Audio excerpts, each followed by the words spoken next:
Hey everyone, welcome back to the live stream. Today we're on the 5th of October 2024, and today starts our set of streams where we'll just be going at length talking about the Binding of Isaac Repentance after having finished the game. And yes, I said finish the game. I know that last time I streamed Isaac, I had 3 more achievements left related to collecting all the items at least once. Well, that was actually finally done last night. Last night and even the day before, I was just doing a lot of for fun runs in voice channel with a few friends. And one of the runs I had last night had an interesting path that it went along, such that I was able to have the potential of getting all the items I needed to find all in one go. And it ended up happening. Basically, I found moving box. I found floor by floor just the individual components necessary to have the means of getting all the items I had remaining. It was a moving box, reverse judgment card, reverse justice card, and then with the moving box inside of it, I carried like a bunch of pedestals, among which were Ivy bag, blank card. There were a couple others that I ended up carrying in my active slot directly, but it was such that basically by the time I got to chest, which took about an hour, in chest itself, I came across D7. I already had 9-volt and jumper cables. Basically, it was possible for me to get an infinite farm going. However, on the first time, I'll pull up the clip because I did get one clip of the moment just so that I can like illustrate a little bit while I'm talking about it. Because we're going to talk about this first just quickly before we start on the actual discussing my thoughts on the game overall. But the first time I got the chest, there were no 2x2 rooms. It was just brutal, right? So I was like, okay, I'll just shut up shop in the secret room right now and we'll see what we can do, right? Because I did find D7 on that initial chest floor. What ended up happening later, though, is that once I used my reverse judgment card, did some secret room rerolling, all in the same reroll, because I have like 10 or so pedestals. I got Death Certificate, Forget Me Now, Spin Down, D-Infinity, one more I'm forgetting, but basically it was enough for me to go for the Forget Me Now trick and take with me D7 and moving box with all the other stuff I wanted to take with me. So I did that and got to the chest floor that you see currently on your screen right now. And this is not really like a full clip of it, but I spent literally 3 hours doing this nonsense, spamming D7 over and over in this Dougal Flies room and spinning down through a bunch of items in the game to eventually get the items that I had remaining, among which were IBS, Missing No, Epic Fetus, and some other stuff. I can't remember everything, but to be fair, like, there's not really much to explain about this. You can see for yourselves. This short little 30-second snippet conveys enough, in my opinion, of what it took. Jumper cables sped it up greatly, though, I will say. Without that, and without this exact room, it would have taken much longer. And my head was already hurting from trying to figure out how to make this happen. My other option would have been to try to duplicate a bunch of death certs, but I don't think it was possible with what I had, since I needed to use death cert on getting another moving box, basically. So it didn't work out the way I wanted to if I had tried to use death certificate instead of spin down on a bunch of pedestals, but it worked out in the end.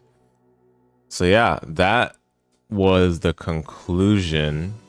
You can see this last little part is very short, but it showed the last item I needed to collect was Missing No here.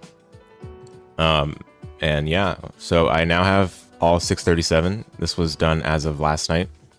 Again, it took 4 hours worth of a run to do so. Just insane, but 3 of those hours are spent in the chest, so it's like fine at the end of the day. And well worth it, because now I can finally say, like, I've finished Isaac, at least with regards to the achievements. I'm not done playing the game forever, but I now feel comfortable enough where I can give my thoughts on the game as a whole. Okay, that's out of the way. So what's the agenda for today? I'll timestamp this VOD after the fact because it's going to be a super long stream. I fully expect it to take until the deep hours of the night, probably like 11 p.m. Pacific. So we'll get a few stretch breaks and water breaks here and there. But if you hear my voice dying, over the course of the stream, please understand. Okay, but yeah, agenda for today. We're gonna start with my assessment of the characters in this game from an enjoyment perspective. So my personal opinion of enjoyment of the characters in the game.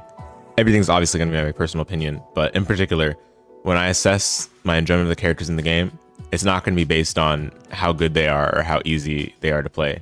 Those might be factors, but I'm just going solely off of how much fun I had with them, pretty much. And then there will be another angle we'll take to assessing the characters.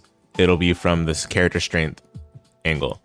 Of course, it'll be my opinion on it, but I feel like characters in this game, a lot of them lean towards the strong side, like strong and like, you know, they have the capability of winning pretty easily kind of thing. So yeah, that's the approach we'll take.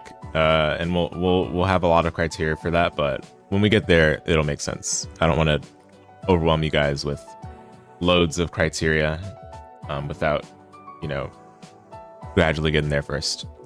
So we're going to do those two forms of character assessment first, after which we're going to be doing two different boss tier list. One of them is going to be kind of a joke thing to give us a little breather. I already hinted at what that'll be. If you guys don't know what that is, you'll see pretty soon into the stream. And then we'll also rank my thoughts on the bosses proper, rather than like in the joke perspective. So first, again, to reiterate, it's the characters, the two characters tier list, the two bosses tier list, and then finally close out the stream for part number 1, because there's going to be multiple parts, I already know. We're going to do a Devil and Angel Room tier list. Those should take much shorter than the first time I did them, because we're pretty much gonna speed through it. Like, I'm not even gonna rank in tiers for those two. I think that's not worth doing, especially not for Devil tier list. Devil tier list, a lot of that stuff is kind of the same, in my opinion. So anyway, that's the plan for today. Sit back and enjoy, have it on in the background. I don't expect anyone to feel the need to stay the whole time. There's always going to be the VOD, which is the point of doing this kind of thing. But let's get right to it. Okay, so starting first with my perspective on how much I enjoyed the characters in this game. As you can see, total of 34 characters. My goodness. 34 characters. 11 base characters, 23 DLC characters. Some of these are secret characters. Some of these are characters that have long been in the game and haven't had their fundamental design change very much. So we're gonna take a look at this from the broad, holistic perspective. Hey, Alec, what's up? Yep, you came for the marquee stream of my time with Isaac. Here we go. So here are my ranks. My top tier is called Cloud 9. That means when I play this respective character, I'm on Cloud 9. Okay, I'm having a good time. This is a character I would play for a long time. I see myself booting up Isaac to play this character. That's what that means. Okay. And then the second tier, Standout. This means I think this character stands out, but is not necessarily my first choice of character I would pick, right? So yeah. And then Enjoyable tier. This character's fun to play, but again, not my first choice. And I don't think they stand out necessarily, but they're still fun, in my opinion. I had a good time with them. I wouldn't mind rolling into this character in random, kind of thing. Baseline is this character's tolerable, but I don't really have a strong sense of enjoyment playing them. But I don't hate them either, necessarily. I just don't have, like, strong feelings in favor of them. I'm indifferent means I could not care less about this character. Not only would they not be my first choice, but if this character were not in the game, to me, I would not mind that much. Okay. Boring. Boring means I did not have fun playing the character. They might be too simple. They might be too unsophisticated. Of course, this does not say the character's badly designed or anything like that, but maybe that's the case. It's just that I would prefer not to play them, because I did not enjoy them that much. There might be one or two small things about them that could be changed, but perhaps not, because if I didn't enjoy them fundamentally, there's probably not much that could be changed without a significant overhaul to the character. Finally, the bottom tier is obnoxious. I dreaded playing the character and I wanted to be done with them as soon as possible. Not very many characters will go here. I'll tell you guys that right now. Okay, with our ranks established, let's begin. We're just gonna go through an order. There's not gonna be any ordering within the tiers. There's no need for that. We already got plenty of ranks. There's not gonna be any ordering. I'm just gonna put the A side characters before the B side ones. All right, starting off with regular Isaac, base Isaac. So this character starts with the D6 and has the stats that establish the baseline for everyone else.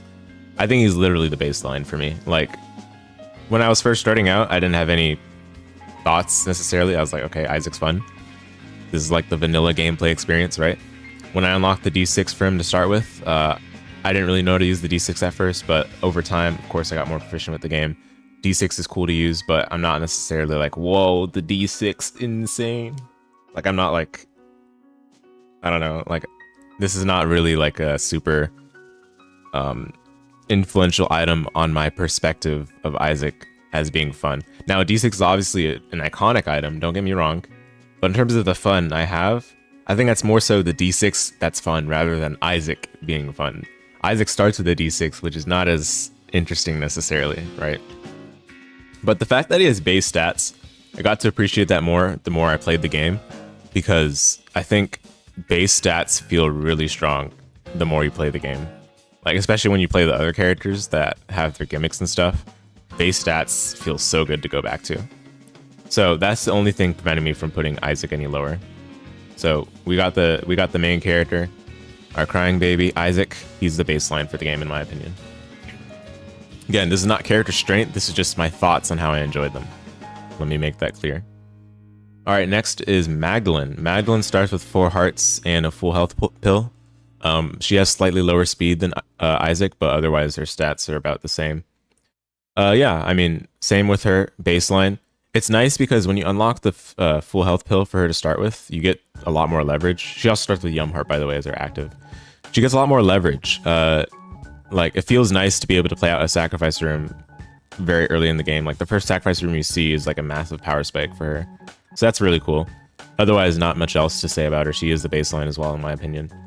I would have preferred them to make UDIMM heart not the active slot item, because giving up UDIMM heart for Magdalene does kind of feel sad.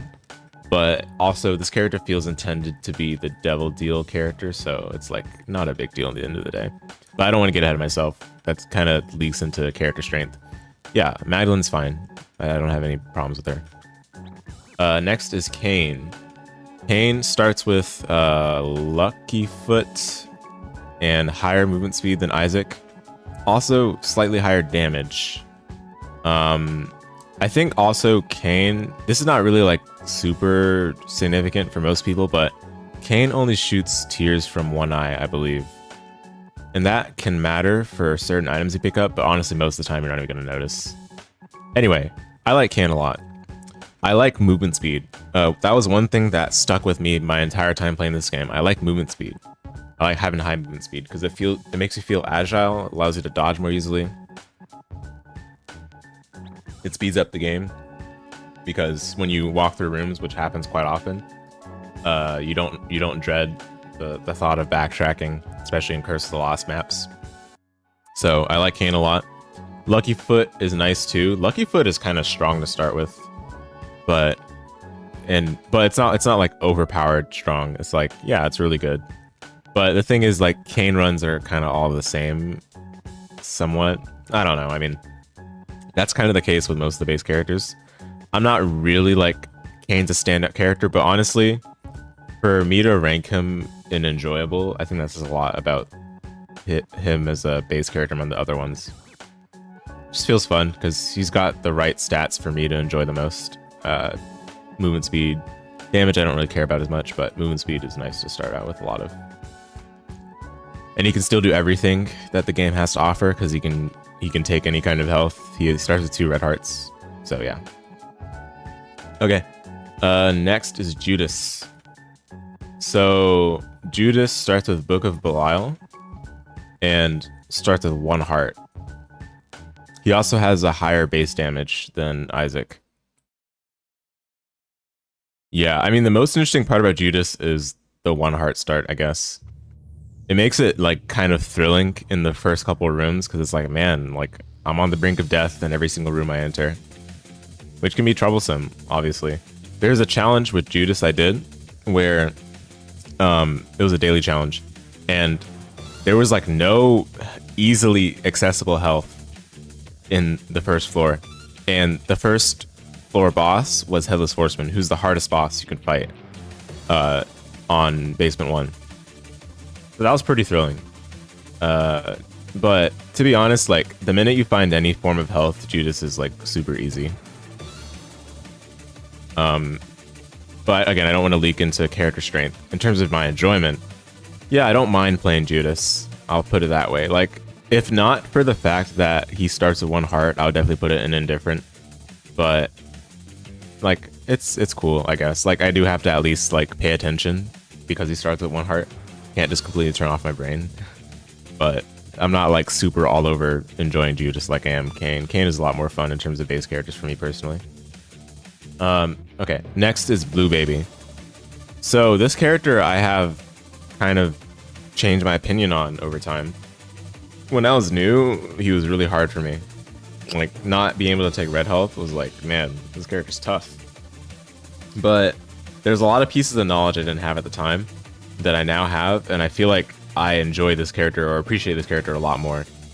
Apparently a lot of buffs he received though ever since Repentance and, you know, some other earlier expansions. I'm not really aware of the buffs they gave, but basically the fact that he has an inherent little larva effect.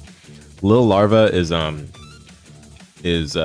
basically when you destroy a poop, you get a blue fly, and you start with the active item, the poop, right? So you're getting blue flies every room, and blue flies are high damage, super high damage. It scales with your base damage, yeah, or not base damage, it scales with your damage value, but even early game, that's just really good. And the poop is a fine item, even without considering that. But to be honest, like that just makes Blue Baby all the more cool to play. And I believe he also has slightly higher base movement speed. Not like super high, but it's like 1.10 or something. And yeah, he's really fun. I like playing him. Apparently another buff that was given to him was they made his devil deal cost like the equivalent of like what a red heart character would be, instead of everything costing 3 soul hearts, which I guess can make devil deals more attractive. I personally still don't go devil deals for him, but that doesn't make him any less fun necessarily. Like, I always like playing Blue Baby now, and I don't necessarily think he's hard, right? Because even though he's a soul heart character, like he has just so much things going for him, especially early game. And the higher base stats than Isaac as well are pretty good. I don't think he has any stats that are lower than Isaac.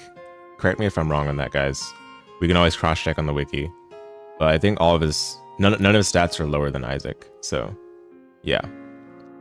It's just the fact that he's a soul heart character instead of a any heart character. But I like playing him. This is a character, along with Kane, I'm like perfectly fine with getting on a random select. Okay, and then next is Eve. This was my favorite character when I was starting out. I don't know if that's true anymore. I mean, we'll talk about her tainted version later on, but the base version, like when I was starting out, I was like, yeah, I wanted to play Eve. I wanted to like use this as the character I learned with, right? But at that time, I was like so conflicted because it felt like it felt like she didn't really have anything that made her stand out. Like, you're playing basically a worse tainted, or a worse Samson kind of, and then also she doesn't really have the same utility that like Magdalene or Isaac have, because her starting items are not very good. I mean, Razor Blade's okay, but the other 2 items are not great. Like the other 2 items are legit like items that only she would be able to use effectively based on the fact that you start with Razor Blade. And Razor Blade is an unlockable item to start with. Anyway, that being said, I still enjoy playing Eve. This is a character, again, I don't mind getting on a random select, but at the same time, like, I guess apart from the fact that she has high movement speed, I think she has. Okay, maybe not true. I'm not sure if she has the highest movement speed. Maybe it's Kane, but she has pretty high starting movement speed, which I liked a lot when I was starting. I still like a lot, by the way, but yeah, she also has low damage to start if you're not using Razor Blade plus Babylon. Yeah, but I like playing her a lot still. A nice vanilla gameplay experience. A lot of the base characters are kind of like that, which I guess is not a bad thing necessarily. Okay, next, Samson. Samson, I'm gonna be honest, I don't like Samson. I think he's boring. Literally just bloody lust. He also has, I guess, good shot speed. That's like very notable of a characteristic of him. He has high shot speed, so it makes it feel like you're like, I don't know. It makes it feel like you have like a gun, I guess. Like you're like when you shoot your shots, you can like, you know, strafe. You can kind of dodge the enemies and then get super accurate shots back at them. That's the only thing I can really comment positively on him. Like, and that's not even related to his real gimmick, which is the fact that you take damage to get damage. Like, I think the devs are honestly like way too obsessed with the idea of get hurt to like get more powerful, like pain for gain. I think that's like fine. Hey, Sharpness, what's up? Thank you. Yeah, I was surprised that a run I did last night was able to do it. I was in VC with friends during that time, and I was stressing out over how I would be able to like connect all the pieces to get the spin down farm working, but ended up working out in the end, and I'm happy about it. Which means I can finally like play the game in peace without worrying about unlocks and stuff. But yeah, thank you. Hope all is well. Yeah. Oh, by the way, I love this song. It's sick. But yeah. Yeah, Samson I think is really boring, and I think it like he represents the exact problem I have with the devs like obsession with pain for gain. Can finally play the game. Oh yeah, exactly. It feels good. Like I can actually like think about stuff from a full unlock perspective. Like that feels enabled. Like, you know, that feels like the restrictions have been released. That kind of thing. Really cool. Yeah. I hope that Samson. I don't know. I'm not even gonna say it. Like I don't think they need to change him, but I think he's really boring. And I'm annoyed too because he's basically he only has bloody lust, and he's basically better than Eve, like in terms of strength. We're not on strength yet, but I think he's better than Eve, and it's just dumb because you get just one temperance machine and you're super powerful for a floor, which honestly is all you need. You're not really doing anything else profound, and the fact that like Ivy Bag just makes Samson like way better than Eve. Like Eve with Ivy Bag is better than Eve with Razor Blade, but then Samson with Ivy Bag is just like it's just free. But I'm annoyed by that. And I don't think he's that fun to begin with. Okay, and you know that's fine. That like I don't think I need to change Samson necessarily. The shot speed is an artifact from Afterbirth Plus or Afterbirth, where it sort of influenced range. Oh, okay, I see. So, so I guess they wanted to, but I mean, still making that as defining characteristic, I don't know if that's that interesting. Maybe I'm only saying that because of my repentance perspective, but I'd probably have to just go back and check him out in Afterbirth in that case. Yeah, because, like, again, it's cool. I guess it's cool if you want to really think about like what distinguishes him, but at the same time, if that's the thing that's only like that's the only thing that I'm really thinking is of note, then nah. Yeah, okay, anyway, we'll move on. Azazel, every new player's favorite character, or probably, I mean, when I was new I was like, yo, Azazel, like my goat, my carry, right? Over time I think I got bored fast of this character. His early game is just it's so brain dead. It just makes you fall asleep. I will say I do like flight, and I think over time I came to appreciate a lot more the fact that he starts with the full card, because man, you can do so much with that. I'm not even talking about, like, obviously the first time everyone plays this character, the first thing they're going to do with the full card is go into a curse room and then teleport out, right? But I think I came to appreciate the utility of having the full card to start with over time, because you can do so much with that. You can like farm mini bosses. You can use it to escape like awful rooms if you just need to scout it out and then leave.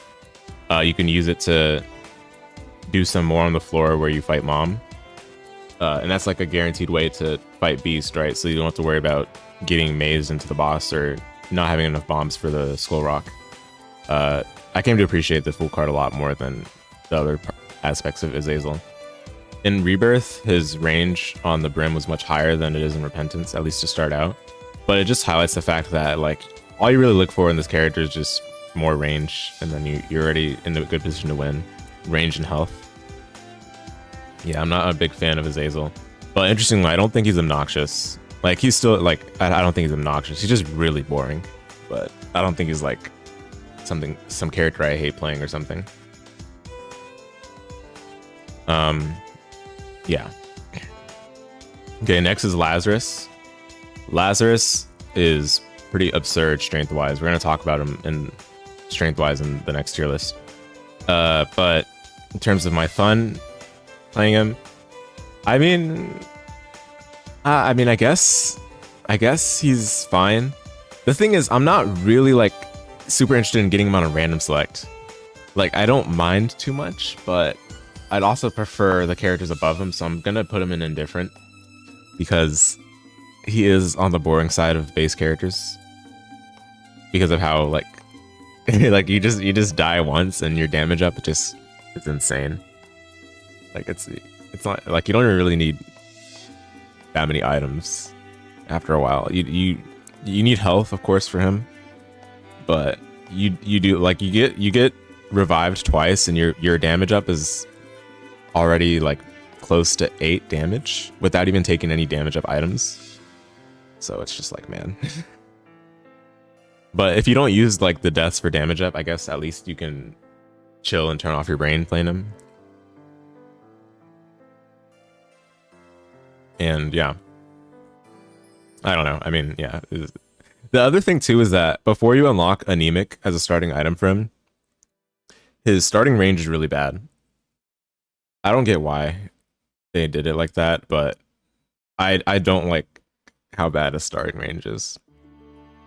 But when you get Anemic, it's not a problem. Like, when you get Anemic as a starting item for him, his starting range becomes like proper, which makes him kind of even more boring, you can argue, but he used to be much worse. Yeah, that's what I heard too. And then they like buffed him super hard, and yeah, he's like kind of brain dead now. But I guess it's nice because for Lazarus Rags, like that's now like a super good revive item because of how good Lazarus is now. So there's that second part to it, I guess. But if I get him on random, I'm kind of like, I would have preferred something else. Like these characters on random, I don't really mind. But Lazarus on random, I'm like, ugh. Okay, next is Eden. A marquee character, a marquee experience of playing this game. Starts with random stats, a random passive, a random active, random health, and has the potential to start with the trinket, has the potential to start with a consumable, has a chance to start with a bomb, coin, or set of keys. Or I said that wrong. A set of coins, a bomb, or a key, or none. He can start with none of those either. This is so cool. This is so cool. Like every time I boot up Isaac, if I don't know what I want to play, this is like the split decision. Like when you go to IHOP, you know, you can't decide what you want, so you get like the split decision with like the bacon, the sausage, the eggs, the pancakes, the bread, all in one. This is like that's what Eden is. Like you just can't decide, right? But even if you can't decide, like if you just want the game to decide for you how your run's gonna be at the very start, like this is just pure peak. Like, and when you win runs with Eden, most of the time it's not going to be like a smooth sailing run if you're playing him correctly, at least. Like, I mean, I don't know, maybe I shouldn't say it like that. Like, most of the time when you play Eden, though, like, you worked for it. You worked for the win. There are a lot of cases, of course, where because Eden can do everything in the game, like, he doesn't have anything locked off from access. Like, it's not like he can't play Blood Donation or he can't take Soul Hearts or whatever. But because of that, like, I feel like it allows you to get the most complete experience of this game. And it's still, like, high variety. Like, it's not just randomized floors or whatever as being the only, like, variety of the run. But it's, like, also whatever you start with, which is completely, like, all over the place, potentially. So, yeah. Yeah, the runs can take a lot of effort. Yeah. For Eden, like, you really have to work for it. I mean, there are a lot of cases, like, because you can start with anything, you can start with, like, Sacred Heart, and the run is brain dead, right? But you're not gonna have that all the time. So it, like, allows you to appreciate the runs where you start with something easier if you just want a chill run, right? But you're not gonna have that all the time. So, and even if you start with Sacred Heart, you could still just, like, I don't know, like, you could still get, like, no HP ups or no other stat ups for a long time. You can go into Mausoleum with 3 damage, right? Like, I'm not saying with Sacred Heart that happens, but, like, just in general, you can go into Mausoleum with 3 damage, and it'll be a struggle, but it'll be satisfying if you win the run. Love this character. I think it encapsulates everything fun about the game. Yeah, a lot of the runs are an hour plus. Yeah. Like, if you're, like, really grinding and optimizing every floor, like, the runs are super long. That's true. Like, at least if you're playing to win. Yeah. I mean, the good thing is, like, again, he has no restrictions on what he can do. He can do everything in the game. It's not like he can't take Soul Hearts, or it's not like, you know, what's a good example? I can only really think of health, I guess. Yeah, he doesn't, like, excuse me, he doesn't have, like, a limit on the number of items he can take, like Tainted Isaac. So it at least allows you to, like, build your run over time. And you still have a lot of agency. So I appreciate it. Yeah. I think Eden might as well be called Eden might as well be the Binding of Isaac. That I think I've come to appreciate it a lot more. Okay, next is the Lost, one of the secret characters. Oh yeah, I forgot to mention for Eden, I guess, like, the fact that it's tokens rather than, like, you can just pick them. I don't know. I mean, I guess the cool part is that, like, if you're good at winning with him, then you'll never lose tokens, right? So I guess that, like, kind of incentivizes you to get good with him and therefore the game. But I'm not sure if there's really, I don't feel like it was necessary to make him, like, make it require tokens to play him. Why not just let people play him if they want to? He's literally just random select for everything anyway, so I don't know. Anyway, the Lost. So yeah, secret character. The unlock for him is so weird. Like, even apparently they changed it from what it was before. It used to be even dumber. Like, it used to be like I don't even know what it was. I read it on the wiki and I was like, I'm good. I don't even want to read it. And they changed it to what it is now, which is just die in a sacrifice room with missing poster.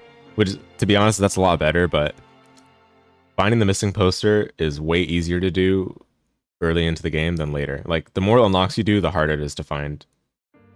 I mean, the good thing is, like, it's not very hard to find a sacrifice room, but finding a missing poster is kind of difficult. Anyway, unlock conditions aside, character's very fun, very fun.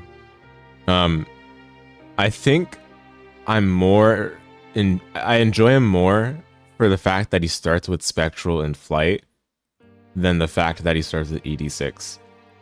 The ED6 part, I guess, is kind of like a band-aid solution for the fact that they don't change the items that you can see with this character. Because, like, HP ups, for example, HP ups don't do anything for the Lost when you pick them up.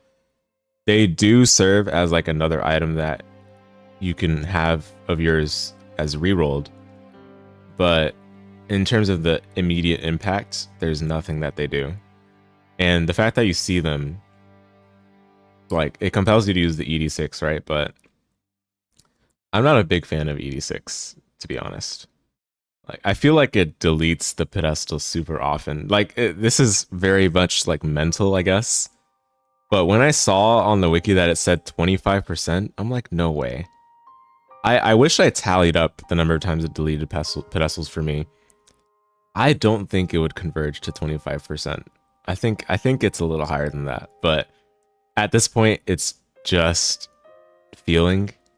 And we know our feelings are biased, so I'm not gonna go too much deeper into that. But that being said, I enjoy playing him. This is a character I don't mind at all to get on random select, let alone like a daily challenge, right? Like if the loss of the daily challenge is like, all right, nice, I can finally be a little engaged, right? Rather than like starting with Isaac. Old way was reliable, just convoluted. Oh, okay, I see. Yeah, it's just like, why are there so many steps? And no one's ever figuring that out on their own. I guess that was the whole point, right? You're not going to be able to do it on accident. Whereas, like, it's reasonable to die in the sacrifice room missing poster on accident. That's reasonable. But the other way was like, come on now. Yeah. Anyway, the loss is fun. But I will say, like, there was some times where I wanted to unlock alt path as quickly as I could because I wanted to unlock Tainted Eve. And for some of those, because in order to unlock tainted characters, you have to beat Mother once. In order to beat Mother, you have to go Mirror World. And I had done that before unlocking the Lost Holds Mantle, because you have to do that in greed mode. And man, was that hard. At first, I'm like, do they really expect you to do like all these rooms hitless in Mirror World? And I didn't realize that the unlock for Mantle for the Lost also applies to the Lost via the Whitefire in Downpour. So once I realized that, I'm like, oh, right. But this feels like such an essential part of the character that I'm like, why not just have him start with it to begin with? Why is it behind some just obscene number of greed donated coins in greed mode? It just no, right? Like, why? I feel like Mantle for the Lost is an essential part of my enjoying him. If he didn't have that, which apparently at one point he did not have, which is I cannot even begin to think about how painful that must have been. But yeah, it's still a thrill. You can get powerful with the Lost, but honestly, a lot of the time with this character, you're getting powerful because of the Eternal D6, not because of like any inherent components of the Lost himself. It does have Isaac stats though, and Isaac stats are good, so yeah, I don't mind. But Flight and Spectral are especially nice. Okay, spent a lot of time on that, but next is Lilith. Lilith, I played a lot when I was starting out. I was like, Lilith, very interesting. Like, you know, she doesn't shoot tears from her eyes. That's like super interesting. Sounds like a skill ceiling. Nah, not at all. It's just a gimmick. It's not even like that profound. Especially once I noticed that BFFs just is insane for this character. I mean, you're not always gonna find BFFs, but to be honest, like, it's not uncommon. It's in the shop pool, and when you're starting out, BFFs is pretty common to find in shops because you don't have many things unlocked anyway, right? Yeah, and then also just the fact that in greed mode she's just insane. That's nice for speeding through greed mode, but doesn't make her feel like a character I would go back to willingly. Not to mention, Box of Friends is not a great item. Like, it's good for exactly greed mode. It's not even like, it's okay for bosses, I guess, too, but it's just it definitely oozes like early Isaac design, I guess. I think the cooler part about her is Cambion Conception, but I think you have to unlock the ability to start with it. Forgot to ask, did I ever end up checking out Blood Money runs? No, I have it in watch later, dude. My watch later list is so long. I didn't end up watching, but it's not because I don't want to. It's because I'll have it in my watch later for the time that I am able to get to it proper, which is probably during lunch times. But no, you're all good. You're all good. No worries. Yeah, yeah, Lilith is boring. I do not like the character. Especially once I realized that she's not really like, yeah, she's not really like that what's the word? Special.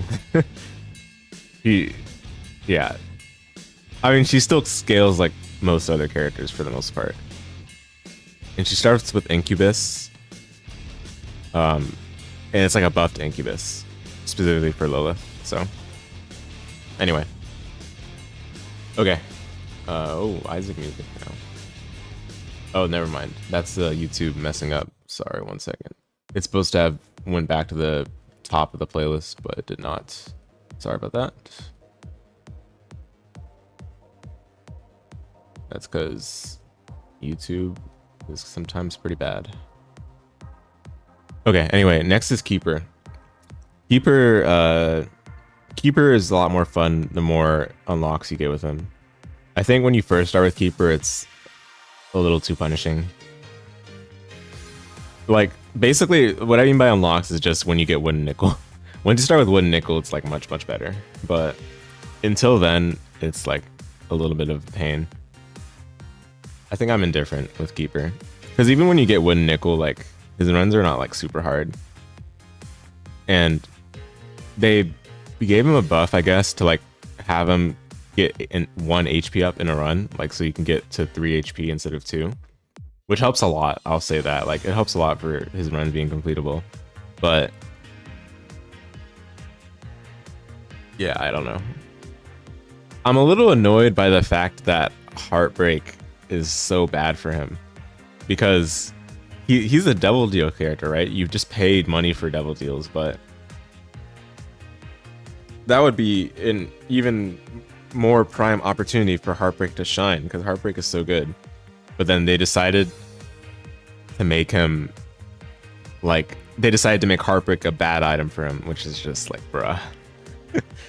Keeper, obnoxious. Dude, honestly, I'm kind of with you on that.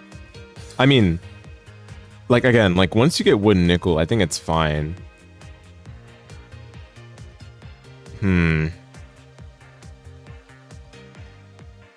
Yeah, the characters we're gonna have in obnoxious are gonna be a great deal worse, though. I think I'm still indifferent. Like, I'm not exactly bored when playing Keeper, but like, I'm not really like enthused either. The journey of many months lead to this. Let's go, yeah. I'm glad you caught it as well. Welcome, Galeman.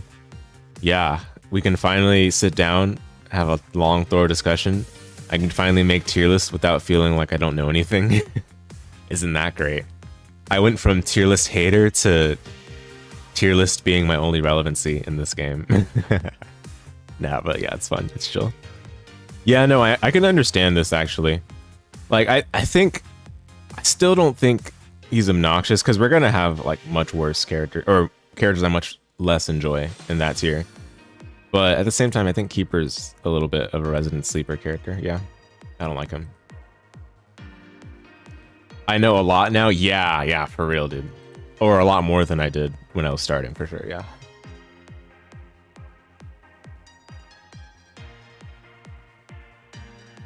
Okay. Next is Apollyon. Apollyon is Isaac, but I have the Void instead of the D6. Literally, that is it. Thus, I can't rank him any worse than Isaac. I'm gonna be honest. He's baseline. I don't like Void very much. Why does it keep doing this? Sorry, guys. Apparently, I am not a career DJ.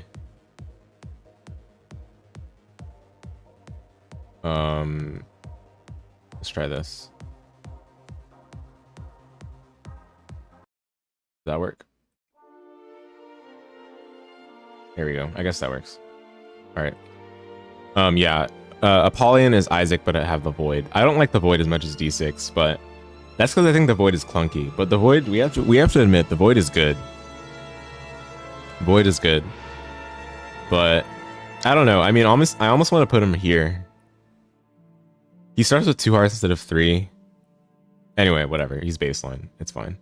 Next, the Forgotten. So this is another secret character.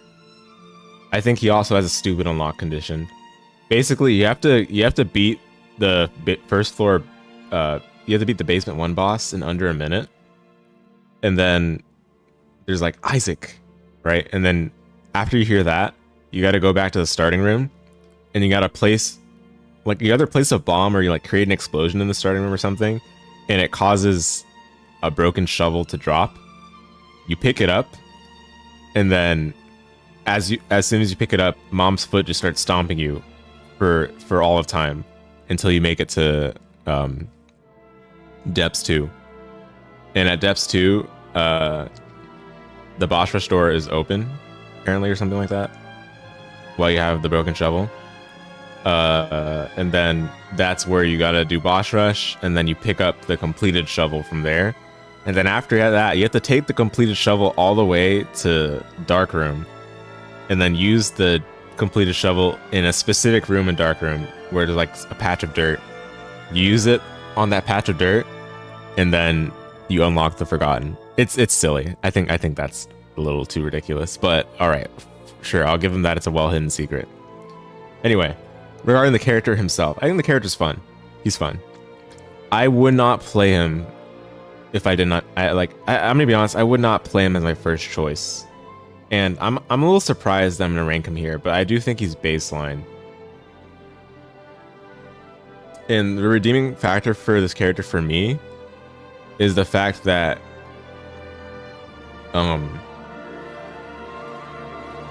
you can still get items normally. Like, you're not like that. There's not really like items that do nothing. Like, if you get an item, it's going to do something in some way or form, whether it helps Forgotten or the Lost, or I said the Lost, the Soul. It'll help one of them, so I guess that's nice. I don't know. I mean, okay, I'll put it down here. I think I'm talking myself out of it. Like, I think it's fun early game, and then late game you start realizing, all right, yeah, melee is not going to work, so I gotta use the Soul. And needing to use the Soul is a little whack, because your movement is so restrained. Like, you can't really move freely unless you have Birthright, which Birthright's a whole different story. I'm not even gonna go there. But yeah, I mean, I think melee in this game needs work. It's clear that they want you to focus on the like tier firing mechanics, and unfortunately, like, the melee attacks got the short end of the stick. Yeah, so yeah, unfortunate. I want to like this character more, but I don't know. I think I talked myself out of putting him in baseline, because he's not. I think these are literal baseline fun for me. Like, I think the Forgotten's a little bit lower than that. Yeah. You like the tiers? My enjoyment is greater than how strong they are. Oh, we're gonna get to the how strong they are soon. Don't worry. This is just my enjoyment tier purely, and then there'll be a separate tier list we do after this for my opinion on how strong I believe they are. Yep. All right. So then Bethany. I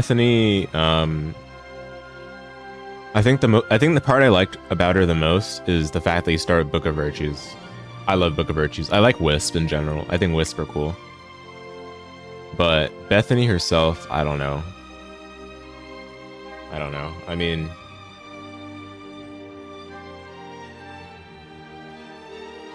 sure. My issue with Bethany is that soul hearts don't exist in an abundance for her kind of character. I mean, I guess that's fine technically, because that kind of self-balances it, right? She uses soul hearts as an auxiliary resource for additional charges of her active item, And because soul hearts don't exist in abundance, that kind of self-balances.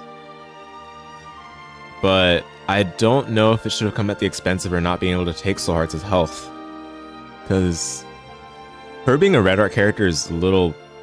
like, I feel like a lot more stressed playing her than I want to. It's a different kind of like thrill. I think I want to distinguish between thrill and stress, right? Thrill is like, yeah, this character requires my full attention and focus, but it's an enjoyable kind of scariness. Whereas with Bethany, it feels kind of like the opposite. Like, I think the theory with her is that, okay, the wisps are supposed to protect you, right? Those are supposed to be like the health, so to speak, so that you can protect your deal chance. But I end up just stressing more than... yeah. I mean, there's also Rotten Hearts, I guess, which can protect your deal, but you never want to have to take a Rotten Heart for that, so... I don't know. Bethany becomes a lot better to play when you unlock the Forgotten, because when you unlock Forgotten, you unlock Bone Hearts. I guess that's the best part about unlocking Forgotten, is the Bone Hearts. Because you also get... when you do Forgotten's unlocks, you also get the boss items that you can unlock. And those boss items are really good. Divorce Papers and Bone Marrow. Especially for Bethany, they're really good. But Bethany herself, I like Book of Virtues. That does not mean I like Bethany. I think that's where I am with that. So I think I'm indifferent. Yeah. Okay. And then we've got Jacob and Esau. Jacob and Esau, I thought I would hate them. I thought I would think they're obnoxious. But I don't hate them that bad. I don't even think they're boring. I think I'm indifferent. So the thing about these two is that you're inherently going to have high DPS, because having two characters each with their own set of good stats cannot be bad. I'll just tell you that. It cannot be bad. That being said, I feel like the majority of my time playing these two was ensuring that, one, they didn't get desynced, and two, I didn't lose track of where one of them was. Like, it's so easy for them to get separated, especially in like Mausoleum, which has like a lot of the spike block hazards and tight spaces with enemies and rocks. Mines can be like that as well. But I didn't feel like I was playing the game, really. It felt like I was playing like kind of a mini game of keep these two together, because it's so easy to get desynced in a lot of rooms. And also the whole idea of, oh yeah, you can take two pedestals at once. Whoa. If it's a choice pedestal, that is. I think that's not... I think it's only cool for angel rooms. And even then, most angel rooms don't really have two choices. A lot of angel rooms have one choice. And I think doing this for alt path item rooms is not that great. There have been plenty of times the blind I got was like... There was one time the blind I got was Ipecac, and that was fun. I did that run on stream, I think. The boyos, yeah. Please do not do this and make the tier list invalid. What? You think they're not? You think they're obnoxious? Is what you're saying? I don't think they're obnoxious, dude. The characters we're gonna have an obnoxious, I genuinely think like need to be fixed, dude. No way. I don't think Jacob and Esau are obnoxious, but I would definitely not prefer to get them on a random select. But I also don't think they're boring. They're definitely not boring. To be fair, your opinions on this or a game are quite opposite. I mean, I can understand the obnoxious angle or side of it, but I think it's fine. Like, your stats are so good. Early game is pretty smooth sailing. It's really when you get to like alt path, like Mines and Mausoleum, where it becomes a bit stressful. And then the beast fight is a little awkward. The mother fight's a little awkward too. Like, the fact that you have double the hitbox is a little funny. People calling them Jacob and hitbox, it's very understandable, but the unlocks are so good. The unlocks are so good. Which the devs knew what they were doing, I guess. I mean, I don't know. I think Jacob and Esau, I'm gonna leave him here.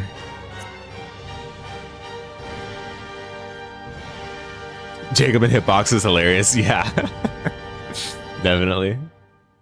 Yeah, I don't think they're obnoxious, but I don't think I would play them unless it's literally on random select. Okay. That concludes the A side. Wow, so far we can see the base characters, the A side characters, they lean towards the middle. Nothing in Standout and only one character in Cloud9. Okay, anyway. Let's start with the B side, the Tainted side characters. These are all secret characters theoretically, but in actuality, they all have the same unlock conditions for their respective characters. You take the base character to through the ascent to the beast fight. Before you fight Dogma, there's a room that you have to use the cracked key on. The first time you go there, they provide you the red key to use it for. And then that unlocks cracked key as well. And red key to see in normal runs. But anyway, use it on the door to the closet, tap the character, it unlocks the tainted character. Anyway, tainted characters are all repentance introduced. They all have the same characteristics in terms of like their experimental nature. A lot of them have like a very specific gimmick or like a reimagination of the original character. And keep in mind, like repentance is a much further down the line version of the game than the original expansions are, so that's reflective of how these characters play, I would say. You'd finish the last 8 tainted characters you have to do if you got them done. I don't really understand, I'm afraid. There were some heavy hitters in Tainted from what you saw. Yeah, there's a lot of them I like from Tainted side. Okay, let's begin. If you got Jacob and Esau done. Oh, okay, got it. I see. Okay. Yeah. Start with Tainted Isaac. Tainted Isaac, basically, he has all of the regular Isaac stuff, except that you can only carry up to 8 passive items, and every item pedestal you see cycles between 2 options. So the thing with this character, all of your runs get insanely busted, because having 2 options for every pedestal is insane. For a game like this. It's crazy. That being said, I think he is very unfun. I think he's obnoxious. I don't like playing this character. I think what this character boils down to is you get just a bunch of quality 4 items and that's it. There's not really builds that you can form with Tainted Isaac, because you don't get that luxury. If you're trying to go for like, oh, I've got the old bandage habit 9-volt Shattered Glass combo or whatever, you can't do that. That's just too many items to work together with. You can only work with like a single item that does a ton. So the best items for this character are not utility items, but they usually tend to be just items that literally do everything. Like, I don't know. What's a good example? Like Terra. Terra being like a speedrun item, a damage item, a secret room opening item, a rock destroying item. So that's a good example. Like, you know, that's what this character leans towards. Homie got the Wizard 101 music going. You're about to say W playlist, is it on my YT? Yeah, I just call it stream playlist. I can link to it. It's just a bunch of songs I use for streams. 1 second. I've got a bunch of songs here. It's like at 236 right now. Yeah, I don't like Tainted Isaac. I'm so sorry. I genuinely think he is one of the least fun characters for me to play. Because again, it's just clashing with the whole idea of Isaac, where it's like you build like a coherent symphony of items over time in the run because you worked hard for it. No, but with Tainted Isaac, it just becomes which one is better? Like you just have to compare directly which item is better, and that's just like, not only is it like not fun, but it's also just stressful. And who likes making decisions? I'm sorry, like that. I mean, decisions like that. That's like having to decide between, I don't know, if you have to decide between like winning the lottery or I don't know, like you have to decide between two life-changing things basically every time you see an item, something like that. I think it becomes a lot more bearable if you get birthright, but like, come on now, like that anyway. All right, that's enough for Tainted Isaac. I think I don't want to, yeah, I don't want to complain too much. All right, next is Tainted Magdalene. I like this character. I think it's a goofy, funny time. Goofy fun. She starts with not Yuck Heart. She starts with Yum Heart, but in the pocket slot. Big thumbs up for that. That's the way regular Magdalene should have been, but that's fine. No big deal. Anyway, the way Tainted Magdalene works is that you start with 2 permanent hearts and 4 ephemeral hearts that drain over time. Those 4 ephemeral red hearts can protect you from deals, and the whole idea with the character is that she deals contact damage inherently. You run into enemies and you deal contact damage to them through a hug, and it does a ton of damage. Like early game, you can just literally walk through enemies. You take a bunch of damage doing it, but that's the whole point. You just recover it with like Yum Heart or any red hearts you find on the ground. So she's good for going fast. She does kind of have some trouble with long final bosses, but by then like you can get strong enough where you don't need to rely on the hugs. But anyway, I like playing her. She's really fun. She's not exactly like an Isaac experience kind of character, but I think she's enjoyable. And again, that's a character I wouldn't mind getting on random select. In fact, I'd prefer to get her on random select. Yeah. She can have trouble like doing long-winded optimizations, but she doesn't really need to either. Tainted Cain. I think a lot of people are torn on this one. I'm kind of torn on this one too. I need to do more exploring with Tainted Cain. I think that's the conclusion, basically. He's able to create his own items, but you never get items that you see. Like the items that you see in like a pedestal, you cannot like take that item. It's like, oh, if you like, let's say you see like, I don't know, PJs as your boss drop. You grab the PJs, but it's not PJs because it just turns into pickups. So yeah, that can be a little annoying. But that being said, I mean, the ability to craft your own items is really cool. And there's a really deep strategy to it, I'm sure, that I just need to explore further again. But it does make every single run a ton of work, especially if you're doing it the way I think you should do. Everything I'm saying right now is not taking into account using any sort of mod or tool that allows you to see what item you'll get in a seed for the crafts. TK in Minecraft crafting? Yeah, exactly. Yeah. I'm gonna say enjoyable for now, but I think I'm still undecided on Tainted Cain. I do like that his early game is actually really good because you can consistently get bombs for him. And his starting stats are already really good. I think they're the same as that of regular Cain. So you can get a lot of mileage just out of bombs and just good old vanilla tiers. You don't really need to craft something early game, like for the first 2 floors or 3 floors, I would say. But eventually you do need to start crafting stuff, and I think that's where like I'm still not sure on, but I think quantity works better than quality. Unless you can like make any of the preset crafts, which I'm glad this guy has preset crafts, because otherwise it would just be so much more painful. The fact that you can create like portable slot machine, PhD, what else? And then there's a bunch of other stuff you can create. But the fact that those are consistent recipes that you can lean on helps a lot. Yeah. I like Tainted Cain a lot, but I think I need to play him more to get a better feel for how I feel about him. Alright, next is Judas. Tainted Judas. He's fun. He's fun, but I think he's fun because of dark arts. I don't think he's fun because of Tainted Judas.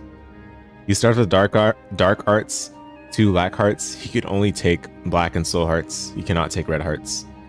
I guess he can take bone hearts too, but he basically can't take red hearts. Yeah, I mean that's really it. Dark arts. I like dark arts, but I think he's baseline. He's not super interesting on his own, but yeah. I mean, dark arts. That's really it.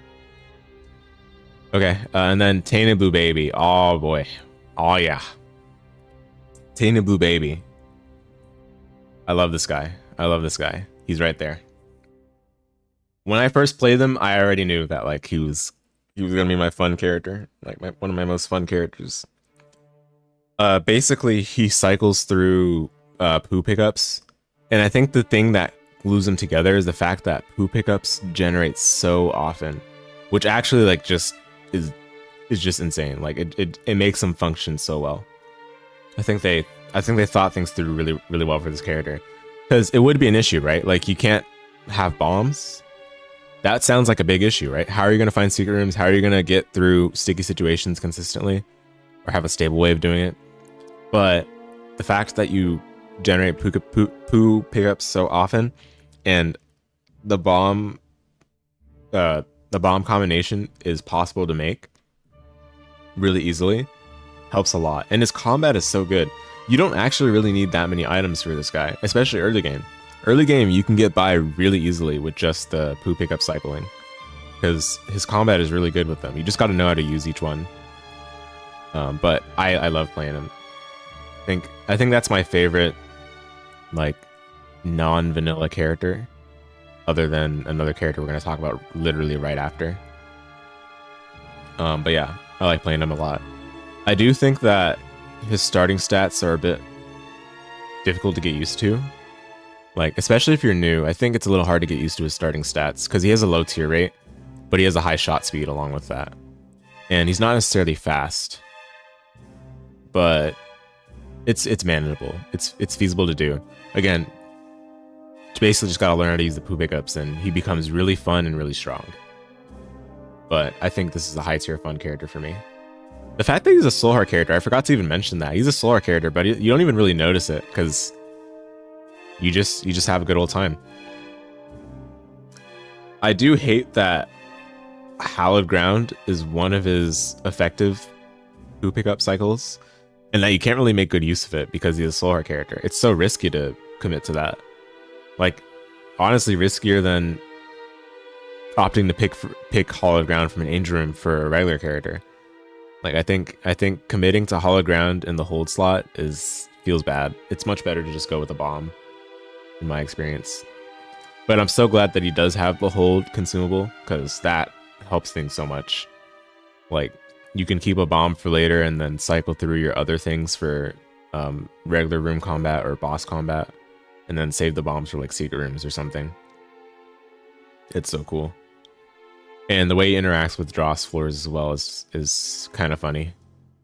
I think in general, like, just such a well done character. Such a well done character. Okay, next is Tainted Eve. This is my other Cloud9 character. But it's been a while since I've played her, so I might have to play her again to see if I still feel that way. But when I did play her, I liked her a lot. I didn't play her very much on stream. I think it's been a long time since I played her on stream. But yeah, she's really strong. Like, I mean, we're not talking about strength right now, but she also is really strong. She's probably one of the best characters in the game if we're just thinking about strength. She gets really overpowered really fast. But in terms of fun, I think it's cool, like, I think this is like the pain for gain done right. Like, this is the one they got right, the devs, in my opinion. You're not just taking damage for damage. You're taking damage to, like, create, like, a temporary health resource you can use for, like, later, like, for sacrifices later. But it also functions as your damage if you're good. Like, if you can protect your Sumptorium clots, then, like, it allows for you to do so much with that excess health that you're saving off for later. It's not just about, like, oh, I'm overpowered because I have so much damage per second, but it's literally like you can use it as an auxiliary resource to manage for later on, and I think that component is like pain for gain done right. There's not really much else to talk about. I guess the fact that like when you get low in health, like when you get to like half heart or whatever it is, you turn into like this mom's knife mode where you get kind of just as much damage as mom's knife, but obviously with shorter range. But it's still cool because, and that's what I ended up using for greed mode, because her greed mode is a little bit hard to do since she has really low tier rate. But if you go into that mode, then it's just like you're in like one hit to die, but it allows you to clear enemies so much faster. And I think that like adds another dimension to her strategy that really clicked with me. Rabo, hey, what's up? Thank you. Yeah, I finished up the 637 on Friday, and then I did the stuff excluding the all collections part on the most recent stream, but then last night I got the Dead God finally. So yeah, it's pretty exciting. I can now talk about this game and feel like I know what I'm saying. But yeah, thanks. Yeah, Tainted Eve I like a lot. But I think most people don't really care for her because she's so overpowered. But I do like what they were going for with this. Because I do think playing her optimally is not necessarily straightforward. It's not really that brain dead. But okay, I will say it's a little annoying to have to like refresh your clots every so often because of the nerf they applied to her, where like over time her clots lose HP. Like that by itself is fine, the fact that they lose HP. But I hate that refreshing them just takes so long because you have to hold the fire button, create as many clots as you currently have, and then use the consumable slot Sumptorium activation to like pull them back in, gain back your health, but then the excess ones like get their health back as well. I hate that. And that's what I mean by like playing her optimally. Like that just takes forever. If you're going for boss rush, you have to do it while you're clearing rooms, which means you'd have to hold like the fire button constantly, right? I guess that's something you can technically do without having to go fast, but whatever. Anyway, I like Tainted Eve. Okay, we're back to the obnoxious Tainted Samson. I think Tainted Samson's my least favorite character in the game. My goodness. Yeah, I think so. Tainted Samson is so annoying, man. So what I don't like about him, it's just, I think what the part I don't like about him the most is that it's like one simple fix to make him functional. Why didn't they give him a pocket slot berserk active item? I don't get it. I can't comprehend it, because berserk is even an unlockable item as part of his unlocks. But for some reason they decided to not have it be like an item and have it be inherent. Like I just don't get it. Because what ends up happening is that like you get really strong where you don't need berserk anymore, right? But then berserk still activates. Like you're in the middle of a boss fight and you're in the middle of the room, and you go from like holding the fire button to having to like mash it, right, to get as many berserk swipes as you can. And again, berserk is strong, right? But it's just so bad when you have to keep switching between it constantly. And it's predictable, but it's not entirely in your control, because berserk is based on, I believe, how much damage you're doing. So you don't know exactly when you're going to go into berserk while you're in combat. It just happens, and you got to notice it, and then you got to immediately switch to like mashing the button instead of holding the fire button. It's just the part that annoys me about it is just it's such a simple fix to make it like allow for berserk to be able to done manually, like the item is that he unlocks. And it's not even just like an unlock of his. It's literally his delirium unlock. So that's how you know, because like for the Tainted characters, they usually have the delirium unlock be like an inherent component of playing that character. That's at least the case for a lot of the other Tainted characters. Like for Eve, delirium unlock is Sumptorium. For Judas, it's Dark Arts. For Tainted Cain, it's Bag of Crafting. For Isaac, it's What is it? Is it spin down? No, it's D infinity. I think it's D infinity. I think so, at least. But yeah, yeah. I'm just so annoyed by this. I don't like Tainted Samson. Okay, and then next is Tainted Azazel. Tainted Azazel is regular Azazel but without flight, pretty much. So here's what they did. They took away the flight, but then gave him like a proper brimstone. So his brimstone has infinite range, spectral, just like, you know, regular brimstone does. But they just made the brimstone really thin. I don't know. I think Tainted Azazel is really boring. Like, I'm okay with like them removing the flight, but then they didn't really do anything interesting to make him distinct otherwise. Like regular Azazel's kind of better if you're thinking about strength, but I think they're both the same magnitude of boring. That's really all I have to say. There's not much else. I mean, he's literally the same, but without flight, and they gave him max range brimstone instead. Tainted Eden. So when I was starting out, I was like, oh, Tainted Eden, like he's so cool. Like there's so much like insane strategy you can do with him. Like you can get good with him, and he has a high ceiling and everything. I'm sure that can still be true, but as I learn more about the game, it's just like, you know, he's just, all you're doing with Tainted Eden is playing the D4 bug minigame. And I don't know, that's not really that fun. Or I shouldn't say it's not fun, but it's just not like interesting. It's not as gripping as it could be.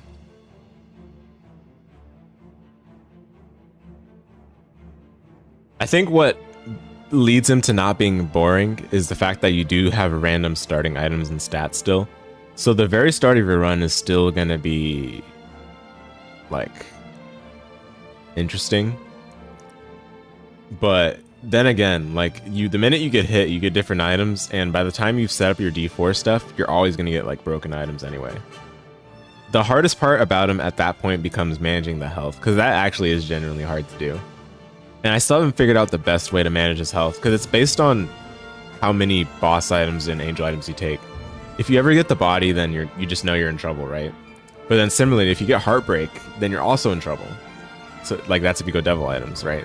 If you get Heartbreak, you're really in trouble, because you're not getting really any of the benefits of Heartbreak, and you're getting the downside of the broken hearts, which can eat up the other health that you built up.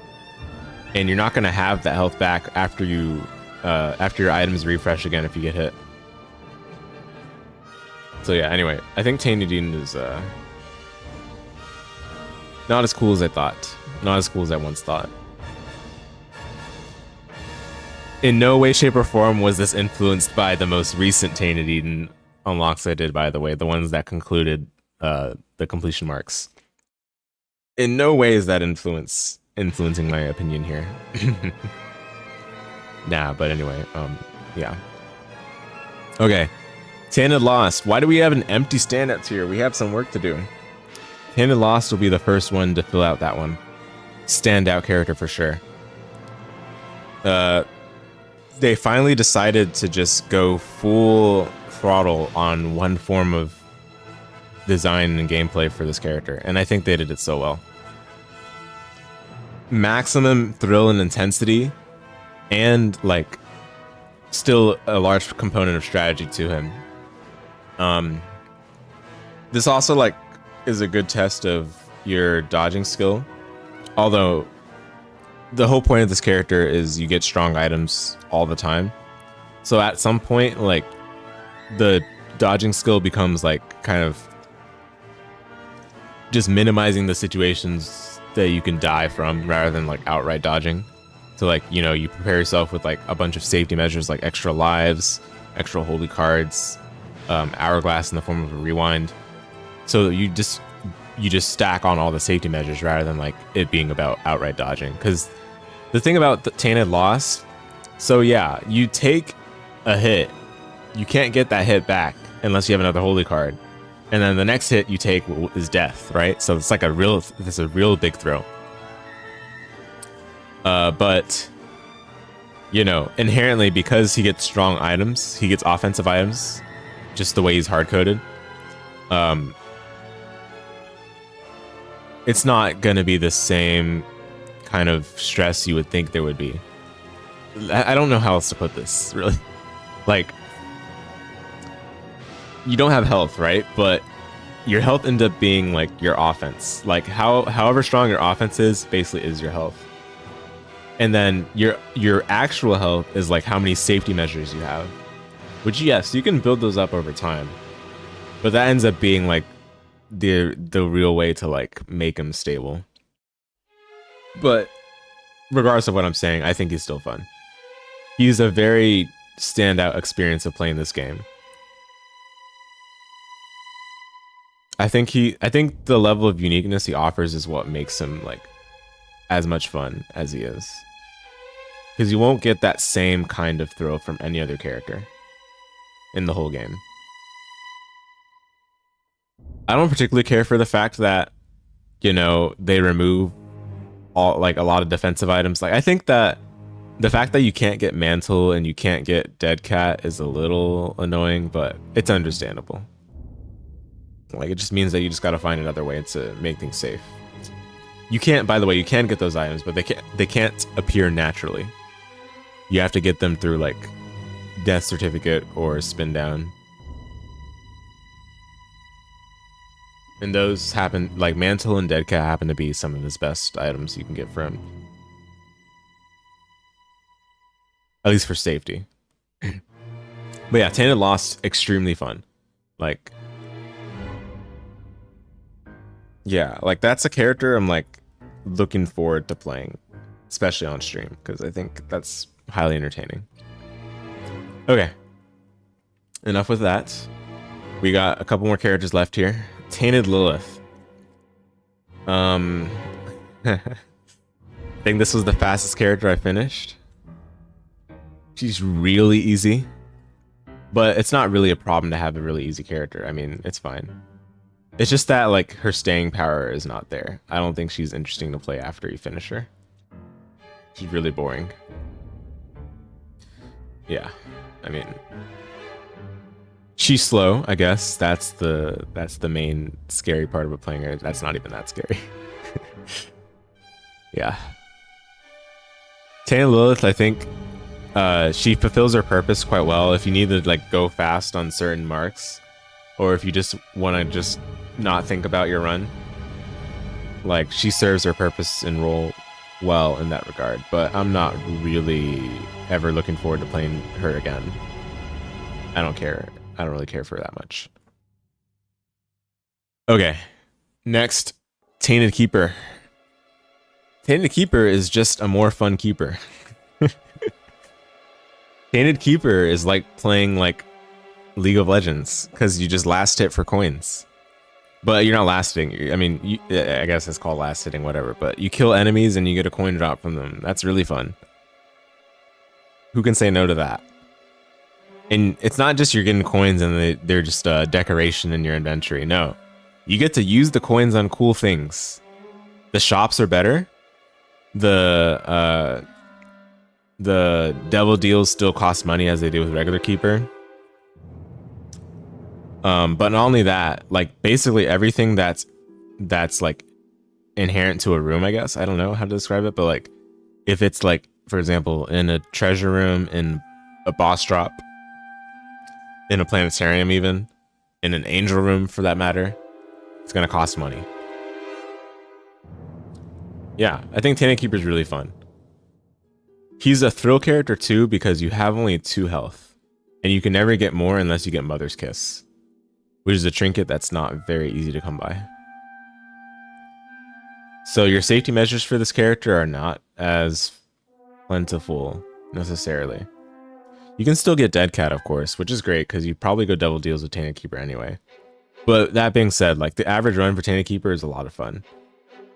Because I think it's good, especially good, that you get to spend your money on meaningful things. It's not just you fight greed and then fight super greed and like, oh, my shops, I was robbed, right? You're not thinking that ever, because it literally can't happen. I think you can get greed in secret rooms for Keeper, but you can't get him in shops. So you're always going to spend your money on meaningful things. And what I like about Tainted Keeper too He's one of the characters I feel comfortable playing for planetariums with. Because that's not something I get the feel for other characters. Like some of them, like skipping the treasure room does kind of feel bad. But for Tainted Keeper, you can skip the treasure room basically all the time, and it works out well because your shops are that good. And it allows you to basically almost always get a planetarium item in a run. Planetarium items are all very good, so that's fun. Okay. Tainted Apollyon. I mean, he's Apollyon, but with Abyss. Whoa. So, I don't know, so innovative. So profound. Straight to baseline he goes. I guess Abyss is cool, but I mean, honestly, I don't really care. I think he's the most vanilla experienced Tainted character, which says a lot. They really tried hard to make Apollyon a vanilla character. Okay, next is Tainted Forgotten. I don't like this character. I think he did not serve any purpose in the game other than fill a tainted slot that was unoccupied. I don't even know how you'd fix this character. I think the one idea I had was to give him his birthright inherently. Just make it so that you can recall the Forgotten Skull anytime. I think that would fix a lot of things in terms of my enjoyment of Tainted Forgotten. But catching and chucking your Forgotten Skull as your combat is just resident sleeper.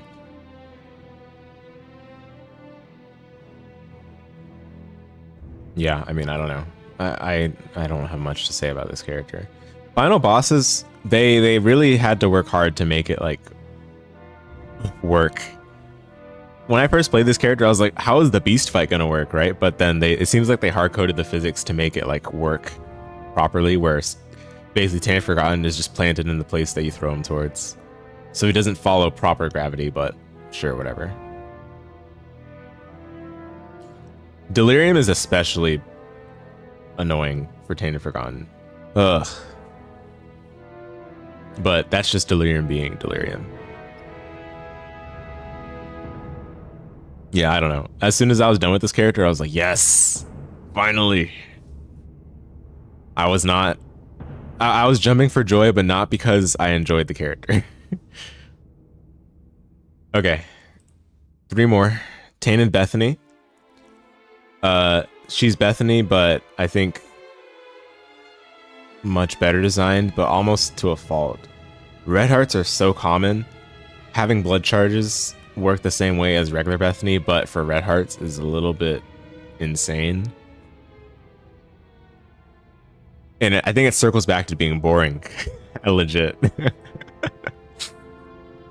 Like, maybe it would be better if she just didn't start with Lemegeton. I think the way she works just already is good enough. Like, she doesn't even need to start with Lemegeton. She'd be fine. But you start with Lemegeton, and it just makes it absurd. Lemegeton fulfills all of your item needs. You don't even need to take a single item. So. And then on top of that, she's a slow art character. Which, I know that sounds bad, but for her, it actually just circles back to being good. Because you never need to worry about losing deal. Which makes you even more overpowered with Lemegeton plus blood charges. Because you get to use them in the deal rooms more for the 25% chance to get an item in the respective room. Which for Lemegeton itself, I don't know. I'm not really settled on how to use it. But I think what's for certain, or how I feel strongly about for now, is that using it in Secret Room is just terrible. Because I don't think Lemegeton can even give you Secret Rooms by itself if you just use it willy-nilly. But if you use it in Secret Room, you're giving yourself a chance to get something like Missing No or TM Trainer. Like, why would you do that? It's just awful. But Lemegeton is just good without even needing to go that route to begin with. So it's like, it just makes even less sense to do it in Secret Room, right? But that's regarding Lemegeton itself and not necessarily Tainted Bethany. The only reason that's relevant to Tainted Bethany is the fact that you can use the blood charges for Lemegeton, which tends to be the best way to use it. But yeah, not very fun for me. Okay, Tana Jacob. I think this character is very punishing. Like, Tainted Lost, yeah, he dies in a few hits, but there's still a good level of thrill that keeps you engaged in a good way. I think Tana Jacob is like on the other end of that spectrum, being stressful. Like, yeah, sure, you can do everything that other characters can do with regards to optimizing in a run. You can play blood donation machines, you can spend money, you can gain any type of health, but when Esau's ghost, Dark Esau that is chasing you the whole time, it makes you play differently, which I guess is the whole point. But I was just stressed playing this character. However, I don't think he's boring. I mean, that in fact, that's like the opposite of his being boring. He's not boring. He's too engaging. He's too engaging that it's stressful. But I appreciate what they did with him. Like, they made a character that is high risk, high reward proper. You can use Dark Esau as combat, right? And he's good combat too. He kills bosses early game really fast, like one shot a lot of the time. And even late game bosses he deals with quite easily. He can one shot the Shady that's in Darkroom and Shale. That enemy is super tanky ordinarily because of the boss armor, but with Dark Esau, you can basically one shot it. So those aspects are cool, but a lot of the times there's so many rooms with this character that you legitimately cannot do anything. Like, you have to have Anima Soul already, otherwise you just get hit by Dark Esau, or you just have to take damage from an enemy if possible. Face tank, that is. So yeah, it just ends up being too stressful for me. But I appreciate what they were going for with this character. It doesn't mean I hate the character or anything. And I don't think they're boring. That's like, that doesn't make any sense either. But I put them in indifferent because I don't think it's baseline at all, and I don't find enjoyment necessarily either. So I think this is just the place where I would put them as a middle ground. Okay, Tainted Laz. Runs of this character take so long because you have to manage like basically two characters. It's like Jacob and Esau, but you're not playing the characters at the same time with two separate existing hitboxes. You switch between them every time you clear a room, and then you can switch between them manually with flip, right? So in greed mode, that gets really annoying because you have to do every single wave with the separate character pretty much. And that's anytime a new wave spawns. That's not just when you clear a wave.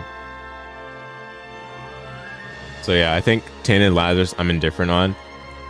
I don't necessarily enjoy him, but I don't hate him either. Like, I think going fast with him is very hard though. Like, I got lucky with Hush because I found Strange Key with him. Or was it a Mama Mega? I can't remember which one.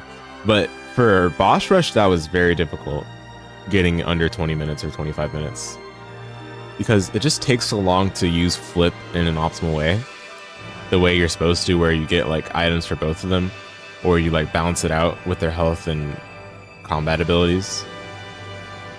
Yeah, it's strong, but then going fast with them is just really tough. And I heard that he used to be worse. I don't want to know how he was worse. But in terms of my enjoyment, like, not necessarily above average, but I didn't hate him. And I don't think he's boring. If anything, the room for optimizing him is quite expansive, but that's not always something you want to do, because sometimes you just want to get to the point, right? And you know that Tainted Lazarus is more than capable with what he starts with. It's just that you want to get to the point. Like, you just want to have the run progress along. You don't really want to think about how to optimize Flip all the time, basically. Yeah, wow, guys. Okay, so this concludes the Binding of Isaac Repentance characters enjoyment tier list of mine. I'm not going to move any of these. I'm pretty good with where these are right now. Yeah, looking at this, I think this is about where I want things to be. Again, these are not ordered within the tiers. I just put the regular characters first and then the tainted characters second. None of these are ordered. I'd probably order the last tier and the first tier though. Like, I definitely say Tainted Samson is my least favorite character.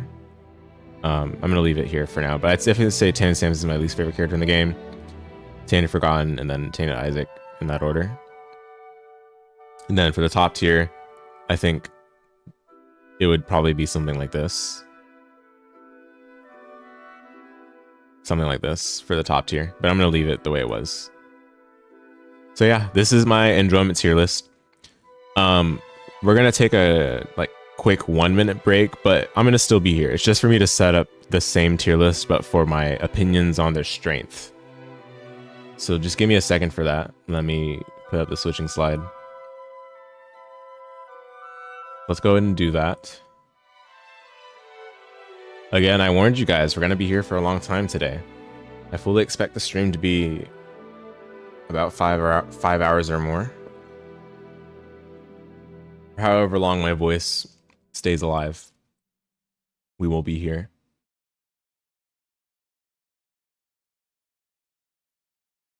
But yeah, give me a moment to set up the next tier list.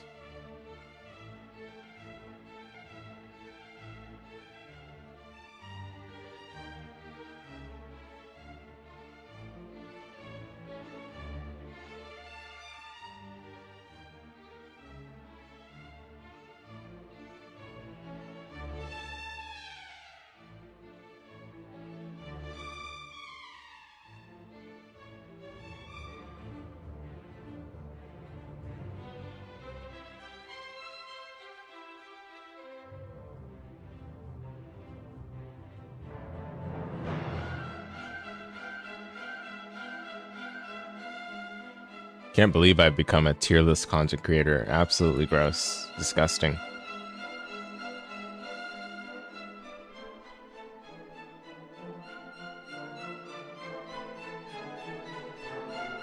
Because we all know that opinions cannot be expressed without using a tier list of some kind. That's the way of the internet nowadays.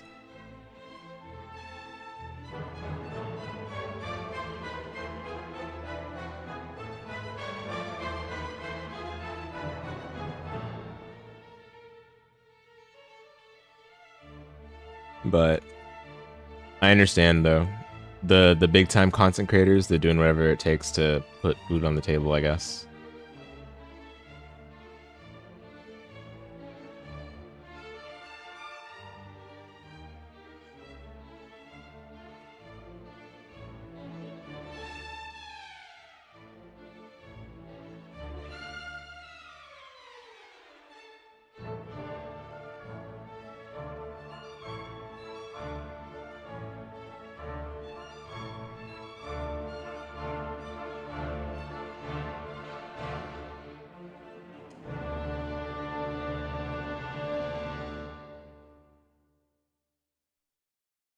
Okay. Let's get ready for the next tier list. So again, guys, this is going to be my opinion on the strengths of each character. I'm not taking into account my enjoyment. I'm taking into account the ease or not ease of use of the character. So this is like the entry level floor for playing the character. And in continuing along that, the ease of winning with the character with what you start with. Like how easy is it to get the character strong enough to a point for them to be able to win a run? And when I say win a run, that entails any form of winning a run. However, if that character is good for winning at any end point of a run, then that'll be more points in favor of said character. Like if they can win pretty easily at all of the following: Beast, Mother, Blue Baby, or the Lamb, then more points for that character. Boss Rush, Hush as well, Delirium. So yeah, those are among the criteria. The main criteria I will use for this list though, because I think this strongly correlates with the strength of a character in this game is whether the character can take health, can take multiple types of health. Because the health in this game, whether we like it or not, health is leverage. Health allows you to do a lot more things than you wouldn't be able to do.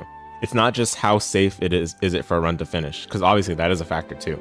But health just directly leads to like things you're able to do in a run. You use health for paying for devil deals if you go that route. You use health for making money, oftentimes. Use health for sacrifice rooms, for going into curse rooms. You can use health for directly damage in a lot of cases as well. So, so yeah, the more types of health the character can take, the better. Okay, let's just go in order. It's going to be a lot faster than my opinions tier list for my enjoyment of the characters, because I think, well, I don't know, not necessarily. We'll just go along. But yeah, we'll start with Isaac.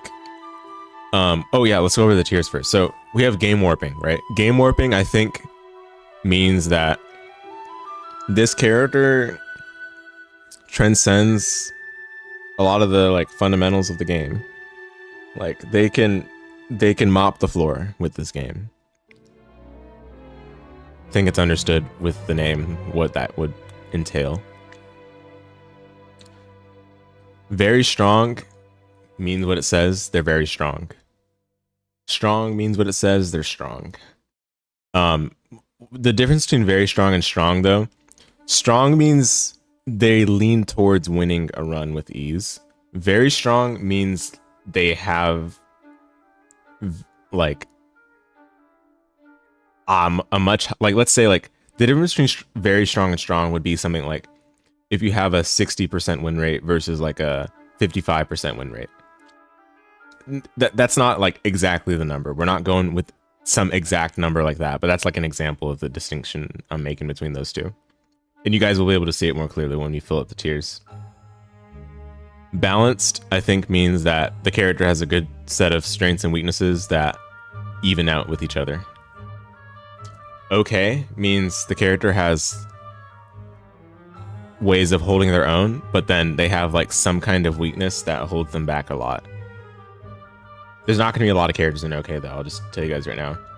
Severe weakness means that the character is capable of winning a run, but then they can't interact with like a significant component of the game, or just don't have access to it, and that sets them back in a way that like other characters wouldn't be set back by. Unsure means that I haven't really decided. Like, I don't know how to rank them. Okay, start with Isaac. I think Isaac is game warping. And let me be clear, I'm talking about with the full set of unlocks right now. When you unlock all the characters, when you unlock all the items that characters can start with. So all the items in the game are available to use. It's similar to playing like a daily challenge. I think Isaac is game warping. The simple fact is that you start with the D6. You start with the D6, and not only that, you start with the bomb. You can do so much with D6 already, but starting with the bomb is crazy.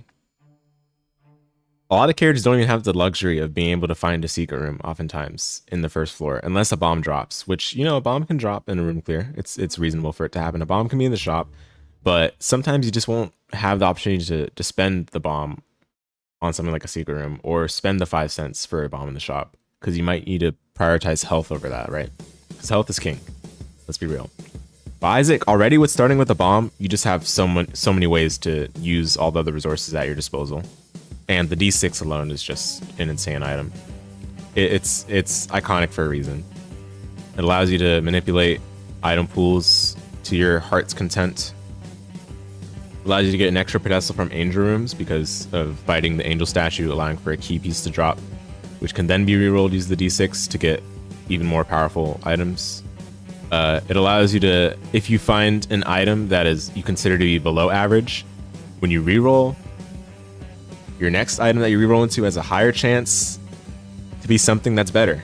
Because if you're gonna reroll in the first place, it's probably because it's an under average item that you first saw. The D6 start is crazy. Agreed. Yes. Yeah. It's pretty simple for this one. Like, we don't really need to spend too much on this. Like, the D6 is really good.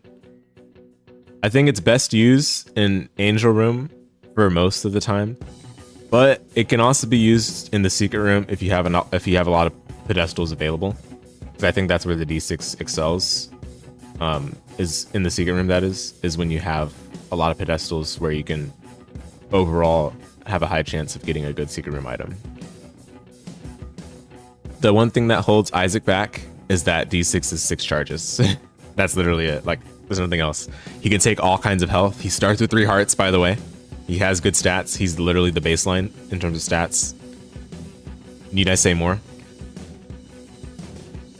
All right, next is Magdalene.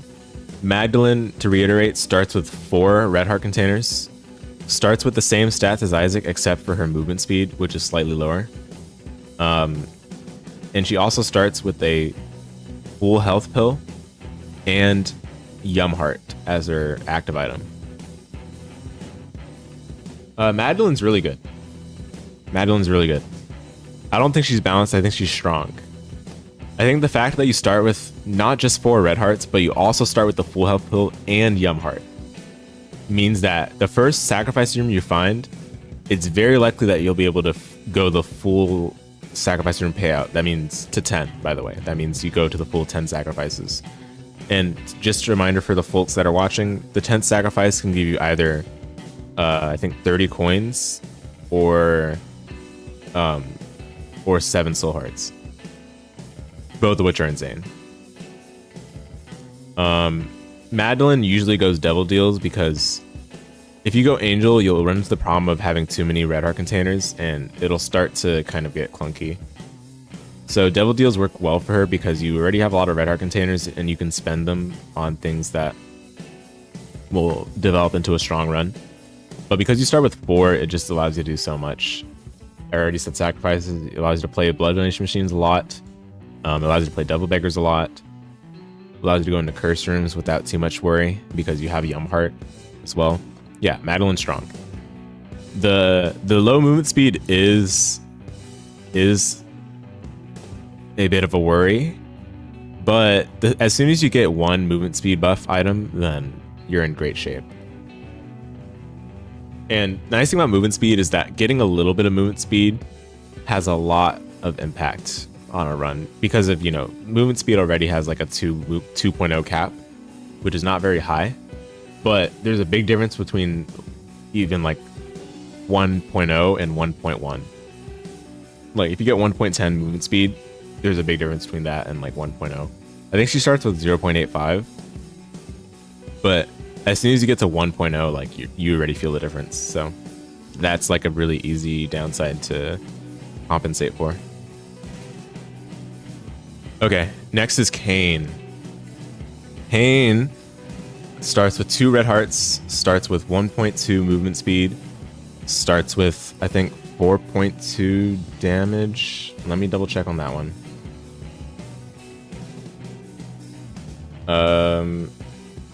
No, Kane has base damage. My apologies. If I had said... Oh, wait, hold on. No. I am trolling.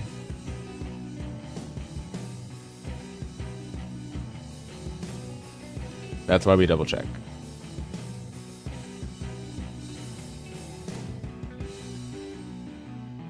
I am trolling. Sorry. No, yeah, Kane does have slightly higher base damage. Yeah, but anyway. The main thing about Kane is that he starts with Paperclip as his trinket item, and he starts with Lucky Foot as a starting passive. Lucky Foot is really good. But I think what makes Kane great is his good starting movement speed and good starting damage. Obviously, Lucky Foot is great to have because it allows you to use pills with a lot more utility than most other characters might have the luxury to be able to do. But then also Lucky Foot manipulates your ability to gamble, so that makes arcades really good. And then also it allows you to get better room clearance because it increases your luck as well. So it just makes Kane have a much better time at playing a resource-oriented game than other characters might. And On top of that, you have paperclip for when you get lock chest to make lock chest free. So he's strong. Is he stronger than Magdalene? I don't know. I don't really care. None of these are going to be ordered, really. I mean, we can order some of the tiers, but this is not a significant difference, in my opinion. Kane and Magdalene excel in separate ways. Is this post-rock? This is a math rock. But honestly, this band is like... This band has like high overlap with post-rock, I would say. In general, a lot of math rock bands have high post-rock overlap. Especially math rock bands from the early 2000s like this one. But yeah, good question. Yeah, I don't think the difference between Magdalene and Kane is that significant. They're both good. Does Kane start with a pill? Let me check. Kane starts with a key. Interesting. Yeah, I mean, I guess that allows you to go into the first shop on basement 2. Sure. Anyway, okay, next is Judas. Judas has 1 heart, 1 red heart, but he starts with high damage, and he starts with Book of Belial as his active item. I think he also starts with 3 coins. Yeah, he starts with 3 coins. I mean, Judas is good, but I don't think I can rank him strong. And the main reason for this is because of the 1 heart. I think he's balanced. Again, I already said, guys, health is king in this game, right? Starting with 1 red heart makes the early rooms troublesome. Like, obviously you have good damage, right? So it can be compensated for, but still you have to like really focus and pay attention to not get hit. And I think given this tier is called balanced, like 1 heart is literally balancing him out. Like, he has high damage, but he starts with only 1 health, right? So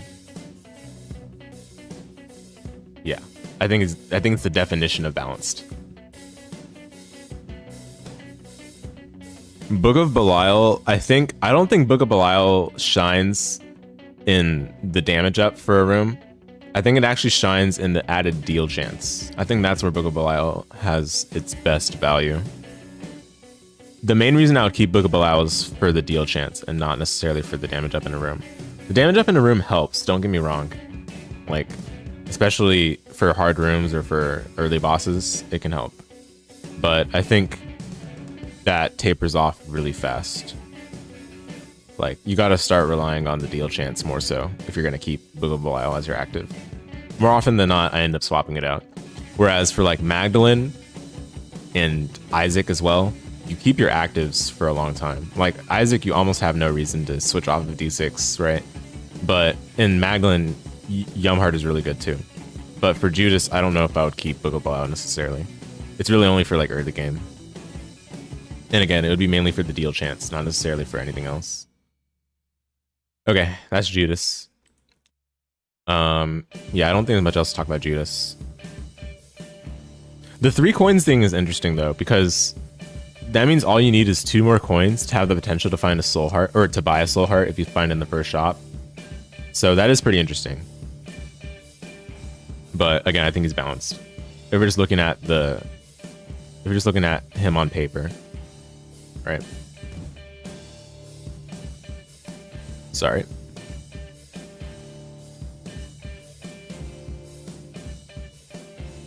Yeah. Thought I had a notification. All right. Next is Blue Baby. Blue Baby is he was considered a challenge character, I guess, early on into Isaac, and he's a challenge character with regards to his being like a soul heart character. So you cannot take red hearts for Isaac, or I said for Isaac. For Blue Baby, you cannot take red hearts. But Blue Baby has slightly better stats than Isaac. He has slightly higher movement speed and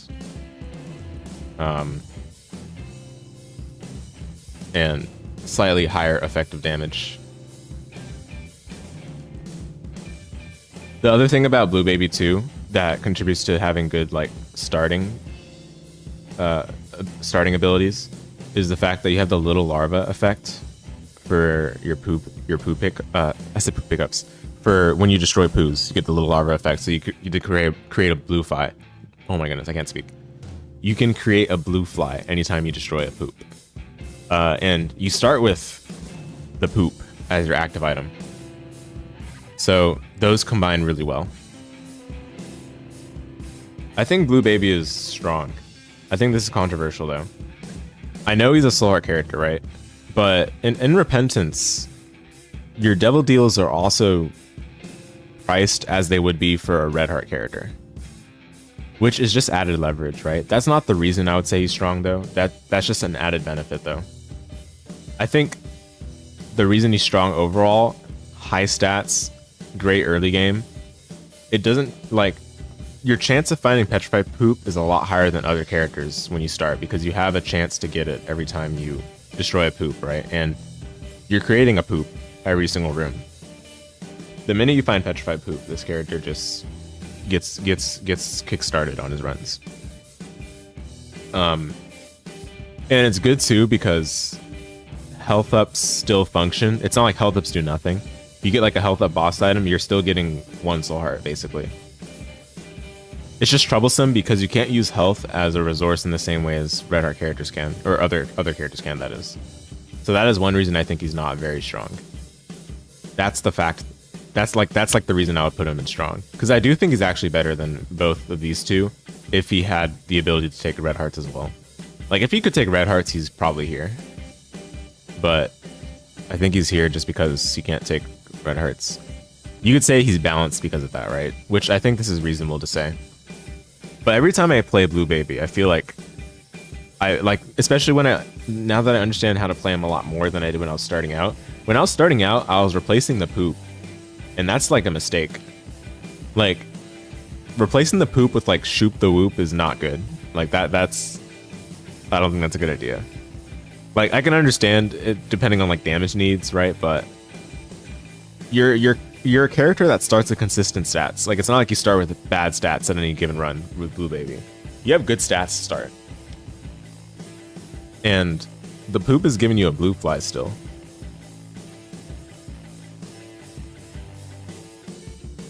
So I don't know. Maybe balance is more appropriate for him, but I do feel like he's pretty strong still.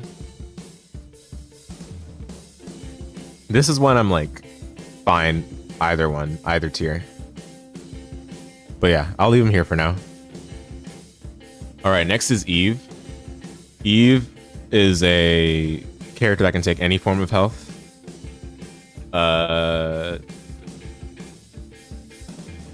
You know what? We'll put Blue Baby for balance for now. We'll just leave it there. Eve. She can take any form of health, and she starts with Razor Blade, Babylon, and Deadbird. And then she also starts with like slightly below average damage. Like she starts with like 2.62 damage or something. But she also starts with high movement speed.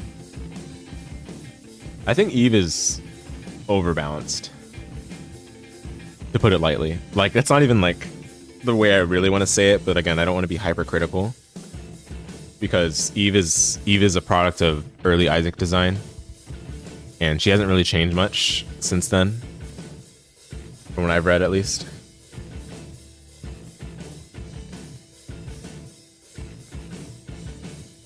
Yeah, so sorry, I was taking a sip. So I think given those, I think she's balanced. Razorblade is not good. Razorblade is like good for exactly Eve, and that's really it. And that's not even because of Razorblade, that's because of Babylon. You're trying to get the Babylon effects, right? Because the Babylon effect works differently for Eve than it does for other characters. For those of you who don't know, Babylon gives the Empress effect if you have half a heart or less. But for Eve, that effect is given if you have a full red heart or less. Sorry, I said half a heart. Half a red heart or less. But for Eve, it's online if you have a full red heart or less. But that's like the one thing that keeps her, I guess, functional, I guess. And yeah, while Razor Blade does keep that online, that means you have to keep your red hearts low, which means she tends to go devil deals, but I honestly think angel deals are still better for her, which is crazy. Like, you basically just still go angel deals, but then keep Razor Blade or keep an item that keeps your red hearts low. I think angels are still better for her. Excuse me. But the way I play her is like, you just use Razor Blade early game to have Babylon active, and then as soon as you have a build strong enough, you just basically ignore that. And as soon as you find an active better than Razor Blade, you get rid of it. Like, the issue with Eve too is that Ivy Bag is just straight better. I don't want to be like unfair. I know Ivy Bag is just good in general, but like, Ivy Bag is just better at doing what Razor Blade is supposed to do for Eve specifically. And I think Samson as well, who's the character we're going to talk about next, is just a better version of Eve, because he doesn't have to worry about his specific health count. He can just take damage and get damage, which I think was what their idea was for Eve. But again, I'm not a big fan of the developers' insistence on pain for gain, especially with these early form characters where it's just super one note, super binary. Like, you get hit, you get damage, you know, like that's not, nah, I'm not a fan of it. But my opinion aside, which this is still an opinion of course, but I do want to take into account like a more neutral stance for assessing the strength of the characters. I do think Eve is overbalanced. Okay, next is Samson. Samson starts with Bloody Lust, that's it. He also has high shot speed. We talked about this in my previous tier list. But yeah, he starts with high shot speed. His tier rate is slightly lower, according to the wiki. But it's not significantly lower.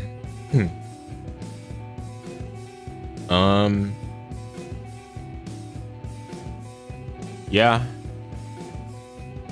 I guess his speed is not bad. As an unlock, you start with Child's Heart as well, which increases the rate of red hearts spawning, which is a thumbs up. That's really good. That's an unlock, but it's still worth pointing that out for what the character can do.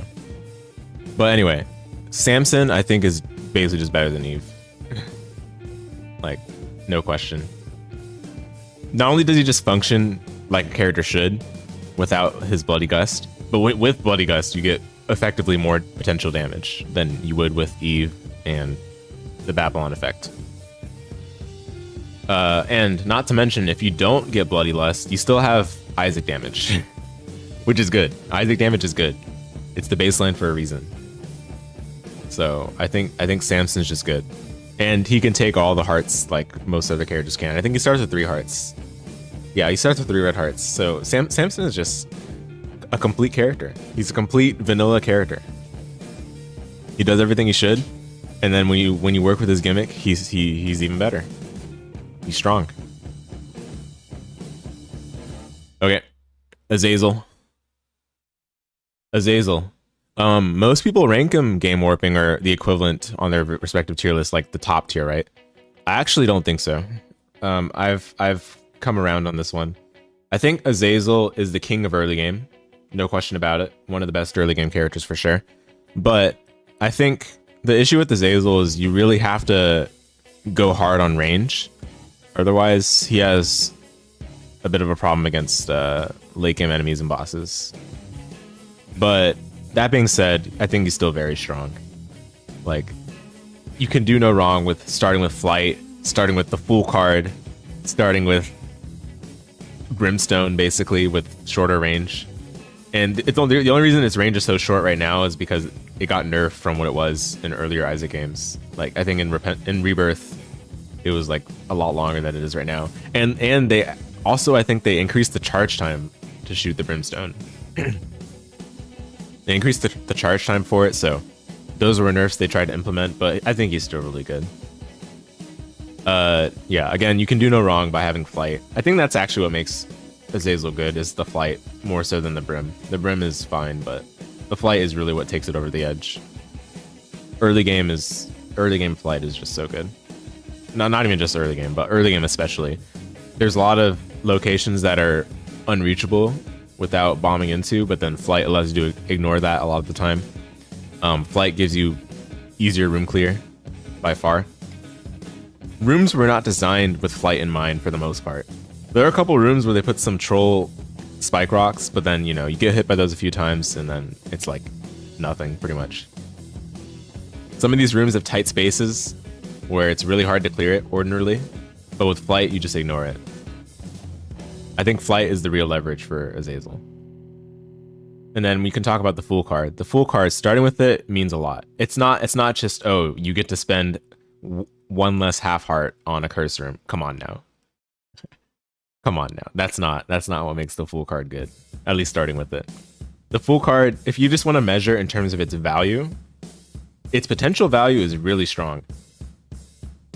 Using it to be able to farm a mini boss, usually it's going to be is it Gluttony? No, not Gluttony. Anyway, it's the one that drops Bob's Rotten Head. Use it for that mini boss to farm cards. You can use it for the greed fight to farm for Steam sale or just money in general. You can use it against I don't know, whatever other mini bosses there are that spawn enemies. That's where it's easiest to do. But those are examples of high value expenditures of full card. So a lot more than just, you know, minus half a heart for the curse room, right? So yeah, just having the full card to start is just so much leverage. It allows you to have a safety measure if you're going for beast, which does matter. I already told you guys earlier. The ease of completion of a run is factored into these character strengths. Azazel is able to defeat or go to the beast fight. I said beast fight. Go through the ascent with much less trouble because you don't have to worry about Curse of the Maze on depths 2. You don't have to worry about not having enough bombs for the Marked Skull Rock in depths 2 to get the full card. You can just keep the full card and have a guaranteed way at the beast every run. So that means a lot. Yeah. Overall, Azazel is very good. Very, very good. I don't think he's game warping though. Again, I think he's the king of early game, but he falls off very fast if you don't find range ups. And that can very well happen. Like, a lot of boss items do give range ups, but the way people typically play Azazel, like going devil deals, I don't think going devil deals makes sense. I think you have to go angel with Azazel. And even angel items, there are not a lot of them that give range ups necessarily. So it's kind of a struggle if you don't find range ups. But I mean, yeah, regardless, like Brim is still good, Light is still good. You're gonna be like well off for the most part, but I think he's very strong and not necessarily game warping. Lazarus, on the other hand, I don't think the same can be said. I think Lazarus is game warping. Lazarus by himself is just like a complete character, except for flight. He doesn't have flight. Oh, he doesn't have flight. Wow. Wow, he doesn't have flight. Severe weakness. Oh, flight. Nah, I mean, he has an extra life already when you play him. You hit select on Lazarus on the character select screen, and you see in your health bar that not only do you have 3 hearts, but you have ×1 at the end of it. Like, if you're just thinking about strong, like having an extra life, and this extra life is not just once. It's not, the ×1 is not even correct, because you get that extra life every single floor. So if you die once on a floor, the extra life goes away, but then you go to the next floor and it comes back. Like, and it's not just an extra life. It's an extra life where each time you turn into Lazarus with Risen, you get stats up with Lazarus Risen, and then the next time that you go to the next floor, you keep a permanent damage up for the rest of the run. It's just ridiculous. So by the time you die twice, you see your damage number and it's like close to 7 or 8 without any like actual damage up items. So to say the least, that sets you for the rest of the run with regards to like stats, right? Now, the thing that Lazarus is kind of weak at is range, because the starting range is pretty bad, right?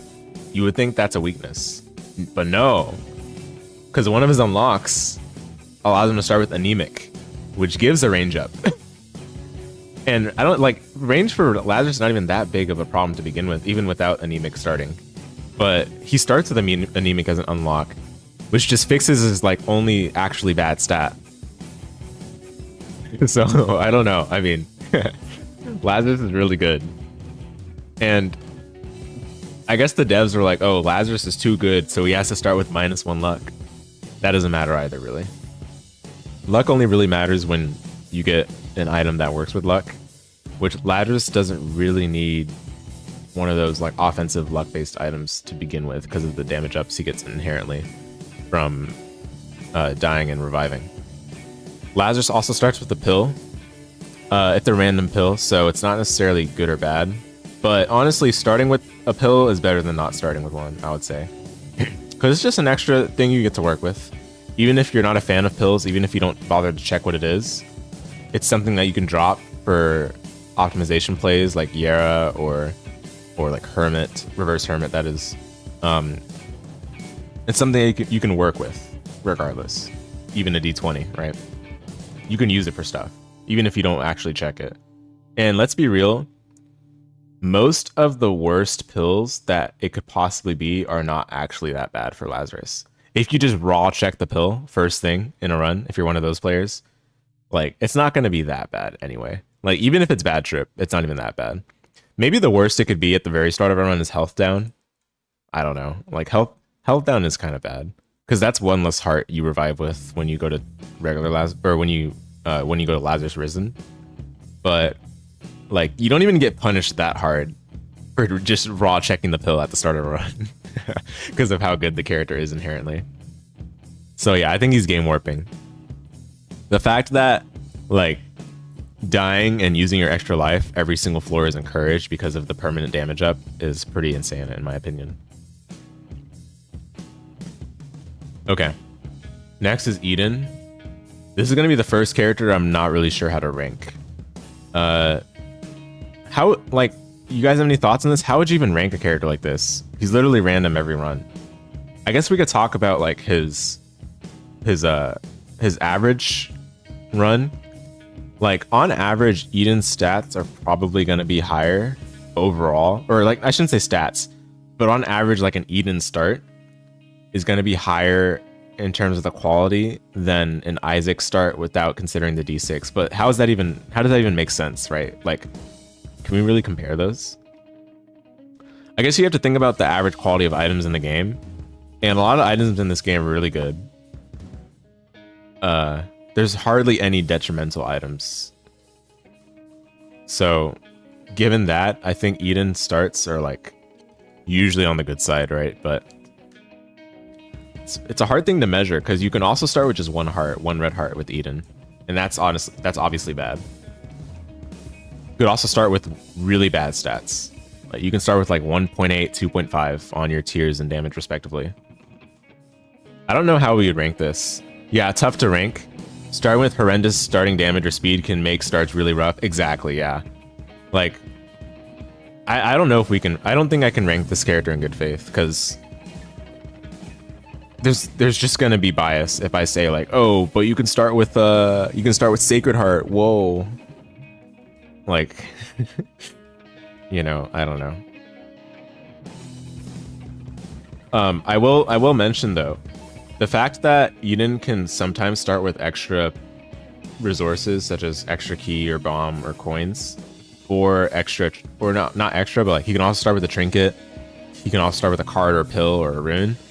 Those are cool because regular characters don't really start with those. And I would honestly rather start with a trinket and any card or pill or rune than not, right? Like for obvious reasons. Like it just allows you to do more things.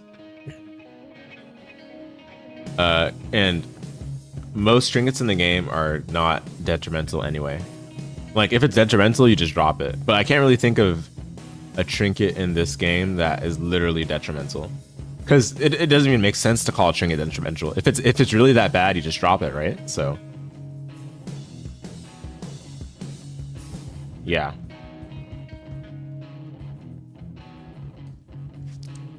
not sure where to rank Eden. But the good thing about Eden is that you can basically always make use of stuff in the game, because you can take any type of health. You can, you know, he doesn't have restrictions on what kind of items he's able to use, that kind of thing.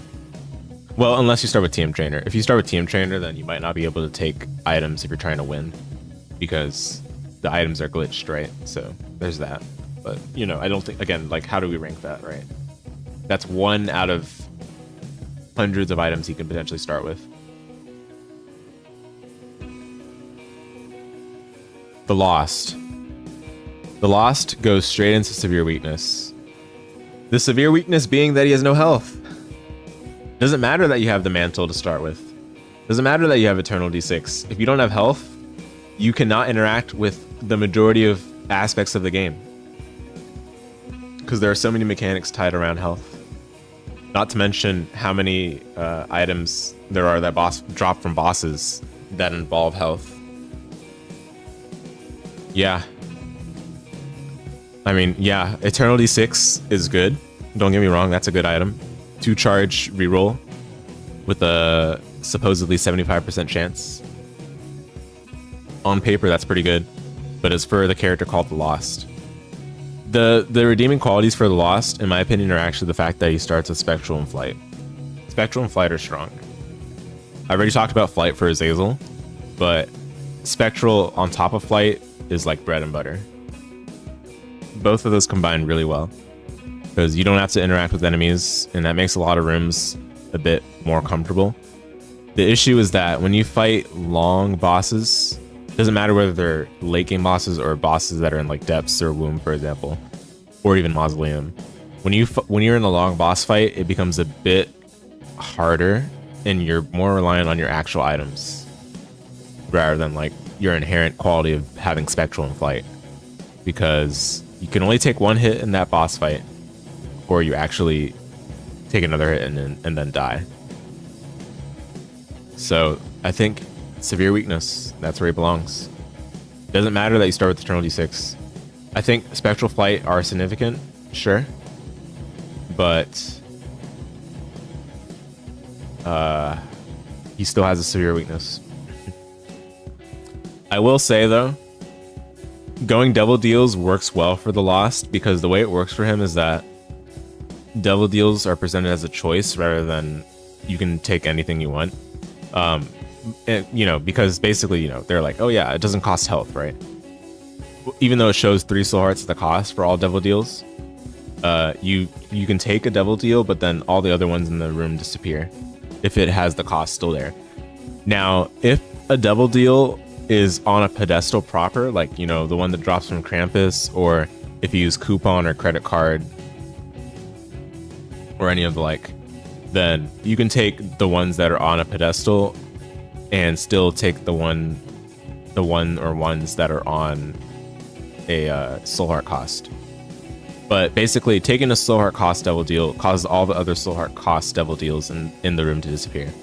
And yeah, you take them for free, but it's always a choice in those cases. So that's pretty nice, you would think. Again, the issue is that garbage Devil Deals for this character still appear. Things like, I don't know. Well, Heartbreak is broken for this character. Heartbreak is literally a bunch of extra lives for the Lost. Heartbreak's insane, but I don't think we need to go there like that. I mean, that doesn't really say much. I guess the nice part about the Lost too is that you can actually see Dead Cat, but there's a bunch of items that you just can't really use, like Bloody Gust, Bloody Lust, Ambient Conception. You can't use any of those because you cannot take health, and those can still appear in the Devil Deal. So, you know, that just immediately counterbalances itself. That's what the ED6 is for, right? But then ED6 has a chance to delete pedestals, so it's always a risk. Thankfully, most Devil Deals have multiple options anyway. Like, more often than not, you'll have a Devil Deal with multiple options rather than just 1 or 2, but still, I think that's where he belongs.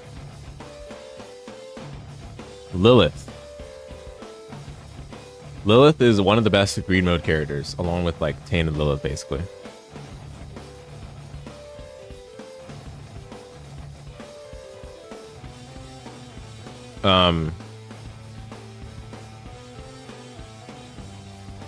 She starts with a box of friends, Cambion Conception, and Incubus. But I think the Incubus is considered inherent. She doesn't start with the Incubus item. She just starts with it inherently. The thing is, she also has one red heart and one red heart and 2 black hearts to start, and she can take any kind of health. Yeah, I mean Lilith overall is pretty good, I would say. Like even without considering her being the best greed mode character, as like a regular game character, she's pretty good still. She functions, even though she can't like she doesn't really shoot the same way as other characters do because of the way she's like blindfolded. But you know, just got to get a little comfortable with moving with her, and it's fine. Truthfully, it does make pushback a little difficult to leverage though, because pushback is needed for some rooms to keep enemies at bay, and you're not able to do that unless you get Incubus exactly in the line of fire, right? So it does require some preemptive movement to account for that, but I don't think it's a severe enough weakness. I think she goes in strong. I would put her in very strong for the greed mode aspect, but I don't think she's Azazel level. Cambion Conception is good though, I will say. The worst thing you can get from Cambion Conception is like what the what's it called, Demon Baby and Leech.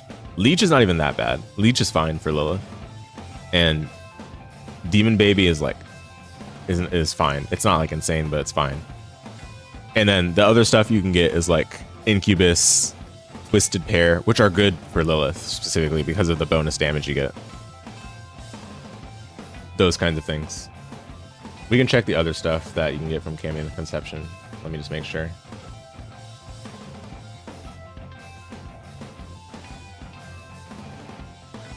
You can also get Dark Bum, Little Brimstone, which is excellent, Succubus, Lil Abaddon. Like, these are all really good. So yeah, Lilith's pretty good. Lilith is strong. She might be a pay grade above these, to be honest.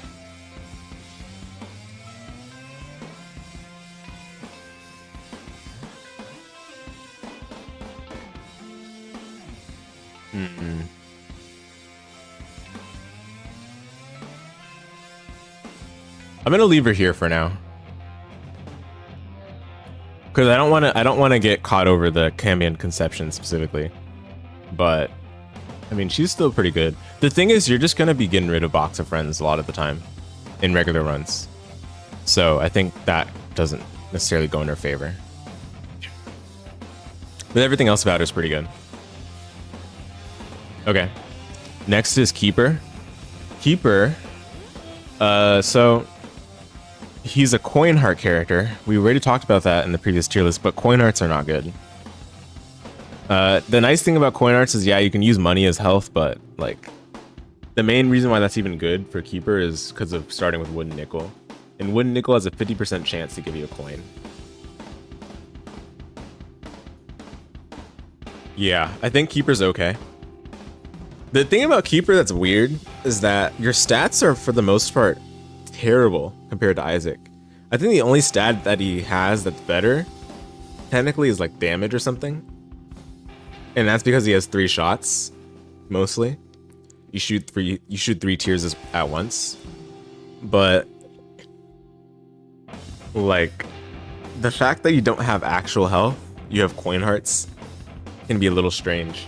The good thing about Keeper though is that sacrifice rooms are laughably easy to pay out because of oftentimes from sacrificing you just get coins inherently, and then also you can just do like 1 sacrifice at a time and then clear a room, get Wooden Nickel, go for another sacrifice, etc. So oftentimes you're able to pay out the full sacrifice room without really any issues. But in long boss fights, it can be tough because you might have only one chance to get an extra hit with one nickel. Again, not even guaranteed. Otherwise, you can only take up to 2 hits before the 3rd hit kills you with Keeper. And again, his starting stats are so weird. Like, you start with less movement speed, less luck, less tier rate, all compared to Isaac. Let me see what else. I think it's all of those though. It's so weird. Like, Tainted Keeper's not even like that. But for some reason for Keeper they're like, yeah, let's just make all the stats like just worse. Yeah, so the damage is higher, but then the tier rate's lower, the movement speed's lower, the luck's lower.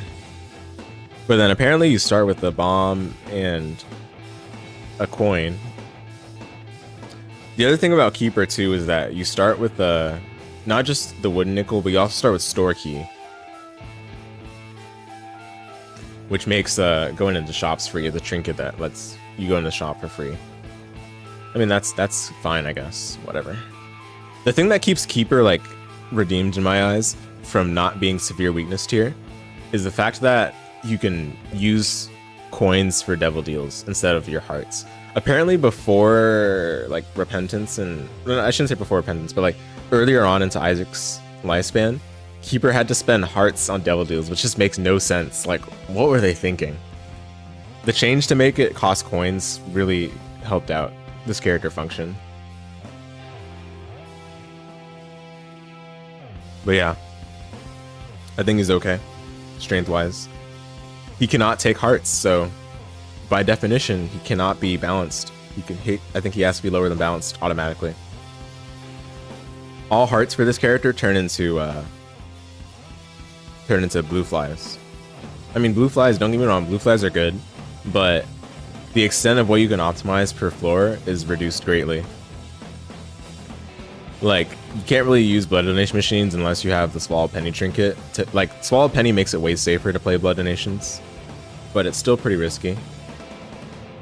And honestly, it doesn't make sense a lot of the time, because they also reduce the chance of him getting coins on blood donation machines. So yeah, it's just like, I don't know. I think Keeper's not good.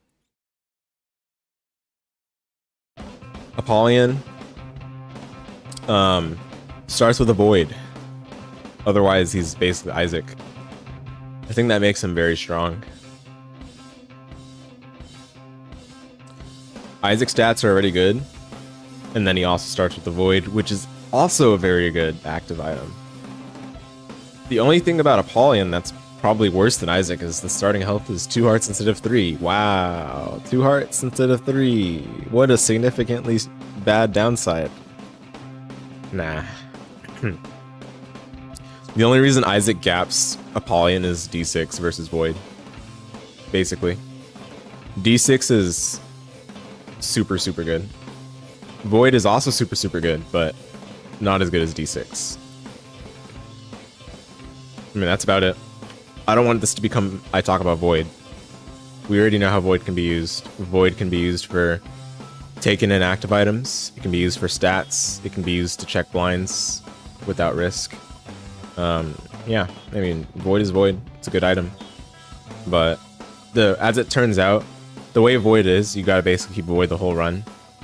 And that's how Apollyon functions the best. It's kind of sad that it works like that, because Apollyon doesn't really have any distinguishing characteristics. So you're basically forced by the devs to keep Void the whole run. Otherwise, are you really playing Apollyon? No, I'm kidding, but anyway, you guys get it. I think he's very strong still. Okay, next is the Forgotten. So the Forgotten, he's basically 2 characters, right? He's the Forgotten and the Soul. The Forgotten is a Boneheart character, and is melee based. The Soul is a Soul Heart character, but he plays like the Lost. The issue is that it's actually not 2 separate characters, because whenever you transform into the Soul, you're not actually playing the Lost. You're playing Well, I mean, thankfully you have health, right? So that's better. But you're chained to wherever you left the Forgotten at, which unfortunately limits how you can use the soul greatly. Now, I will say, the Forgotten has really good early game because the melee attack shreds through early game enemies. And Bone Hearts are strong, right? Bone Hearts are great, but the thing is, Bone Hearts are best when you can use them in tandem with other kinds of hearts. And the Forgotten can only take Bone Hearts. So that's a little rough. But it's nice because your HP bar is a lot higher technically than some other characters might be able to fit in the same number of heart containers. But at the same time, you can only take Bone Hearts, right? All the soul hearts go to the soul, and you cannot transfer any of the soul hearts to the Forgotten, right? So that's a little rough. The nice thing though is that the soul can go. Excuse me.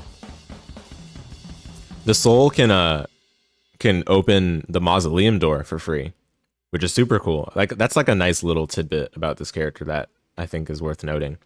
The soul can go into the mausoleum door for free, which makes going to mausoleum a lot less stressful than it would be otherwise.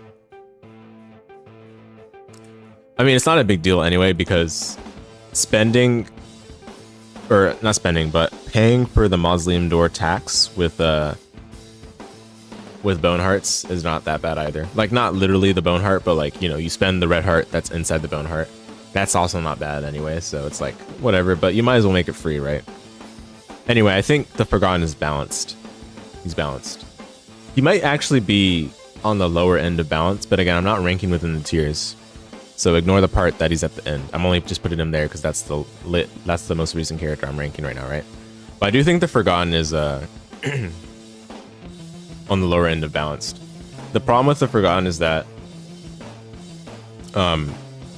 again, your health is like divided between the soul and the lost, and they can only take their respective kinds of health. And the Forgotten himself isn't like compatible with every kind of item. Like ranged items don't really work the best for the Forgotten because he's a melee character. But early game, because of like the fact that you can fly and that the melee attack can reach like, you know, objects over a gap or over rocks, it's nice for getting early game flight value potentially. So I think this is the definition of balanced. But late game bosses, and I think Delirium as well, it's a little bit of a struggle. Hush is kind of free. You can just stand behind, like basically when you transform into the soul, you're chained to the Forgotten, right? But Forgotten is invincible and blocks shots. So you can have the soul like stand behind the Forgotten and shoot during that. So that's good against Hush and some other bosses as well, like Isaac and Blue Baby as well. Anyway, Bethany. Bethany is hard to rank as well, but I'm not going to put her in unsure. I think she's strong. Book of Virtues is very good. Allows your first deal room to be an angel deal guaranteed. Of course, if you can keep the deal, right? But also, if you go devil deal at any point in the run, you're not committed to devil deals. It allows you to still go angels after that. And then also Book of Virtues stacking with any other active item you get and also adding Wisp to that is really good. So all the things that are good about Bethany, I think, are mostly related to Book of Virtues as opposed to like anything Bethany has inherently. Because I don't think soul charges are that good. Soul charges, I would much rather have that be health rather than like an auxiliary resource. Because you don't really get to use soul charges that much unless it's like a super good active that you just want to spam. But at that point, if it's a super good active, then you're probably already winning. Where the soul charges aren't the thing that are making the significant difference. Whereas you'll feel it when you cannot hit a deal room for your life because of the fact that she can only take red hearts. So I think she's strong and not very strong. She's borderline balanced, to be honest. How do I feel about Blue Baby versus Bethany? I think they're comparable.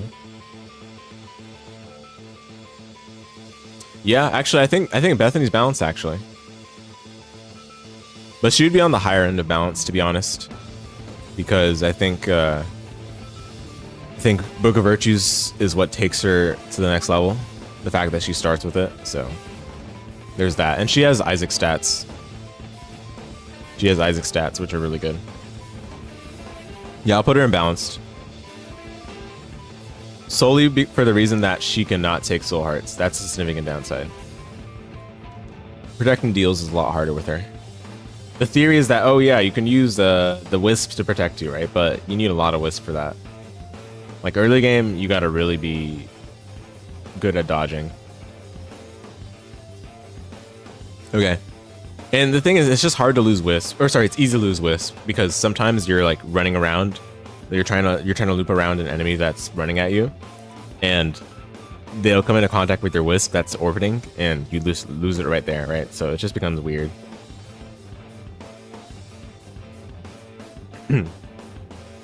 Okay. How deep are we into? My voice is already struggling. 2.5 hours. It's so over, man. Wow. Okay. Jacob and Esau. Jacob and Esau.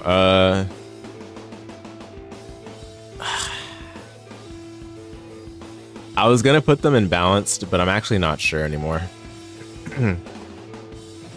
Our balanced tier is looking pretty good.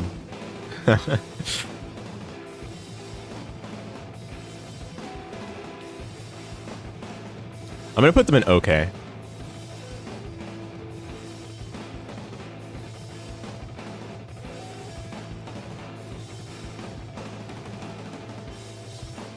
The issue with these two is not anything that relates to like their ability to finish a run, other than the extra hitbox. Really, that's it. It's the extra hitbox. You have to go hard into health, specifically gathering health, to compensate for that. Thankfully, they have no problem getting health because they can take any type of health. Both of them can. Jacob starts with 3 red hearts. Esau starts with a red heart and a soul heart. Jacob starts with like stats that are kind of comparable to Isaac. Esau starts with higher damage, but I think less range. Something like that.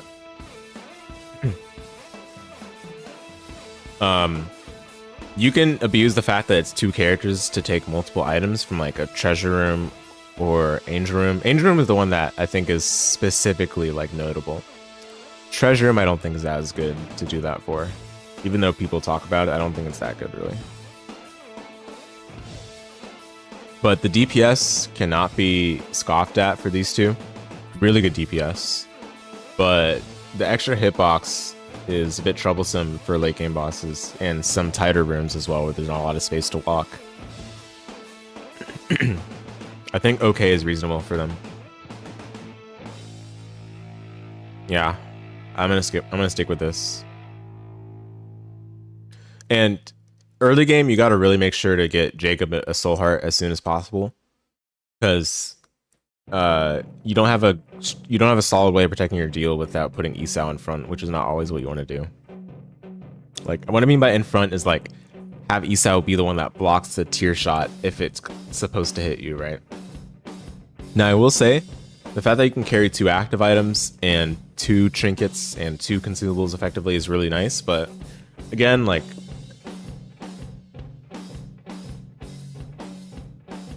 you have to deal with the extra hitbox, which is not good, to say the least. And that is the last base character. Let's kind of get through these tainted characters while my voice is still good. We'll take a short break after that before we continue to the other tier list. Tainted Isaac. Very strong. I think he's game warping. I've already said this in the previous tier list when I gave my thoughts on the enjoyment of every character in the game, but Tainted Isaac being able to have 2 options for every single pedestal is crazy. You're just bound to get a powerful run every time you play this character.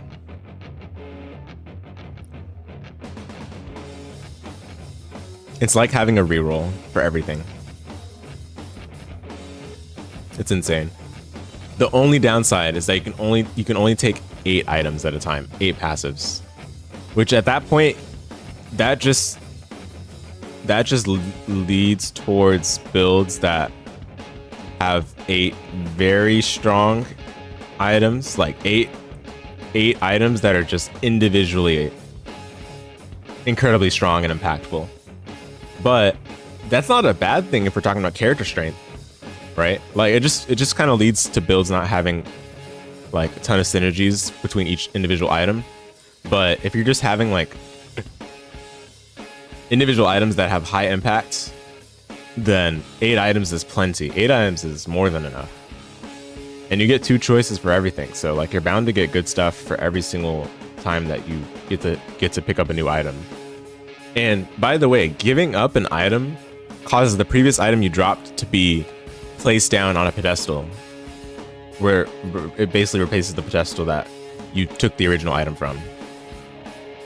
So let's say you get a boss drop, it's dinner, and you want to replace it for experimental treatment that you took, right? Well, when you take dinner, experimental treatment gets dropped on the same pedestal where dinner you got it from, right? But the thing is, Tainted Isaac keeps whatever HP he got from items, even when those items get dropped. So dinner gives like a health up, right?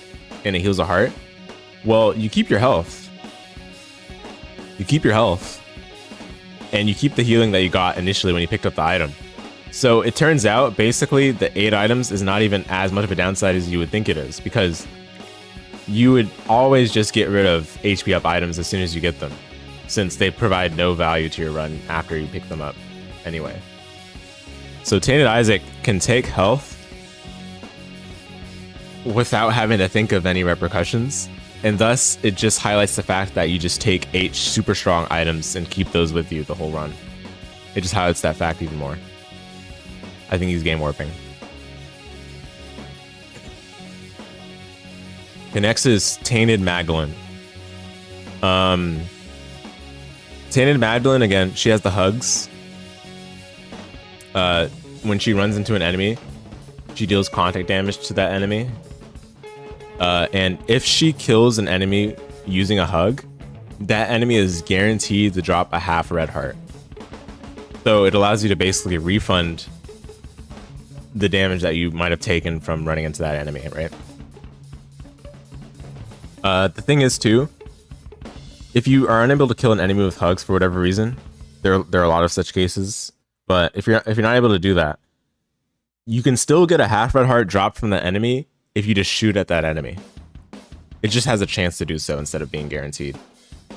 So, but if you do that method and you get the half red heart to drop, then you get a net refund of your health. Like you basically get like your health back, like +1 health back, or plus half a heart in this case. Which matters a lot because for Tainted Magdalene, her health is gradually draining. Specifically her ephemeral hearts, of which she starts with 4. And any hearts that are beyond her first 2 red hearts are considered ephemeral. Or I guess any hearts that are beyond her first 2 heart containers, rather. They're considered ephemeral. So you do happen to need the red hearts that you get from enemies when you kill them. But that being said, she is so strong.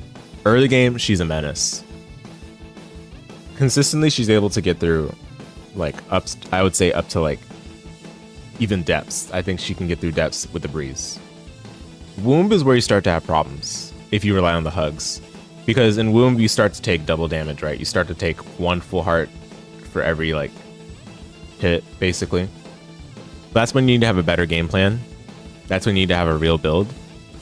But come on now. The fact that she's able to breeze through up to depths, I'd say even Mines is the same way.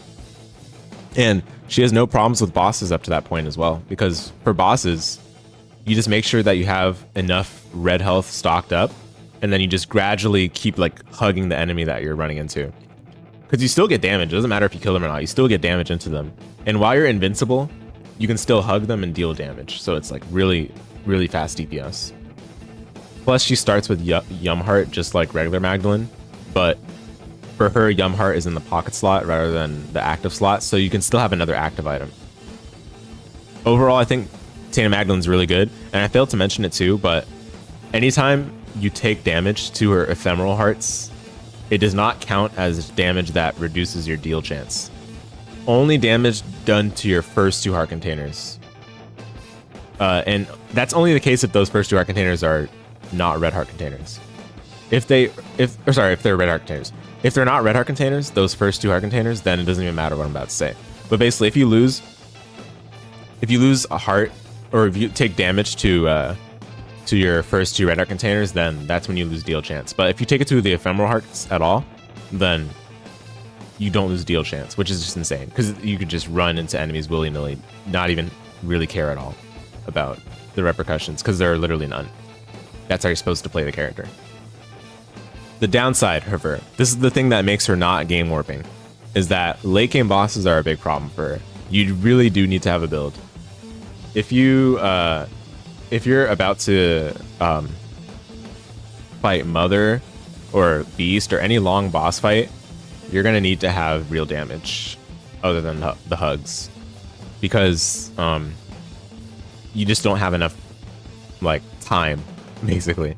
Like, you're taking 1 full heart per hug, and you don't have enough time in the fight for those hearts to last long. Excuse me, to last long enough to be your sole form of damage. So that's the one thing that prevents her from being game warping, in my opinion. But everything else I outlined about her, she's just insanely strong. Okay. Tainted Cain. Oh. Can we just immediately throw him into unsure? Like, guys, come on now. Like, how... Another character, how in the world do we rank this guy? I'm ranking him as far as not using any mods or tools that will tell you what items you get when you craft, right? Because in a vacuum, Bag of Crafting is insane, right? It's just a value generator. If you want to think about it like this, it's a value generator. It allows you to turn things you're not going to use into items. But in the context of Tainted Cain, where that's your only way of getting items, you basically have no clue what you're going to get unless you're using a preset recipe, which preset recipes are what stabilize this character, to be honest. But in terms of how we evaluate him, I personally don't have a clue.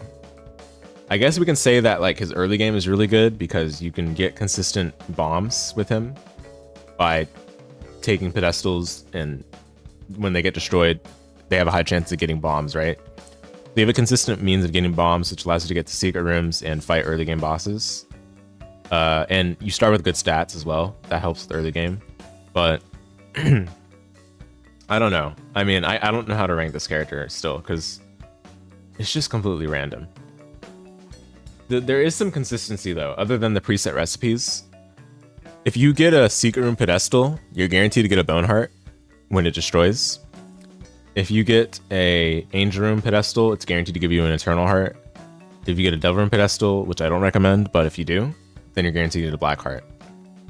I don't think devil rooms are worth taking, or devil deals are worth taking for this character in order to get materials for crafting, because you're paying a heart to not even get an item. You're paying a heart for like pickups. That's just ridiculous, right? Why would you do that when angel rooms are right there and give you the pickups for free? So that's how I feel, but I don't think I can rank him realistically. I still need to explore more Tainted Cain in the first place. I feel like my journey with the unlock for this character, I was experimenting with so many different ideas that I never really settled for one strategy by the time I finished him. So I don't know where I am with this character still. But I will say, I think Bag of Crafting is really strong. But that's Bag of Crafting we're talking about, and not necessarily Tainted Cain, right? So I don't know. Alright, next is Tainted Judas. Tainted Judas is a soul and black heart character. He cannot take red hearts. He starts with dark arts, which is really strong. Dark arts is a really strong active. He also starts with really good damage. I think Tainted Judas belongs in strong. I think so. He has enough strengths to compensate for the fact that he cannot take red hearts. And I think that just barely puts him above Blue Baby. I know I said earlier Blue Baby I think is considered strong, and I still think so, by the way. But if we put Blue Baby strong, Tainted Judas is absolutely strong for sure. Because Tainted Judas has straight up a better active item, and is still limited by only soul hearts and black hearts, right? He starts with 2 black hearts instead of 3 soul hearts like Blue Baby does, but higher damage, better active. I guess the other downside is that he can't get the Devil Deal discount that Blue Baby gets, but you go Angels with Tainted Judas anyway, so it doesn't matter.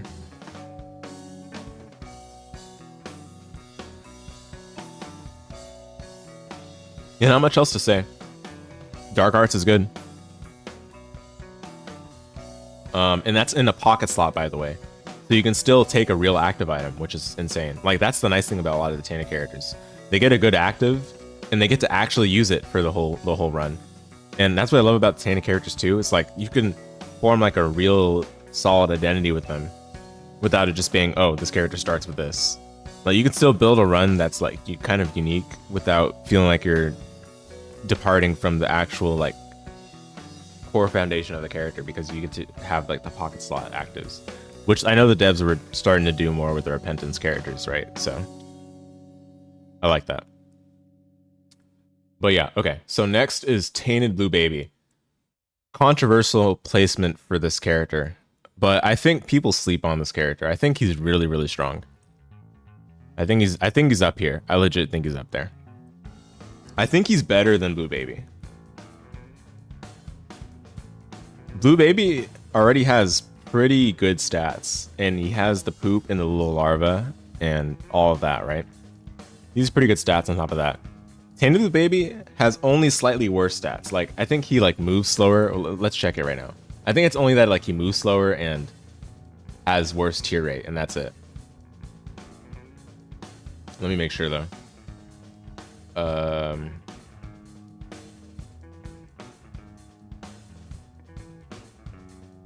Okay, we got the Tainted Blue Baby page right now. Yeah, start with 3 soul hearts. See, tier rate minus 0.35. Speed is minus 0.1. And that's it. Otherwise, comparable to even Isaac. So that's like the worst you're getting with Tainted Blue Baby. But, and then, okay, the other bad part, right? Theoretically, the other bad part would be the fact that you can't take bombs. That being said, in place of bombs, you get poo pickups, and the poo pickups drop from enemies whenever you deal damage. It's not when you kill an enemy, it's when you deal damage. It's crazy. So yes, you can farm poo pickups if you wanted to. If you had any way of redoing a room, you can just farm poo pickups, because anytime you deal damage. And poo pickups are really easy to cycle through. They give a variety of effects, allowing you for like bombs, explosive diarrhea effect, basically. There's like a gas cloud. There's a fire, like a fire thing similar to like red candle. Yeah, there's a variety of effects. There's even a hallowed ground, which is not great, but it's there. It can be used. But it just makes this early game so good. And because the early game is so good, and it's consistent as well, it just allows you to have so much stability for late game. I think even against final bosses, he's really good, because if you really have nothing else, you can legitimately just use your poo pickups for combat. Just cycle through them, similar to like cycling through like a deck in Yu-Gi-Oh or something. You just cycle through your best stuff, and even if the stuff is bad, you just use it right away. Like if it's like just the regular poop, you throw it at the enemy and you'll still do damage to the enemy and the boss. It's not going to be a lot of damage, but it's still good. And eventually you'll hit the bomb, which can break through boss armor. Eventually you'll hit the fire, which does a lot of damage per tick. Eventually you'll cycle and land into the stronger items, stronger poo combinations. But the thing is, those are always there and it's consistent, but you don't even necessarily need them, because you'll have a strong enough run developed by that point usually. And you go Angels with Tainted Blue Baby all the time, because the devil deals are not discounted for this character, unlike for Blue Baby. I do think he's up here. I really do. Blue Baby is question marks. You never knew that? Yeah, yeah. Hey, what's up, Retro Age? Yeah, that's right. That's indeed the correspondence. Yeah, I think Tainted Blue Baby is really strong. I definitely, even if he's not like exactly very strong the way I think of him, I still think he's absolutely better than regular Blue Baby. Because you just get consistent damage throughout the whole run. Even against bosses, because you have the bombs. The bombs break boss armor, so you have consistent damage. If you really need that. Like, I don't think you need, you shouldn't need that by that point, but in any case, you have it available, and it's consistent because you get the poo pickups every time you deal damage. Like, I cannot stress enough how insane that is. And even if you don't end up picking those up all the time, you can use the hold pocket active to save the one that you want to use for later, and then just keep cycling through the other ones for combat or for utility or whatever you need it for. And even if you don't really need to hold it, you can just leave the poo pickups on the ground and then use it for like optimizing for other things like a D20 or a Yera or anything that you can think of using them for. I think Reverse Hermit works on them. I've never tried it though, but I think it does work. Given that the three value poo pickup can be bought in the shop, I do think Reverse Hermit works on poo pickups. But I've not tried it before, so don't quote me on that. Okay, Tainted Eve. No bias here whatsoever. I think she's the strongest character in the game. No. Okay, come on.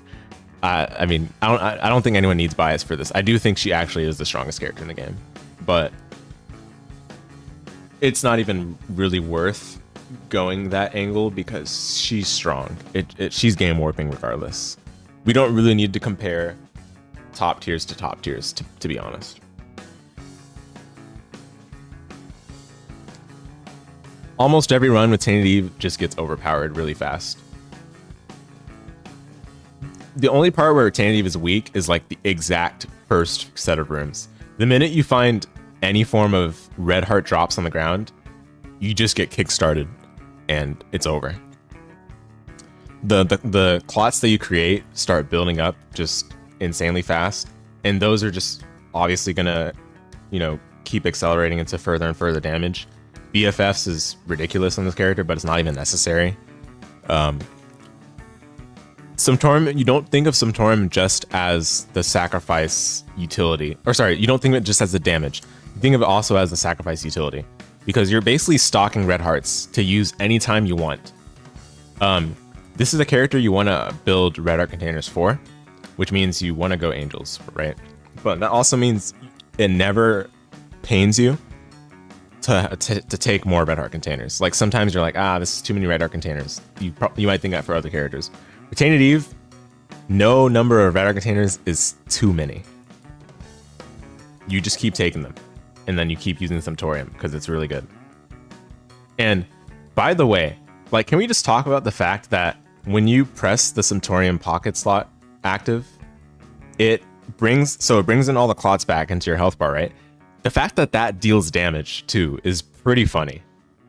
I've used that plenty of times in my Tainted Eve play to just help with clearing enemies in tight spaces, and also it just helps protect your clots and therefore your health even more. And you can just keep doing it. You don't even have to do it to refill your health. You can just keep doing it over and over whenever the Sumptorium pocket slot active is not on cooldown.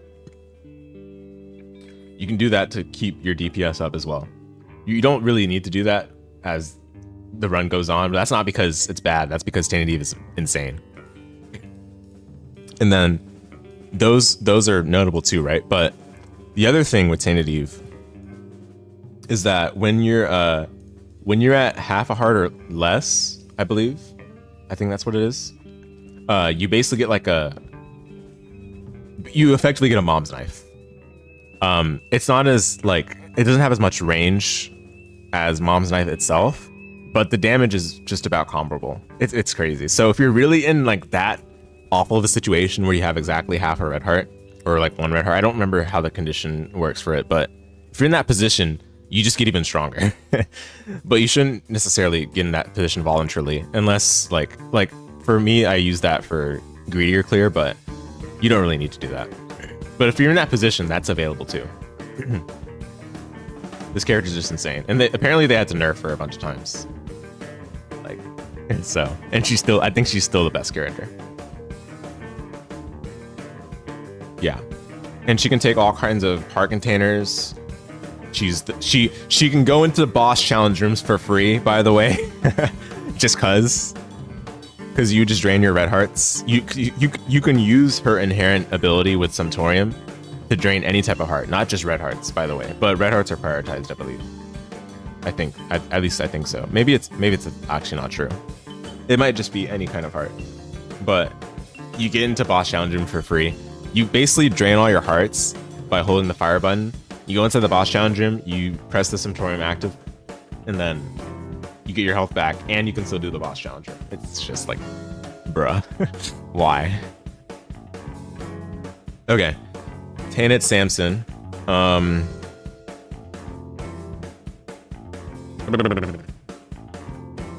Tainted Samson is honestly pretty good. As much as I hate the character, he is pretty good still. I mean, you just get Berserk every so often, and Berserk is good for clearing rooms, for reaching inaccessible stuff, pickups usually. But he's a really baby basic character. Oops, not there. I think he's strong. He can take any kind of health as well. But there's not really much to talk about Tainted Samson anyway, with regards to strength. Like, late game bosses, it's a little bit awkward, because if you have a strong build, you still have to be able to use the build to... Or you still have to be able to use the melee attack around your build, which can be weird. Because, you know, you'll go into Berserk involuntarily, right? Yeah. But as long as you can deal with that, it's fine. Like, I think Tainted Samson's still strong. Alright, Tainted Azazel. I think Tainted Azazel is on the same level, to be honest. I think he's also strong. I think he's worse than Azazel. And it's for the simple reason of not having flight. I don't think it matters that regular Azazel has infinite range brimstone. I think not having flight actually just makes them one tier lower. The brimstone being thin doesn't even matter either, in my opinion. Like, they could do all they wanted, but no flight is like a lot worse than regular Azazel, in my opinion. Again, not much else to talk about Tainted Azazel. He has, I think he has pretty average stats or something. I don't know. He can take any kind of heart containers. Yeah, I mean, not much else to say. Tainted Eden. Straight to unsure. Same deal as regular Eden. How do we rank him, right? Random items to start, random stats, random stuff. But then on top of that, you have the reroll stuff when you take damage. Now, obviously, the reroll stuff when you take damage can be manipulated using the D4 bug. And yeah, that allows for some form of consistency, I would say. Some form. The consistency being that, yeah, you can play for Angel Pool, you can play for Boss Pool, and you'll always get something good, right? But I think, actually, the main issue with Tainted Eden is the inconsistency of health. Like, the way to play Tainted Eden safest is to keep your health, like, kind of relatively balanced between red hearts and soul hearts, and also keep it balanced between, like, I would say 7 to 8 heart containers in total. Because the issue is that if you have too many heart containers, they get overlapped and overridden by potentially items you get newly rerolled into. And then when you lose those items, you lose the health associated with the items that you rerolled into, which means your health will actually go down a lot worse than the damage you took at the time. And that's a big problem, actually. That's a really big problem. The other thing, too, is that your health, the way health works... Oh, you found the reroll on hit to be a major problem most of the time? Yeah. I think it's mostly the health and not even like the items. Because, again, you can manipulate the items you get using the D4 bug, right? So you'll almost always get like angel items. You can play for boss items. You can play for devil items. You can play for planetarium items. Planetarium items are all good. None of them are detrimental. Well, it can be argued that Mars is a bit of an awkward one to deal with, but I think Mars for Tainted Eden is fine. It's not like for Tainted Lost or anything. But I think the health is the big issue for sure. The inconsistency for health is a big problem. And on top of that, oh, I was gonna say something else. So the thing with Tainted Eden is that you don't just reroll your health and items, but you also reroll whatever trinket and card you're holding. So you would think like, oh yeah, my card, my tarot card, or my pill, or my rune, or my trinket is my consistency, right? But those also get rerolled when you get hit, and there's no way to manipulate those. The only way to manipulate it is by, if you have a good card or if you have a good trinket, the best way to keep it is to drop it, which is truly a shame. The other thing too is that Tainted Eden, if you get, so I was going to talk about the health, right?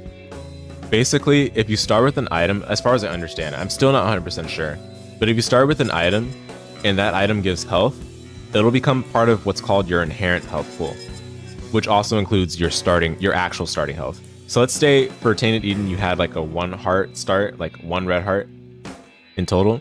That's your inherent health, which won't get rerolled away. Let's say you also started with ceremonial robes as your starting item, which gives you 3 black hearts.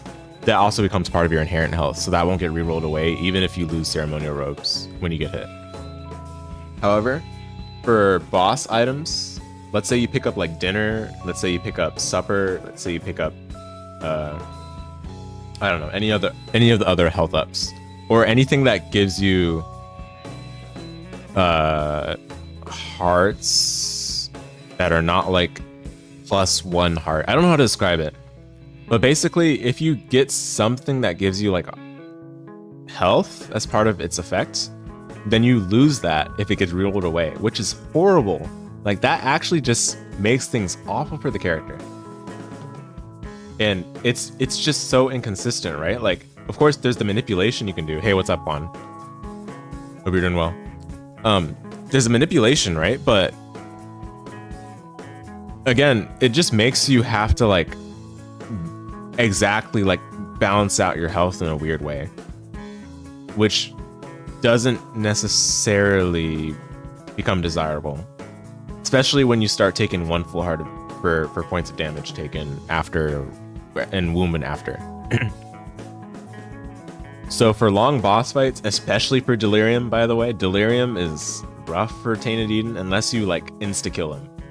If you insta-kill him, then you're fine. But if it somehow gets a little longer where you take a couple of damage, you keep rerolling your build, and then you lose more health than you actually had, then it becomes really rough. And that's not just for Delirium, that's for potentially other bosses like Mother, like Beast, even sometimes the Lamb or Mega Satan.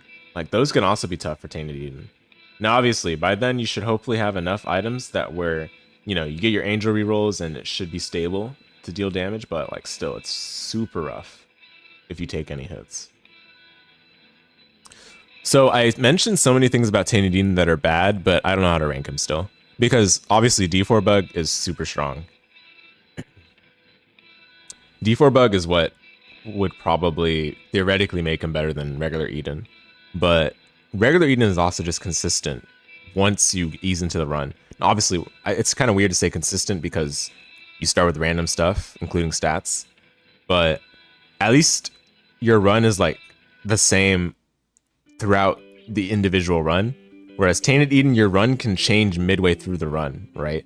And you have to quickly like be aware of what items you have in that situation. Like your tiers can change, your method of combat can change. Like you can suddenly get Ludo after having like regular tiers, or you can suddenly get Spirit Sword after having homing, you know, or you can suddenly have like Brimstone, right? And you have to like pay attention because now you have a charge bar. It's tough, but I'm not gonna rank him. I'm not gonna rank him.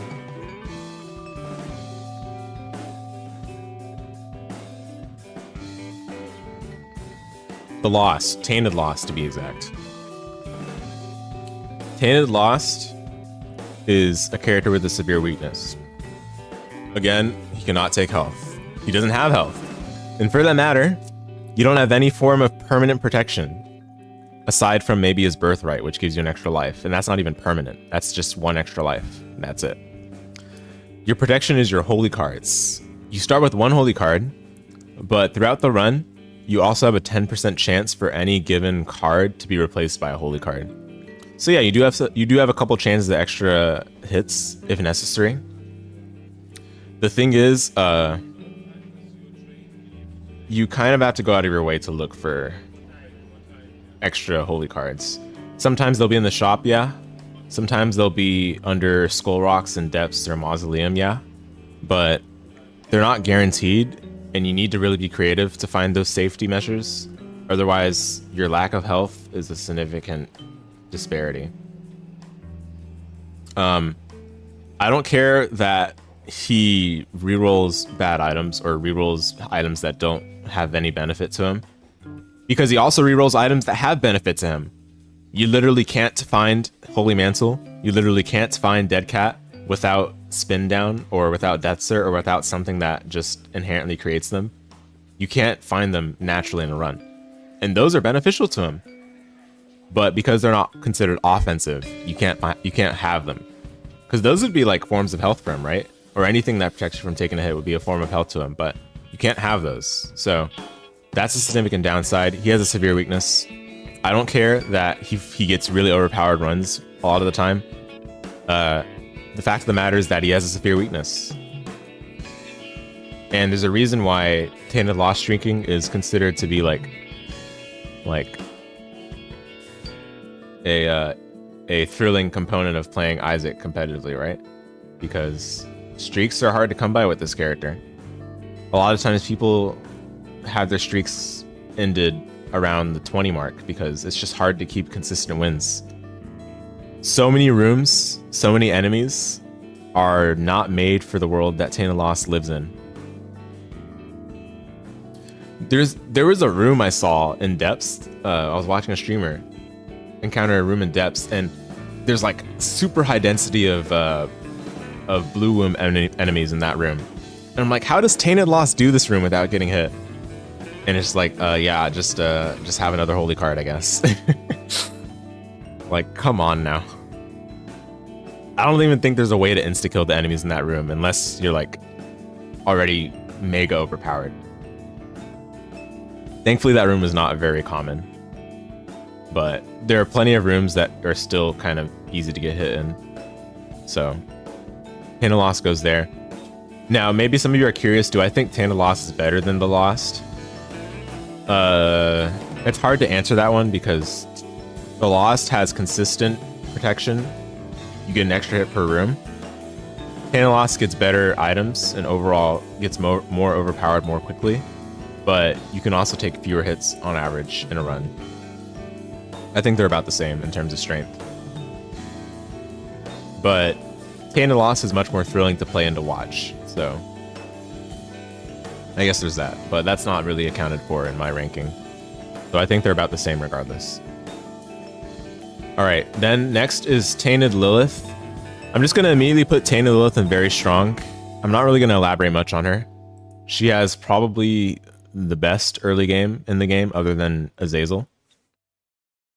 Her early game is insane.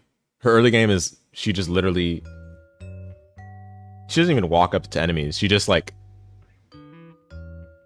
I don't know. How would you convey this? Like, you want to fight, and then 1 second later, the enemy gets punched by Jello, and they're dead. Like, the enemies don't even get to fight in early game. It's just so free. Even by late game, you can kind of get away with just using Jello the whole time. Like, I'm not saying you don't need items. You do need health with her. You do need some upgrades to make things easier, but she's just so powerful. I think she's better than regular Lilith for sure. Even in greed mode, I think she's better. That might be a hot take. I think she's better in greed mode as well. Greed mode is all about filling the screen with a bunch of enemies all at once, but enemies are usually low health. So the thing that Tainted Lilith will have a harder time with is if there's like a bunch of bosses in the room, right? But in terms of like the number of, in terms of having a bunch of low health enemies, I think Tainted Lilith is smooth sailing, which would make her better in that aspect than regular Lilith. So, yeah.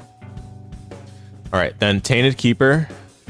I personally think Tainted Keeper is stronger than regular Keeper, because I do think the average run with Tainted Keeper is strong enough to compensate for the fact that you can only take one hit and then the next hit is death. Because the thing is, killing an enemy, as long as you're not killing an enemy that spawned or killing an enemy in a room that you've already cleared, or you're not killing an enemy again in the same room, then you're gonna get back the health right away if you can get to the coin, which most of the time you're gonna be able to get to. The problem with Tainted Keeper is boss fights, but regular Keeper also has that problem because you're not guaranteed to have an extra point of health with Wooden Nickel. So if I had to like break the tie in another way, it would be with the quality of strength of runs, which I think Tainted Keeper's runs on average are stronger than regular Keeper because of how shops are. Shops are super good. And in terms of devil deals, you're making so much money, right? You're going to have a lot of money to be able to buy devil deals almost all the time. Whereas regular Keeper, not the case. I think Tainted Keeper is stronger than regular Keeper. But again, I'm not going to order these. I'm just going to put them the way they are. But just to be clear for those of you that watch the VOD or watching the stream, you'll be rewarded with a proper explanation. And yes, I think Tainted Keeper is better than regular Keeper.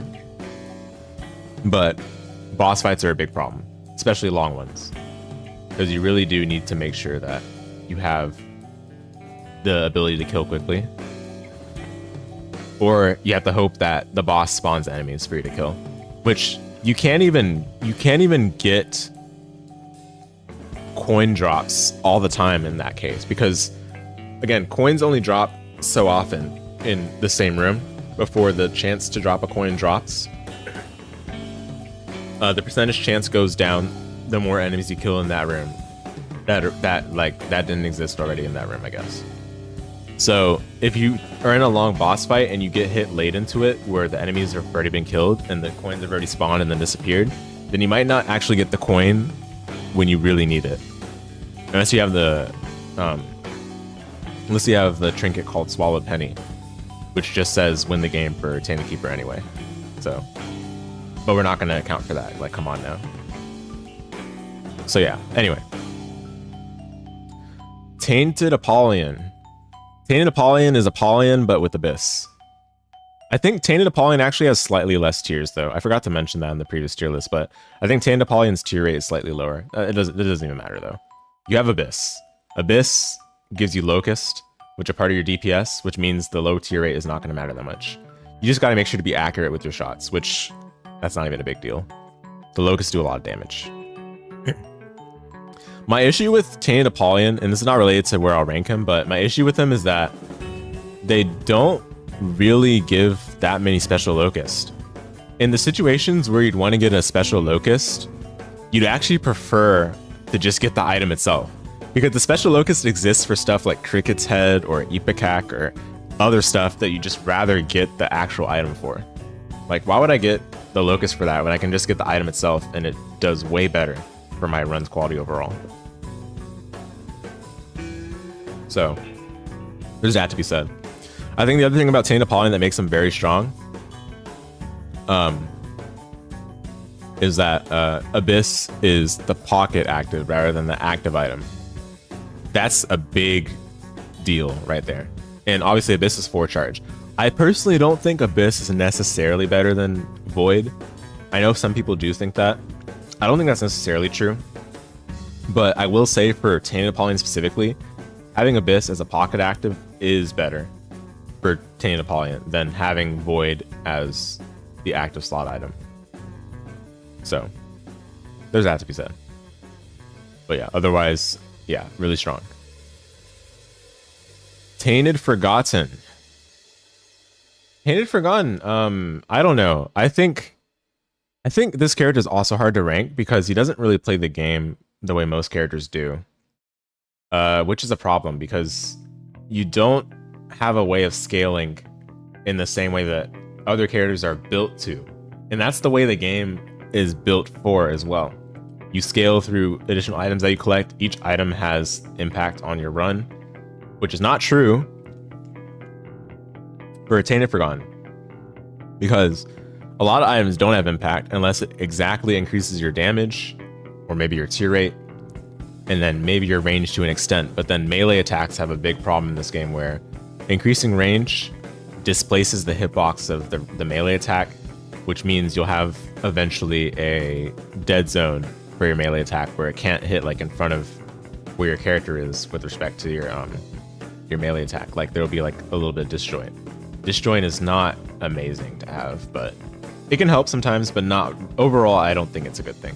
Like range up is good only to an extent for melee attacks, in my opinion. And then on top of that, Tainted Forgotten is also a soul heart character, so you can't take red hearts. I'm not a big fan of it. That being said, I do think Tainted Forgotten's better than the characters in OK because the room clear is really easy, really good. The room clear is really good, but there's a lot of weaknesses. It just feels weird to do this though because I think regular Forgotten is better than Tainted Forgotten. I might do this, but I don't know. I still think Tainted Forgotten's still strong. I think he's strong enough to be put in balanced. But I definitely think that if I had to rank these, which I won't rank them in order, but if I had to rank them in order, I definitely think regular Forgotten is better.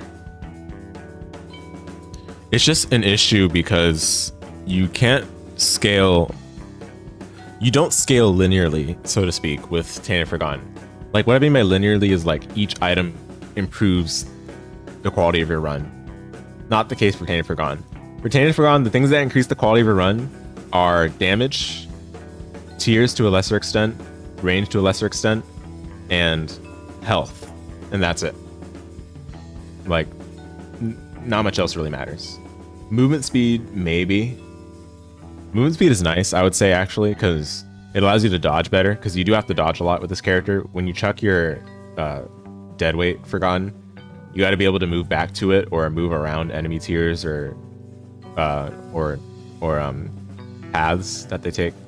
But since you have flight, you know, movement speed is not as important necessarily, but movement speed is still good, I would say. It's just that you're not improving the quality of your run as much per stat compared to like other characters. So I think it's balanced to a severe extent. I think something that would improve Tainted Forgotten a lot more is him having his birthright inherently. The birthright is basically you get the pocket active called Recall, which returns the deadweight Forgotten back to you. I think that would improve things a fair bit. But that's just my personal opinion. I don't know why they didn't just do that to begin with, but whatever. Tainted Bethany.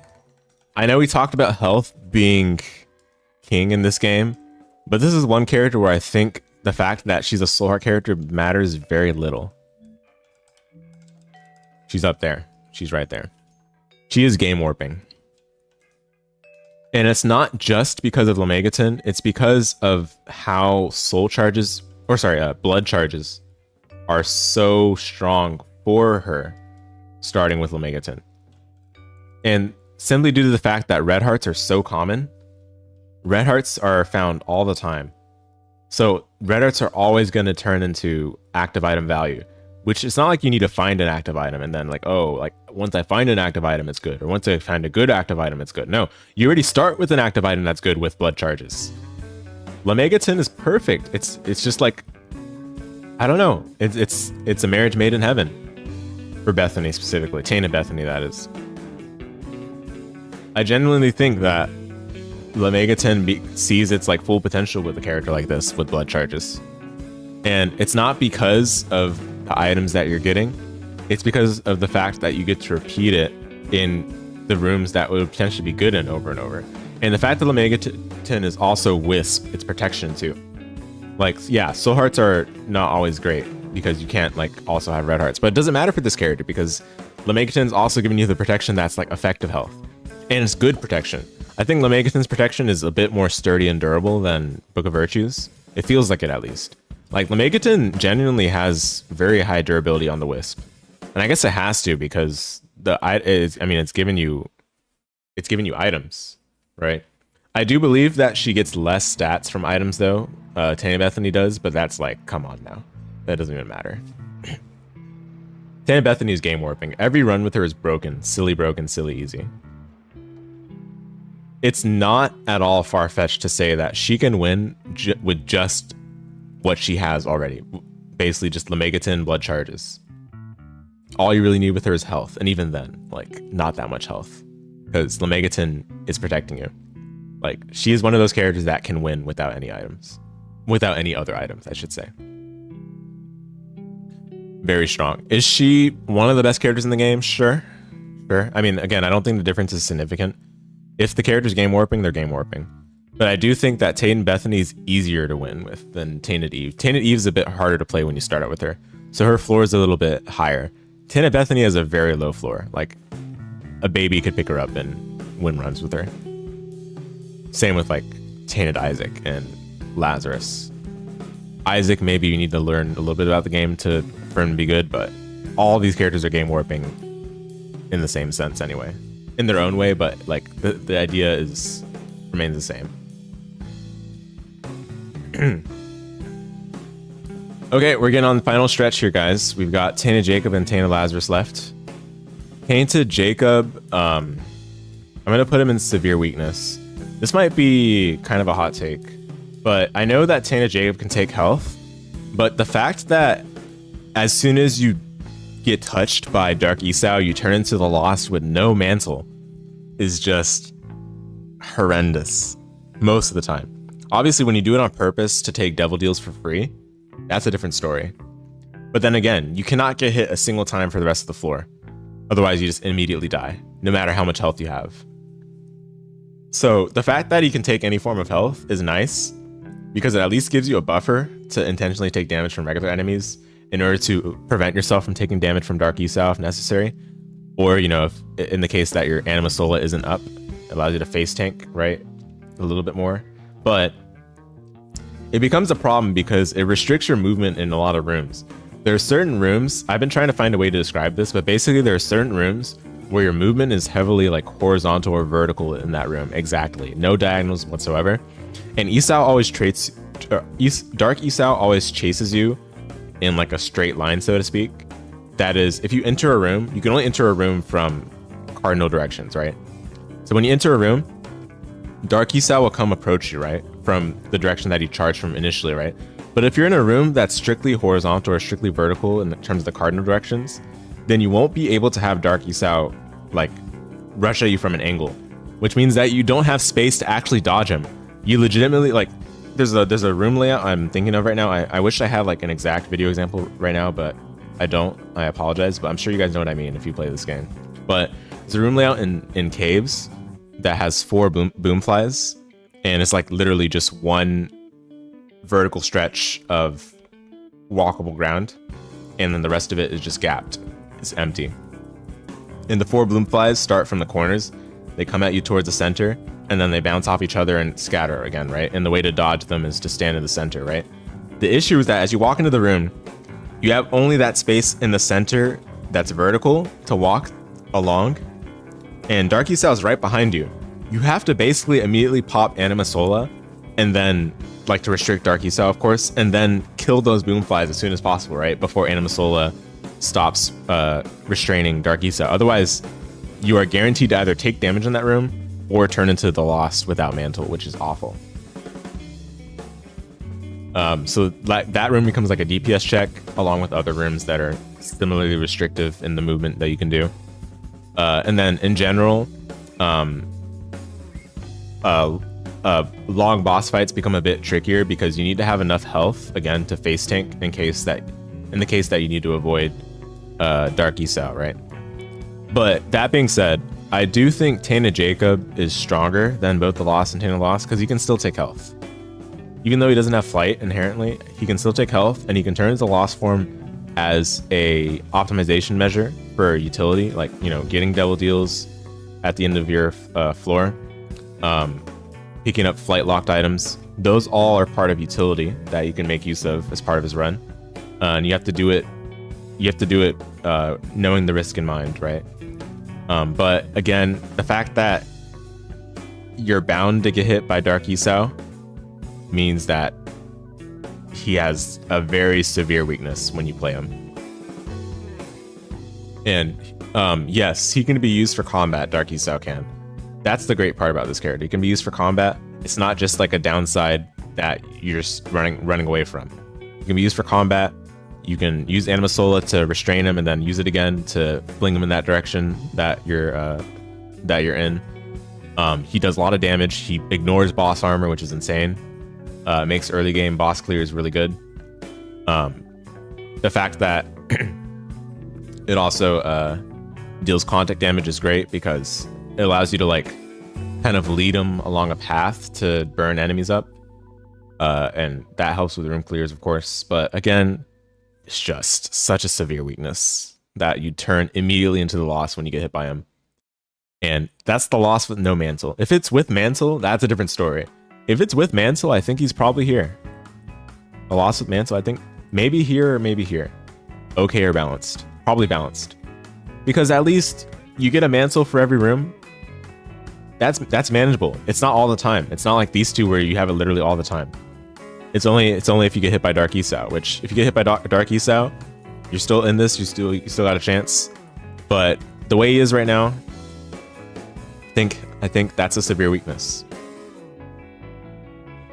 Okay. Last character. Tainted Lazarus. Tainted Lazarus is basically two characters. And you switch characters every time you clear a room, or when you use the flip active item that's in your pocket slot. Flip is very strong. Flip is basically two items whenever you see a pedestal. However, in the case of this character, it's two items for two items, one for separate characters, right?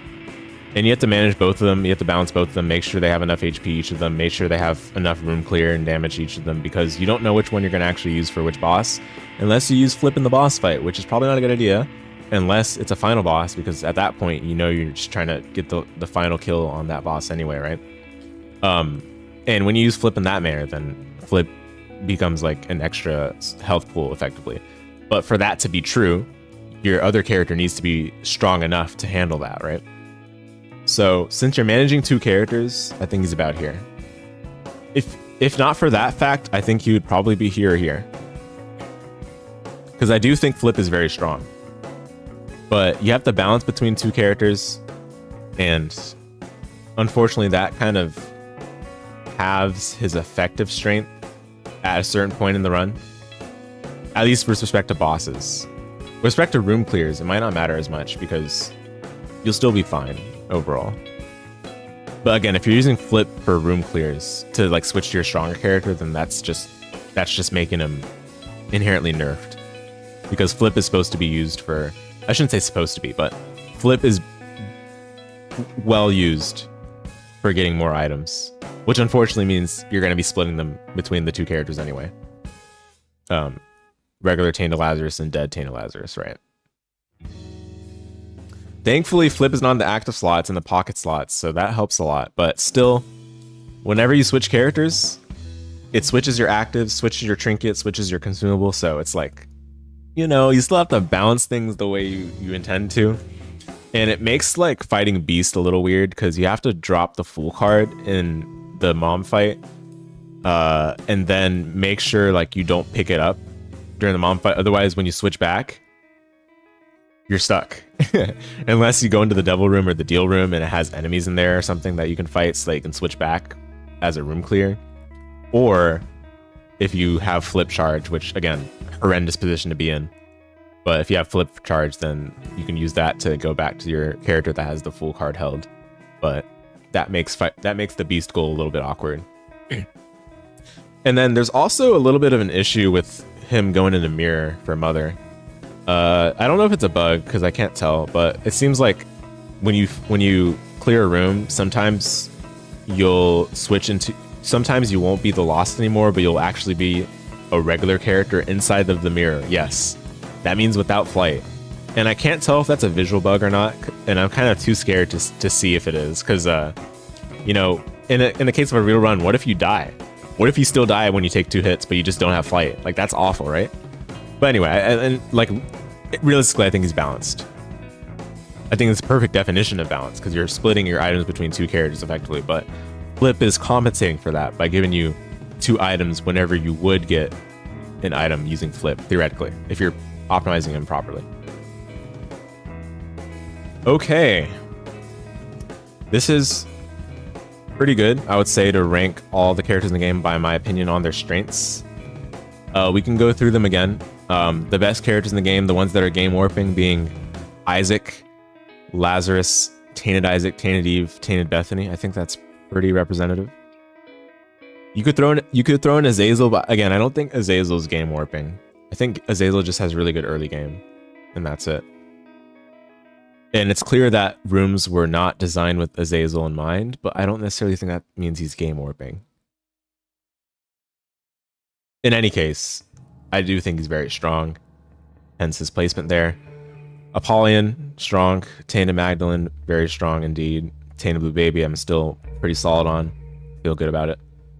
Tainted Lilith, Tainted Apollyon, I think we're good on those. Strong. Magdalene, Cain, Samson, Lilith, Tainted Judas, Tainted Samson, Tainted Azazel. I think these are all representative. These are basically just base characters for the most part. Characters that are pretty bare bones, basic, vanilla. You know, babies can play them, but you know, they're not like they're not characters that carry super hard, but they're good. They're good. They're consistent and they're good. Balanced. These characters are strong and weak. They have something about them that excels. They have something about them that's a little bit worse to deal with, such as Judas, who starts with 1 heart, Blue Baby, who has only soul hearts, regular Eve, who doesn't really have anything good for some reason. I don't know. Like, I guess movement speed, I guess. I don't know. It's just like, I mean, but she's fine. It's not like she's bad. Forgotten, who has a good early game with a melee attack, but you have to worry about the fact that your health pool is cut in half, and whenever you use the soul, your movement is a little bit impaired. Bethany, who can't protect deals without like rotten hearts or bone hearts or mantle, or having a way of dodging attacks while she has red heart containers that are exposed, but she's strong otherwise, right? Tainted Forgotten, who doesn't scale very well, or doesn't scale as well as other characters do in the game. And then Tainted Lazarus, same idea, but Flip is strong, basically. That's really it. And then OK tier, Keeper, who doesn't have real health, has coin hearts, which don't count, but can play sacrifice as well, and can pay for devil deals using coins. That helps a lot. Jacob and Esau, who has 2 times the hitbox of other characters. But that's about it. I mean, everything else but Jacob and Esau is strong, which is why I'm like kind of tempted to put Jacob and Esau unbalanced. But I'll leave him here. I think double the hitbox is worse than the downsides of the other characters in balance. Tainted Keeper, strong runs, but again, health is very limited. But I don't think it's a severe weakness as the ones in actually severe weakness, which, yeah, if you don't have health, or if you have a way of instantly dying no matter how strong your run is, then that's pretty rough. I guess Tainted Keeper could go here too. But Keeper being an OK and Tainted Keeper being in severe weakness feels wrong. Because again, I think Tainted Keeper is better than Keeper. The ones I'm unsure about, I'm still unsure. Perhaps I could, I mean, honestly, I could see an argument for Tainted Cain being in very strong, but again, I need to just play him more and get a better grasp on a good strategy for him to be confident in this placement. But I could envision a placement for him such as this, Tainted Cane, and it wouldn't be unreasonable. And then the two Edens, there's no way I'm ranking those ever. There's just no way I'm gonna rank them. It doesn't make any sense. They would go in like a random tier. I'm sure we could kind of measure them empirically, just using raw data, but ain't no way. I'm not doing that. Okay. Guys, we've completed our second tier list of the day. Whew, take a deep breath. We got through, I think, how much is that? A quarter of the tier list I'm going to do? Not even a quarter, probably like less than that. I've got so many tier lists we're going to do. But for now, let's take a quick break. Hey, Armando, what's up? Aw, yeah. Tier list time. I've fallen off as a creator, haven't I? Oh, wait, there's more? Yeah. Oh, yeah. There's so much more. But let's take a quick break, maybe like 10 minutes or so. Probably less, but I need to give my voice a break. I need to stretch my legs, all the good stuff. You guys go do the same. I'll be right back.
All right, hey guys, I'm back. So let's get started again with this time we're gonna do, okay, let me just say what we have left. So we just finished 2 different characters tier list. The first one ranking my enjoyment of the characters, how I thought of the designs. The second one was ranking my thoughts on the strengths of each character, assessing them and deciding on which character was the best versus worst, right? Versus having relatively good balance. Now we're going to transition to a different side of the game to evaluate from my having played the game from start to finish. And we're going to take a more, let's say, jocular angle to this one. We're going to rank the bosses in the game. I know you guys know how much I love the bosses in the Binding of Isaac Repentance, right? So we're going to rank them in a jocular manner. We're going to rank the bosses based on whether they spawn enemies versus whether they don't spawn enemies. And pretty much the bosses that don't spawn enemies, I'm going to clap for them. I like those ones. The bosses that spawn enemies, thumbs down, right? So it's that simple. We're going to speed through this one because it shouldn't take very long. I can assure you the boss ranking for bosses that don't spawn enemies is going to be very slim compared to the bosses that spawn enemies. Hence the red versus green, right? Okay, here we go. Starting with Dingle. Dingle, everyone knows him. He's the first boss that most people encounter. I shouldn't say first boss, but he's one of the bosses that's in like the base game. You encounter him in basement, etc. He spawns enemies. We're mad at this guy. We hate him. Unfortunately, yes, he does spawn enemies. He spawns dips. When he whistles, he spawns dips and shoots 3 shots. When he doesn't whistle, he can shoot 3 shots, but he doesn't spawn dips. So basically, if he whistles, he spawns enemies. Alright, and he has a ton of HP. We hate him. Next is Duke of Flies, the infamous. How much we love Duke of Flies. Of course, he spawns enemies. We all know this. Duke of Flies is probably the most notorious boss in the early game for spawning enemies. And it gets bad really fast, especially when you encounter the champion versions, because they spawn a ton of not only just like red flies, but also spitters, or not spitters, suckers. The flies that launch a death rattle red tear shot in the cardinal directions. Duke of Flies thumbs down. One of my least favorite bosses in the game, and he spawns enemies. All the more reason to hate him. The next is Gemini. Gemini, a very friendly boss. For once, we have a boss that does not spawn enemies. However, this boss does just run at you, pretty much. I should have had a tier for that. Should I have a tier for bosses that don't spawn enemies and don't run after you, and then a tier for bosses that run at you? Maybe not. Maybe that's not worth it. I mean, the spawns enemies tier will be plenty big, so it's probably fine. A reference to Pepe Le Pew? I see. Yeah, Gemini does not spawn enemies, so I like him. Not really. I still don't like him, but not because it's a hard boss. One thing I should be clear about, guys, it's not like when I say I don't like bosses in this game or I think they're bad, it's not because they're hard or whatever. None of the bosses are really that hard, to be honest. It's that they're very unsophisticated. They're very elementary. There's not much interesting or engaging with a lot of these bosses. They're very simple designs by design, of course. I imagine that was the whole intent of the bosses in this game, to be very simple and not have much going on with them. But there's so much more that could have been done with the bosses to engage with the actual mechanics of the game, given how insane and incredible the creativity of items in this game is. The bosses don't combine well with that, I guess. I'm just surprised, but regardless, the devs can have a focus on one thing, and then that comes at the expense of other things. That happens. It's an indie game after all. Okay. Gurglings. They spawn enemies. They sure do. They spawn red flies occasionally. Basically, if they run at you with the long enough travel distance, they spawn red flies. Not just the creep. The creep doesn't count as an enemy, by the way. But they spawn red flies. So they spawn enemies. Also, I just don't like gurglings anyway. So all the more convenient reason to place them there. Larva Jr. Or sorry, Larry Jr. Oh my goodness, Larry Jr. Sorry, 1 second, guys. Give me a second.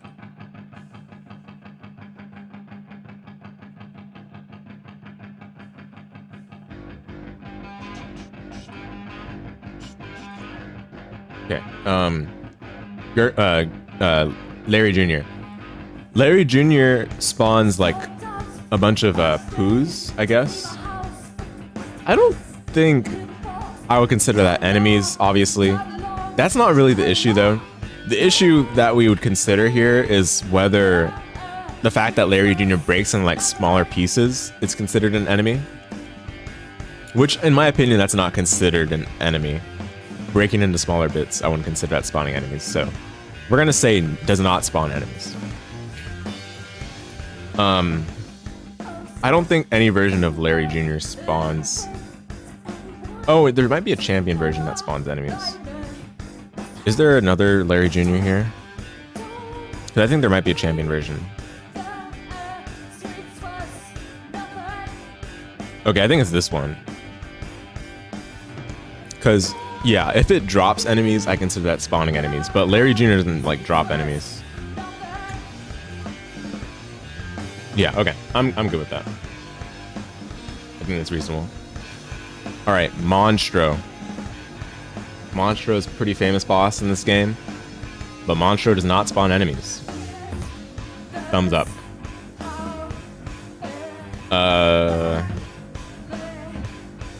Who is this?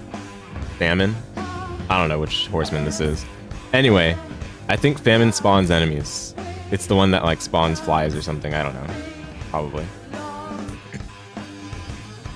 Steven. Steven does not spawn enemies. Let's go. My goat. And also drops great boss drops. He drops either Steven or Little Steven. Little Steven drops more frequently, and I think that's fine because Little Steven's basically better anyway. Like, getting a consistent 3.5 damage familiar that shoots homing, by the way. It's homing, the shot that the familiar shoots. So good. So good. I love Little Steven. I'm glad to put him in does not spawn enemies. This is Headless Horseman. Does not spawn enemies technically, but man, is this boss hard to fight and pretty annoying. Honestly, I'm okay with the existence of Headless Horseman though, because it's a hard fight that can put you at the... It could put you on edge early game and catch you off guard, but you know, does not spawn enemies regardless. The Fallen. The Fallen does not spawn enemies. Again, I don't consider breaking into separate pieces spawning enemies. Unfortunately. Otherwise, I would love to put him here, but he technically does not spawn enemies. See, so far, we have a lot of bosses and does not spawn enemies, but that's going to change pretty fast. Alright. This is Dangle, right? He's unlockable boss. Spawns enemies. Same as Dingle. What is this guy? I forgot his name. Little Horn, I think. Little Horn spawns those like those gray balls that like chase after you. I consider that an enemy. I think that's considered an enemy for sure. And this boss is just annoying in general anyway, so I don't mind putting him there. This is Ragman. Ragman obviously spawns enemies.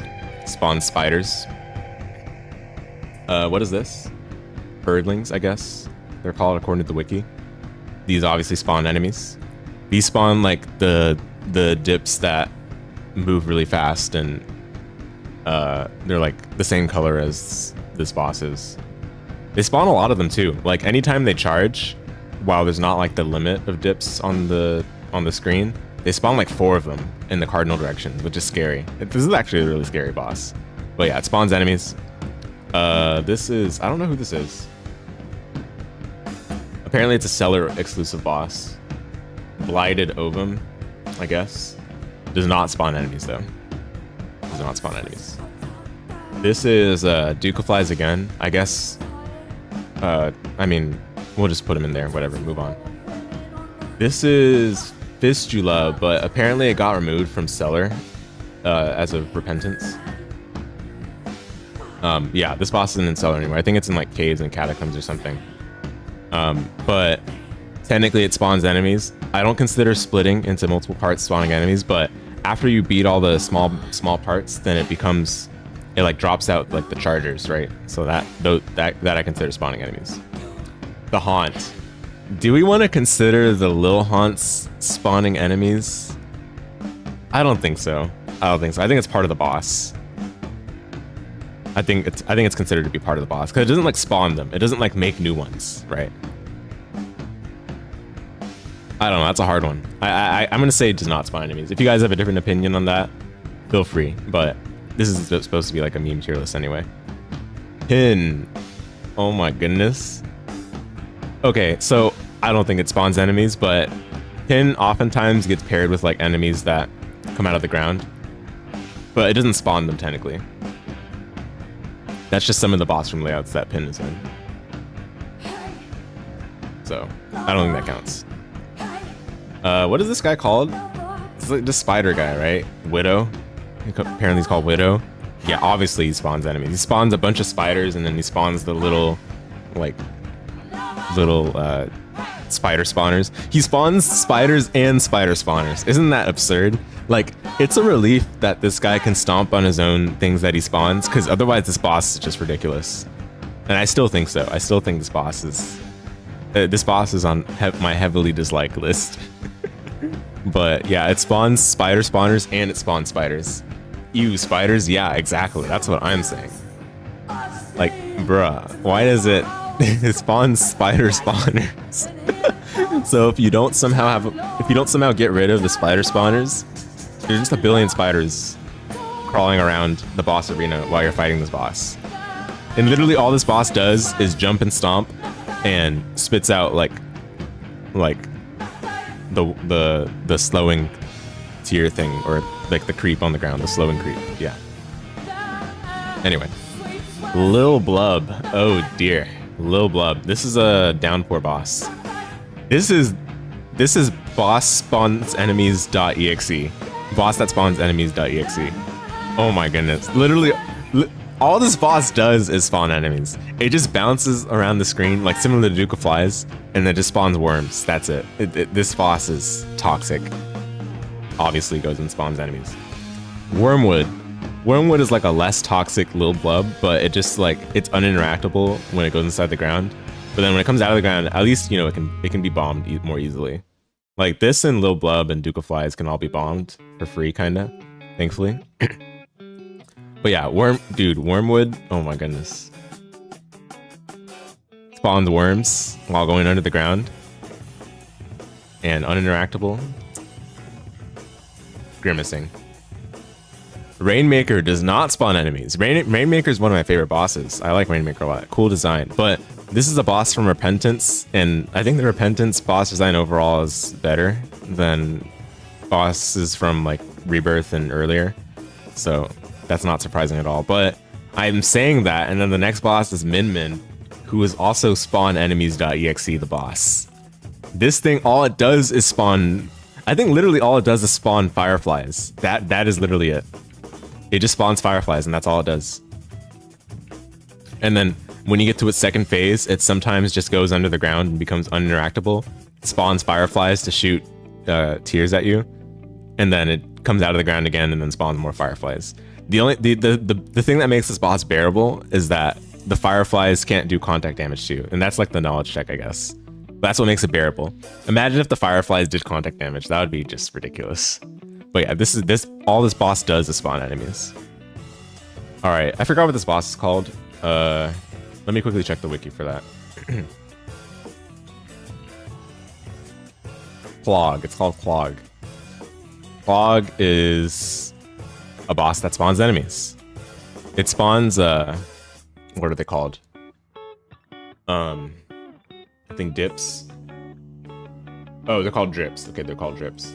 It's the ones that like roll along the ground, but they're similar to dips. The ones that are found in Dross. Yeah, this boss spawns enemies, and it has a ton of HP too. Grimacing. This boss is called, I never knew what this boss is called because I never even I never see the like boss battle versus screen long enough to check what this boss's name is, but apparently it's called Colostomia. I'm not sure if I'm pronouncing that right. Somehow this boss does not spawn enemies. I'm surprised about it. I guess confirmed good boss? Question mark. All right, and then Turdlet, one of the most hilarious bosses in the game that was added to Repentance, does not spawn enemies. What do you know? It just flings itself across the screen and bounces while smiling at you. And it creates slip and slide creep. But it does not spawn enemies. Okay. That's all the Downpour and Dross bosses. Now we're on to Chapter 2, Caves bosses. Whoa. Okay, we got Chub. Chub, all Chub does is make faces and spawn worms. So yes, he spawns enemies. That's it, or she, I guess. Anyway, spawns chargers. Yeah. Dark One. Dark One does not spawn enemies. I don't think so, at least. I think all it does is just make the screen dark, and then it charges across the screen. And then sometimes it shoots Brim if you're below it. Sometimes it shoots the, like, multi-directional tier, whatever thing. But it does not spawn enemies. All right, and then this one is Gertie. Gertie literally a stationary boss that all it does is spawn enemies. It spawns multiple kinds of enemies too. It can spawn like, it can spawn flies, it can spawn pooters, it can spawn spider spawn. Wait, can it spawn spider spawners? I don't think it can spawn spider spawners, but it can spawn the little like red things that grow similar to spider spawners. And then when they grow up to be full, then they can like shoot out like a burst of like an eruption of like tears, I guess. But yeah, this spawns enemies and that's all it does. It's literally stationary otherwise. Then there's Gertie Jr. Gertie Jr. like just like smiles, sometimes shoots tears, sometimes spawns enemies, and then sometimes, or most of the time, it charges at you. And it charges pretty aggressively too. But regardless, it does spawn enemies. So that counts. Mega Fatty. I actually can't remember if it spawns enemies. I'm gonna be real. I think it can. Let me make sure. Yeah, it can. It can, I guess it can poot and make some dips. So that technically counts as spawning enemies. It doesn't do it very frequently though, I don't think. Most of the time it just stomps. And it can sometimes stomp really fast. Okay, Mega Maw. Mega Maw absolutely spawns enemies. There's a champion version that spawns spiders. The regular version spawns hoppers. But yeah, it definitely spawns enemies. Stationary boss as well. Heap, of course, spawns enemies. Specifically when it gets brought down. Does this count? You can't interact with those. No, never mind. It doesn't count. It doesn't count because you can't actually interact with it. Yeah, I don't think it counts because it also doesn't like actually spawn them. It just like when it gets part of his health like brought down, then its eyes get like removed, which become like things that just bounce along the screen, and you can't interact with them unless you have like Little Horn. I think I'm not actually sure if Little Horn even destroys them, but yeah, I don't. Maybe that doesn't count as spawn enemies. What is this? Pestilence, one of the horsemen. Pestilence definitely spawns enemies, spawns flies. So that counts. Chad, of course, spawns enemies. Duh. It spawns suckers. Spawns a bunch of them too. Yep. And then this is Forsaken. Dude, Forsaken is so toxic. Forsaken just spawns bonies and then becomes uninteractable for a few seconds. Like that's its attack loop. It's like oh, like it spawns enemies and then it like brings its hands over its face and then it's uninteractable during that. It's so dumb. Yeah, spawns enemies for sure. This is Frail. I don't like this boss, but technically it does not spawn enemies. I don't think. Let me make sure.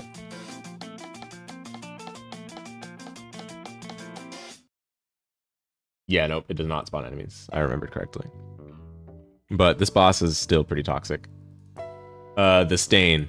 The stain absolutely spawns enemies. It spawns those little, like, things that pop out of the ground. And then they shoot a tear, and then they go into the ground again, and then they pop out of the ground, etc. It doesn't do that all the time, but it can do it, and it does do it frequently enough for me to remember. Bighorn, duh, spawns enemies. It spawns the same, like balls that chase after you as Little Horn. And those are definitely considered enemies. Let's see. What is this? Rag Mega. I never even knew what this was called. But yeah, this spawns spiders, and it spawns uninteractable purple spheres. I don't think those can be... I mean, okay. The thing is, those purple spheres can be deleted by Little Horn, so I guess that's considered an enemy. But it doesn't, like, spawn them. But it definitely spawns spiders, so that would count. I'll give it that. What is this guy? I don't remember his name. Bumbino. Yeah, Bumbino. Bumbino. Does he spawn enemies? I don't remember. Let's check. Nope, does not spawn enemies. Well, there you go. Tricky boss to fight, though. He can easily do a lot of damage if you're not careful. This is Kerrigan, whatever it's called. Carrion, I'm not sure. Carrion Queen, there we go. Carrion Queen. Yeah, this spawns, I think this spawns enemies. Let me see. Wait, does it?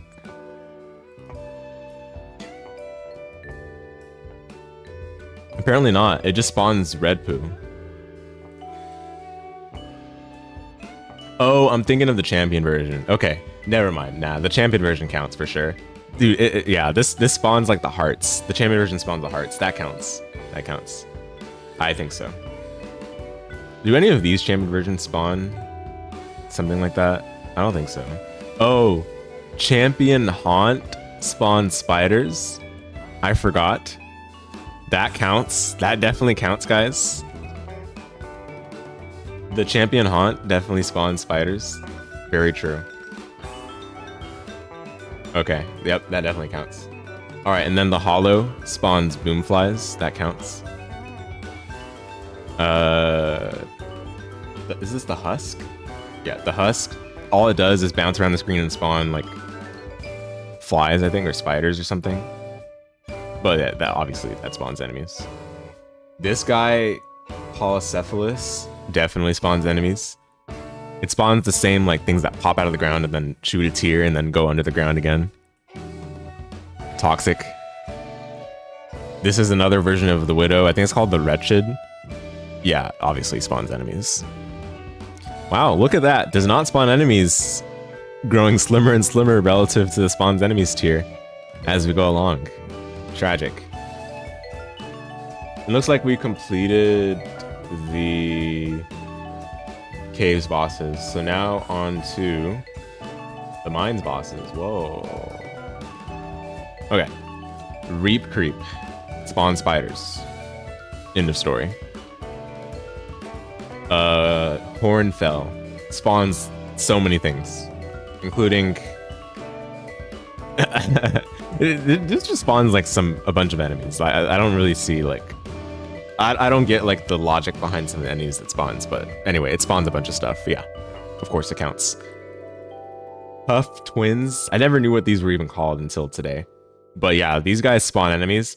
If you got basically, this is a boss that it's basically just a mini game. You have to throw the red bombs, which are spawned from the bomb turrets. You have to throw the red bombs at them. Not have to, you can use any explosion, but anyway, you throw the bombs at them, they explode into smaller hittable parts that you can break. But then if you don't like destroy them over time, they just spawn like suckers that are annoying. And if you can't blow them up like with accuracy, then they just keep spawning more and more over and over. And it snowballs really quickly too, because they also make black creep on the ground, which slows you down. So yeah, but they spawn enemies, definitely. Great Gideon can't even interact with a boss. All it does is spawn enemies. It's literally spawnenemies.exe. It's a wave-based boss. You clear each wave Each wave, I think there's 6 waves all the time. Actually, maybe with the double trouble, there's not 6 waves, but I don't know if that's true. Maybe double trouble's possible in Mines 1 or something. But anyway, it spawns enemies, duh. Okay, Ash Pit bosses. The pile spawns enemies. It spawns bonies. Tragic. I think it can also spawn the same things that pop out of the ground and shoot tears. Singe does not spawn enemies. Wow. Still scary boss sometimes though, but it does not spawn enemies. Isn't that crazy? Crazy. Oh, we're missing a few bosses here. Clutch is not on here. But Clutch does not spawn enemies. This is called the Shell. I never knew what it was called until now. The Shell spawns enemies. It spawns bomb flies.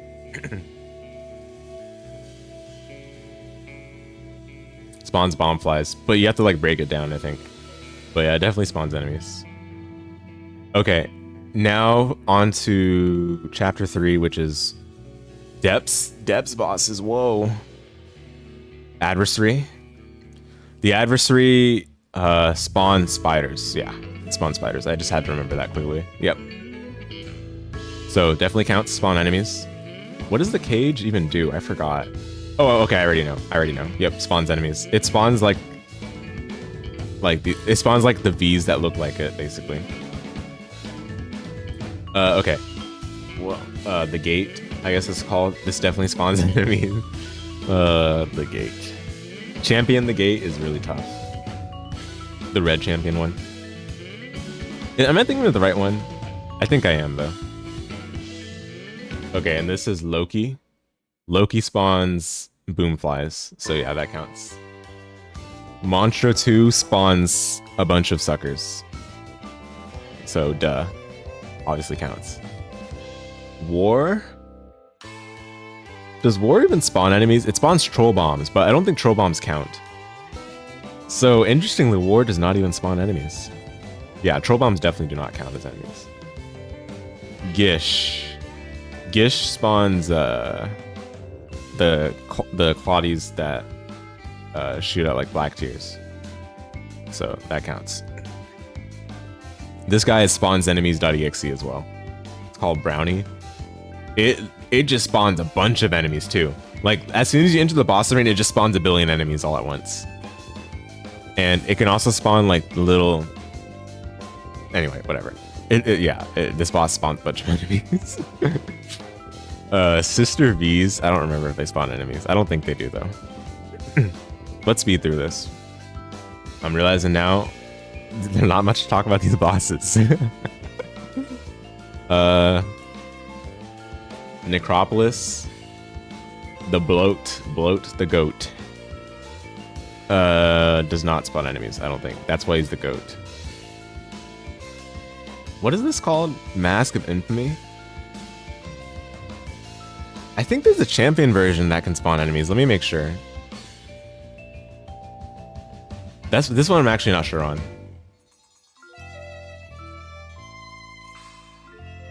No, it does not. Wait, no shot. I swear I've seen it spawn hearts.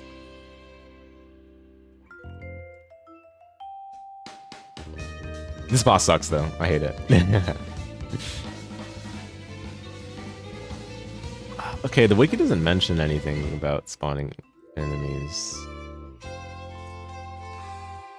I don't know then. Okay. Whatever, we'll just put it here.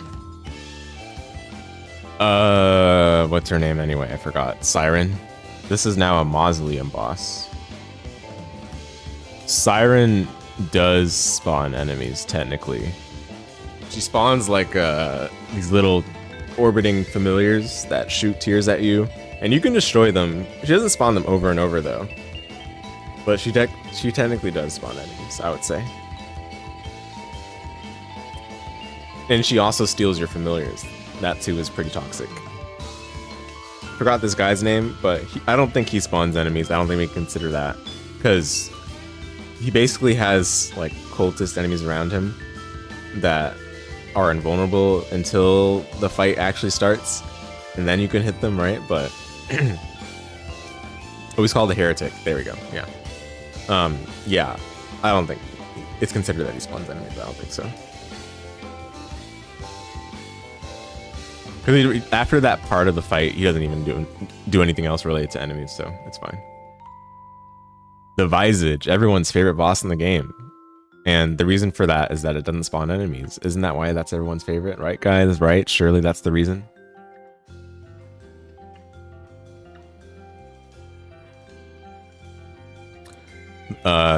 This is called the Horny Boys.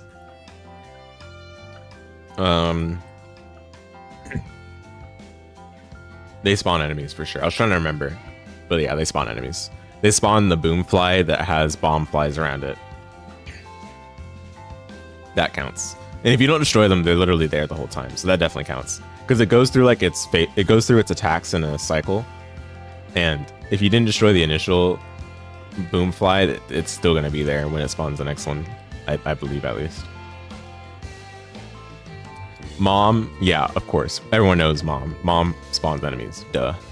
Same with Mom's. Same with Mausoleum Mom. This is Mausoleum Mom. They both spawn enemies. Mausoleum Moms can spawn Mausoleum enemies. Regular Mom spawns Depths enemies and Under. Mom's Heart / It Lives. Oh, okay, It Lives is separate. Mom's Heart spawns enemies all the same though, I believe. So, still counts. Oh, corpse bosses. Whoa. A Rot Gut. I don't even remember. Honestly, I don't remember. I don't think so though. I don't think it does.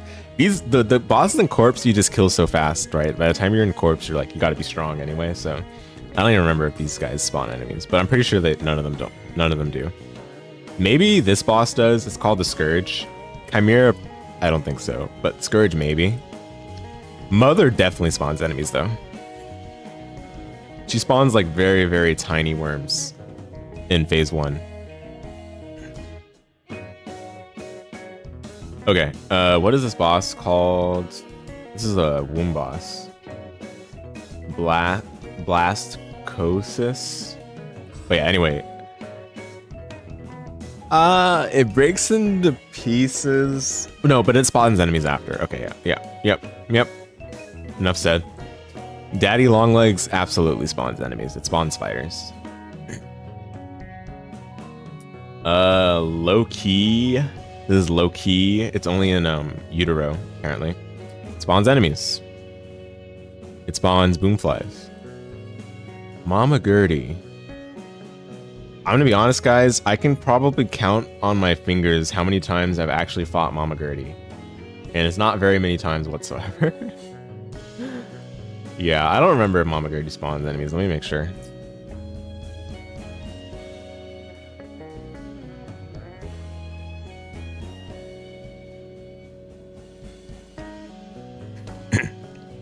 Nope, it does not spawn enemies. Yeah, I don't like Mama Gertie though. Like, when the few times I fought her, it didn't feel like an interactive boss. Because sometimes she can just make spikes under you, and you have a little bit of time to react, but the spike locations are random. So you gotta just watch out. It's a little annoying. I forgot what this boss is called, but it definitely spawns enemies. This boss I remember. Okay, apparently it's called Mr. Fred. Yeah, it spawns enemies though. And Skolex. I can't remember if it spawns enemies. Let me see. There's so many bosses in this game. That you guys see though, like there's bosses in this game as far as quality, but as far as quantity, but quality, I don't know if it's there. I am not enthused by any means.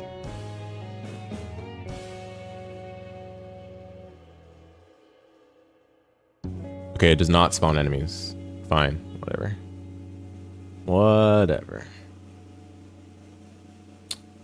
Yeah, this definitely spawns enemies. It spawns spiders after you break it.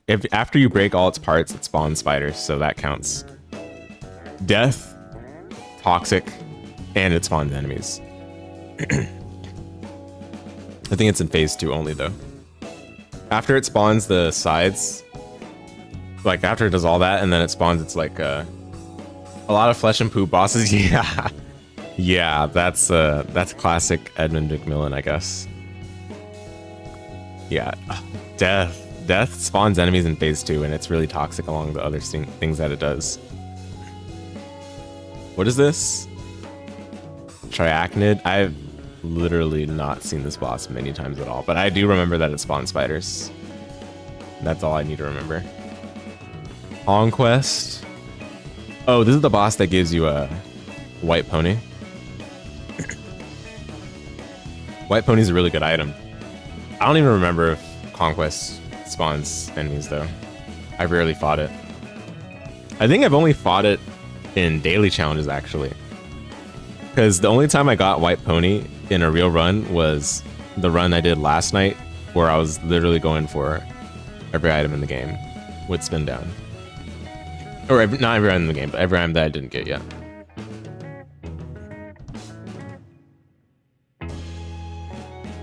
Okay, it just does copies of itself. Yeah, that doesn't count. Yeah, I remember that attack. Oh, this boss is spawn enemies.exe. It's called the Matriarch. Literally all it does, like in the beginning of the fight, it just spawns like a bunch of these little enhanced charger things. It's so annoying.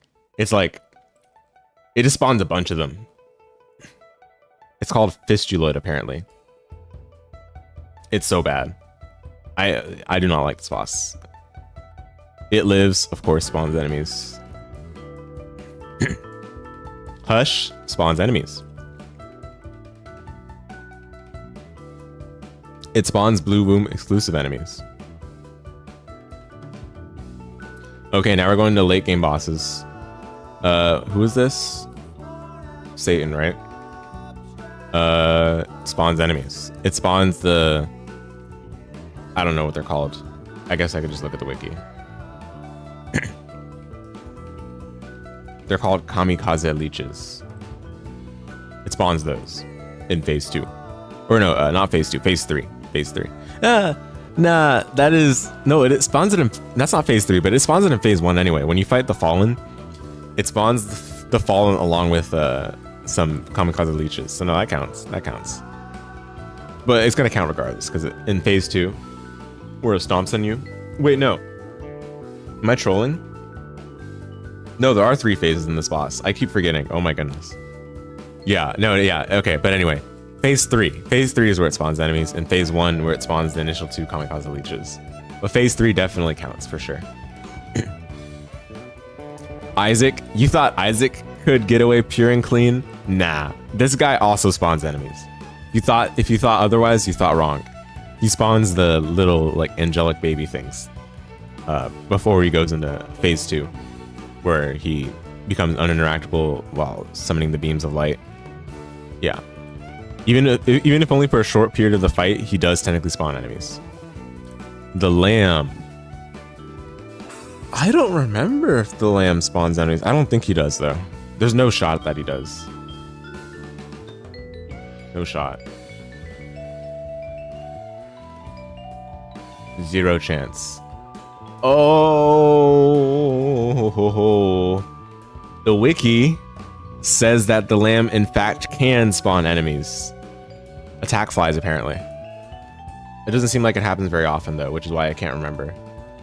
But that counts. That counts. The lamb couldn't get away with that one either. Blue Baby actually, yeah, Blue Baby the boss absolutely spawns enemies. Spawns a bunch of different kinds of flies all throughout the fight, for that matter. Look at that, guys.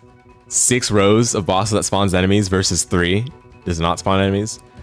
Things got outscaled really quickly, didn't they? Okay, Mega Satan spawns enemies. That's literally the boss in phase 1. Spawns enemies along with the bullets.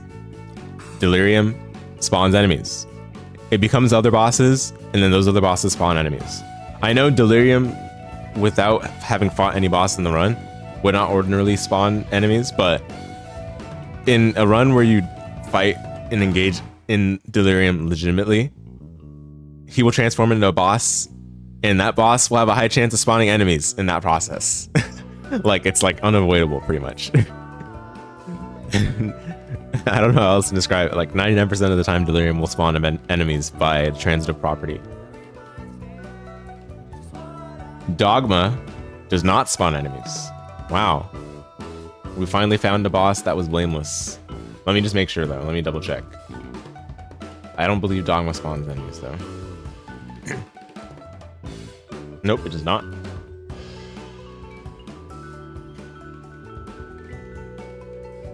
Does not. Okay. The Beast. Wait. I think the Beast has a phase or I think the Beast has an attack where if you don't kill it fast, it actually does spawn enemies. Let me make sure, though. I don't want to make sure. I want to make sure I'm not making that up. But I'm pretty sure. I'm pretty sure it can happen.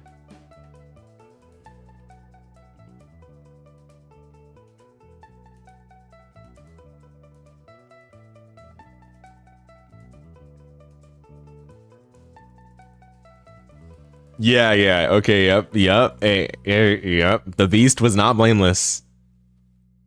The Beast absolutely spawns enemies in one of its phases, which absolutely counts. Sorry. Can't get away with it. And... Okay, the Horseman for the Beast, right? So... Ultra Famine. That's the first one, right? Does it spawn enemies? Honestly, can't even remember. What does Ultra Famine do? I have no clue. It does. Okay, it does. All right. Yeah, I figured. I should just default to that. This guy definitely does. Spawns a bunch of things. Ultra Pestilence. Ultra War might actually not spawn enemies. Let me make sure. There's a chance that he doesn't. Yeah, Ultra War does not spawn enemies, just like regular War. Wow. Ultra Death. I think the sides can be considered enemies, because you can interact with those.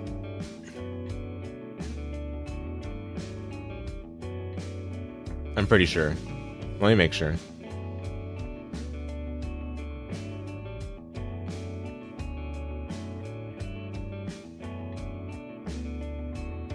Yep, they can be interacted with.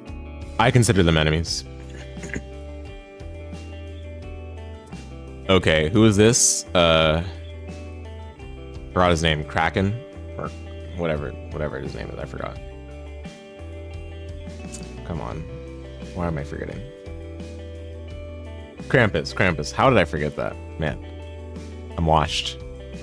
Krampus does not spawn enemies, I believe. Yeah, definitely does not. Uriel. Uriel does... Does Uriel spawn enemies? I don't think so. I know Gabriel definitely does. But Uriel actually might not.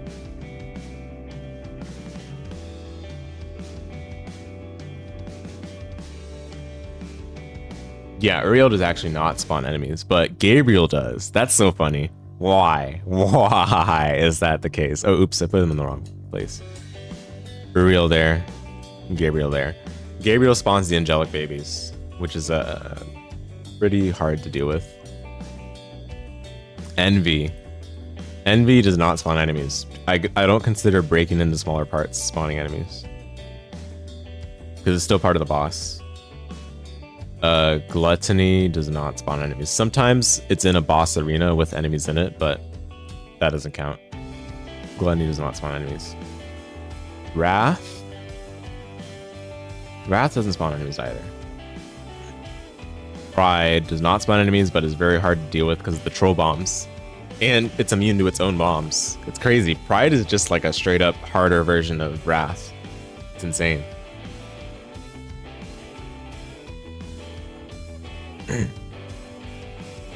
Envy doesn't spawn enemies. Greed spawns enemies. It spawns hoppers. Can you believe it? We ruined the streak of mini bosses that spawned enemy or did not spawn enemies. So sad. I'm mad at you, Greed. How could you? Same thing with this guy, Sloth. Sloth spawns enemies as well. Spawns chargers. Super Envy does not spawn enemies. Super Gluttony. Does it spawn enemies? I don't remember. Let's check the wiki.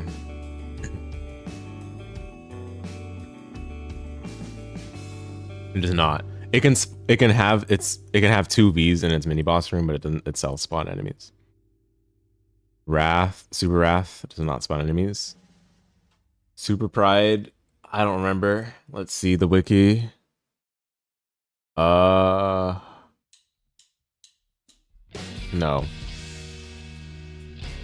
Super Lust, I think, spawns flies.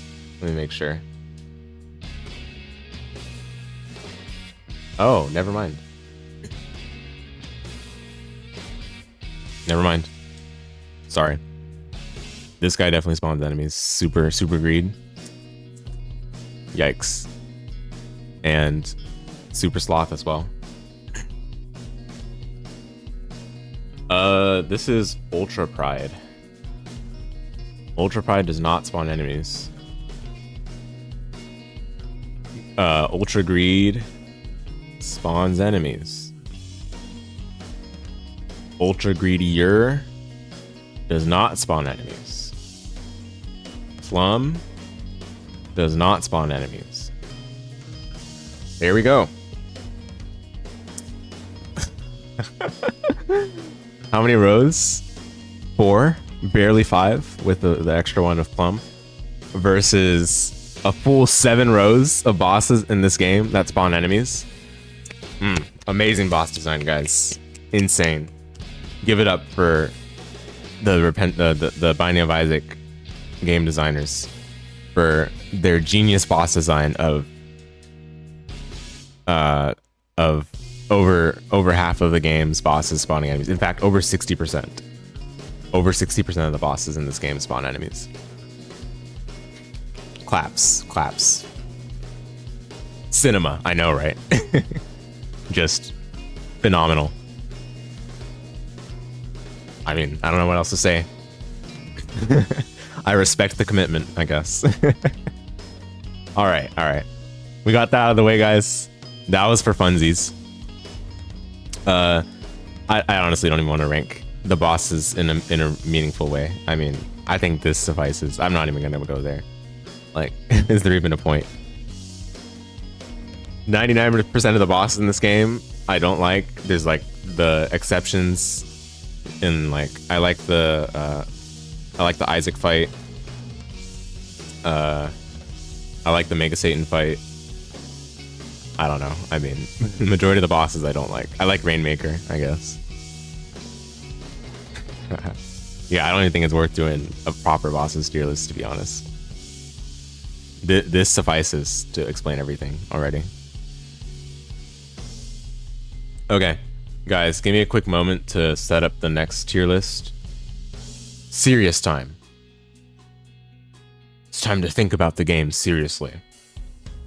We're gonna make a tier list for the Devil and Angel Room items.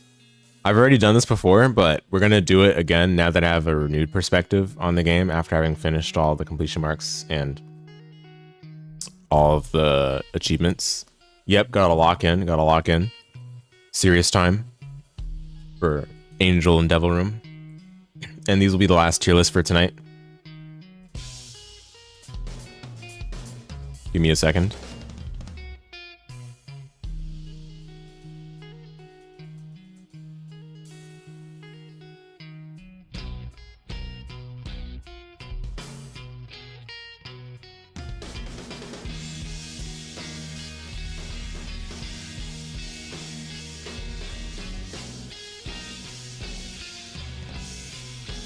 It's so peak.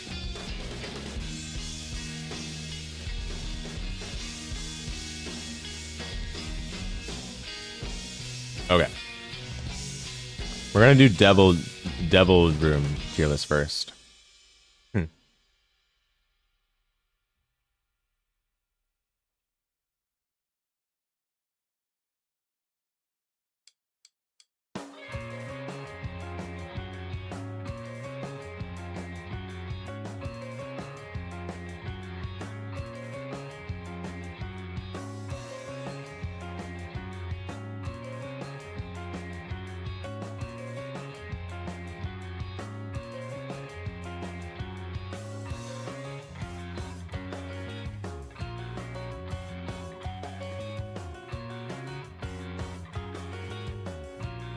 Some of these tier templates don't have all the items in here, so I'm just making sure that it'll have all the items proper before we actually start. But before we also actually start, we're going to take a look at the tier list that I did a few months ago, back when I lacked the experience and knowledge that I have right now. Isn't that cute? We learn and we grow over time. That way we can look back at things and reevaluate. Wisdom accumulates over time. It's beautiful.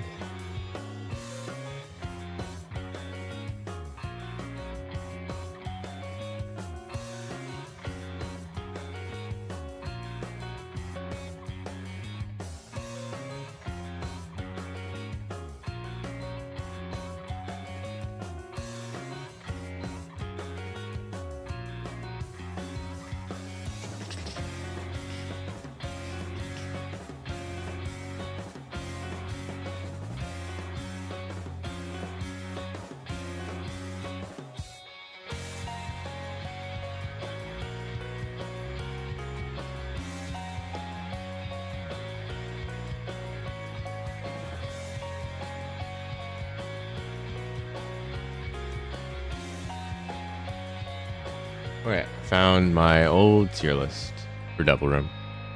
Here we go. Excellent.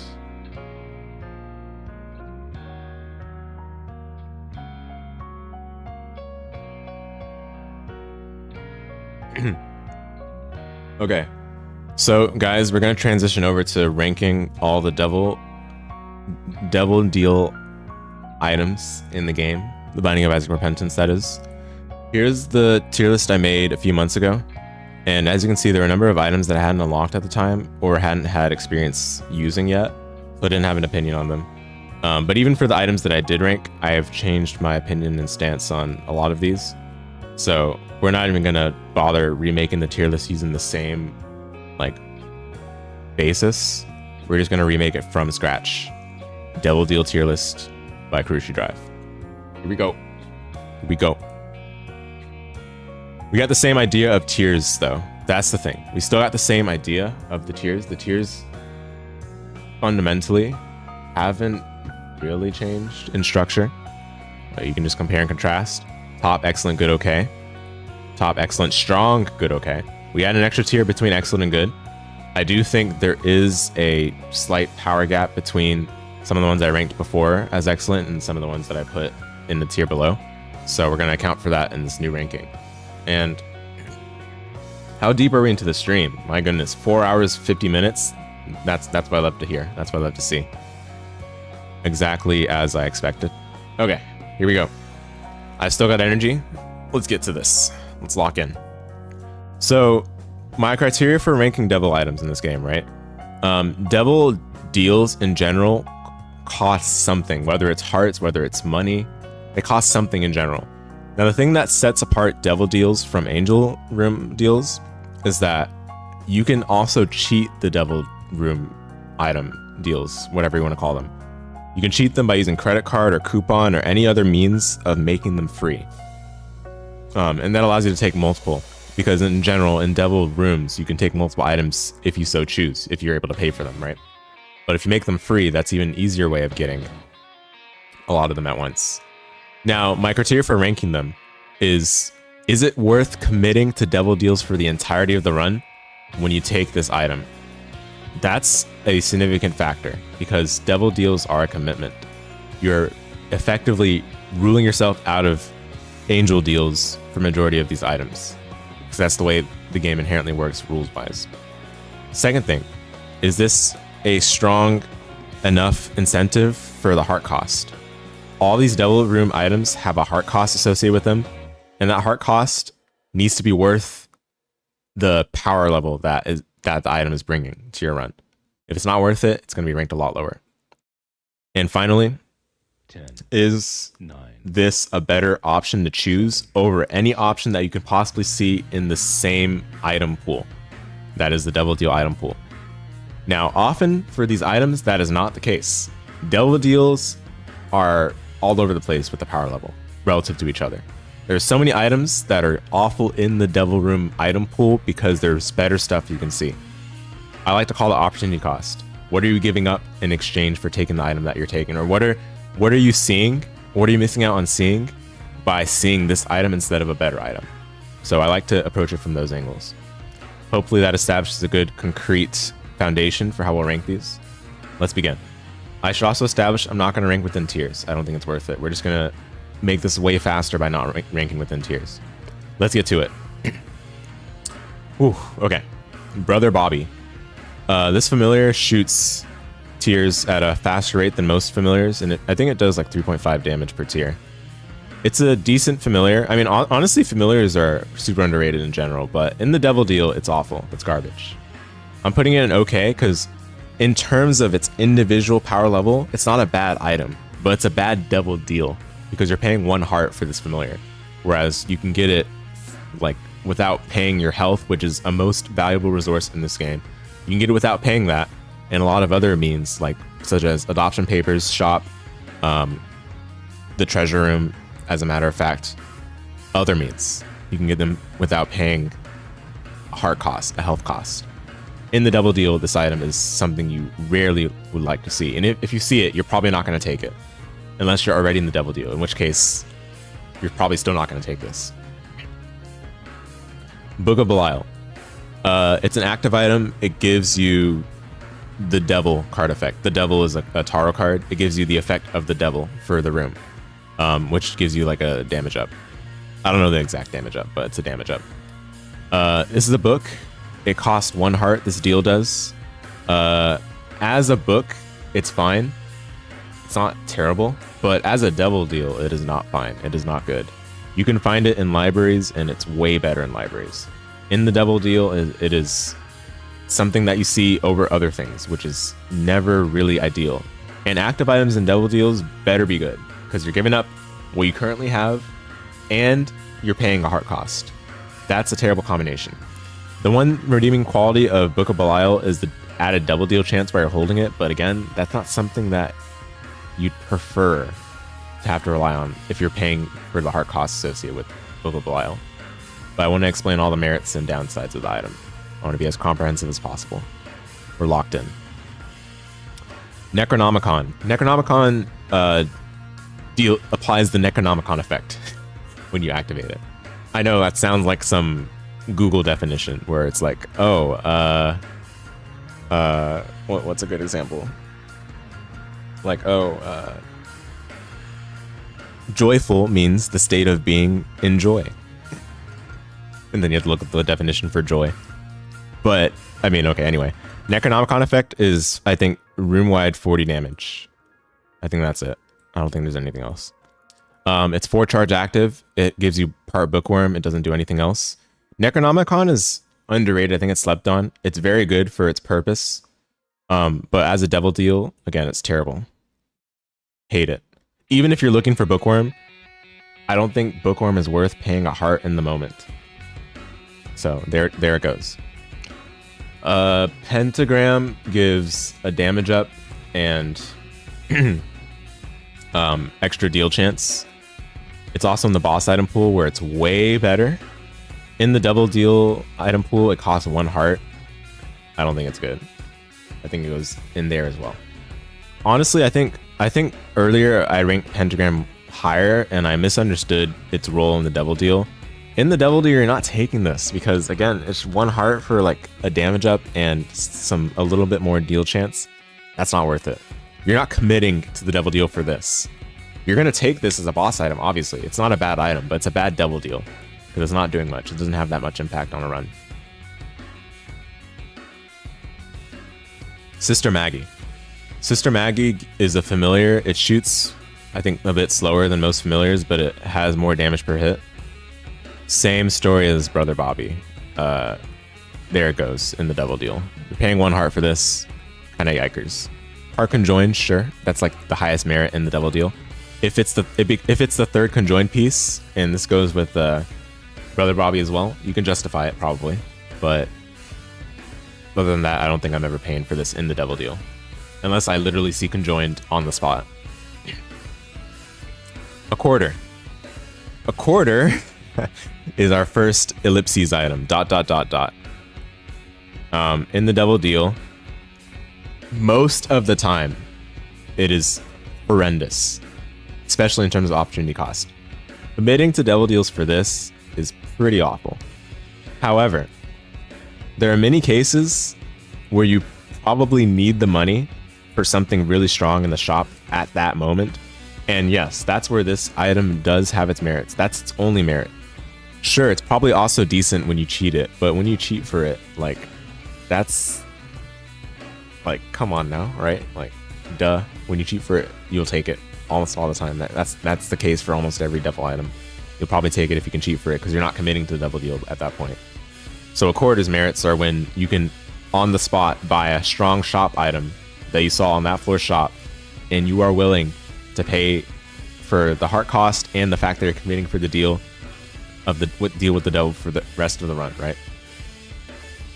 But no, a quarter is not good. This is called the Mark. The Mark gives a damage up and a speed up. It also gives a black heart on pickup. It costs 1 heart, the deal does. This is not good. I overrated this item in my first double deal tier list. It's not good. When you're committing to a double deal, it better have the impact on the spot. This does not have the impact on the spot. It's a minimal stat up. Gives a black heart as consolation, but it's not that good. People say, oh, it's free. The black heart is free. It's not free when you're paying a heart and you're committing to double deals for us to run. Now, different story if you find this in the curse room, right? In the curse room, it's literally free. You're not committing to anything. Sure, fine. It has its merits there. In the double deal, not the case, especially in the opportunity cost. I think the power level is comparable with these, even though this is probably better than these other items. I still think overall in this assessment, it's okay. It's not good. Wow, such a mid start so far, huh? And it continues with the Pact. The Pact gives a minimal damage up, a minimal tears up, and it gives 2 black hearts and pickup. But guess what, guys? It costs 2 hearts. It costs 2 hearts for extremely minimal damage up and stat up. I think it gives like 0.5 tears and 0.7 damage or something. Garbage. Why are you paying 2 hearts for this and committing the double deal for this kind of item? I don't know why. Is it part Leviathan? I guess we might as well check that. That might be like one of its merits, because then, you know, it's net health gain. If it completes your Leviathan set, fine. I'll give you guys that. But this item is not good in the double deal. But let's take a look. Let's take a look. It is part Leviathan. Okay, sure, fine. I'll give you guys that. The Mark actually might also be part Leviathan. Let me see. The Mark is also part Leviathan. So there you go. Same idea for both of these, though. I'll give you guys that. If it's your part 3 Leviathan, fine. But, I mean, come on now. Come on now. This is not going to be your best part 3 Leviathan piece. Not by a mile. There are so much better Leviathan completing pieces than this. And we're going to get to one of them soon. Okay. Because the impact on the run is so minimal. Dead Cat. Dead Cat is going to be our first item that's not an okay for once. I ranked this, I think, excellent in the past. I'm going to bump it down 1 tier. There's an issue I see with Dead Cat where... well, okay, here's the thing about Dead Cat. You're guaranteed to live when you pick it up. no matter how much health you have, you're guaranteed to live. The same can be said with the Pact, I guess. But whatever, I don't know. Dead Cat gives you 9 lives. It costs 2 hearts to deal. It's also part Guppy. Part Guppy is a big deal, because the Guppy is the strongest transformation in the game. But it costs 2 hearts, and it sets your red art containers to 1. So it can be a little tricky to pay for deals further, but honestly, since you have extra lives, you can still pay for other deals, as long as you know which one you want to go for. Unfortunately, once you die, it sets you out of the room, so the deal might close up, right? But Dead Cat is still strong, even without considering paying for other deals. You're getting extra lives, which means extra times that you potentially die, which will save your run. But honestly, if you're going to die 9 times, then you're probably too weak to begin with, in which case you probably should not take this. But at the same time, if you're barely at the threshold of weak, but you know, this 9 lives can put you out of that, then this is still worth taking.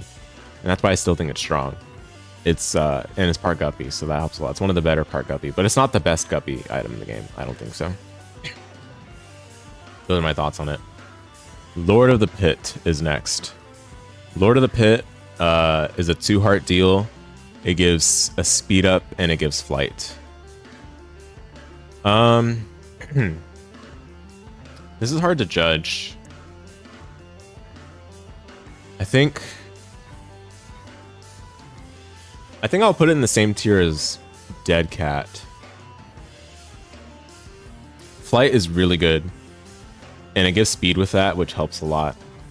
The real issue with this is 2 hearts instead of 1 heart. It's 2 hearts, which is a bit scary, but you can almost think of Flight as health, because it allows you to avoid taking so much damage you would otherwise take when clearing rooms. It doesn't give Spectral along with that. Oh well. But it's part Leviathan too, and this is one of the pieces that is fine to complete your Leviathan set with, because it can give you the heart cost back effectively. But if you're getting Leviathan, chances are you've already committed to Devil Deal before. But regardless, I think it's strong, but I don't think it's excellent or top, because 2 hearts is a little bit unfortunate. But it's, again, Flight can prevent you from taking damage, so there's an angle to that part. I'm much more likely to commit to Devil Deals with this than with something like the Pact. Come on now, guys. All right, the Nail.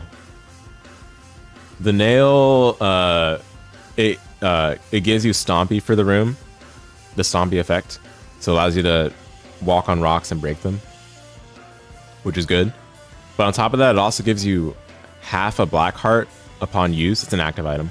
It gives you half a black heart on use, and it gives you, I think, a damage up. It's like a damage up and a speed down or something. I don't remember exactly what it is. Let me make sure.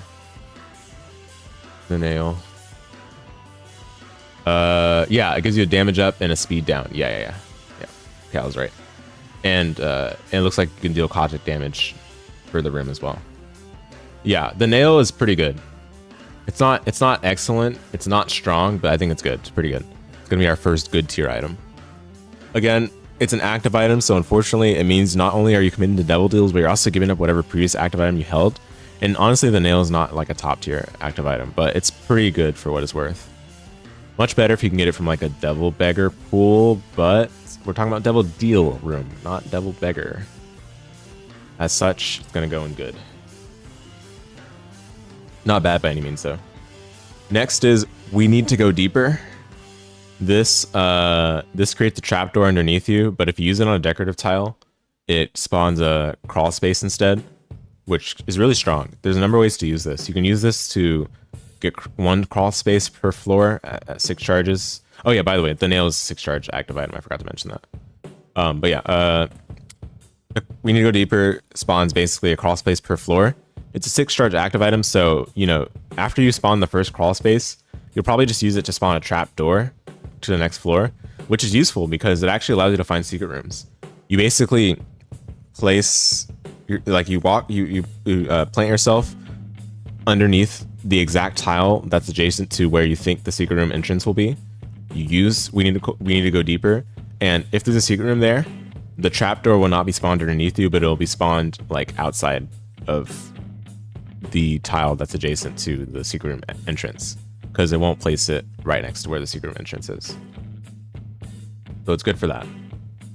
The item itself is fine. It's pretty solid, but in terms of the devil deal, it's not good. Again, it's an active.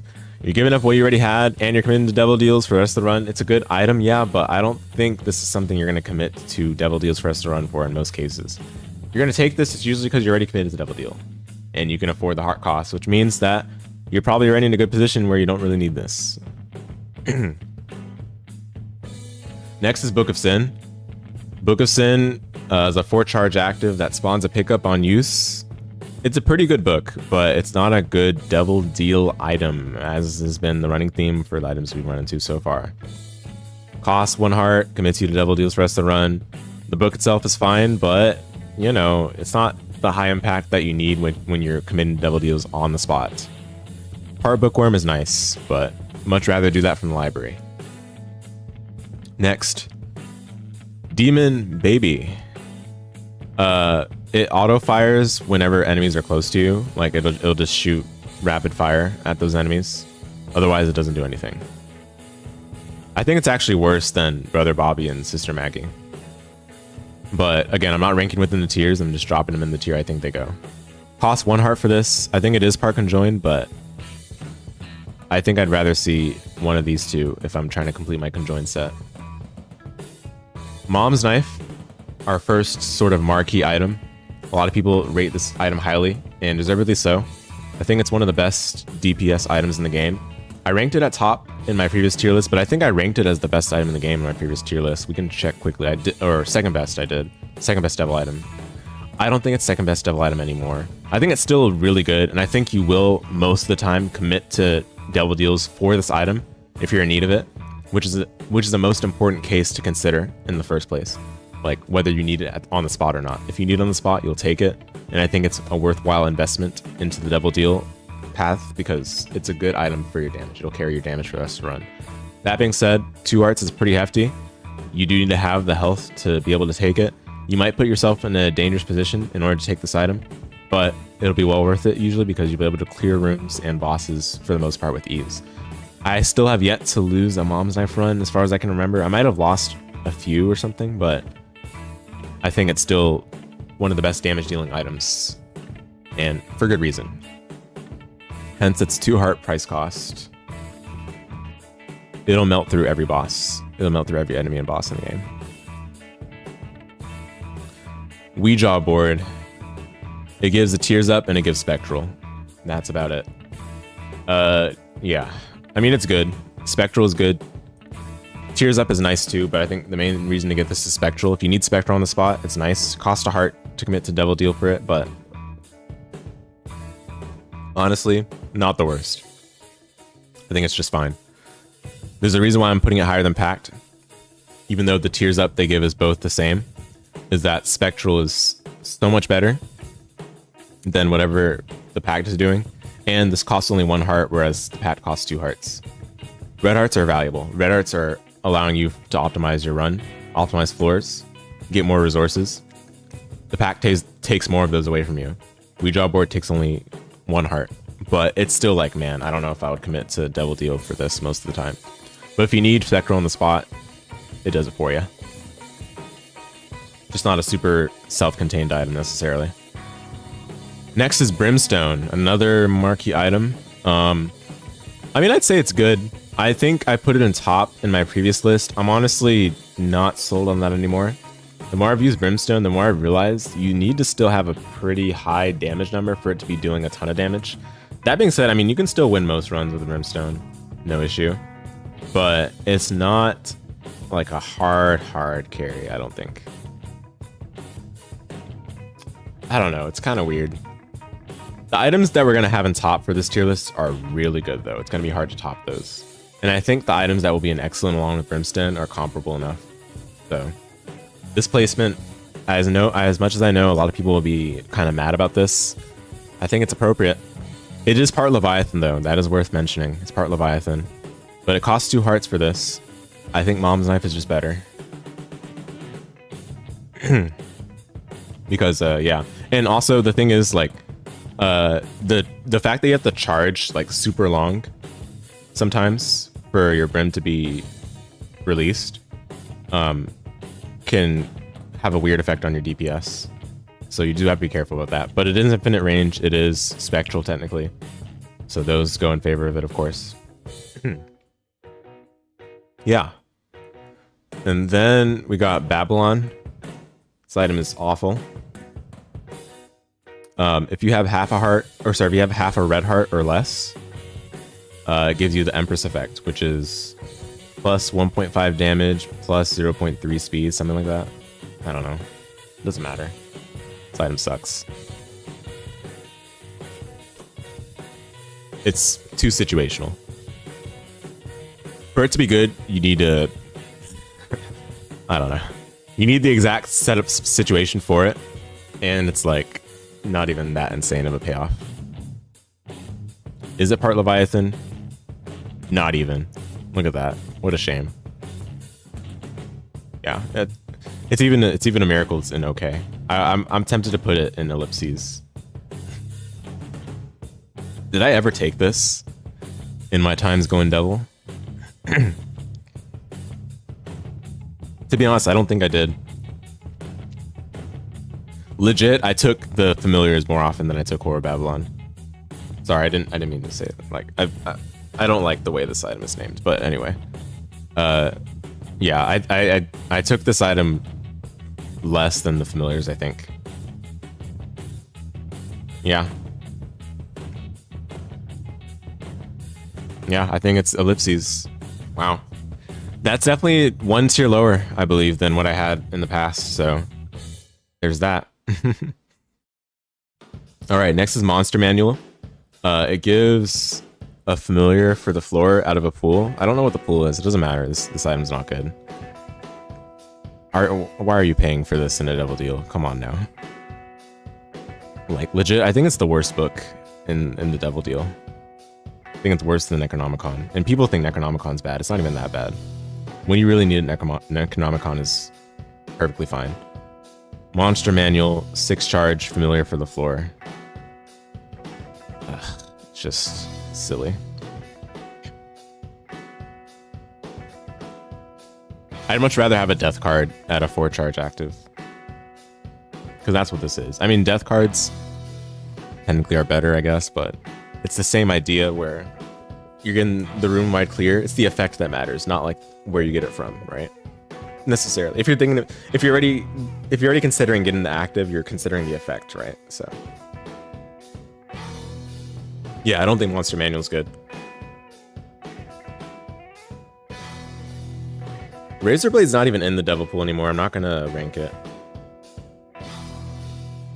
There are actually a few items that are not here in this template that are in the devil pool, so we're gonna get to those. I'll go ahead and make sure that they're in the tier list still once we get to the end of the items that are listed so far. Guppy's Paw. This is the best Guppy item, in my opinion. I think it goes here. Again, we're not ranking these in order. I'm just putting it in sequentially. Guppy's Paw, when you use it, it consumes a red heart container to give you 3 soul hearts. Health Gen. Health Gen is hard to come by in devil items. And this one gives you, upon pickup, right, you're consuming you lose a red heart container, and then you use it, you lose the other red heart container, and then you get 3 soul hearts, right? So the first time you use it, you're getting a net plus 1 soul heart, right? Which kind of sucks. It sounds bad, right? But in general, you'll use this item mainly when you need the health on the spot. And I think that's a valuable way to rate an item, when you use it when you need it, right? And how much impact it has when you're in that position where you really need it. And Guppy's Paw has a lot of impact, on top of it being a Guppy piece. It's really good. I think it's the best Guppy item.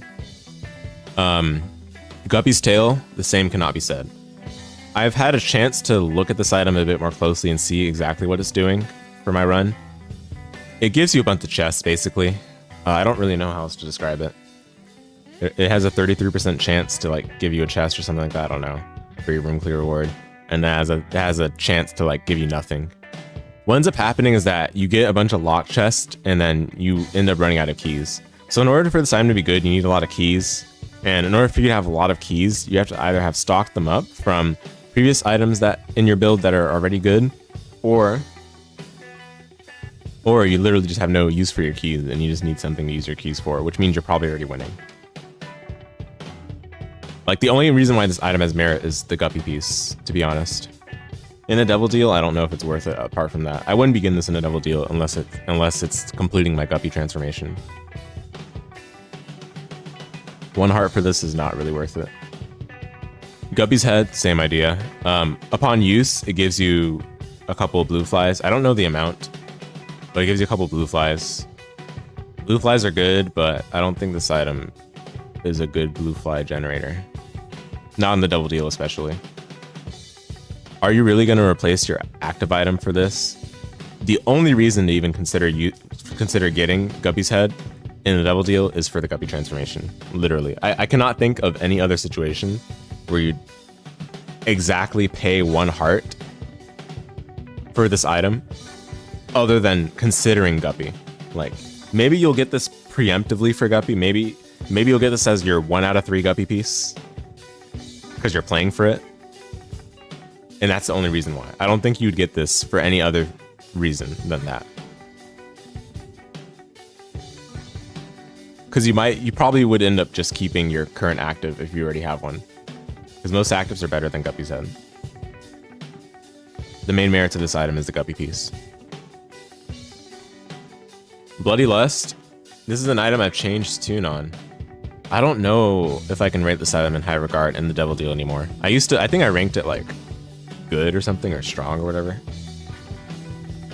I don't think it's good in the double deal though. Here's the issue with it. In order to get the item from the double deal, you're paying a red heart, and red hearts are usually what you would use in order to get this off, in order to get the procs for the extra damage for the floor. And sadly, it's only for the floor, so you have to keep doing this over and over later on. I mean, that's not like a big deal for it, but if you're in the double deal, you're more likely to not have as many red hearts to work with, because eventually you just lose all of them, right, for the double deal payments. So I think it's an okay. I think in the double deal specifically, it's a little win more. I cannot see situations where this gets you out of a slump in your run unless you're already winning. I just don't think it happens. I could not think of a situation to justify paying the double deal cost for this. Yep. That's my justification for that. I would much rather see even Ouija board.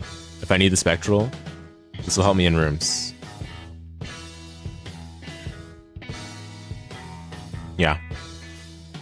And even the nail gives like health generation, which is good. So, yeah. Okay, Spirit of the Night. It gives spectral and flight, that's it. Costs 2 hearts for it. I think it's strong. Flight again is really strong, and it pairs it with spectral. And we've talked about it already, but flight and spectral are bread and butter.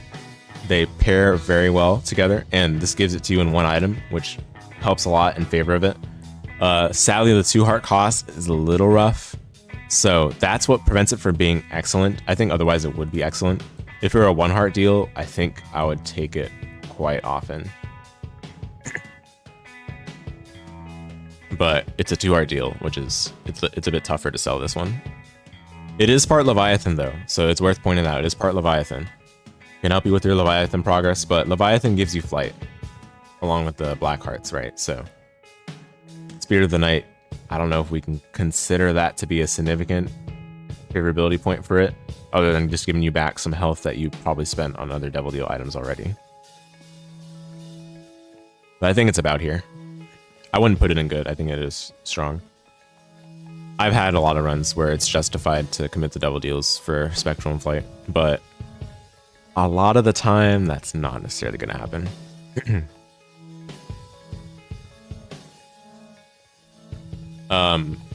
This is a Ghost Baby. It's a familiar that shoots Spectral Tears. Yeah, I mean, similar with a lot of the familiars. In a double deal, I don't justify it unless it's your conjoined completion. It's not worth it. It really isn't. There are going to be a few familiars where I think it is worth it, regardless of your conjoined progress. But this is not one of them. Sacrificial Dagger. This is an orbital. It does really good damage. Apparently it was even nerfed from what it was in previous versions of Isaac, like maybe Afterbirth or whatever. But it's still really good. I've enjoyed using it in my runs. But I don't know if I would commit to this at the Devil Deal. This is an item I had a hard time ranking in the previous tier list, and I still have a hard time ranking right now. I don't think I've ever said, oh, let me commit the Devil Deal for this, unless I already have a good synergy that works with it, like maybe Nodleaf or maybe Game Kid, you know, or Unicorn Stump. But if you have any of those, then this is a really good option, obviously, right? But I don't know. I don't know if it's like that good in the Devil Deal. I feel like even putting it in good is a little too high. But I'm going to leave it here for now, and we'll think about it afterwards. Let me know if you guys have a different opinion, because Sacrificial Dagger is definitely a weird one. I think it's better than the ones in OK, but I don't know if I would still commit to Devil Deal for it. Blood Rights. So this one basically it cost one. Yeah, it's a 1 heart deal, and then when you use it, it's an active item. When you use it, it damages you for 1 full red heart to apply the Necronomicon effect in the room. So it's not an active item with a charge. It's basically like Necronomicon, but it doesn't have charges. Instead, it costs red health. This item is good, but I don't think it's a good Devil Deal item. Sadly, it's inactive, so that hurts it a lot. It's also in the treasure room item pool, where it's much better. But even then, I don't know if it's that great. I think it's okay. Guppy's Hairball. Another item whose only merits in the Devil Deal are that sweet Guppy contribution. That's it. I don't know what else to say about this one. It, I guess it absorbs some hits and it gets bigger. And you can like swing it for some damage. I guess it also is part Guppy. That's really it. I mean, I don't know. Like, Guppy's Hairball is not a good Devil Deal. It's carried by being a Guppy piece. Our next one, I don't know if the same can be said. It's a hard one to evaluate too, though, because it's not guaranteed to be an extra life. We got Guppy's Collar. Basically, it gives you a 50% chance to be revived when you die. It's a coin flip. Anytime you die, it's a coin flip whether you revive. And if you revive outside of the room you're in, the room that you died in. You revive with half a heart. It's part Guppy. I don't know. I mean, it's part Guppy. But honestly, because it's a coin flip to get an extra life, I think it's better than the stuff in OK. Because an extra life is highly valuable. I mean, I don't think anything will happen quite like the run where I had Guppy's Collar and it procced a full, like, I think 4 or 5 times in the run in total when I was playing Tana Keeper going to Delirium. That was just insane. Nothing else could have done that than Guppy's Collar. Obviously, that's like super lucky and unlikely, right? But I mean, hey, each individual instance is a coin flip to come back. So who can say no to that? But yeah, it's a 1 heart for it. I think, again, if not for the fact that it's a Guppy piece, it wouldn't be in good. That helps it out so much. Alright, next is Goat Head, the goat itself. One of the best Devil Deal items. I almost always take this. It has to be literally at the last Devil Deal room for me to not take it. Pretty much any other time I take this.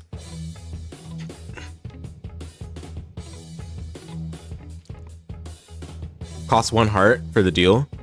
It gives you 100% chance for deal rooms. Now, of course, if you're paying for the heart cost, then you're committed to Devil Deal for the rest of the run. So the 100% chance is going to be a devil room guaranteed. But if you have something like duality, or if you play a sacrifice and get blessed, or if you play a confessional and get blessed, then it'll become angel chance, right? So you can still get angel rooms even by paying the double deal with Goat Head. I mean, the same could be said for other stuff where that applies, but Goat Head in particular guarantees a deal room every floor, so that becomes a lot bigger of a factor. This just gives you other good, like, it just gives you more devil rooms. It gives you more devil items. It's really good. The average run where you get Goat Head is powerful. And when it's not good, you won't take it, right? Like, if it's like literally the last deal room, then you wouldn't take it anyway.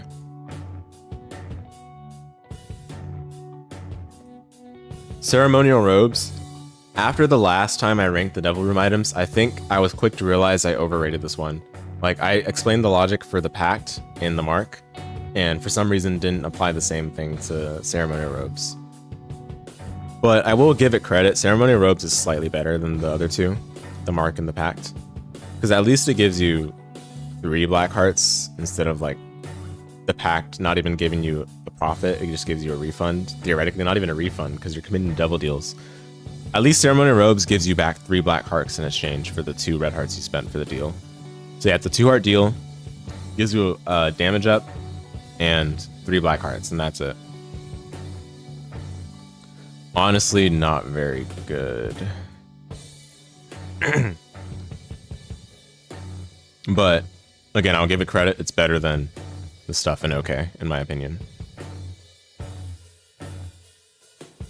And if you have only 1 red heart on the spot, you can still pay for the deal and get 3 black hearts.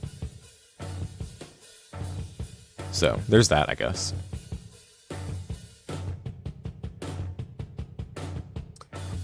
Yeah, I guess that helps in the immediate, but you still kind of be in a terrible position. Yeah, those are its merits in my opinion. I don't think it's really that good though.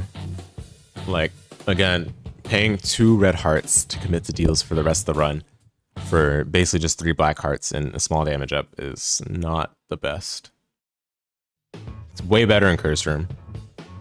Is it even in Curse Room? I can't remember. Something like that. I know it's in Devil Beggar. It's pretty good there, obviously. Okay, next up is Gimpy. Make way for Gimpy, one of my favorite items in the Devil Room item pool. Love this guy. I think it's really good. I think people probably don't underrate this, but I do think that in the Devil deal it works perfectly. Because basically what it does is when you kill enemies, those enemies have a chance to drop a half red heart. And then if you take damage, you have a chance to drop a soul heart. And I believe one of those scales with luck and the other one doesn't, or something like that. I don't remember exactly which one to do. This is a 1 heart devil deal cost, but it's super good. It's super good. Health generation. The half hearts you drop can be used for paying out other things to build resources for optimizing floors and such. If you have a bone heart, it can be used for sacrificing. Those are not some things I want to like weigh too heavily into the merits of this item, but those are possible things you can do by taking this item in the devil deal pool. I think it's very strong. I do often commit the devil deals for this item.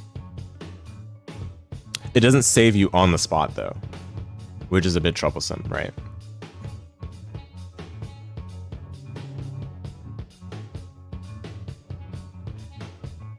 But I think it's a really good item nonetheless. And I'm going off of the amount of times I've committed to devil deals for it in terms of explaining my thought on how strong it is. But, you know, of course,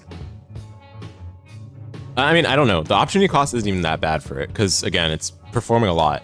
The worst part about this item is just on the spot. In the exact moment, it's not something that gets you out of a rut in the double deal room.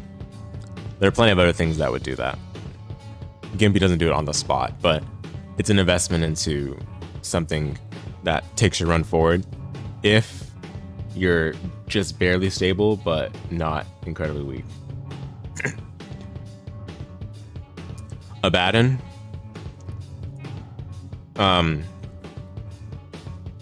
Let me remind myself all the effects it gives. I believe it's a 2-heart deal. Yeah, 2-heart deal gives you 1.5 damage up, which is pretty good. 0.2 speed, pretty good as well. And then also gives you +2 black hearts and converts all your red heart containers into black hearts. And then on top of all of those, it adds a chance to shoot fear tears. I think Abaddon is really good. I ranked it pretty high last time. I'm still gonna rank it high. Excuse me. I'm still gonna rank it high.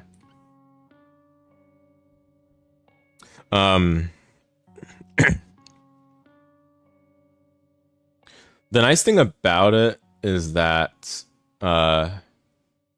it's part Leviathan as well. But the nice thing about it is that it gives you a pretty solid cushion of black hearts, and typically that allows you to clear rooms, along with the damage up, of course, and the speed up.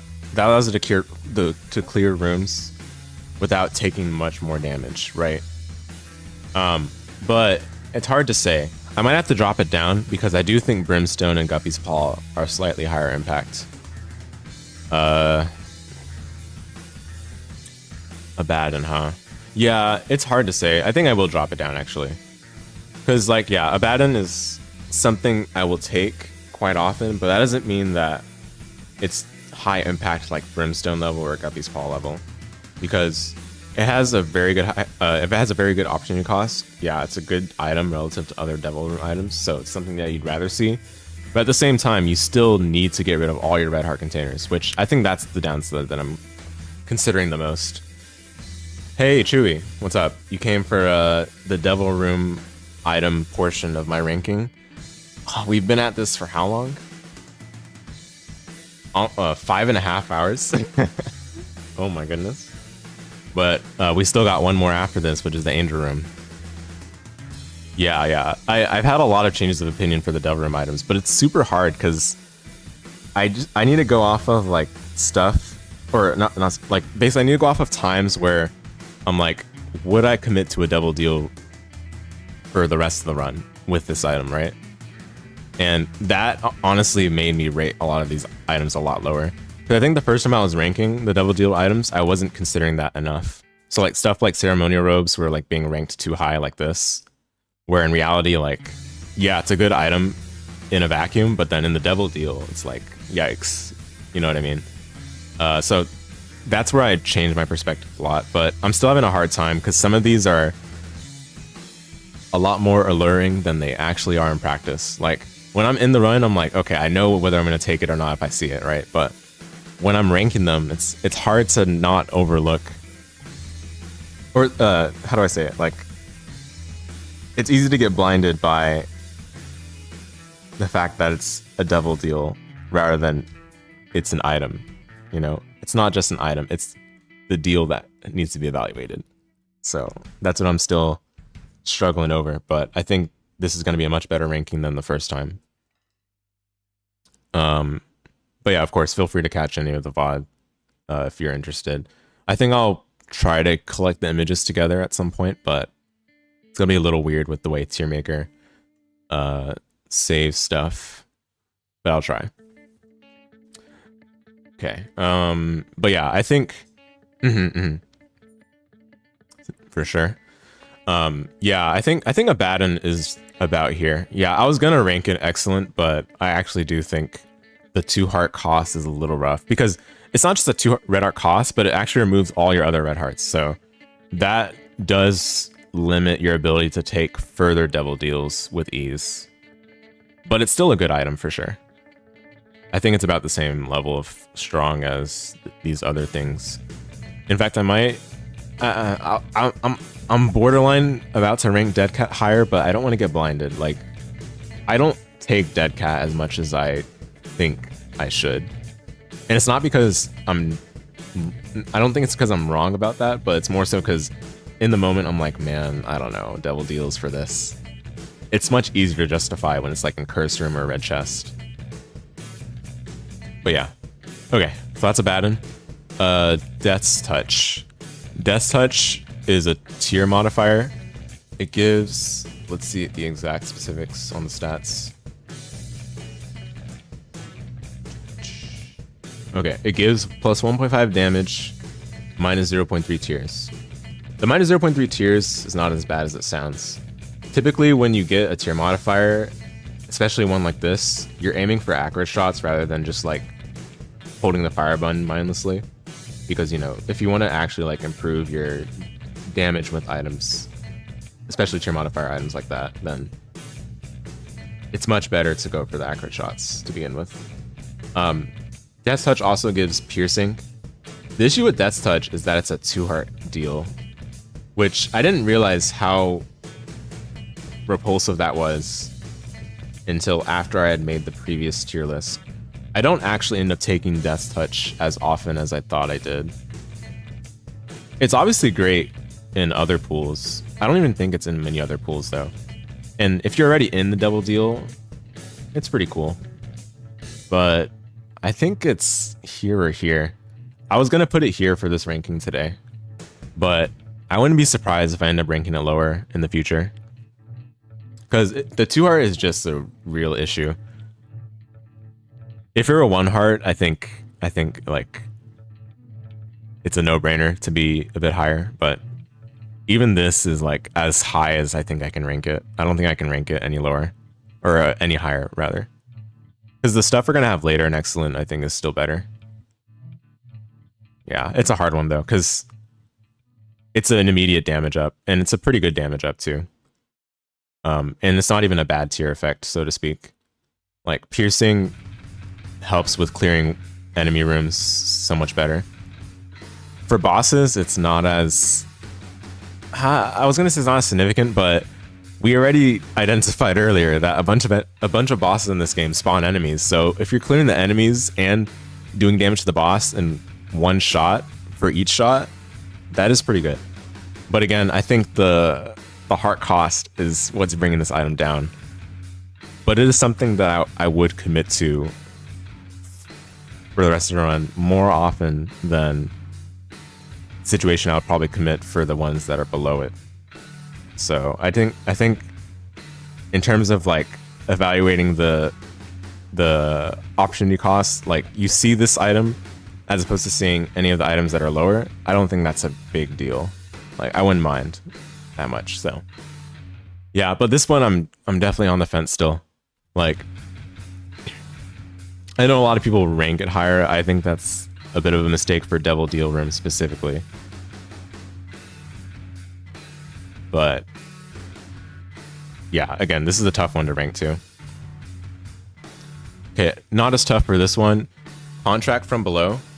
I ranked it in high regard in the past, but I think that one I know for sure I was conflating my opinion on it with obtaining it from the Curse Room.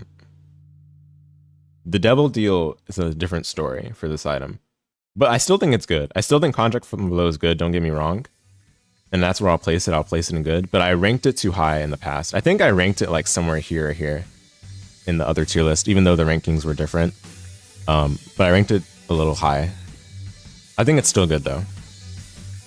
But in the Devil Deal, it's not as much of a no-brainer. I think in the Curse Room, it's like almost always a take. Because in general, like the item effect for this, let's get from the wiki. It doubles the number of most room clear rewards, but it reduces the chance of getting one by 1/3. That's what the wiki says for it. Something like that. And like, from what I've noticed at least, it feels like on average you're getting more eco and resources by having this item than not. Especially like if you have a high luck amount, like you're getting a chest with high likelihood, you get double the chest, and that can really pay off quite well. But again, I think its merits exist much with I think its merits are much more present when you don't have to pay for the heart cost for this. But I think this is an appropriate placement for it still. Yeah. I like ever since ranking the last time, I don't think I ever committed to a Devil Deal from having seen this item in the Devil Deal. So there's that to be said. Whereas, you know, in the Curse Room, I basically always take it. Next is Dark Matter. Dark Matter gives a damage up. It's like 1 damage, I think. And it gives Fear Tears. I mean, it's good, but I don't think it's anything greater than that. If we're thinking ceremonial robes, 2 heart cost for 1 damage and 3 black hearts is good. I don't think Dark Matter is any better than that. I've gotten this though quite often when I'm already in devil deals, but I'm not committing to a devil deal for the on the spot damage. Like that one I don't think ever happens. I think the good tier is actually pretty reflective of how I feel about each of these items. Like all these items exist in their merits, but then I don't think I've taken a deal for this exact item on the spot. Maybe Ouija board and the nail I've done that more often for, but those situations were very specific. And I don't think we can consider them in as high of importance than the ones that are higher. The items that are higher, that is. Yeah, there's not really much else to say about Dark Matter. I think it's an item that's higher likely to take when you're already in the devil deal, which is not really gonna favor it in any sort of high regard. All right, this one is missing page 2. I don't think I've changed my thoughts on this item. I still think it's here. I don't understand. I cannot comprehend any situation where you'd commit to a devil deal for this. It's such a low impact item. I just don't understand. I think a quarter and Babylon are still better than missing page 2. But I mean, again, we're not ranking within tiers this time, so I think this ranking is still appropriate for it. To be exact on what this does, let's see. Wiki says it gets a black heart. It's a 1 heart devil deal. It gives a black heart, and then you take damage that reduces your health to 1 heart or less. You apply the Necronomicon effect. And as a repentance, it also increases the damage of Necronomicon effects by 40. I guess that part is not bad, but that's really only relevant when you wouldn't pay a heart cost for it and when you wouldn't commit to devil deals for rest run for it. Like, again, like maybe in, I don't know, like Secret Room. Even in Secret Room, it's a below average item in terms of impact. But in Curse Room or whatever other pool it's in, I can't remember which one. It's like Curse Room or red chest pool or something like that. Obviously, in those pools, it's better because it's just 1 black heart. But it's not even a net positive health when you take it. Like, yeah, I don't think it's good. All right, Rotten Baby. All right, finally, we're getting started on some good familiars. Rotten Baby's super good. It's just damage. Plain and simple. It's just damage. And it's good effective damage at that. It spawns blue flies with you while you're attacking. And the blue flies have, in general, pretty good tracking on enemies. I think blue flies scale on your own damage, but even when you're low on your damage stat, this is still a pretty effective form of DPS. I think it's strong. This is one of the familiars I am more likely to commit to double deal for, depending on the situation. But I don't think it's still as good of a double deal item as some other familiars. Like, but it's at that like baseline where, all right, fine, I will consider committing to double deal for this one if I'm really in need of it. Which it's important to consider the situation where you're really in need of something, right? This definitely has the impact requisite for something that I would commit to double deals for the rest of the run, right? So I'm confident in Rotten Baby, and Rotten Baby we trust. All right, next is Headless Baby. This is a familiar. Oh yeah, and Rotten Baby's Park and Joined, of course. Forgot to mention that, but yeah. All right, Headless Baby, also Park and Joined. It just leaves a trail of creep. That's it. The damage is not the worst, but it's not a good familiar. Especially not in the devil deal. Even outside of the devil deal, I don't think it's great. There are much better familiars, I think.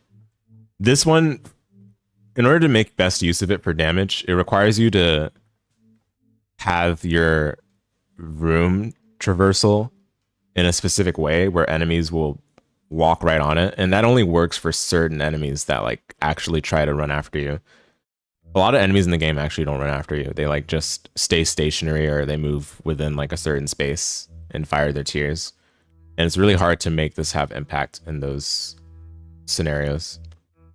So I do think it's actually worse than some of the other familiars we talked about in this tier. But again, I don't think it's so much worse that we're gonna like rank it within that or even put it in a different tier. I don't think it's that bad. There's a reason to take this, which would be if it gives you conjoined and you need conjoined in the moment. That's pretty much what would make it like have merit, I would say. All right, another good familiar, Little Brimstone. Yeah, I like last time. Let me try to remember. I guess we can pull up the previous tier list briefly here. Last time I ranked it pretty highly, right? We can see the other items I ranked highly, and yeah, I definitely think this required another tier because it's kind of saturated some of these tiers and doesn't represent well the difference in power. But that being said, I think Little Brimstone is still super good familiar. Like even in the Devil Deal, I think it's really good. It just helps so much with your damage and room clear. Maybe against bosses, it's a bit harder to like pull the full weight of your run. Against early bosses, it'll do that, but as you go deeper in the run, it's a little harder for it to hard carry, but honestly, it still does so much work. Like, it's still Brimstone, and it's not like Brimstone that scales off of your damage. It's how do I describe it? It's consistent damage for you, which means that, you know, it's highly reliable no matter the situation. Like, if you're in a situation where you really need a reliable damage boost, this will provide it in the form of a really good familiar. So I still think I rate it in excellent tier. It pains me to do it above Rotten Baby, and honestly, I might change my tune on that. I might have to rate it in the same tier as Rotten Baby. It's a tough one because I've thought back to the runs since I did the other tier list, and I've taken Little Brimstone a lot in Devil Deals, even early on, where it's like pretty risky to do that, right? But man, yeah, this is a tough one. I think, yeah. So the other thing too about Little Brim is when you're like, when your tiers are like non-functional, right? Like when you just can't rely on them because either maybe you have a too low of a tier rate, or your damage stat with your tiers is pretty low, or you have shot speed that doesn't work well for hitting enemies accurately. You can just completely ride on Little Brim for the whole run. It will help you out in that regard. So yeah, I do think I have to rate it here because that's something that Rotten Baby might not be able to do as well. If you're not able to clear rooms fast enough, which Rotten Baby doesn't necessarily clear rooms super fast. It's like supplementary, but it doesn't clear rooms like super fast like Little Brim can. Little Brim can absolutely clear rooms fast, as long as you get enemies lined up after you release the fire. Yeah, I think this is appropriate. It feels so weird, but I think it's right. I think it's right, especially when I think back to like the runs where I've taken Little Brim early into a Devil Deal. Like if it's like Basement 2, which doesn't happen necessarily super often, but if like for a regular character that is, but for a Basement 2, looking for a Devil Deal, I think this is one I'm more than willing to take. Well, that's tough because it feels so weird, but I think it's right. I think it's right. All right, next is Dark Bum. Dark Bum's another good familiar. It can consume red hearts and give certain drops. We can check quickly what those are. So, and this is definitely worth pulling up on the stream because it's kind of hard to outline them by myself. So, Dark Bum, every 1.5 hearts, 1.5 red hearts that is, it can give you a black heart, a spider, a blue spider, or kill card or rune. And the chance for each of those is 40% for a black heart, 20% for Carter Rune, 20% for a pill, 20%, 10% for a blue spider, 10% for an enemy spider. More often than not, this is your health economy. Red hearts are so common in the game. This puts in so much work for building up your health at the measly cost of 1 red heart in the devil deal. I think it's strong. I don't think it's excellent though. I mean, maybe it is, but in the runs I've taken it, I don't think it's been like excellent level. Because you're still committing to devil deals for it. And that means you still do need some kind of like real damage. But it gets you to the stability point still in the form of just providing you health and potential consumables. And I think 1 heart is pretty generous for this. I mean, okay, to be honest, if it were 2 red hearts, obviously it would be taken a lot less often by me at least. I'm sure a lot of other players would still take it quite often. Because I know for a fact a lot of people take this item quite often in the devil deal even. But it's pretty solid. Like, I would not mind committing to devil deal for this if this was my way of spotting it. Because the impact it does have on a run is pretty solid. But I don't think it's quite the level of, you know, fulfilling all the roles it really needs to fulfill for its heart cost. Because you still need to have a solid ground in the form of clearing rooms.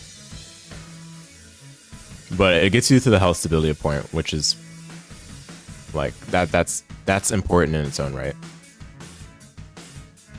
Okay, next is Satanic Bible. I think I've changed my tune on this one too. Like, I did rank it in the top tier in the previous one, but I think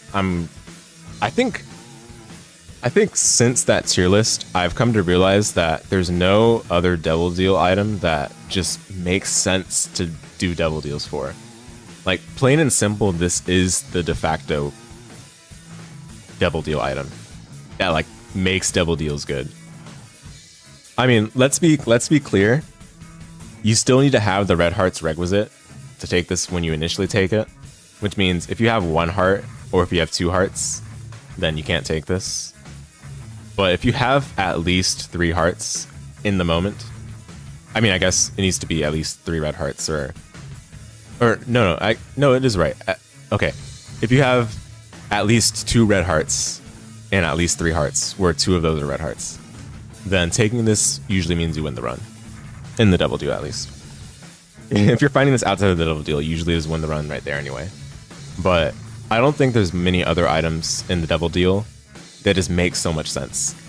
Like, it has a hard upfront cost of 2 red hearts, but then it provides you health for other devil deals for the rest of the run, and it gives you access to more devil items in the form of replacing the boss drop. The replacing the boss drop can be a benefit and a downside. It really depends on the floor you're on and the situation you're in. Replacing boss drops early game can be more of a detriment, I would say. So it's better to save that. It's better to save using Satanic Bible until after the boss. But I think from a certain point onward, you can safely use this as soon as possible. But at the end of the day, like, this is just giving you so much health. Like, to be honest, you can even, like, oftentimes you can just disregard the idea of boss drops to begin with, because this just gives you enough health by itself. 6 charge, 1 black heart is so good. Yeah, I do think this is the best. Excuse me. I do think this is the best devil deal. I think I rated previously Heartbreak. Okay, maybe Heartbreak is I still like a lot. Yeah, maybe Heartbreak and Satanic Bible. I'm still like, man, these 2 are really close, right? But I think I had Mom's Knife as the second best last time, as opposed to Satanic Bible. But I would say probably for a top 2 for this list, if I really had to decide, it would probably be Heartbreak and Satanic Bible. Items good, items meh, and items bad. What? What do you mean? Next is, yeah, so yeah, I think like this is a really good devil item. Like, if you can afford it, you will get it. That's my stance on it. Like, I don't think I've ever passed on this item in the devil deal if I could afford it. which matters a lot. This one is Judas Shadow. It's a revive. It's a 1 life, extra life item. When you die, it revives you as Dark Judas, which is I believe it's similar to Tainted Judas, but you don't get dark hearts. You still have 2 black hearts and you have good stats. I don't think there's much else to say. I mean, this is a pretty strong revive item. Considering it's in the Devil Deal, like, I think this item is surprising. Surprising how good it is. It's 1 heart, I believe, too. It's not even 2 hearts, it's 1 heart. Let me make sure.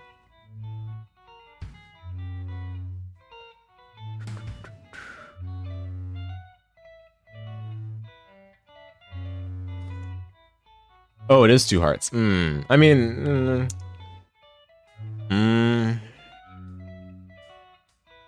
It's 2 hearts. I have taken it, though. I have taken it quite often.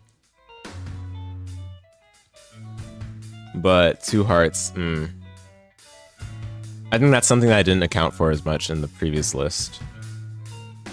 It's definitely not the best extra life item by any means, but again, it's good considering it's in the Devil Deal, you know. But 2 hearts is a bit tougher. But you're getting a good character at the end of the day. Like, if you're in the position where your stats are awful and you've had access to pretty bad items, having Dark Judas as a revive option should change that, but you still need to have a game plan beyond that one.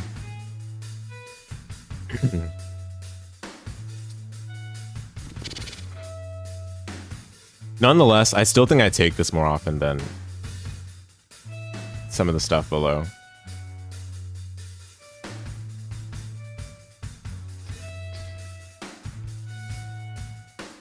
Wow, but I'm struggling with this one now because I honestly didn't realize it was 2 hearts. But that probably means I didn't take it enough in my runs. I think the main reason I didn't take it though is because I was going for completion marks, right? Because, you know, if you die with a Judas Shadow, then you turn into Dark Judas, which means you'd get the Tainted Judas unlocks if you complete that run. So that's why I probably didn't mess around with this as much. But I still think this is a good extra life item, considering some of the other extra life items in the game. But honestly, I mean, why would I put Dead Cat that low, right? I'm not sure. I think I'll put it here. I'll put Judas Shadow there. Yeah, okay, you can't get red hearts too. I forgot to consider that, yeah. 2 times damage multiplier after revive, but you can't get red hearts. That's such a tough one. That definitely hurts it though, because, you know, you're playing a character that cannot get red hearts any longer, which weakens your ability to benefit further from taking Devil Deals. I think that's a bit problematic. But yeah, there's also the 2 times damage multiplier. I'm gonna put it here. I think I need to come back though and decide on this one, because I'm realizing now I didn't take this item as often as I had wanted to because of the completion mark thing. So I'm gonna probably reevaluate this one later on. But I don't think it's any lower than excellent. It is still a really good extra life item. But I don't think it's any lower than excellent. Because that's a lot better than most of the devil items, to be honest. Okay, Incubus. This is Win More Incarnate. I'm not a big fan of this one in the Devil Deal. As a reward from Cambion Conception, it's fine. As a baby shop item from Adoption Papers, it is fine. But this is not any of those in the context we're evaluating right now. Nails. Yeah. This is a devil item right here. It's a 2-heart one at that. And this item is best when you're already winning, because that's how it scales. It doesn't even scale well if you're not playing Lilith. If you're not playing any of the Liliths, it doesn't even like scale that well. It inherits your tier effects, which can be good, but you need to have good tier effects already for it to be good. And if you have good tier effects, you're already winning. And this will allow you to win harder. It's not a bad item by any means, but I think it's definitely not strong. I think in the exact time where you really need this to have the impact it has, such as the time when you're in a weakened state or position, it's not very good at all.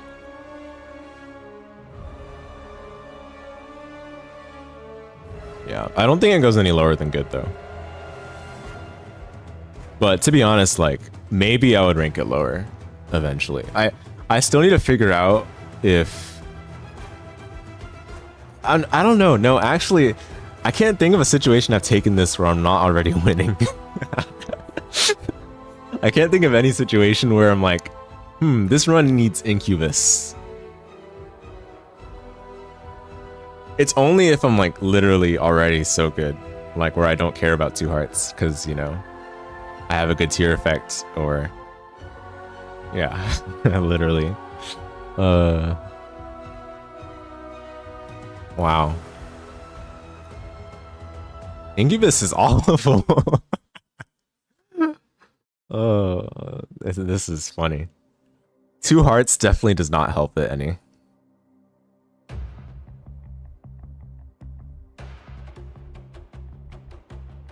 I'm gonna leave it here though.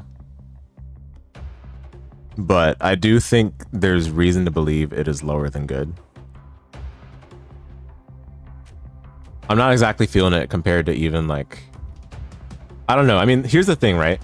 The rest of the items in good have their time to shine in the moment that you'd care to commit to devil deals for them.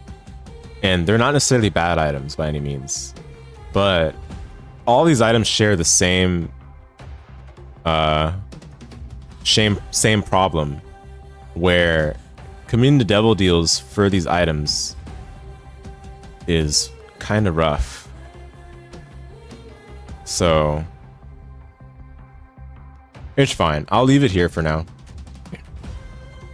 I'm thinking back to runs where I've tried to take Incubus from the devil deal. I definitely would not take this if I'm like on the verge of dying. It just does not. It's not that kind of item. Not at all. If I'm on the verge of dying, it does not help. But that's the case for a lot of devil items.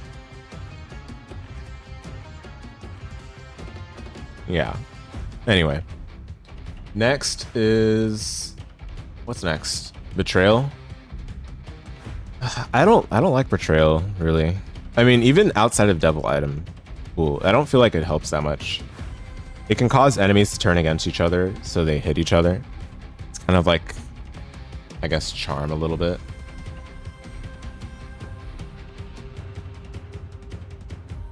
It looks like it used to charm, according to the wiki. But it only used to charm when you took damage. Yeah,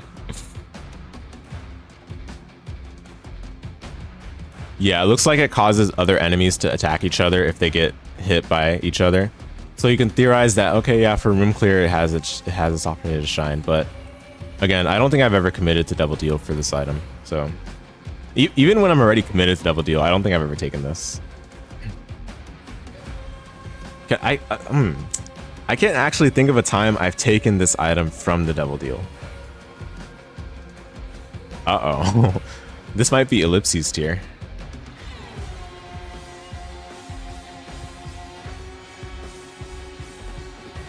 Yeah, actually, I'm gonna drop it down. I think Betrayal's not good. It really doesn't help that much.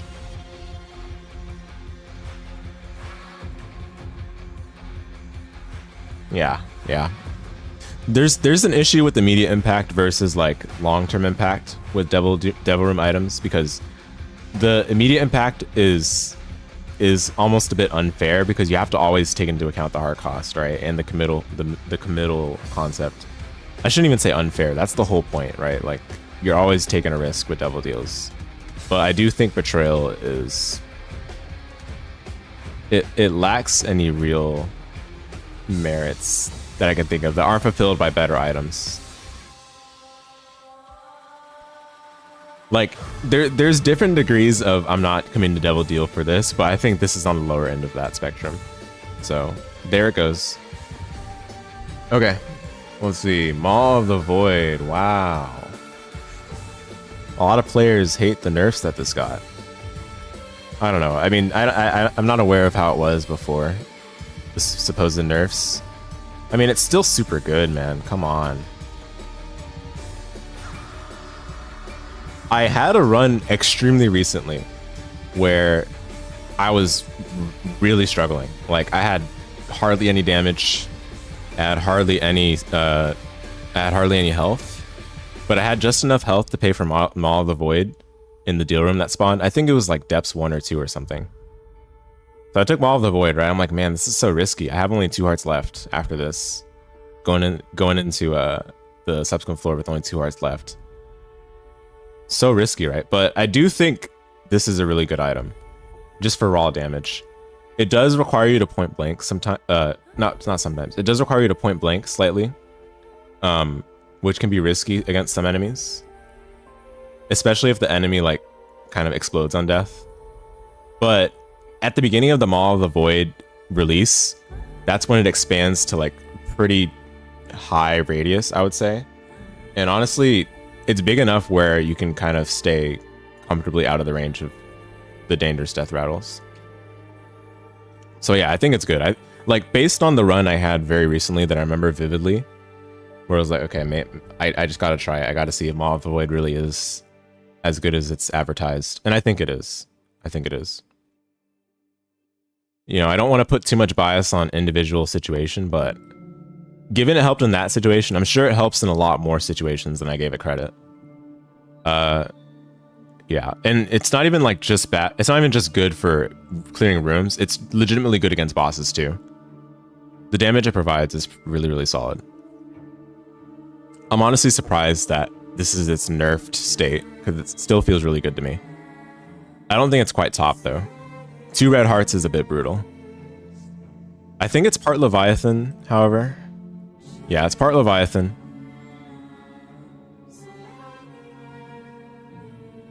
So sure, I guess. But yeah, I think it's good. I think it's good. I think this is about the correct placement for it. Alright, a theme. I think I rated a theme. Excuse me. I think I rated a theme too highly. I started to notice, like, it wasn't really right after the tier list I did last time, but it was like over time. I started to notice, like, man, I'm seeing a theme in this devil room, but I'm actually not super enthused to get this. And quite often the price for it was 3 soul hearts. I'm like, man, 3 soul hearts for slightly better room clear, slightly better ordinary boss fights. I will say, like, against certain bosses, like,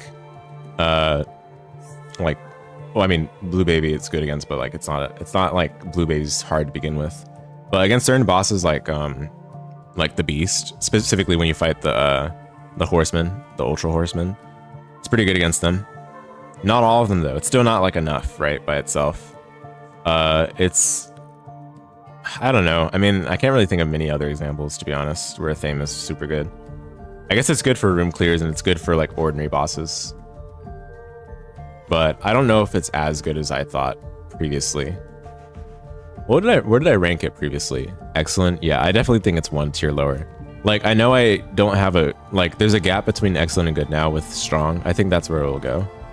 I think it's strong, but I don't think it's like excellent or anything. But it's still pretty good, but I don't know if I take it as much anymore. From Devil Deal, at least. I definitely, I mean, obviously, from Curse Room, it's super good.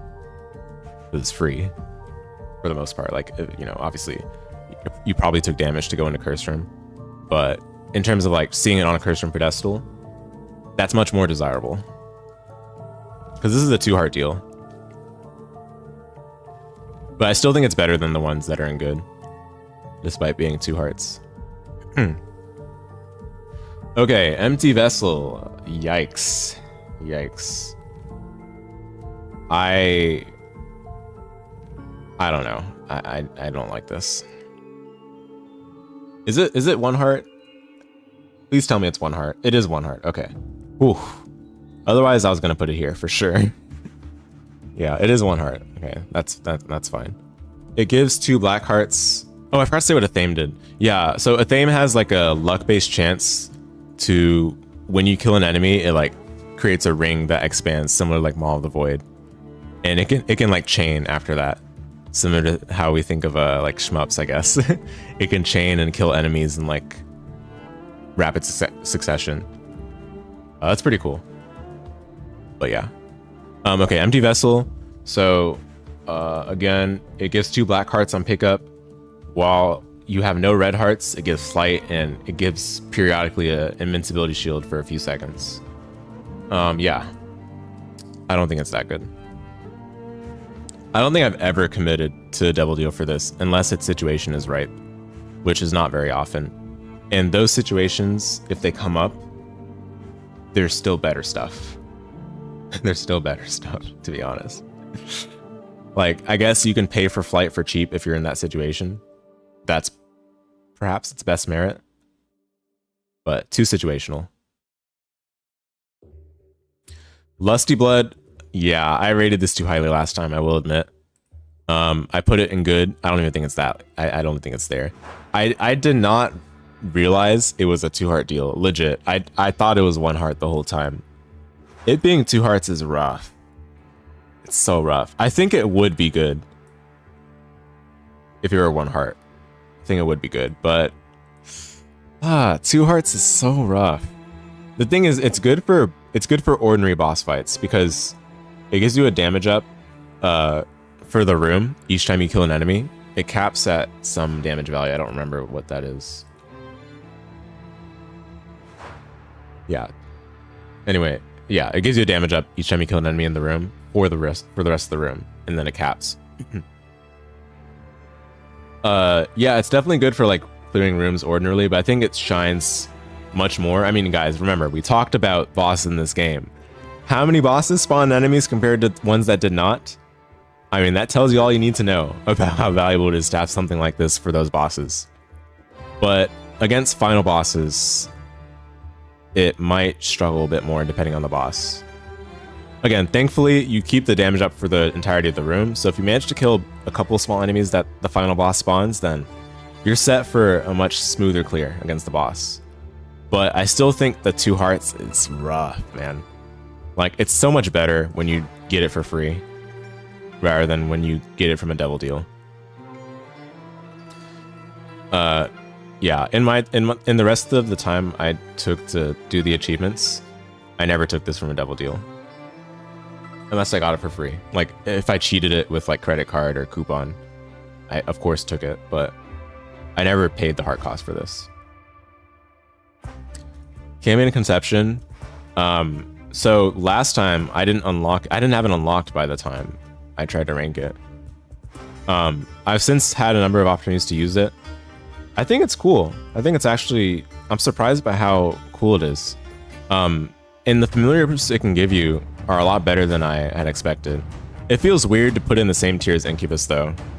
I will say that. Like, the one issue I have with Came in Conception is that you still need to like facilitate the heavy lifting that goes into making this get its payoff. And you're still committing to Devil Deals for us to run for it.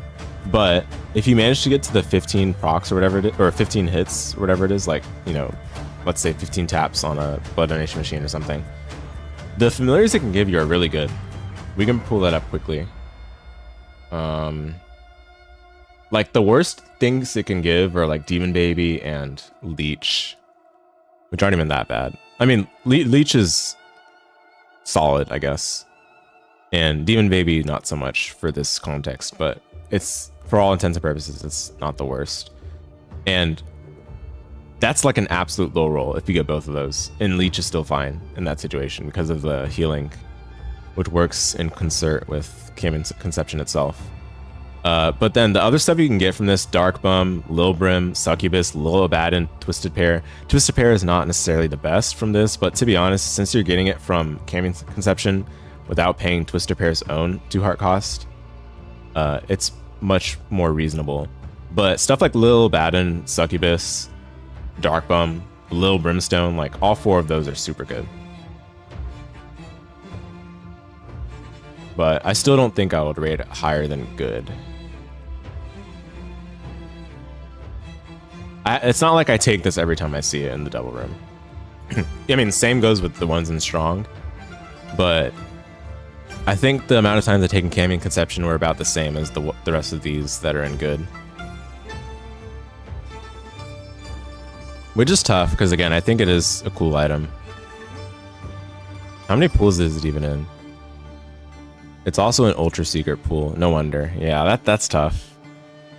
Yeah, it's a one art devil deal, but again, I don't think I've taken it justifiably to put it in strong. Okay, Succubus is next. Another good familiar, really good one. It's hard to describe what it does, but it bounces like a DVD symbol across the screen. It does damage in an aura, and it also provides you a damage up within that aura. Specifically, the damage up is a 1.5 times tier damage multiplier, apparently. This is the 2-heart devil deal cost, so that is rather unfortunate. Otherwise, I think I would rank it in excellent. But unfortunately, because of the 2-heart cost, I'm going to put it in strong. I definitely do think it's a pay grade above good, for sure. Way better. But 2 hearts, it's like, man, we were so close to glory. But yeah, I've taken this quite often as my first devil deal. Probably more often than a Thame, to be honest. But I'm not ranking within tiers. I think the difference between the number of times I've taken a Thame and Succubus is not super significant. Maybe a Thame is 1 tier lower though, but whatever. Okay, Black Powder. Yeah. Okay, I'm gonna rank it ellipses. I overrated this one. I'm so sorry, guys. I've never taken this in a devil deal unless like I am like already winning, or I don't really care at all about just taking an extra devil item or something. I don't know. I've never taken this. I think I've taken a quarter more times than I've taken Black Powder. A quarter is not even that bad, guys, honestly. It's just that it's a double deal, right? But a quarter as an item is pretty good. Like, if you really, really desperately need the 25 cents to buy a shop item, right? Like, there are plenty of shop items that can be justified for the 25 cents on the spot. Black Powder I've never taken on the spot. I am already winning if I take Black Powder. What it actually does, right? It draws a trail of like black sand wherever you walk, and if you create a circle with it, it like puts like a red star symbol. That's obviously not what it is, but you guys get it. It's a red star symbol on the ground, and enemies in that circle are dealt damage over time. The damage is not bad at all, but nah. This is not a devil item that you take, really. You're winning already if you take this. How much damage does it even do? We can check. Let's see. I mean, I've used it, you guys. Don't get me wrong. I've used it plenty of times. 10 damage per tick. I mean, 10 damage per tick is not even that bad. Maybe I should use this more. Just to understand if that's worth it. But nah, I don't know. Okay, I think okay. For now I'll put it in okay. I'll put it in okay. That means it's not changing its position from the previous time. But like, because realistically, I'm sure it does have a place in providing damage to your run, but I've never taken it.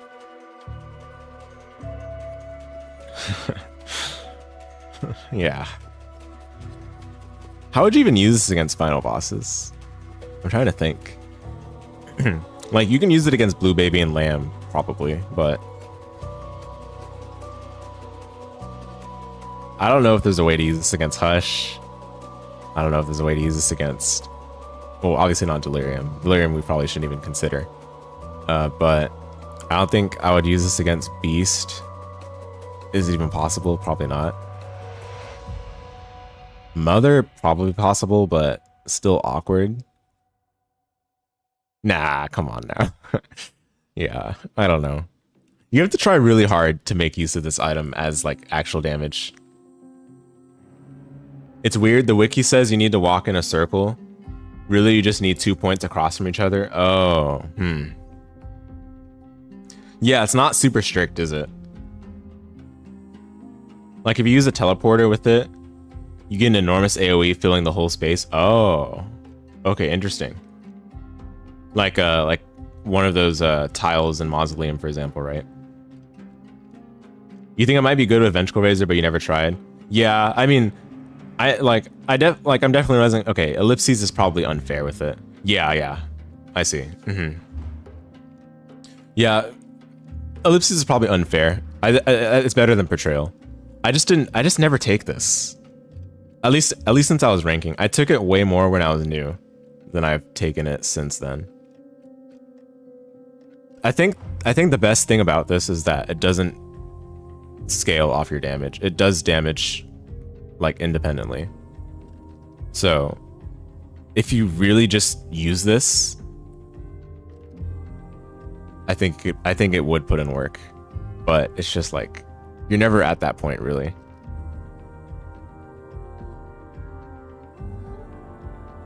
I'm gonna try it. If only it were easier to proc. Yeah.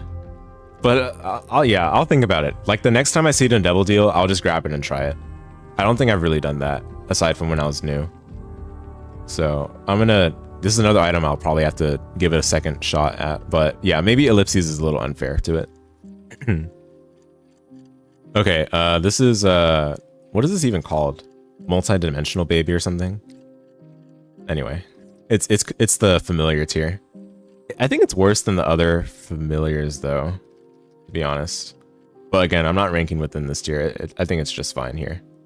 1 out of 3 conjoined. It allows for stuff you shoot through it to be like duplicated, I guess. Something like that. Let me get the exact description from the wiki.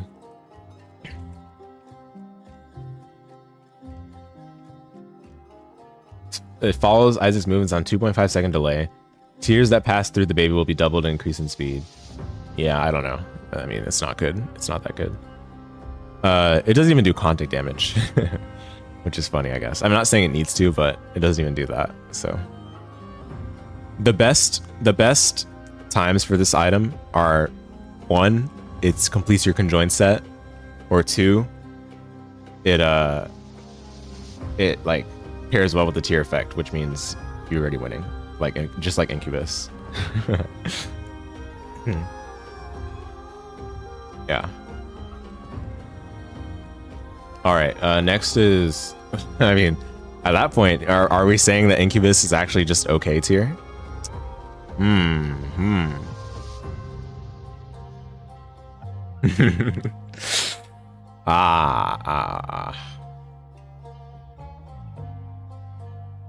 Yeah.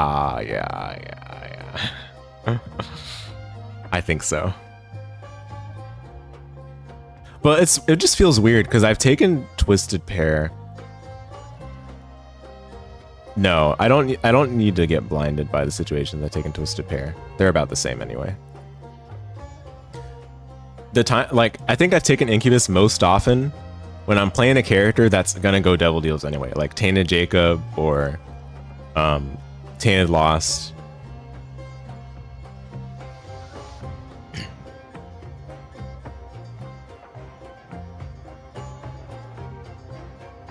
Like the only time I'm really gonna take Incubus on the spot is like I already have BFFs probably.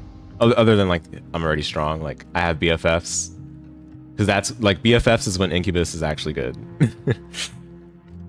But even then, yeah, I think I'm gonna put it here. But anyway, well, it's not a big deal. It's whatever. My Shadow.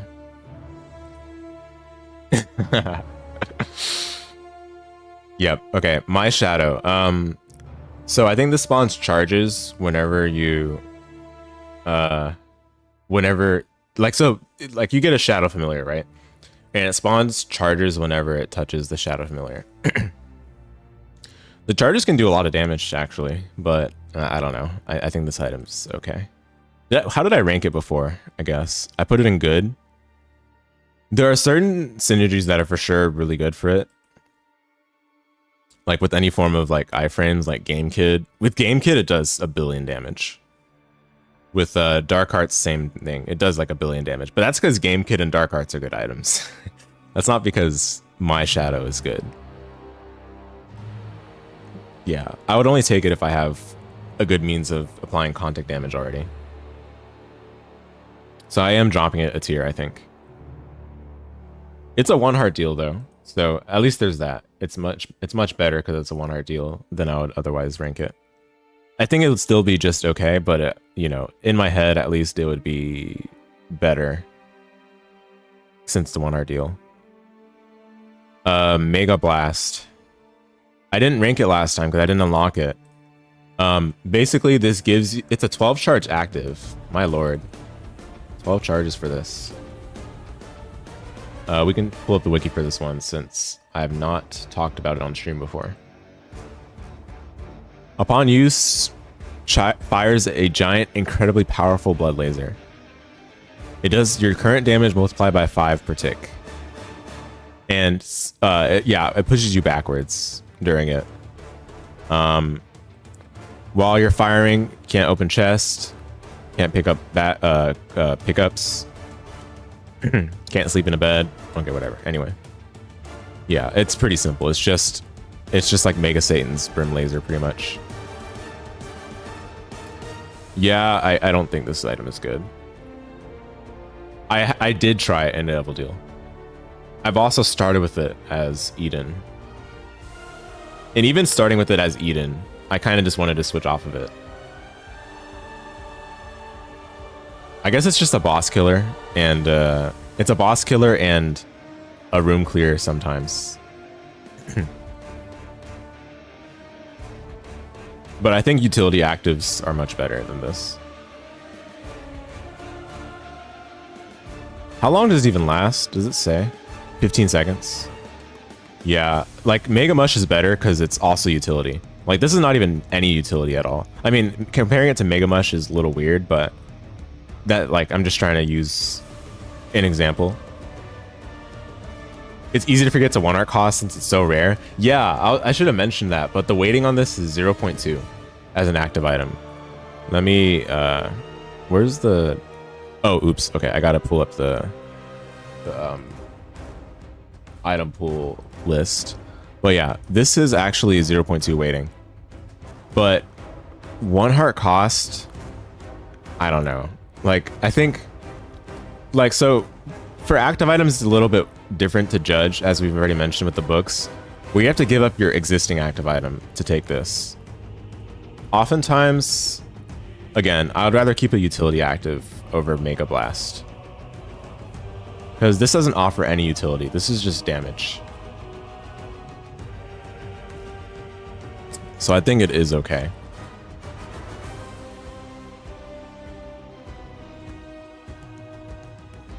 But I have seen this in a double deal before. I have taken it in a double deal before, and I wasn't really that impressed. And not to mention, 12 charges is pretty rough. It's not like Mega Mush, where Mega Mush, you clear rooms with it, you check secret rooms, you open up, like, you know, rocks. You don't even take damage while you're in Mega Mush form. And like while you're clearing rooms, you're recharging it, right? Like obviously same with Mega Blast, but again, Mega Mush is also utility. All at the same time, it's utility. Mega Blast is not doing any of that, so yeah, I think it's okay. Okay, Dark Prince's Crown. I've not changed my tune on this at all. We ranked it last time as I think I called it the worst Devil Room item. That's probably harsh. I don't think it's really important to call any individual Devil Room item the worst, but I still don't really see the merits of this as a Devil deal. It's a 1 art cost, I believe. And what it does is, if you have exactly 1 full red heart, It gives you +2 fire rate, +1.5 range, +0.2 shot speed. Like not even a great payoff. It's not even a good payoff for the hyper specific exactly one red heart, exactly one full red heart. It's not good. Even being fair to this item, in the curse room, it's free. I always take it. It's an item, right? You never know when you'll be exactly one full red heart. Even in the curse room, its impact is next to none, let alone in the devil room. Come on now. So I still don't see this item in high regard. I think a quarter is still better. I think missing page 2 is still better. Okay, maybe not. Maybe actually not. Maybe not. But point being, I think there are bad items in the devil deal item pool that are better than Dark Prince's Crown. Like obviously, there's not really detrimental items here. There's not really actually detrimental items here, but in terms of items with absurdly low impact, this has got to be one of them. And I've tried it. I've tried it in the devil room a couple more times. I've not been impressed. All right, next is it's it's like Crown of Light, where you have to work really hard to like get this item to do something. Like at least Crown of Light gives you 2 soul hearts. Like this doesn't even give that. This doesn't do anything on pickup. Anyway, Eye of Belial. All right, finally a good item. Let's pull up the description for this one. To be exact, okay, it's a 2 heart cost. It's 2 heart deal. It gives piercing tears, and when the tear hits an enemy, the tear becomes homing and deals double damage. This is so good for room clearing, and even for ordinary bosses, this is so good. Like, I keep taking this item over and over to try to convince myself that nah, this item being a 2 heart cost, nah, no way, I wouldn't do that. But again and again, I'm impressed by actually how much it does. Like just by itself, it doesn't really need any synergies to do proper good things in your run. And that's why it feels weird to put it in strong, because I still don't think it's on the level of impact as the excellent tier still. And perhaps I'm rating Brimstone too highly, but Brimstone I still think is Brimstone I still think is strong for the fact that you get piercing, spectral, infinite range. Like Eye of Belial is the same heart cost and gives piercing, right? It doesn't give spectral. It does have homing when it hits an enemy. So theoretically, you could say the clear potential is comparable, especially since the damage improves as it travels through. But I do think it's not quite on the exact level as the stuff that's an excellent, which is, it's just tough because it's really close. I do think Eye of Belial is that close. And honestly, the rest of the stuff in strong is really good too.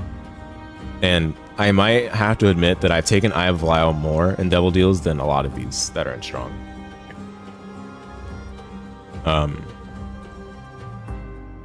Yeah, I just want to say I love this item a lot. I think it's really good. But it's a tough one. It's so close to being excellent. It's just the hard cost at that point, which obviously some other stuff in excellent is also priced pretty heavily, but I don't know if Eye of Belial carries quite hard as Maw of the Void can or Brimstone can. And Brimstone is not even that, like, Brimstone has a problem of its own, which is like you can't shoot diagonally. You have to like release and then you have to move down in order to like cover diagonal angles, which is not even like that big of a deal, to be honest, because it's still piercing, spectral, infinite range. I'm glad this item gives you a range up, because that helps it function a lot better than it would otherwise. Next is Shade. I don't like this. I don't like this item. I feel like it's probably good, but I'm probably just bad with making good use of it. But even then, I don't know. Like, I don't think I've ever taken this as a commitment into Devil Deals. Again, it's reasonable to do it when you. It's the same as like My Shadow. If you've got the combo, if you got the ability to make this like insane contact damage with like Game Kid, My Little Unicorn, Unicorn Stump, anything that gives you like on-demand iframes, Shade becomes a lot higher potential than it would be otherwise. But I think on its own merits, it's not a good item. But I might need to just re-evaluate it, because also I don't think I've ever taken this item in isolation, so to speak. Like, I've taken it from a curse room, but in a curse room it's free, so it's like there's no reason not to, right? I've taken this from a curse room, but in those situations it doesn't really feel like it does much still. But I'm also like not actively trying to have it do something necessarily, to see whether it actually does something, you know? So, but even then, I don't think it would be higher than good. I probably need to same with black powder. I probably just need to take it as soon as I see it and then try to make it work. But I'm not a Shade believer. To be specific on what it does, it spawns a shadow familiar that follows Isaac movements on a 1-second delay, deals contact damage, and after doing enough, it is absorbed by Isaac and spawns friendly chargers, which are similar to My Shadow. Alright, next is Plan C. Very funny item. It's fortunate that it has low weighting. I'm gonna be real.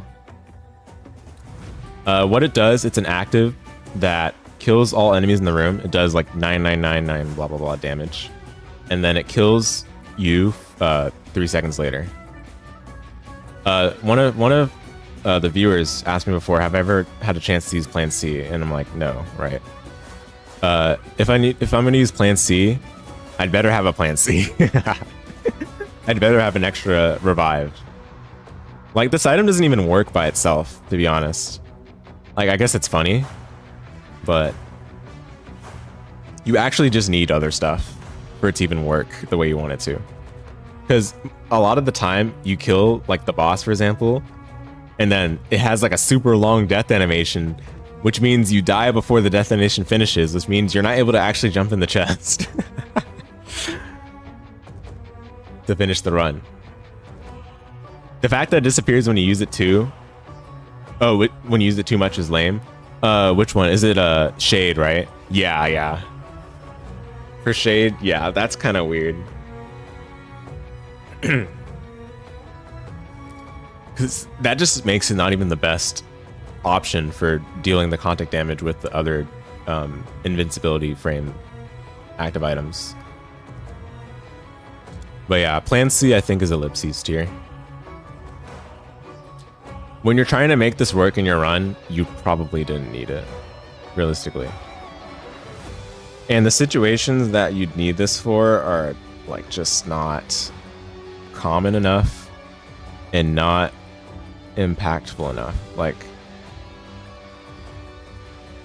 it's got one time where it can shine in your run, and then it's gone. Plan C, that is. If you're gonna hold it for that long for it to shine, that I don't know about that one. All right, but I'm gonna try it. I'm gonna well, I don't know, because it's weird. It's such low weighting in the Devil Room. I've not really even seen it that much in the Devil Room. So anyway, next is Void. Void, I have a lot of problems with this item because it's just so clunky to use. But let's be honest with ourselves, Void is such a good item, right? It's a very demanding active item. It's a very greedy active item. It demands all your attention and all your dedication for the run, but it does so with fair enough reason. Let's be real. It's so much utility. It's so much. It can give you stats. It gives you leverage. I like talking about some of the things in Isaac in economic terms, because I think they explain quite well actually what you're able to do. With Void, gives you leverage in that you're able to check blinds with much less risk, right? And checking blinds means you're more capable of making a choice that you wouldn't otherwise be able to make, which is just straight leverage. Even if it doesn't actually lead to you getting better items outright, it gives you the chance to like do so, right? It's hard to explain. Like, just giving you a safer opportunity to do so, like as an option, I think is powerful enough on its own. Like, maybe the one bad thing about Void in the double deal is that it's such low weighting. It's 0.5 weighting. So you don't see it that often in the double room. But I do legitimately think I would take it quite often in double room if I just saw it more. The times I've taken it in a double room, it's paid off quite well. Because again, it's a good item. It's just that it's clunky with other actives. It's just so... It's so weird because you absorb the active item and then whatever active item you absorb becomes basically 6 charges, right? And you have to hope that the active item you're using it for is pertinent to the situation where you'd be using Void for its consume effect, which is like for stats or for destroying a pedestal. Or both, obviously, right? Because it can do both with passives. But anyway, with all that we said for Void, I do think it belongs in excellent. It's 1 heart, by the way. It's not even 2 hearts. It's a 1 heart deal. It does so much for just 1 heart. And since there's a lot of actives that you can repeat, like a lot of actives are still really good with Void. Like obviously it's kind of weird to talk about, oh, this is good with X, but it's worth talking about for actives specifically because actives and deals, you're usually giving up something to take something. So in the case of Void or any other active in the double deal, you're usually giving up your current active. But with Void, you're actually not giving up your current active. You still keep your current active effectively. It's just that your current active might be a little worse. But you're still adding on with all the other things that Void can do for your run. And if it's something like a top tier like Satanic Bible or Book of Revs, which under ordinary circumstances, you would never give up those for a lot of actives in the game. But with Void, you actually probably would give up Book of Revs or Satanic Bible for Void, because Void still allows you to use those items in their full capabilities. It doesn't change those items to make them any worse. Perhaps you might end up consuming less pedestals because you're like, ah man, I want to save getting the Black Heart or Soul Heart for the situation I want to consume the pedestal for the situation I'm doing that, right? But at the same time, you can still just use it like a Book of Revs that you already had. Void is very good. Another really good item, Duality. Duality is the flexibility that's rule breaking. Normally when you take a devil deal, you're committed to devil deals for the rest of the run. Not the case with Duality.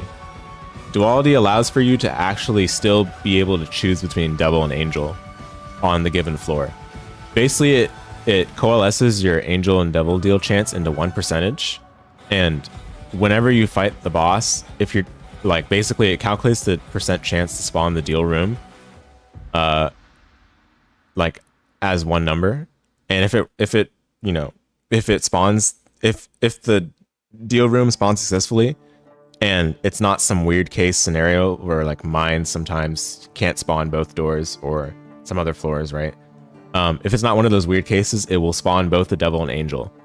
Now, unfortunately for Duality, you do have to be careful because if you somehow teleport into the deal room before it spawns from after defeating a boss, then the only room that will spawn is the one that you saw already from having teleported into it, such as with the Joker card or with the red chest.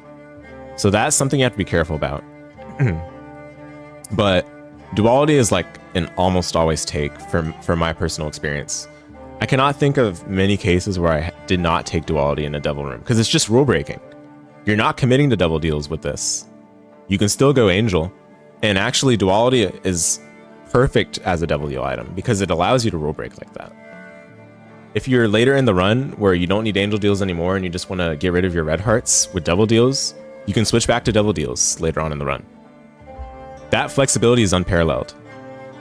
I think it's deserving of top tier. Yeah, 1 heart is crazy, isn't it? Yeah. Legit. Because again, you go inside the double deal room, you pick up duality. The next couple of floors, you're probably gonna go angel. You get angel, you get your health back, most likely. It's not guaranteed, but at least you're not paying for your extra deal items with the devil room. Then, when you're content with the health that you have, you go back into doubles. You can still pick up those items if you so choose, but you're not committing to anything. It's such flexibility that no other item in the game really has, let alone in the devil room. So this kind of rule breaking thing, I think, is of high value in this game. Okay, next is Little Horn.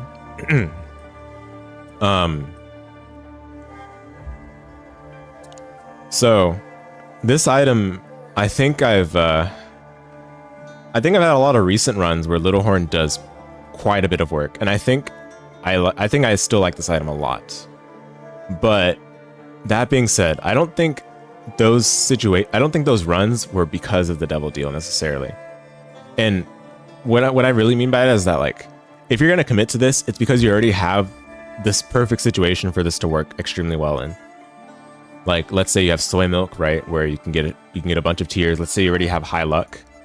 Let's say you have extremely high tier rate by other means than soy milk. Then this item is powerful. It's so much DPS in those cases, because this does not scale off of your damage. It doesn't scale off your damage. Let's pull up the description for it.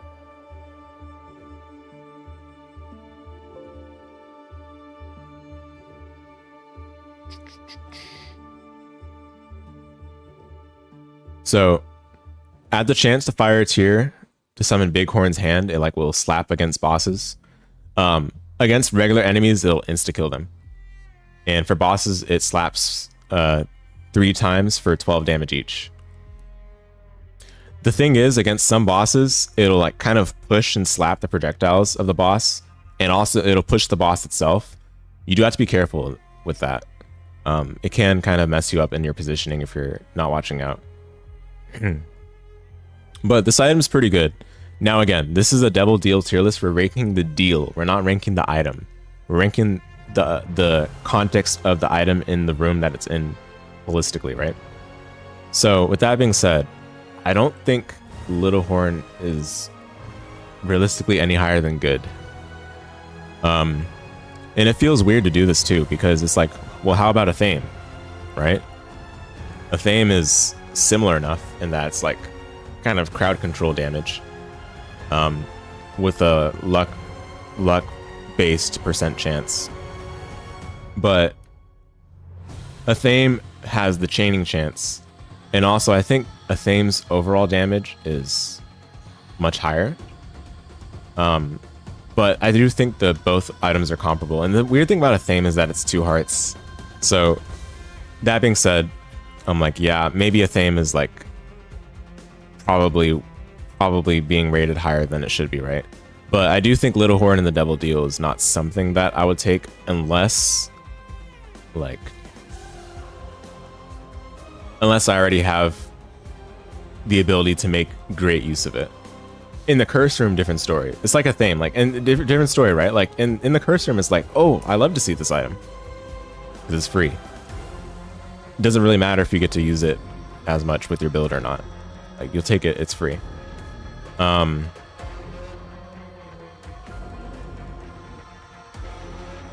don't really have much else to talk about Little Horn. I guess the other thing too is that it can destroy like some obstacles that you can't really kill with normal tiers, like what are they called? I forgot what they're called, but it's like the stone looking enemies that like just fire tiers continuously, or the things that like pull you in depths. And then it can also destroy the spike blocks in Mausoleum. But yeah, I do think Little Horn is it's like, I don't think you would take it unless you already have the build that's compatible with it, in terms of the Devil Deal at least. But I'm glad it's 1 heart, because that definitely gives it a better opportunity for those situations than otherwise.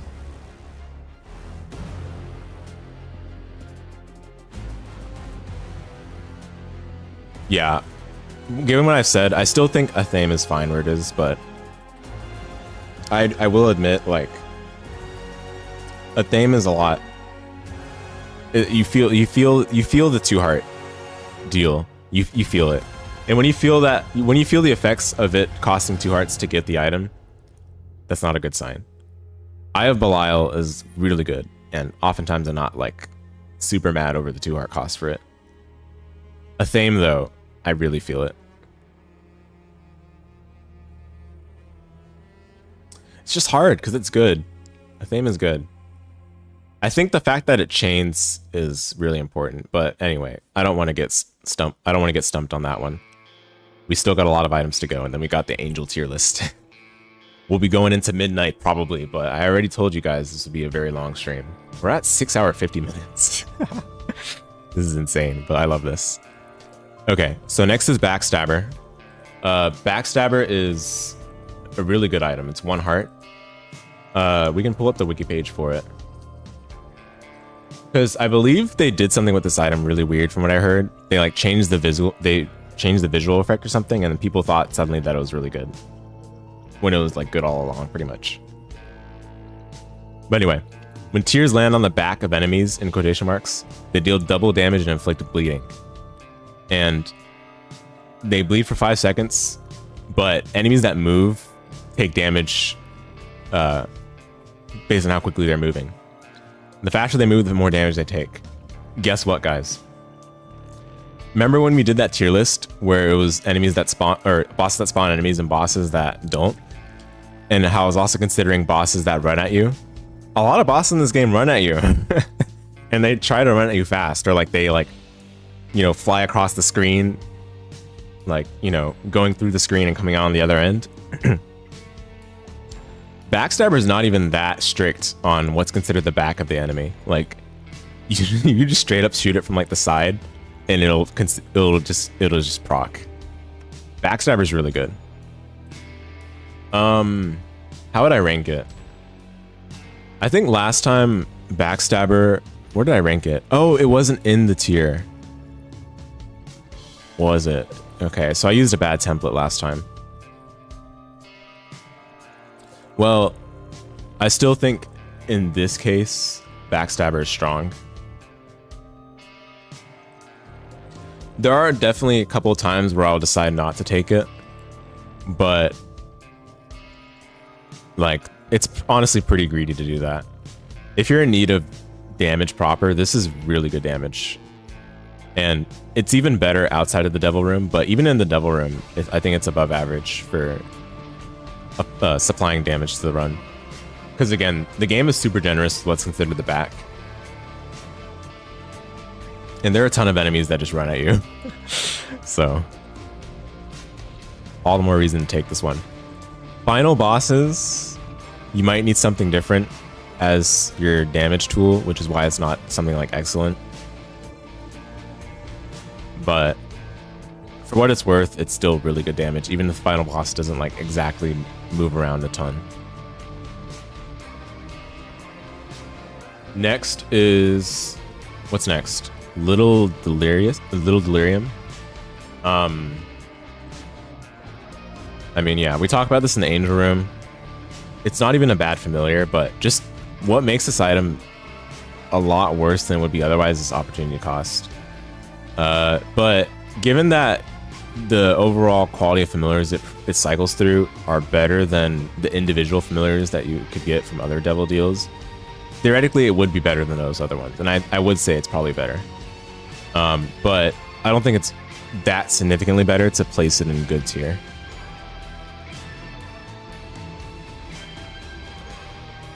Yeah. It's a 1 heart deal. For those of you that are uninformed, I can go ahead and give the familiars that it cycles through. Here we go. It cycles through Acid Baby, BBF, Bob's Brain, Dry Baby, Hellas Baby, Hushy, Incubus, Lil Brimstone, Lil Gertie, Lil Haunt, Lil Monstro, Lil Chubby, Lil Gish, Robo Baby 2.0, Rotten Baby, Seraphim, Super Meat Boy, Big Chubby, Farting Baby, Fruity Plum, Isaac's Head, Lil Loki. I mean, it's a pretty solid quality of familiars it cycles through, but honestly, like, it's not super insane. But I would confess that it's better than the majority of the familiars in this tier as an overall item, right? But it just lacks consistency.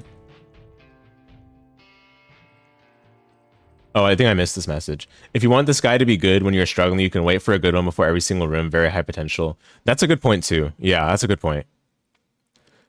Yeah, that's probably a case of like seeing the item or using the item wrong for my side personally, because I definitely don't do that. And the other thing I definitely don't do is take this item in a double deal very often, right? But that's not to say it's like bad. I definitely don't think it's a bad item, and I don't necessarily think all of the items in OK are bad, but if you're really in need of the exact familiar it cycles into, I suppose waiting could be an option. It's just, how long does it even last on one familiar for you to be able to use that familiar for the rest of that time? Okay, every 10 seconds.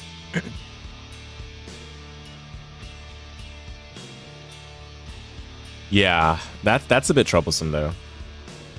If it's something like Bob's Brain, honestly, you don't need more than 10 seconds to get a nicely aimed Bob's Brain. If the enemies are cluttered together in the room. But at the same time, Bob's Brain, if you're going to use it like that, you only get one use of it realistically before it's going to transform anyway. And something like Big Chubby, I mean, Big Chubby's not great to begin with, but Big Chubby travels so slowly. Like, by the time it's going to do a lot of damage in a room, it'll probably just transform into something else. Seraphim's really good, though. Rotten Baby, of course, as well.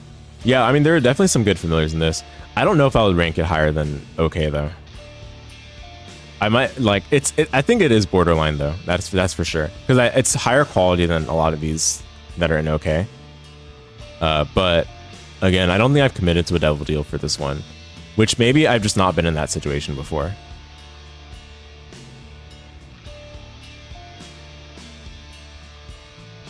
It's just tough because the quality of familiars in the devil deal is all over the place. There are some awful ones, like just complete stinkers, and then there's some ones that are so good that you don't even consider the others, right? So I think I'm gonna, but I hear what you're saying. I think that's not something I considered. I'm gonna try it if I get in an angel room. That's probably more likely to happen. But maybe if I go devil path, I'll give it a shot as well. Like, it's just problematic that you're not able to make use of the familiar that you want for that long. If it's a boss fight, then there's no shot, basically. You're not gonna kill the boss fast enough unless it's like an early game boss in Bob's Brain. But that doesn't work for deeper into the run that you go. It's definitely extremely that you consider doing it, but it happens. Yeah, that makes sense. I mean, I think, okay, the next... Oh, you're using this Wayne for Meat Boy. Okay, yeah, Meat Boy, Super Meat Boy is so good, for sure. Like, in terms of room clear, ooh, even against bosses, it's good, but it's better against bosses when you have it the whole time. Because you can just AFK and let it do its thing, right? But for room clearing, that's like super valuable for sure. I think I can agree with that. Okay, I'm on board. Yeah, I'm on board.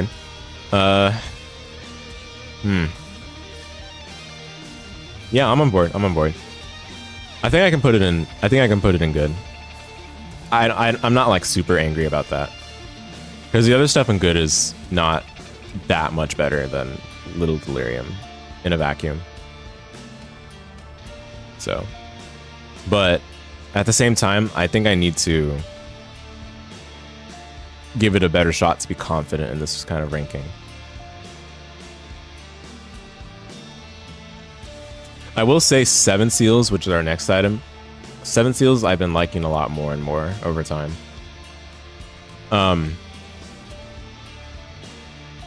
It spawns a random Harbinger familiar, changes every 10 seconds, and they give different behaviors and spawn theme Locust. A lot of the Harbingers spawn Locusts at a pretty high rate. Like, you're gonna get a lot of Locust per Harbinger. throughout each time that it cycles between these. It's a 1 heart cost. Although, I'm gonna be honest, I still don't think it's higher than good. It just feels weird though, because I think 7 seals...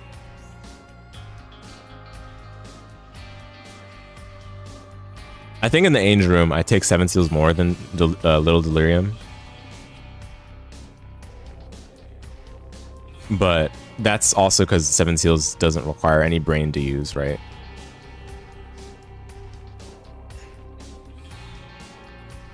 So, one of the things that I had rated accordingly last time was like, oh yeah, 7 seals, if you need exactly some damage from a familiar in the moment, is really good. And I think I keep my stance on that one. I don't think that's changed. I don't think it's quite the power level of the familiars that are strong, but it's certainly a pay grade above the ones that are in okay. Which I guess that's fair. Like, that's not even that bad. It just doesn't feel right to have Little Delirium in the same place as it, but I've also not been in the Little Delirium situation as often.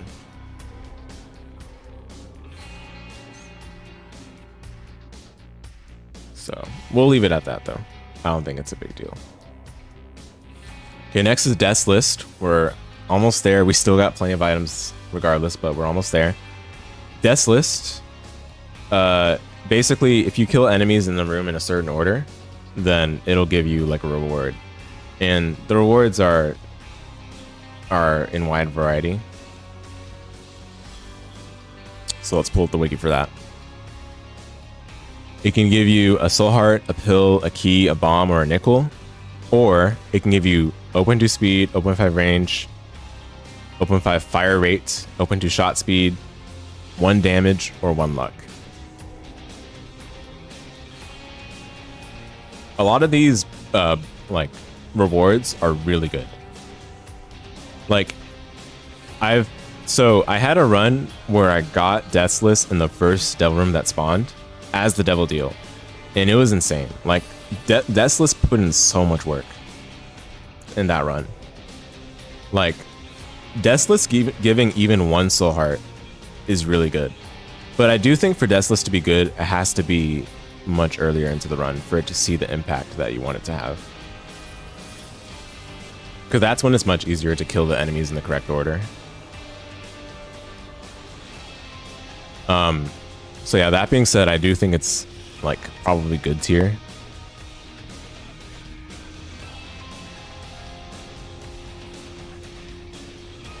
It's much better early than late. If you're in desperate need of something in the devil room, which often you do take a peek into devil room later on, because like you might as well. If it spawns that late in the run, you might as well take a peek, right? If it's in there, that's probably not a time to take it. I don't think I've taken Death's List into how do I phrase this? I don't think I've taken Death's List from a devil room that spawned like after the very first one. If I even check the first one. If it's late in the run, that is. If it's like maybe caves, I think I'd still take it, but I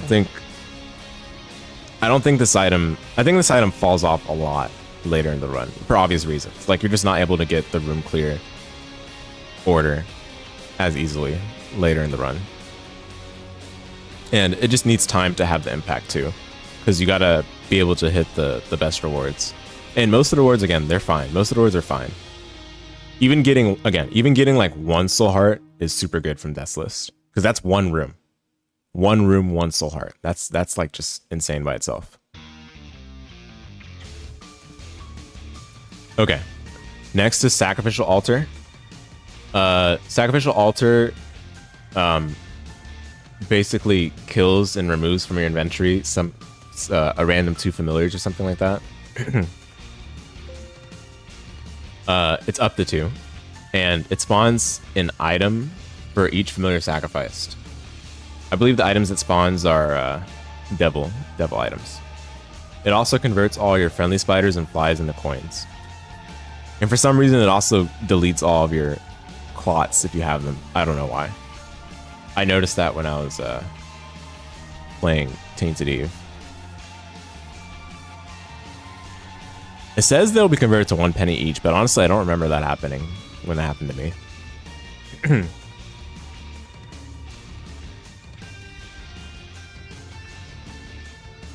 So it doesn't even look like it's exclusively double items. It looks like it's specific ones.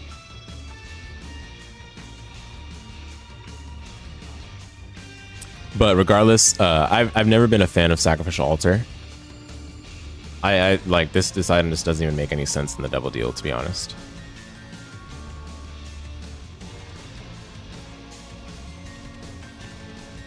Like, the main reason to get Sacrificial Altar is the options in the existing Devil Room are awful.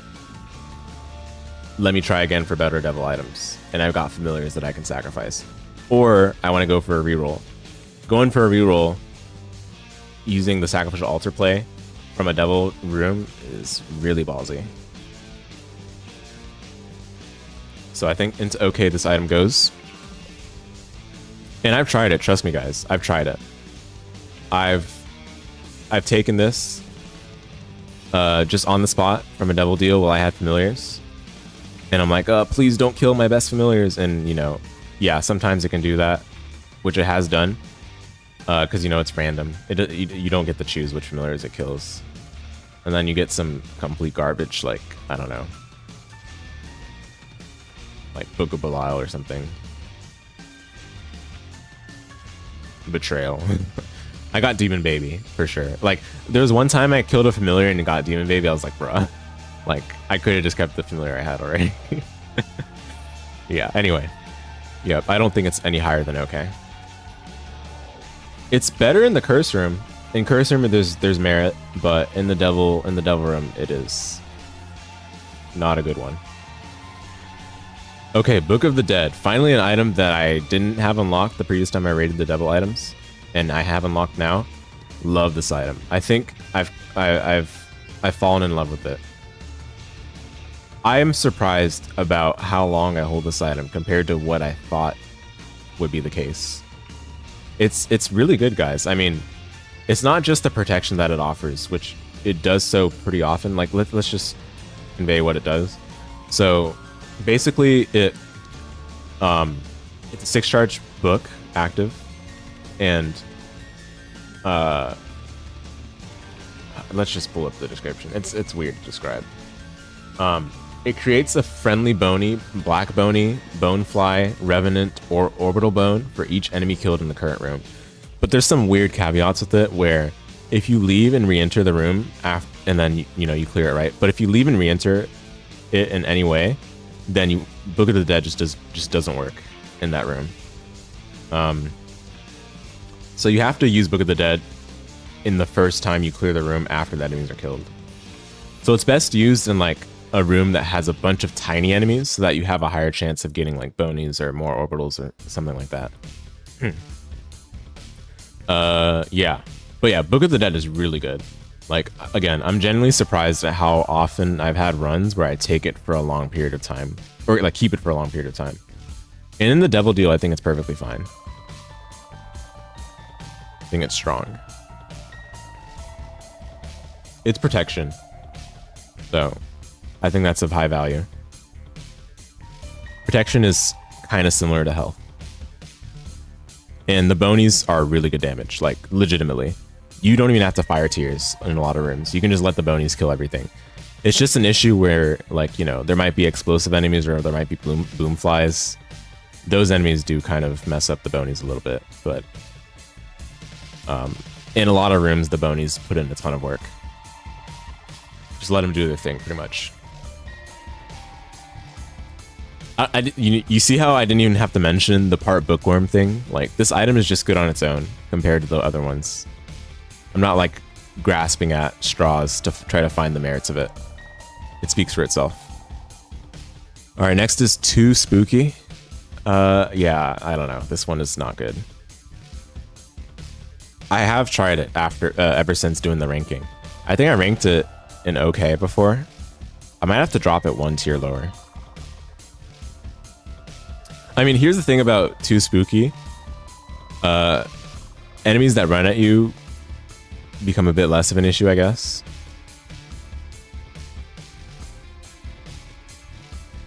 It's just not good enough impact though for a 1 heart devil deal.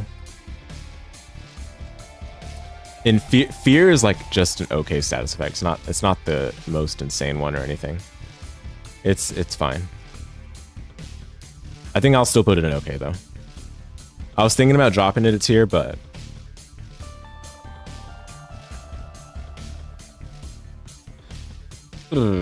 yeah, I mean,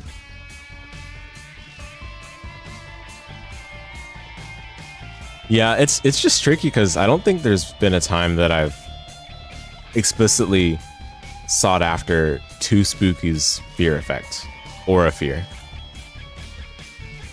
It's not like Venus where you just walk into rooms and enemies just die around you. This one you still have to have a way to clear the enemies. And I guess again, like for enemies that chase after you, that helps a lot. But for enemies that don't even chase you,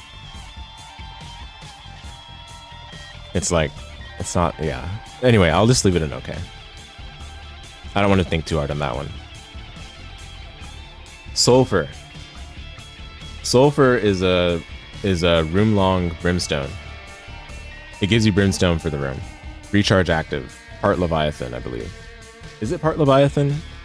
Am I making that up? It is part Leviathan. So the thing about Sulfur, it's super good in greed mode. But I don't know. Like, that's like the best thing I could think about this one. It's also really good for just final bosses.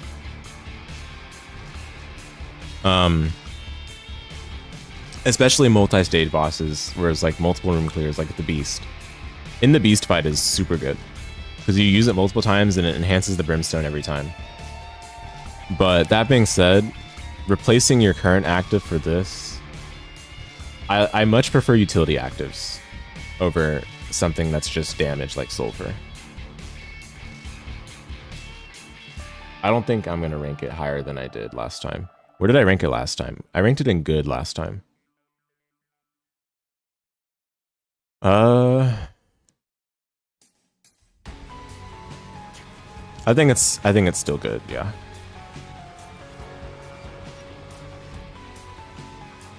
I'm not a big fan of this kind of item, again, because I like utility actives, but I will admit it's pretty consistent at performing its function because it's 3 charge.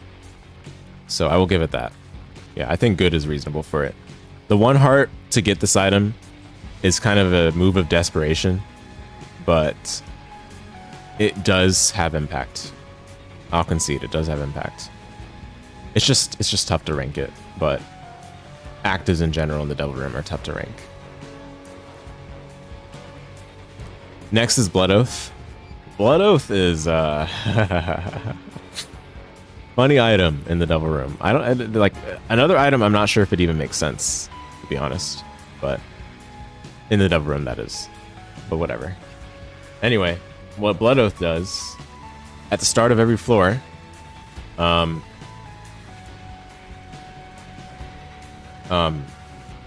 you take damage, draining all of your red hearts.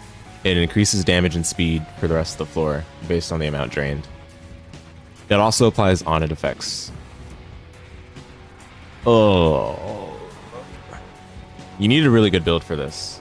It doesn't work without the right build. And even then, it's just not as good in the Devil Room because you're getting rid of red heart containers by going Devil, which makes this just worse. It doesn't even fulfill its function well in the Devil Room item pool.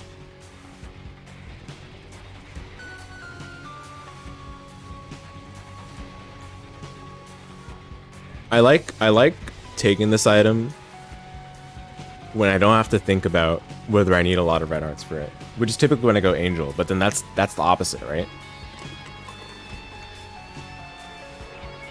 This is Devil, so it doesn't quite work like that. Thankfully, it's not an active, I guess. I don't know. Is that even true? Is that a good thing that's not an active? Maybe if it were an active, actually, it'd be better. Who knows? In any case, I think the ranking is fine for this. All right, Eye of the Occult. So this item allows you to control your tiers as they travel, and you can use the analog stick for this. You can use the D-pad for this, or no, I said D-pad. The buttons for this. Basically, you can use whatever things that you have to control your fire, to control the direction of the tiers. It also gives a damage up and a range up. The exact damage up is 1 damage. The exact range up is 2 range. It also decreases your shot speed. How did I rank this before? I ranked it as excellent. I think I'm going to drop it a tier. I think this goes in strong. I've taken this much less than I thought I did in the past because of the 2 heart cost. But on average, I think it's a better devil item than good. I don't think it's good level. I think it's still strong. I think this can win runs, which all the items in strong do facilitate a run win. They're not run carries, but they facilitate the run win for sure. Yeah, I think Eye of the Occult is appropriate in this tier. This is like the Eye of the Occult tier. Strong, that is. Is this part Leviathan? I believe so. Yeah, it is. So there's that going for it, I guess. Yeah. All right, Damocles. Wow. One of the best items for the 2 lost characters. But that's mostly because they never get hit anyway. If you get hit, you're dead anyway, right? Damocles is an active item that's one-time use, and when you use it, it allows for every item, like it basically becomes a passive item after you use it. And then while you have the passive item in your inventory, anytime you get an item pedestal, it spawns 2 instead. And that goes for like treasure rooms.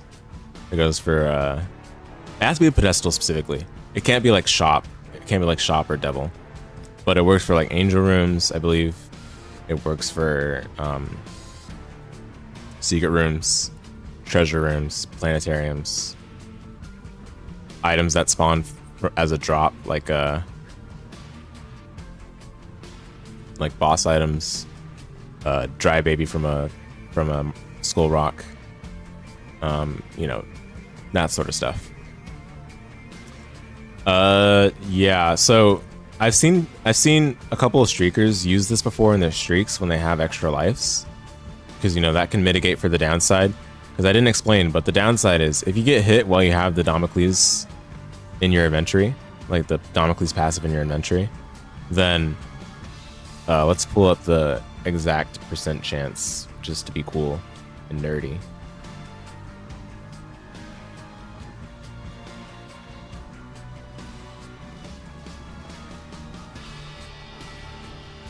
But you have a 1 in 10,000 chance every 4 game ticks to instantly die. And for those of you that want a translation on that, 50% of Damocles runs will not have dropped the sword until at least 15 minutes and 24 seconds. But this only becomes accounted for when you take damage that's not a self-damage source.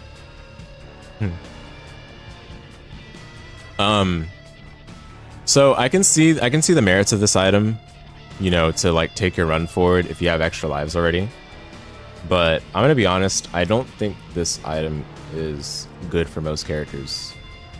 Like again, it's like a tainted lost and lost item, because if you get hit, you die anyway. Like it doesn't matter, it doesn't make a difference. So that's where Damocles is a straight up just overpowered item for them. But in cases where you cannot mitigate the downside via like iframes or extra lives, I don't know. I think it's still kind of win more in those cases. But I haven't tried it in that way before. I will be honest. I still think it's Ellipses tier. It's a 2-heart devil deal, by the way.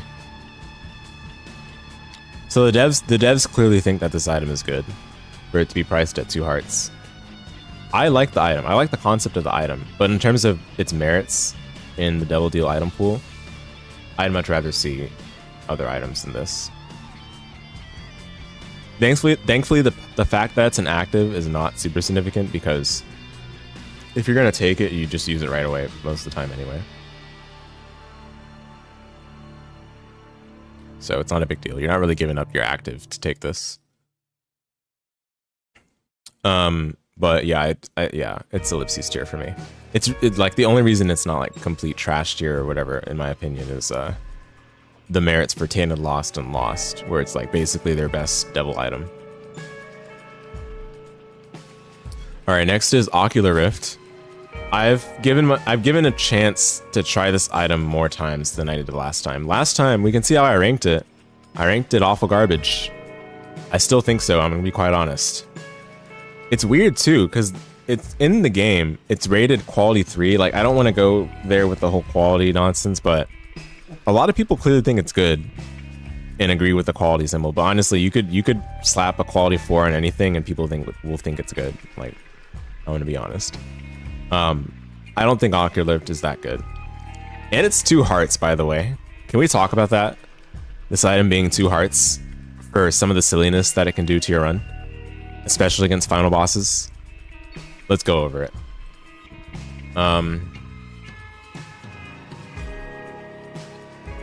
So, adds a chance to fire tears that create rifts where they land, which suck in enemies, pickups, and shot stores them and damage enemies in the area. So yeah, the AoE damage is pretty nice and all, but the amount of chaos this sows in a lot of rooms, and especially against a lot of bosses, can be more of a detriment than what merits this item provides. I don't see it with this item personally. I wanted to, but I think it's too easy to get hit by the sheer chaos and randomness. And maybe that's scrub talk. Maybe I just need to get good or whatever, but I don't see it personally. I'm open to being changed on my mind for Ocular Rift, but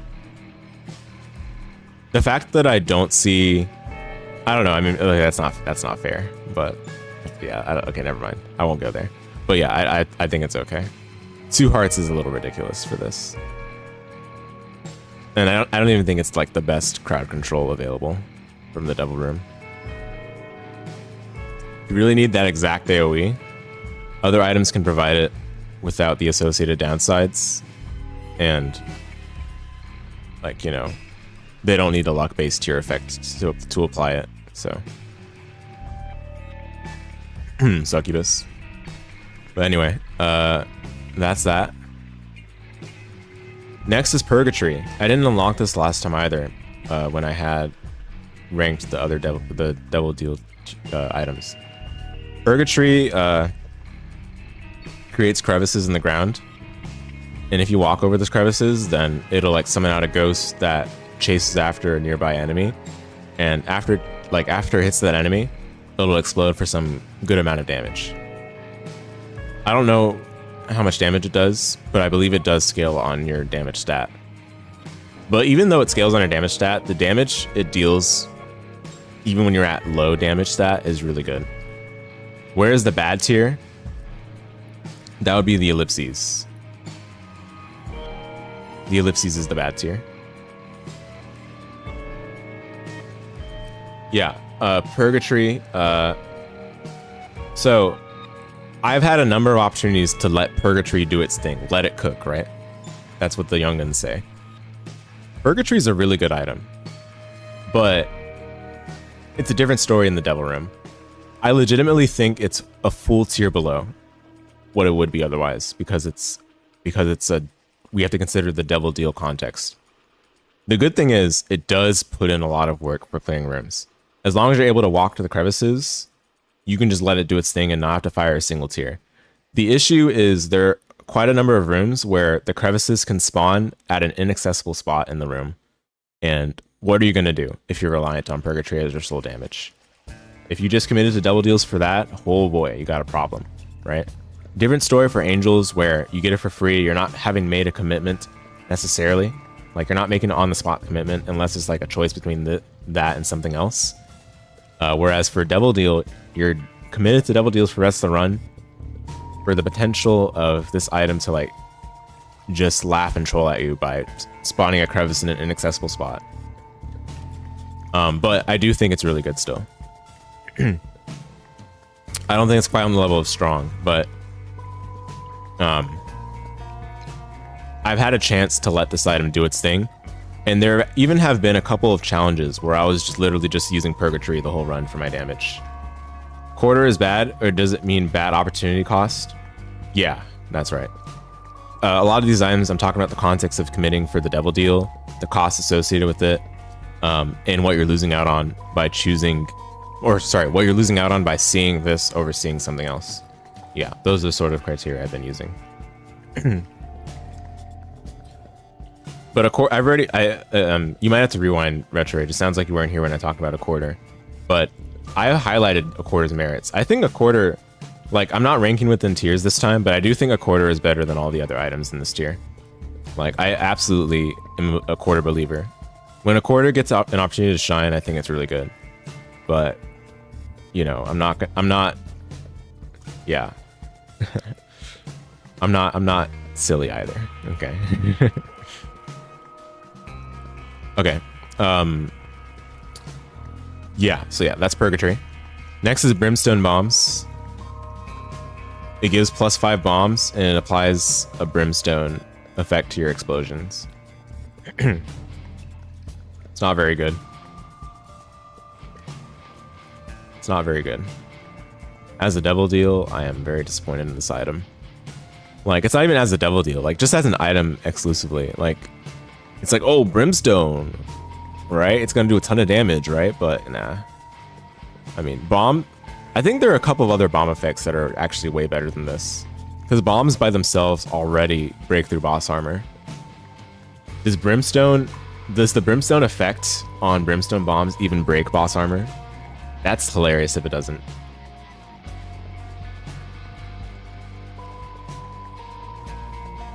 Let's take a look.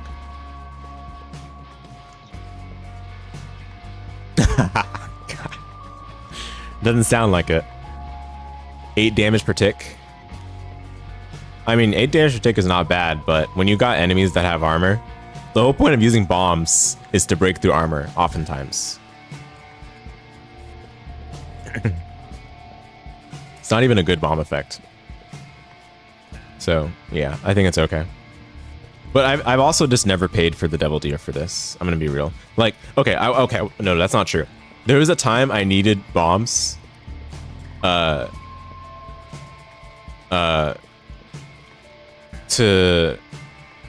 I think it was open up the mines door or something, and I paid the Devil Deal for this, and I felt stupid. But that was, of course, because I didn't budget my bombs well for going Mother, right? So that's when I took it. But I mean, that's for the bombs and not for the item. I'm gonna save all these tier list and put it in the colony. Yeah, of course. Of course. And there's always the VOD as well if you want to hear the explanations.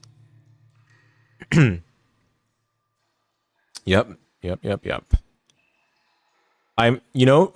For some of these tier lists, I might actually try to clip it and put it in an upload. I haven't done that for any Isaac stuff. And I haven't done an upload in a while in general, but I think this would be fine to put in an upload.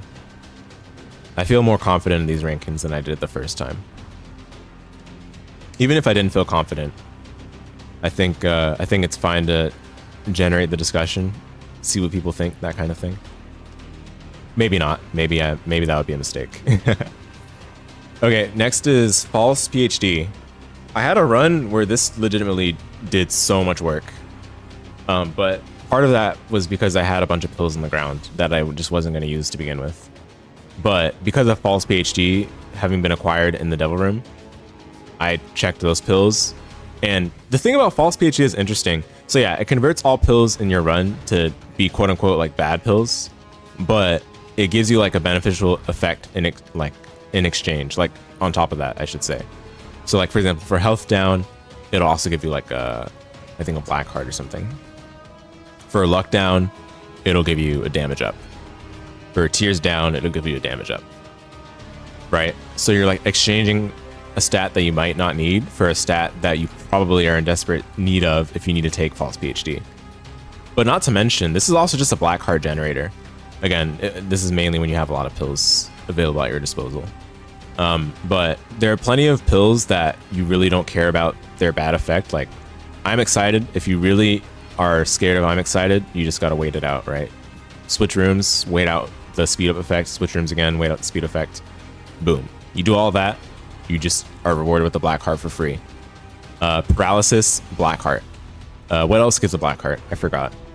But there are a bunch of things that you really don't care about being a bad pill that are basically just read, get a free black heart when you have false PhD.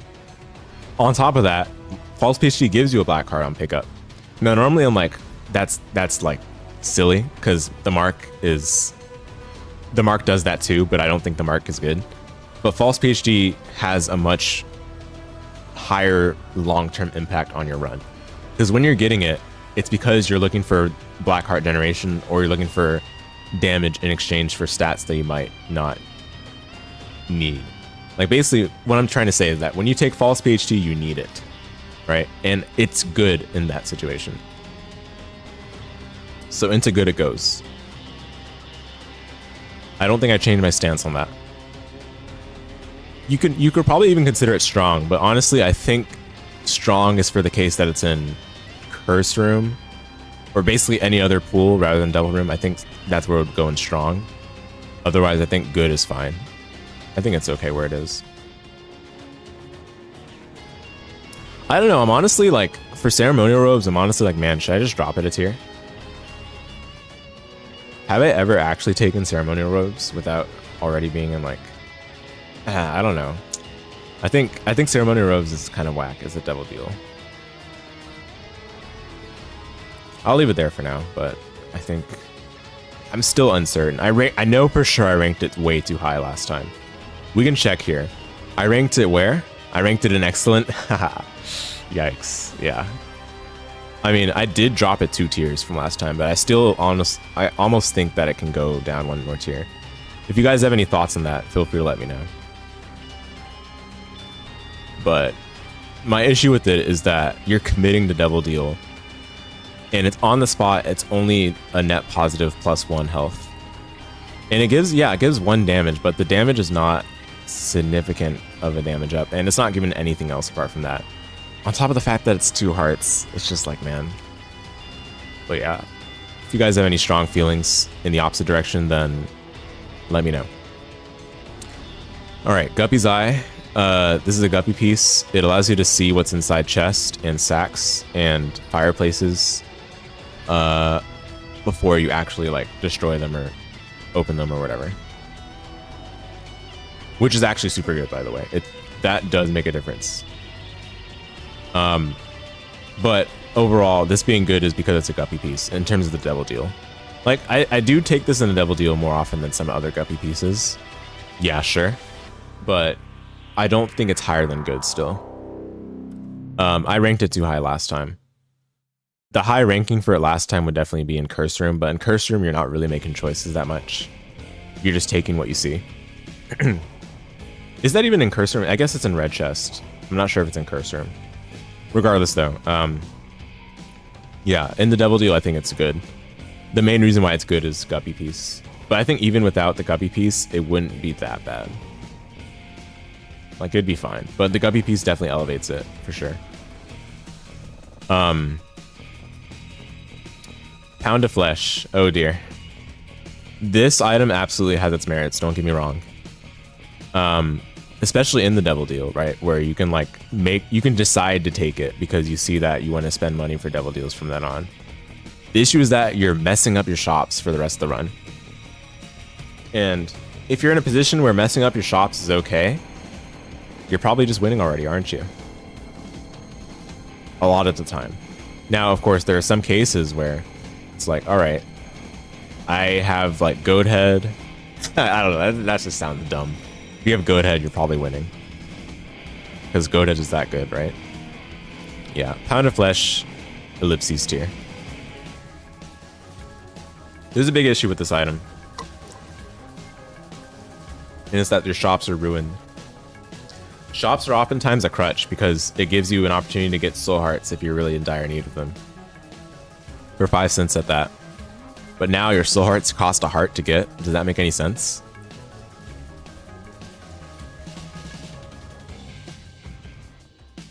Yeah, this is an item I would consider detrimental. One of the few potentially detrimental items.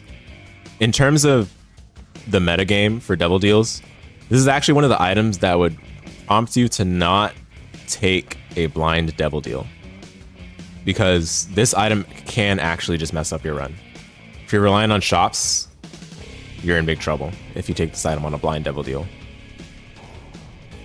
And I think that's reason enough to place it in ellipses tier. Again, I do see its merits, but that is a significant downside. The fact that blind double deals, I mean, blind double deals are already kind of rough. If you're in the position where you need to do that, right? Because you don't know what you're getting, you're paying the heart cost. We already see a lot of these items are plenty poor for their heart cost. And you see the heart cost, like let's say you see 2 hearts, right? It's like, oh, 2 hearts, it could be Satanic Bible. But all the same, 2 hearts can be Incubus, right? And do little to nothing. It can be the Pact, which barely gives you any stats. It can be, it can be Lusty Blood, which, I don't know, guys. I don't think Lusty Blood is worth 2 hearts. I think that really should have been 1 heart. It can be Damocles. Damocles is 2 hearts. You get what I mean? So, like, this does... I mean, this is not a 2-heart double deal, but still, it does change... Like, I mean, the fact that it's 1 heart kind of makes it a little bit more rough, because there's so many 1-heart double deals, and their power level is all over the place, too. Like, if you take this and you didn't want to, then this is really bad. Alright, next is Hungry Soul. How deep are we into stream now? 7 hours, 38 minutes. Rookie numbers. Hungry Soul is an item that I didn't get a chance to rank the last time because I hadn't unlocked it yet. Hungry Soul is really good. Really, really good. Like, another item I just let do its thing, and I'm like, wow, this is impressive. What it does is enemies have a chance to spawn Ghost on death. And those ghosts chase and deal contact damage to enemies and explode after a short time. Another item that shines on bosses. We already talked about it, but a lot of bosses in this game spawn enemies without a care in the world. This item is so good for those because the chance to spawn this ghost when you kill an enemy is constant. There's no scaling based on luck. There's no scaling based on any stat. It's always 33% chance. And that to me is just so good. Because that means its impact, I mean, beyond the fact that it's still a random chance, it's still a consistent random chance. It doesn't have to be influenced by anything that's related to your current run at present. And I do think it's strong. I really do. It's so good for bosses. Again, most of the bosses in the game spawn enemies. That means most of the time this item is going to help you, especially for bosses. And for regular rooms, yeah, it's tricky because you need to kill 1 enemy for this to be the help, for this to be of help in a room clear. And typically, if you're able to kill 1 enemy, then you're able to kill most other enemies with much better ease. But I still think Hungry Soul is strong. In my time taking this as my first double deal, I have never had any regrets. And it's even better after having committed to the double deal already. So yeah. Consistent, solid damage in support of you, and great for bosses. Sanguine Bond, let's go. Winmore.exe. Haha. This item is not a good devil item. I don't know why people think it's so good. Like, oh, I have a chance to get Leviathan.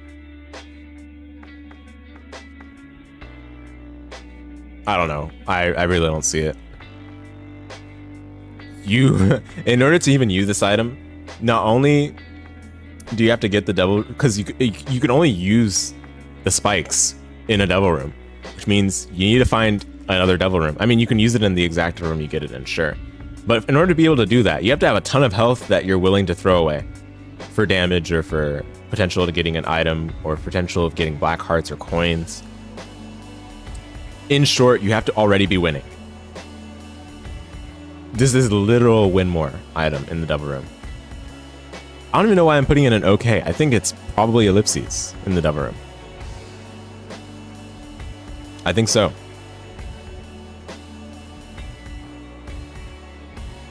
If I take this in a double deal, it's because one, I'm playing one of the keepers and I can afford to give away my coin hearts because it's so easy to get them back anyway. Two, I have goat head so I can leave the room, but goat head is goat head, right? Or three, I'm gambling on the fact that the deal room will stay open so that I can optimize Sanguine Bond more, which is not even like reliable to begin with. I really don't think Sanguine Bond is good in the double room. In Curse Room now, it's another story. This item is far better in the Curse Room. But even then, you still have to be able to play the you have to be able to play the spikes in the Devil Room and have a backup in case you don't get exactly what you want. It's not the same as a Sacrifice Room where Sacrifice Room, you're not looking like, it's not like you have to have a Devil Room spawn in order to play a Sacrifice Room. No. In order to use Sanguine Bond, you have to have a Devil Room spawn. It is literal win more. The polar opposite of Sanguine Bond, we've got Heartbreak next. One of my favorite items in the Devil Deal. I think I've always taken this in every single time I see it. And that's the issue with it. It's not a common item. It's a pretty rare item. I think it's one of the lowest weighted items in the game, or items in the Devil Room. Yeah, 0.5 weighting. It's the lowest weighted passive item in the Devil Room. What it does is it gives you 3 broken hearts and 0.25 damage for every broken heart you have. And then every otherwise fatal hit will add 2 more broken hearts until Isaac has nothing but broken hearts. This is literally just a straight up extra life item. You do need to have a character that doesn't just get completely smoked by having broken hearts. For example, keepers. The keepers, I think both keepers just instantly die if they take this item. In order to not instantly die as regular keeper, you need to have Mother's Kiss. And as Tana keeper, you just instantly die no matter what. I believe, at least. Maybe it's not true. Maybe you get 1 broken heart and 1 regular heart. But I don't think Heartbreak can save you in the situation where you get hit after that. But then for the Lost, this is one of their best like revives. Or like not revives, like extra hit items. Because for some reason for the Lost, they allowed for it to actually work like extra hits where it applies the broken hearts in the background, but you don't see it. But basically you still live, right? And this also works for Tana Jacob in Lost Form, by the way. Heartbreak is so good. I've taken it every time I see it in the Devil Room. Yeah. Like, not even considering the damage, because I don't think the damage is really the highlight of it. The like, because you're not like trying to optimize for high damage off Heartbreak. You're taking it for the extra shot at living, right? Which not very many devil items even do in the first place. And nothing in the game has like extra hits you can take to prevent yourself from dying quite like Heartbreak does. Yeah, I think it's one of the best devil items. Bloody Gust. You get hit, you get a fire rate up, you get a speed up, something like that, I think. And it caps. It's like Bloody Lust, but for fire rate and speed. Yeah, I mean it's about the same tier as the other ones. At least it's a 1 heart deal. There is that going for it, but I've come to realize I never take this from a devil deal. You need a situation for it to be good from a devil deal, which doesn't really happen. Twisted Pair. Whoa, insane. Nah, we're not there yet. Azazel's Rage. basically after clearing a room, it gives you a chance to build up rage, and in the next room, like it'll show your character like flashing red, and when you're flashing red, the next time you fire, you'll shoot like a big brimstone beam for a couple of seconds. This item is fine. It's not a bad item by itself, but I think in the devil room, I never take it. But it's not bad. It's not bad. Like, when it procs, it's usually higher damage, right? The fact that it procs involuntarily is not really a big deal. It's just the fact that you're paying 1 heart for it, right? The impact is not super significant. It's not consistent either. Yeah, I think okay is appropriate for it. I don't take this in devil deals at all. Twisted Pair. The best familiar in the game. It summons 2 familiars beside you. And they apply your tier effects and they deal a fraction of your damage. What I've noticed over time is that you need really good tier effects for this to actually have accurate shots. Even though they follow closely with you, unlike Incubus. Incubus doesn't really follow closely to you. It kind of follows behind you a little bit. These 2 follow closely to you, but they're beside you, right? So you need good tiers to still be able to hit your shots, to have effective DPS up that people say that this item has, which I don't think it actually has. And that's just what I've noticed over time. Yeah, they aren't hitting small targets. Exactly, yeah. And that's a big issue with it. Again, when it loops around back to the fact that you need good stuff for this to be good. Yikes. I will say, like, I found this to be... I don't know why, but I like this more than Incubus still. But I don't think there's a significant enough power difference between Incubus and Twisted Pair. Like, okay, if I had a devil deal where there were 2 options, Twisted Pair and Incubus, and we went with the assumption that I have the requisite tier effects for either one to be good, I think I would still go with Twisted Pair over Incubus, right? But I don't think it's like 1 tier better just because of that, right? I think the situations are about the same. And this is a significant drop from how I ranked it before, but unlike before, I paid a lot more attention to what it was actually doing. By the way, this is a 2-heart deal. This is a 2-heart deal. Twisted Pair is similar to Incubus, where you really, really need to be conscious of what you're doing by taking it. It's a different story for characters that have devil deals for free, or don't pay health to do it.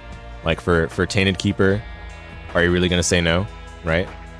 But that's like not even the same, because we're talking about paying. Because even then, I think Twisted Pair is a 30-cent devil item.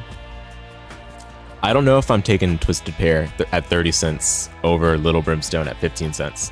Little Brimstone at 15 cents? Are you kidding me? Say less, right? For me to choose Twisted Pair over Little Brimstone, I literally have to already have the tier effects for that. That's what I'm saying. Which means I'm already winning.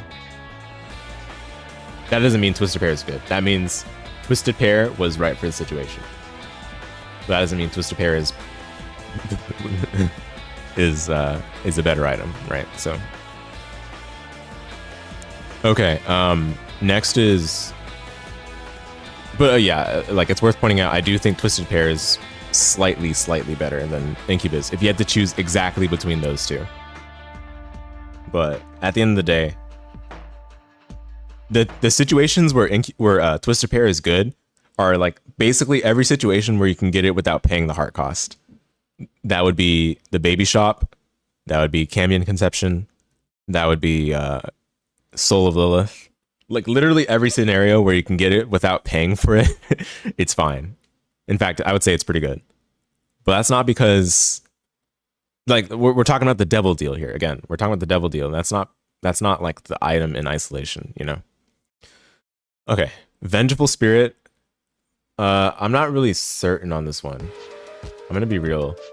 Like, I tried to really like finesse a way to call this item like fine as a devil deal, because I was looking at the wiki. I was like, oh yeah, the damage is consistent, but the issue is that it actually doesn't like block shots. It's not real protection. It's only like orbitals that like fire tears and can do damage, but it's not actual protection, which I think if it were protection, I do think it would be much higher.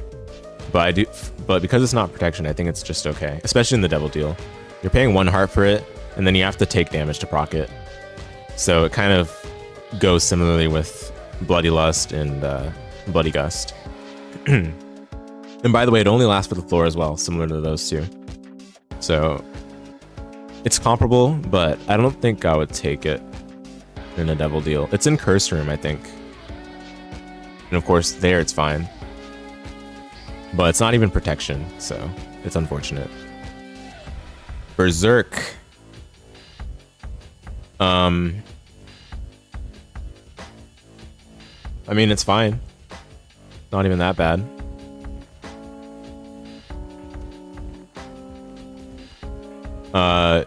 The thing is, amazing with suplex. Yeah. Yeah. Just need a school bag and suplex and somehow get this from a devil deal. It's not even common in the devil deal, right? I think it's lower weighted. Yeah, 0.5 weighting. Yikes. I didn't rank it last time. I didn't have it unlocked. But I'm gonna be honest, it doesn't matter. It's like okay. It's not bad. It's not ellipses, I don't think. The utility component of it, I think, is what saves it from being ellipses, probably. I mean, even without the utility, it's still fine as damage, but it doesn't last that long. That's the issue. It really does not last that long. And the charge is built up by doing damage as opposed to clearing rooms, which I mean doesn't really matter that much anyway. But yeah, like I think what saves this item in my mind is utility. But even then, in a devil deal, are you really giving up your current active for Berserk? I think the only case where you do that is if your current active is not good, in which case you'd probably exchange a lot of things, right? And a lot of things are better than Berserk. So, especially Berserk from a devil deal. I think I've reasoned through that properly. But in the case that Chewy was mentioning in the chat, for those of you that are unaware, if you have a method of going into Berserk either via Soul of Samson, playing as Tainted Samson himself, or with the Berserk active, as well as having suplex, if you suplex at the end or like towards the end of the Berserk duration, it like creates an explosion that opens up Boss Rush and Hush, which is so niche, right? But like the case where that's like has its merits wouldn't even be with Berserk. Because Berserk is just not common enough for you to be able to get that scenario created, let alone the combination of Berserk, School Bag, and Suplex, right? But when that is available, yeah, I mean, you get a Boss Rush item. If you have a teleport card, you get it for free. If you don't, then you can get the Room Clear Boss Rush item as well, but I don't know, that's not really that good. Yeah. Alright, next, Dark Arts. Shocking they made a synergy for something so rare, right? Like, well, yeah, that one is really interesting. I guess they just threw it in because why not? As an Easter egg or whatever. It's pretty funny. Yeah, Dark Arts. Dark Arts, I love this item so much. It is really good. I think last time I rated it in top. I don't know if I would rate it in top this time, but it's not because like I don't take it when I see it. In fact, if I am in need of Dark Arts when I see it, I do take it. But actually the reason I'm ranking it slightly lower is the fact that it's an active and is lower weighted. So that means the times where you can see it are less often than you would truly want, or you would truly need it, right?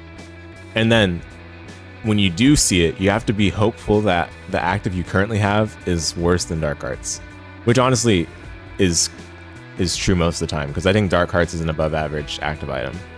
Its utility, it's because, you know, it's on-demand iframe. Oh, excuse me. It's on-demand iframes. It's free curse rooms.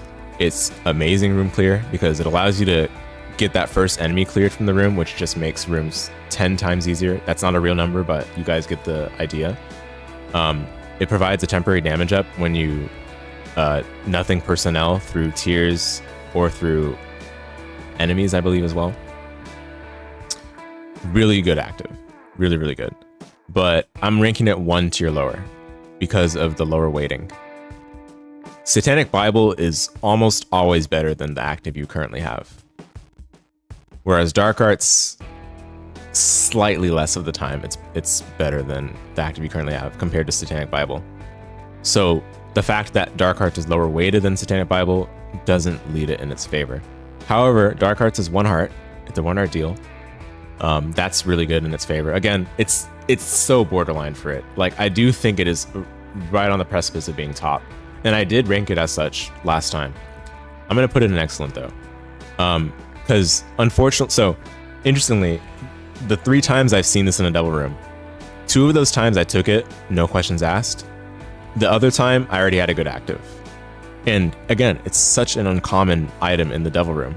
So, the situation where you just don't end up taking it is a lot more common than you might think, because you have enough time to get a better active. You have enough time to get a good active by the time you'd want to get Dark Arts, because of how uncommon it is in the double room. But that being said, when you need it, it is fantastic. It is absolutely excellent. Even against final bosses, it's really good. Okay, because, you know, on-demand iframes that auto recharges is phenomenal. Abyss. I didn't unlock this last time either. Abyss is...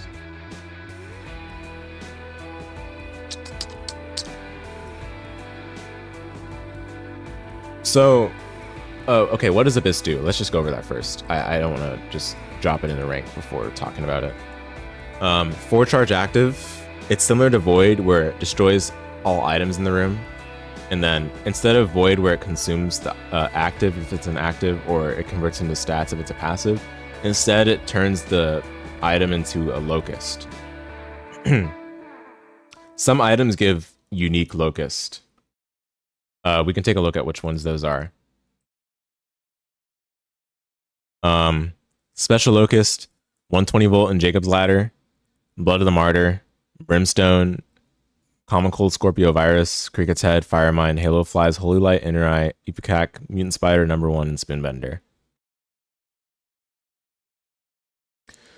Majority of these special locust, or majority of the items for which there's a special locust, I'd honestly just rather take the item. Majority of these. Majority of these, and for the majority of the time. They might have just run out of development time to make special locust for more items. That's my thought on it. But even without considering that, I think Abyss is still really, really good. It doesn't need to have special locust for it to be good, because it has the same leverage and utility as Void does, but on a 4 charge active. The people that say that it's better than Void, I don't necessarily agree. Even with the charge differences, you can make Abyss 6 charge, and I don't necessarily think there's that much disparity between them. I think they're comparable. I think they both function the way you want them to, in their own way, and I don't necessarily think Abyss is like better. It gives you Locust. Void gives you opportunity to keep actives while getting stats. Sometimes one is better than the other depending on the run. And the situation where you're choosing between Abyss and Void is very unusual and uncommon anyway. So it's not significant, or it's not important to make the distinction between these two. I mean, it's fun to compare them, right? Naturally, they both do similar things.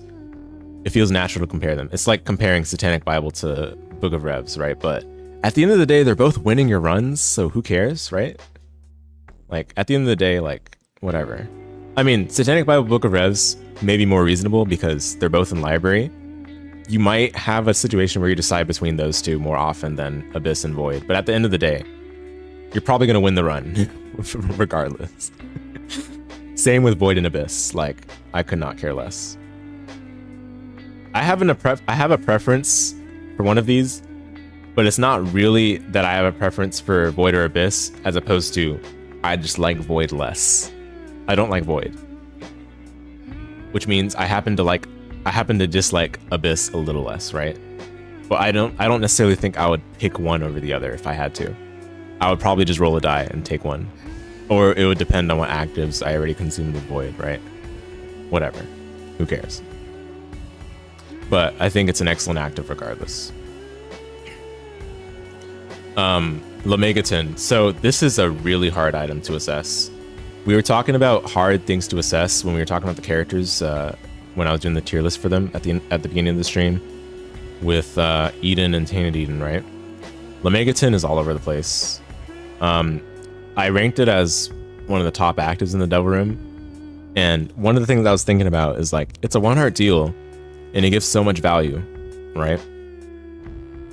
Here's the issue with Lemegeton. It's a 6-charge active where the best rooms to use it in are in the deal room itself, in boss room, or in angel room. Maybe you can argue curse room, but curse room is a little risky with Curse of the Tower existing. And please, please, please, don't you go there by saying Secret Room is a good place to use this item. Secret Room does not make any sense to use this item. This item is already volatile as it is.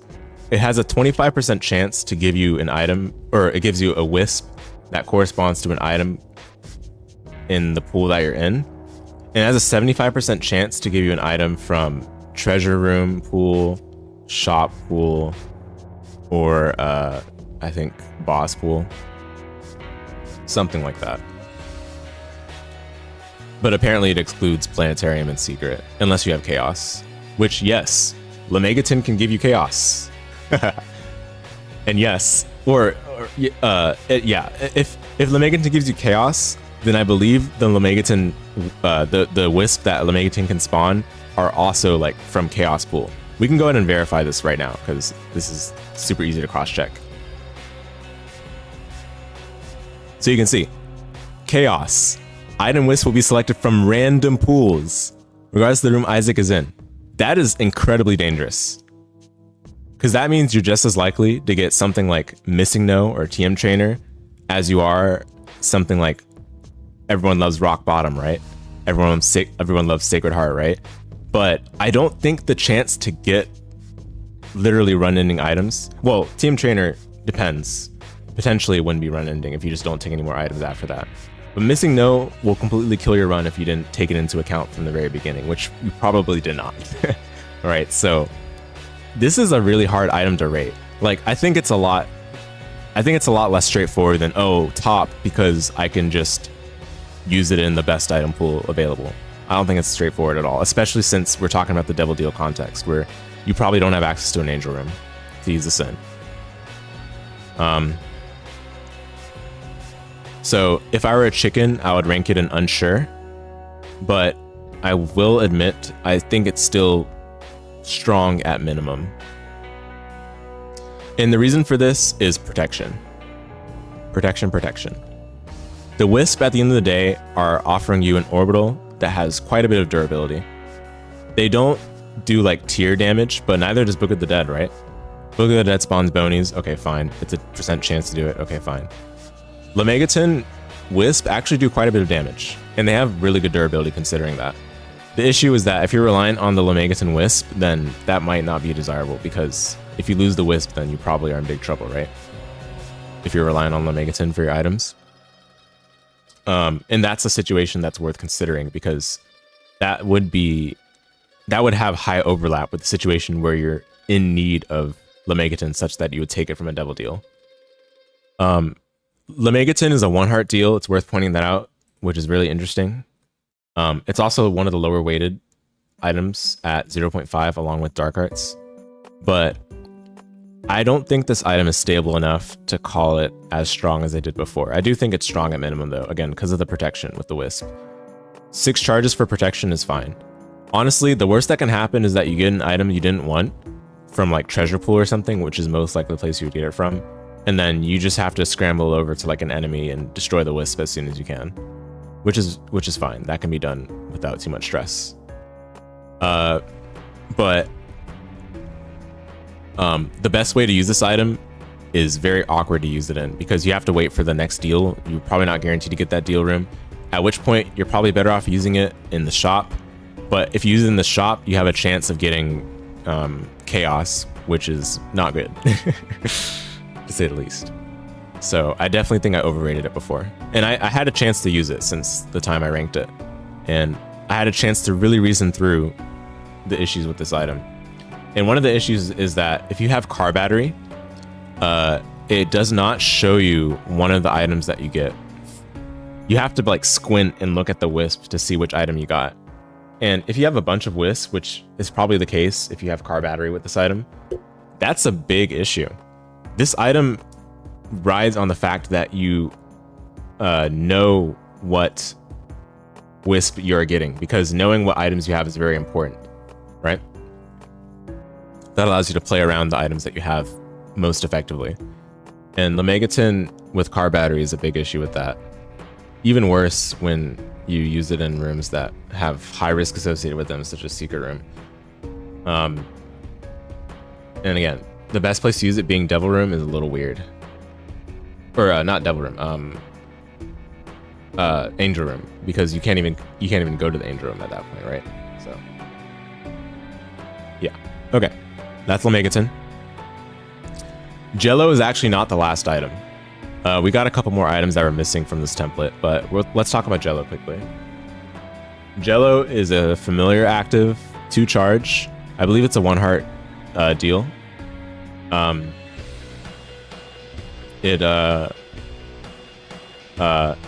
When you use it, you have to press the fire button again, and when you press it, it whips out the Jello familiar in that direction. And when you whip it out, like, it deals damage in a line. It's piercing, I believe, which is really good, and the damage is pretty solid. And then after which, Jello will stay out for the rest of the room. It'll fire tears in the direction you're firing. Of course, it's the extended little positioning that fires from because of the whip, but it usually has pretty good tracking on enemies when it fires. Like it's basically homing. For all intents and purposes, it's basically homing. Jello is very, very good. Jello is really good.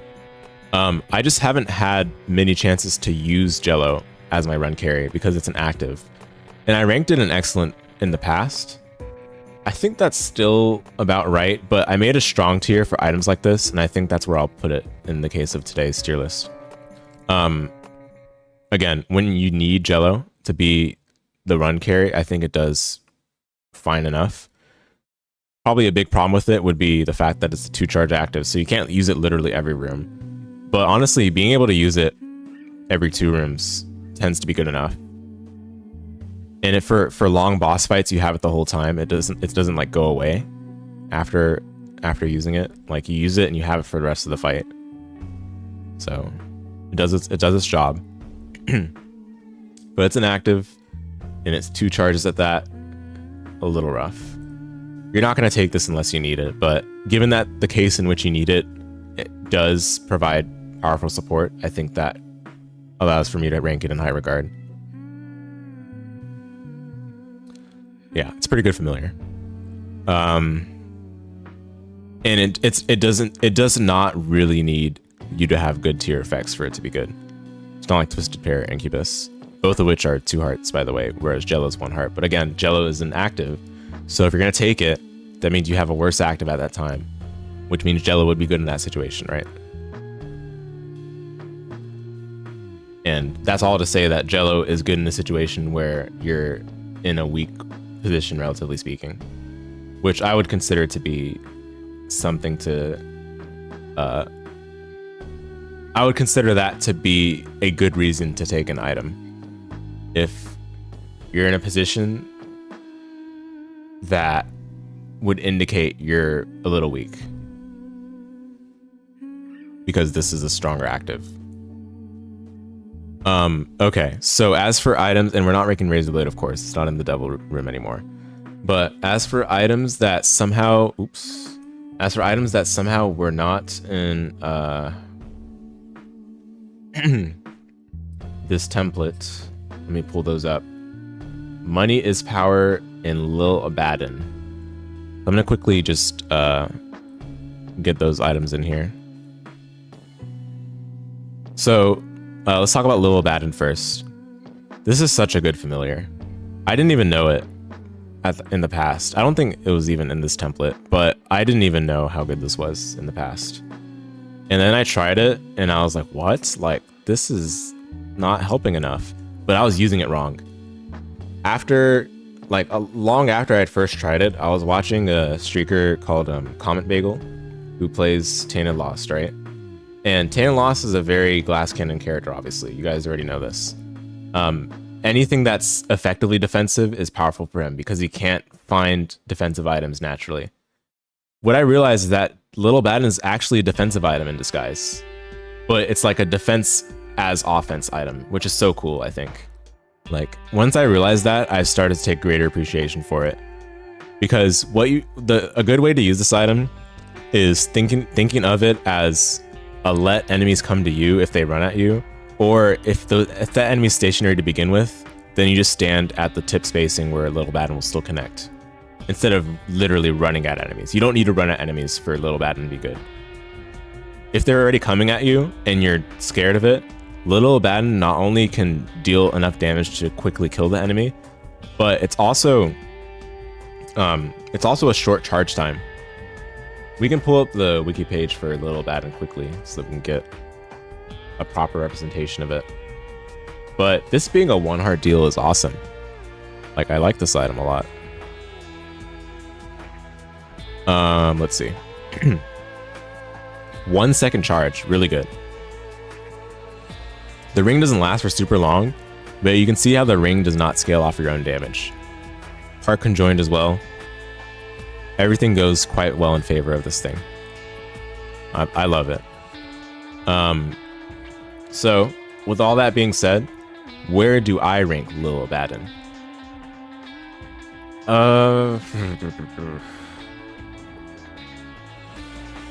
Where would I place it with respect to these other things? I'm trying to see where it fits well. I think it fits in strong.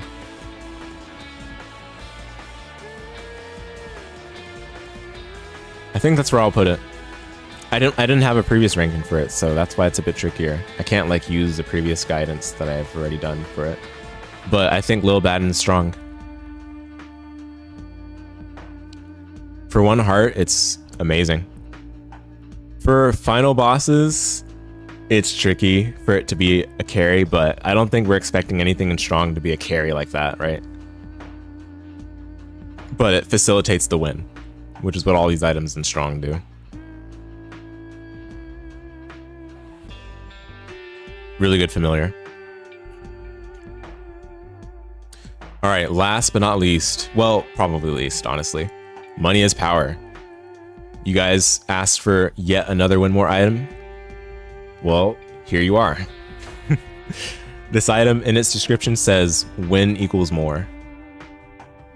For every coin that you have, I think you get 0.04 damage, which means at 99 coins, you get 3.96 damage. Now, let's not scoff at 3.96 damage, guys, okay? Like, let's be pretty crystal clear. 3.96 damage is a lot. Well, that's 99 coins. For you to have 99 coins, let me think. You ran into greed into super greed. You had nothing good to spend your money on. What are the implications of having nothing good to spend your money on? Like, let's just really think about it. Are you perhaps strong Where you really didn't have an opportunity to spend your coins on something that would help you. I don't think there are many situations where you're in a severe position at 99 coins because you could not spend your money on anything good, and then turn around and say money is power is the deal I need to pay for. It's a 1 art deal, I guess. Yeah, but anyway, like when you get this, you have 99 coins. I am 99% confident that when you pay 1 heart for this, you are already fine, and that you did not need money as power. And in the case where you probably didn't care about money as power to begin with, like, let's recall that it's also in other pools. And I'm not complaining about money as power in other pools. Like, money as power, like, whatever, fine.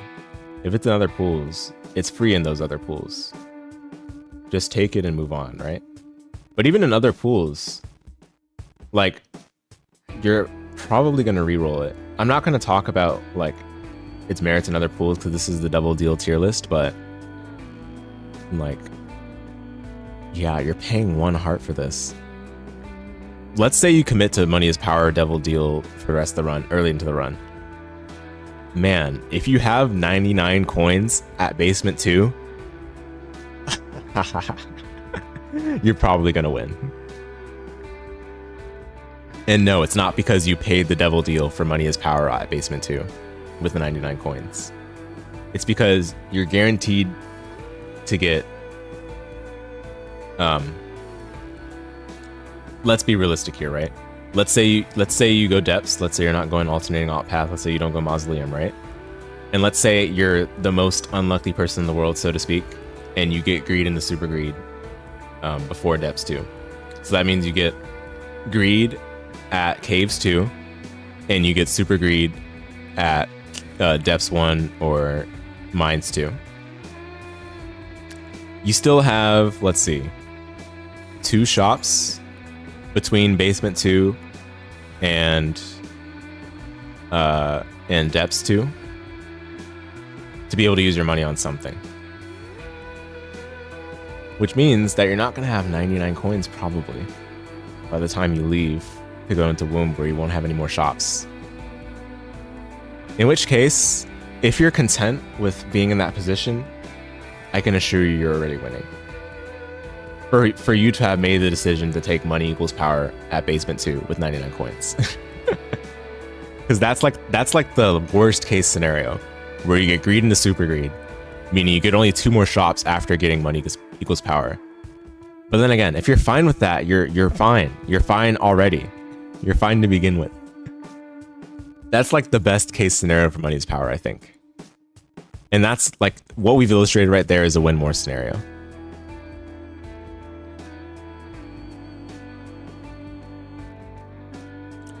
So there we have it, guys. We've ranked all the items in the Devil Room item pool, start to finish. I don't think we missed any. I looked back at the list of devil items from the wiki page, and it doesn't appear by the eye test that I missed any now that I added the ones that were missing from this template. We're looking at this overall, holistically. Yeah, the Devil Room item pool has a lot of stuff towards the bottom end of the tier list, doesn't it? And I think I was being fair. I don't think I was being particularly harsh. Obviously, the items that are good are really good. Don't get me wrong. Everyone loves getting Goat Head in a Devil Room. Everyone loves Duality. A lot of people like Brimstone, right? But a lot of the times you're going to find stuff like Ghost Baby. You're going to find stuff like Brimstone Bombs. You're going to find stuff like Blood Rights or Guppy's Hairball. Worst case, you find Plan C. You're probably unlucky because that doesn't happen very often in Devil Room. Or you find Babylon or Missing Page 2, which have little to no impact in the majority of runs. That's to say, we've looked at this as a whole, and yeah, Devil Room items are a bit towards the lower end. But that being said, we look at these overall, a lot of them aren't really detrimental. The detriment is paying the hard cost for these items, let's be frank. That's the real detriment here. It's not the effect of the item itself. Like, yeah, anyway, you guys get it. I think we've done a good work here. A lot of these items, for the most part, I'm good with settling on their positioning in the ranking. Maybe a Thame, I'm still a bit conflicted on. Maybe Little Delirium could drop the tier. I wouldn't be too mad at those. I do need to reassess Judas Shadow, an excellent tier, and a Black Powder, an okay tier. Those could either, like, so for Judas Shadow, it could go up a tier. For Black Powder, it could go down a tier. But I just need to give Black Powder a shot to see if it can really facilitate a run win. And I'm just not seeing it. But the highest I would put Black Powder is good. Because I don't think it goes any higher than that, given the power level we've established in strong and higher. If you guys have any thoughts on this, feel free to let me know. But for the time being, let me take like a 5-minute break or whatever before we finally get to the Angel Room tier list. And that will be the last thing for this extremely long stream. We're at 8:22 right now, but we're going to keep it going. All right, I'll be back in 5 minutes.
Hey, sorry for the delay. Thanks everyone for waiting.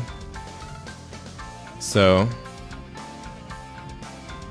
let's move on to the last thing for the stream. And hopefully this doesn't take like longer than an hour. But, you know, I still want to offer like fair enough explanations to everything I'm going to place here. Yeah, so before we start, let's establish some foundational things for this angel item tier list. One, angel items are different than devil items. Because for angel items, you're not committing to angel for the rest of the run, which honestly, that's the sad part, isn't it? That you can still see devil rooms after getting angel items. But regardless, the other thing that's different is that you're not paying to take an angel item. You can take it for free. But angel items are always a choice, meaning if there are multiple pedestals with an angel item in the angel room, you have to pick one of them. And that honestly causes the differences between picking one versus the other to stand out even more. So it's worth pointing that out because that's going to influence quite heavily the placement of these items, since you're making a direct choice for angel items very, very often. You want the one that has the highest impact on the spot. So with that established, there's going to be other criteria I'll use. Opportunity cost will play a big role in this. What are you missing out on by picking this one? It's not just what are you not seeing by seeing this one as opposed to something different. It's what are you literally not able to choose if you have multiple options in an angel room. So that's one of them. Another one is basically the stability factor. Does this angel item allow for your run to stabilize essentially right away? Does it take time depending on the stage of the run? Or is it something that's only good when you already have something else? So items that are just immediate impact and stability tend to be ranked higher, or at least in my mind, have a lot more to offer in an angel room context, because those are items that don't really demand much from you. That is, they're kind of self-contained. They are individualistic. We love individualism in our present time, don't we? And that's of high value in my opinion in the angel room. Yeah, I don't want to be too wordy. I think those are most important criteria. The rest will be clear as we go along with the ranks. And I want to point out, I do think we're missing a few items from this template, and we'll try to spot those out as we go along. But I already know Book of Revelations is missing, so when we get to that, we'll have to make sure to add it to the tier list. I've done a ranking on angel items before, but this one I want to do with a fresh state of mind after having finished all the achievements for this game. So let's get started. Starting with 7 Seals, it's a familiar. We talked about it in the Devil Room tier list, but yeah, it cycles between the 4 different Harbingers, and they can spawn Locust, they can deal damage exclusively on their own. I think it's a good item. I think it's a good familiar. I will say that last time in my previous angel tier list, I ranked it in the equivalent of this good tier here, but the good tier is going to have some pretty stinker stuff, relatively speaking, compared to the previous tier list, previous version of my angel item tier list. So for now, I am going to place it in strong, and this placement might shift a few spots, either up or down. Probably down, though. I don't think it would go in excellent. But for now, it's going to place it in strong because I do think it is literally right on average. Like, I think this is a fitting placement for it.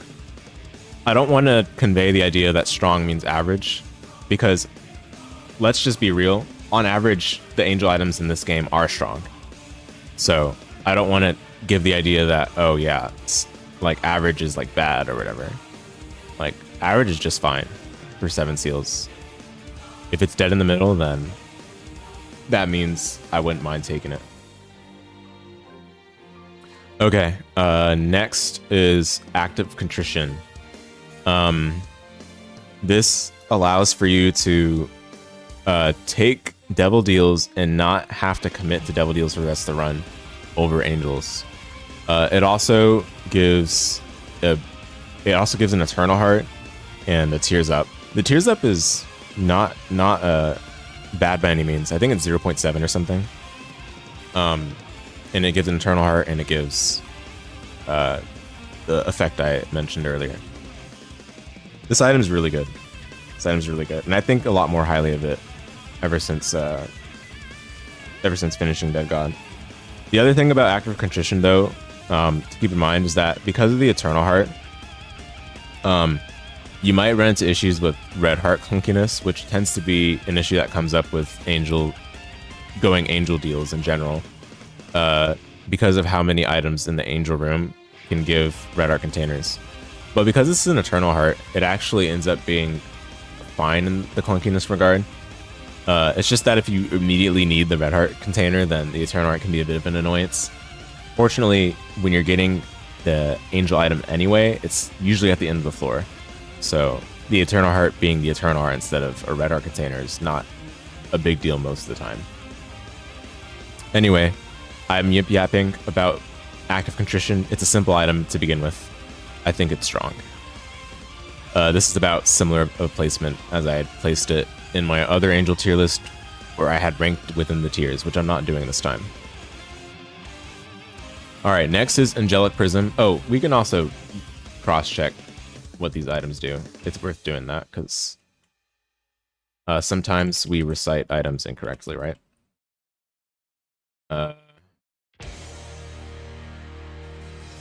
It also increases the chance for a deal to appear by 40% if Isaac has taken red heart damage, and an additional 50% if red heart damage taken against the boss.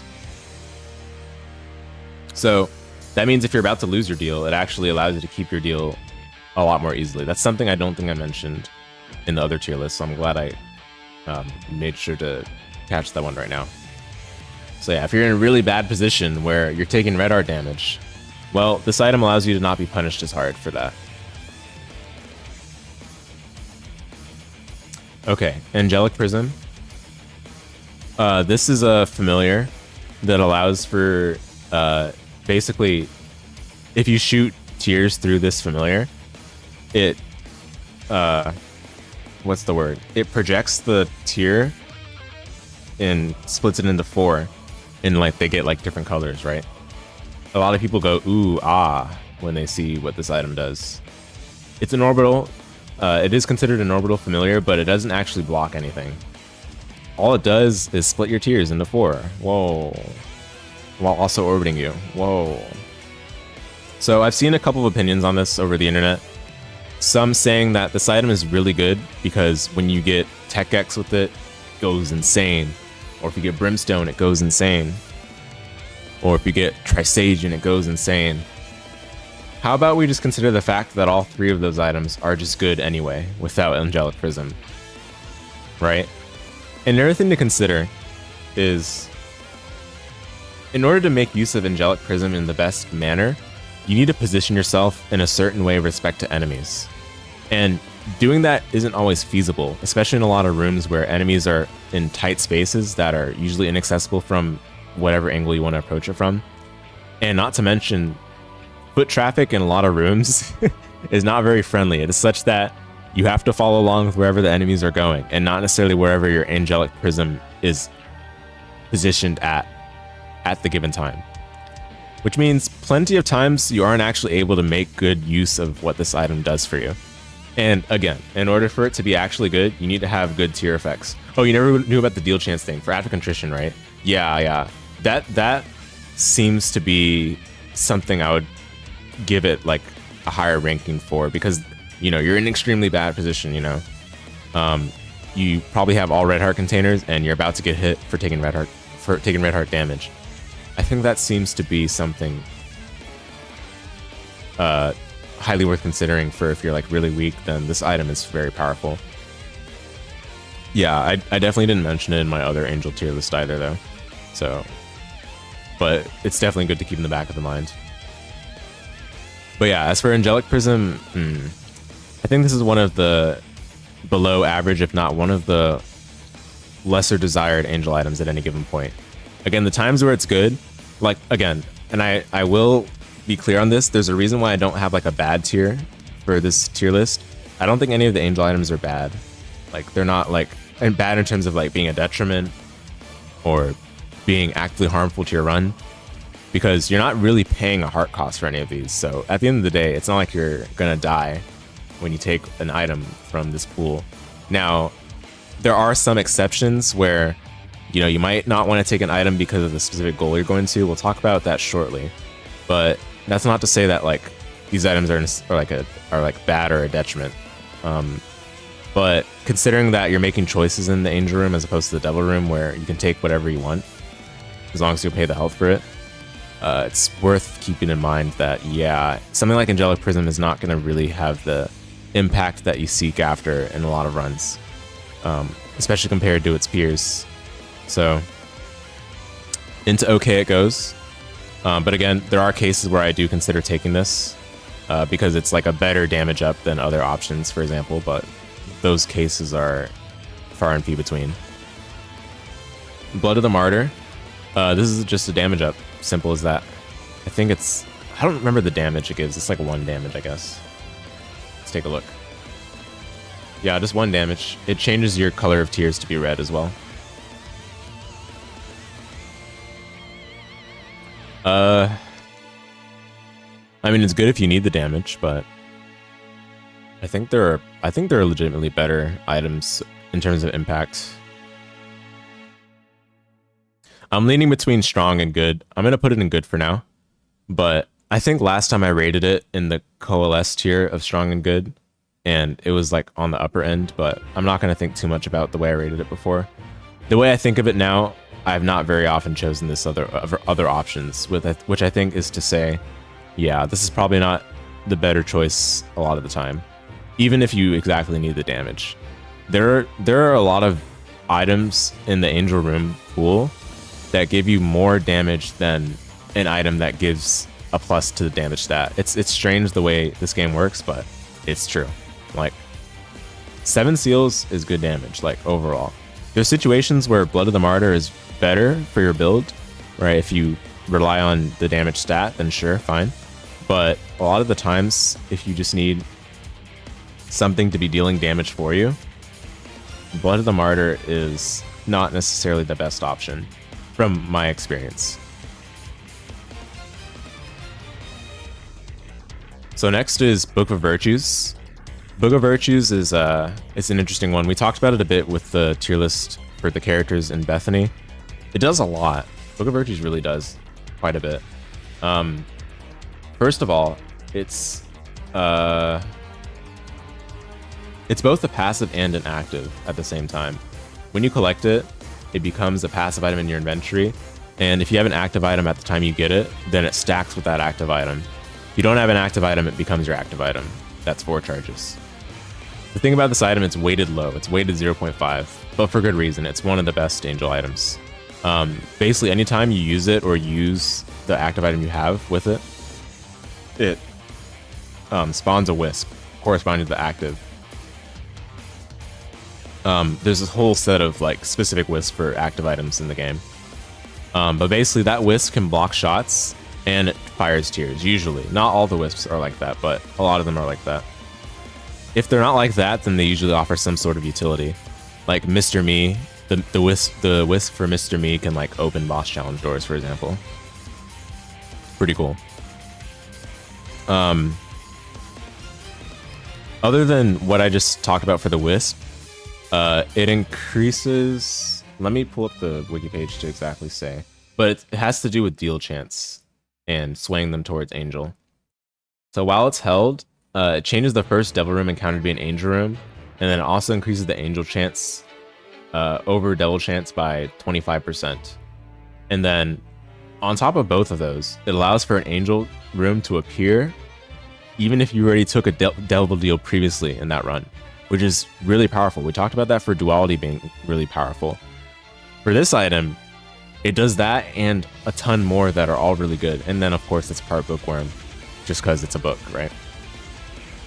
This item is top. I love taking this. And it doesn't need to have a good active to be good. But there are plenty of like utility actives that have good wisp with Book of Virtues and still allow you to use that active while having the Book of Virtues effects. It's really nice. All right, so that's enough with that. Next is Breath of Life. Breath of Life, I think a lot of people are averse to this one because of the potential to take damage, especially when you hold the button too long, especially when you run into an enemy with the wrong timing. But with a bit of practice, Breath of Life is such a strong item. It's so good. Not just for on-demand iframes, but also for utility, being able to play out Blood Donation Machines basically infinitely, play out Devil Beggars infinitely, play out Confessionals infinitely. So much leverage offered by being able to play machines that require health to be able to use them because of an item like this, which offers the shield, which offers the on-demand iframes. And on top of all of those, if you hold the button and after the time expires that you need to hold down the button for the item to do its thing, if you run into enemies, it'll cause like a beam of light to be called on that enemy, and you won't take contact damage during that because you're invincible. And the damage is really good on that. That's without considering the other aspect of this item, which is if you run into an enemy at the certain timing, or like you're about to take damage at a certain timing when you use this item, then you get what's like what we call like a perfect parry, which does a ton of damage because it creates a cross beams of light. And the cross beams of light the cross beams of light deal, the wiki says, 12 damage per tick for a total of 180 damage per beam. And that's no joke at all, because when the enemy is like right in the center of that beam, they take a total of 720 damage. Now, this damage, of course, does not ignore boss armor, but 720 damage is no joke, you guys. That, a lot of the time, that one-shots ordinary bosses. If it doesn't one-shot them at the center of the beams, it does a good chunk of their health. And it's not like you need to perform the Breath of Life perfect parry very often. If you're scared about consistency, let's say you hit the perfect parry once, does like half their health. All you gotta do is hit it one more time. And you don't even have to go for the perfect parry. You can just go for the regular iframes contact, which calls down the beam of light. And the damage for that would be 3.5 contact damage and 15 damage from the beam of light. So any form of contact synergies you have also work extremely well with Breath of Life because it's literally on-demand iframes. So that's that same idea goes for any other on-demand iframes item. On top of all the things I mentioned about its damage, on top of all the things I mentioned about its ability to generate resources for you because of playing Blood Donation Machines, Devil Beggars, Confessionals, this item functions as damage, like just damage. It's so nice. And I mentioned the offensive capabilities, but even as pure defense, I think it's really good and underrated. Like, a lot of the times when you enter a room, you're unsure where the safe spot in the room is, so it's kind of panicky, right? You're not sure which enemies will kind of direct their traffic towards you. You can pop this preemptively. Just hold down the button preemptively. Try to keep it no longer than 1 second after the iframes start, right? But during that time, you have a chance to kind of get some breathing room, potentially run into enemies that you want to clear out of your way, and also protect yourself from any tiers that might be fired at you. Now, of course, in order for that to be effective, you have to use it preemptively because the charge time for it is pretty long. But, I mean, what's more to say? This item is so good. And I really tried to like use it more and more over the course of my playing the game throughout my achievement hunting. And there's not been a single time where I've been disappointed with taking it. Now, there are a couple of items where you still have, like, I shouldn't say have to, but you'll still probably want to take a lot of other actives over this one. But that's because those actives are that good, right? Like, we all know the health generating books are just unparalleled in this game to begin with, because health is king. That's how it just goes, right? So in those cases, you wouldn't really be too mad about it, because Book of Revelation is doing a lot for you. Satanic Bible is doing a lot for you, right? So, but I think it is in the upper echelon, especially in the Angel Room pool. Celtic Cross. It gives you like a % chance to get a shield when you take damage. How long does the shield last for? It lasts for 7 seconds. And the % chance on this is 20% base, scales with luck to become 100% at 27 luck.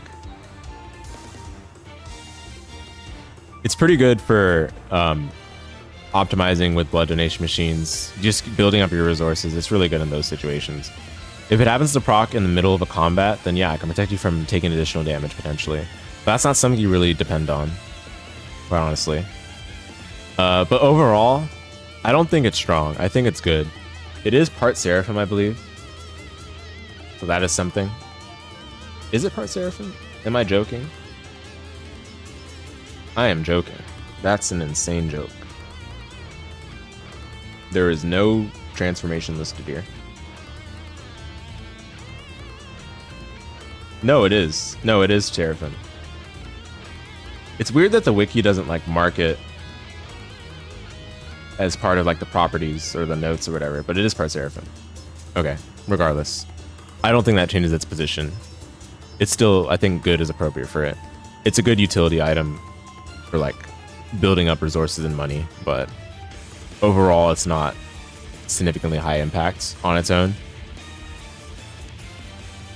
Especially when you consider other items that are strong in Angel Pool. It's like you'll take it if you have to kind of thing. But it's not necessarily the high impact that you'd seek after. Sensor. It's a familiar that creates a slowing aura that applies to enemies and tiers. There are some enemies in the game that are not affected by this though. I can't think of them off the top of my head, but I vaguely recall the Hollow being unaffected by it. Not that that's a big deal. Hollow the boss. None of that's a big deal though. But the slow aura on enemies and tiers can help for clearing rooms a ton. But this item is not necessarily like making your run easier per se. Like it can make certain rooms to clear easier because everything is slower, but also with certain bosses and rooms where there's like a lot of tiers all over the place, the slowness becomes tricky to deal with because the tiers were not the tier patterns that enemies or those bosses have was not taken into account being slowed down by something like Sensor. Let's just be real. So that being said, it's not gonna be any easier to dodge the tiers in that case, especially when it comes to Hush, especially when it comes to potentially Beast, which for Beast, it's not even the tiers that you have to be worried about. It's the fire. The fire in the second phase, I believe it is. That's where it becomes really troublesome to have this item. Mega Satan, this can throw your run if you're going to Mega Satan. And Sensor might be a reasonable consideration to not take a blind deal if you're going to any final boss where you think it would be detrimental. Like, this would be one consideration, but honestly, it can be managed still. And I don't necessarily think that this is the thing that should disincentivize blind angels entirely, but the fact that that could be a factor, I don't think I can place it any higher than okay. It definitely helps for regular rooms, but I don't think it's like so good at that compared to other items that are in Angel Pool. Then we have Circle of Protection. This has like this makes there be a ring, like a thin little ring around your character, and the ring can block projectile shots. It's not guaranteed. It has a chance to do so. When it blocks projectile shots, it like, I think it like has them home back to the enemy. Let's make sure on that.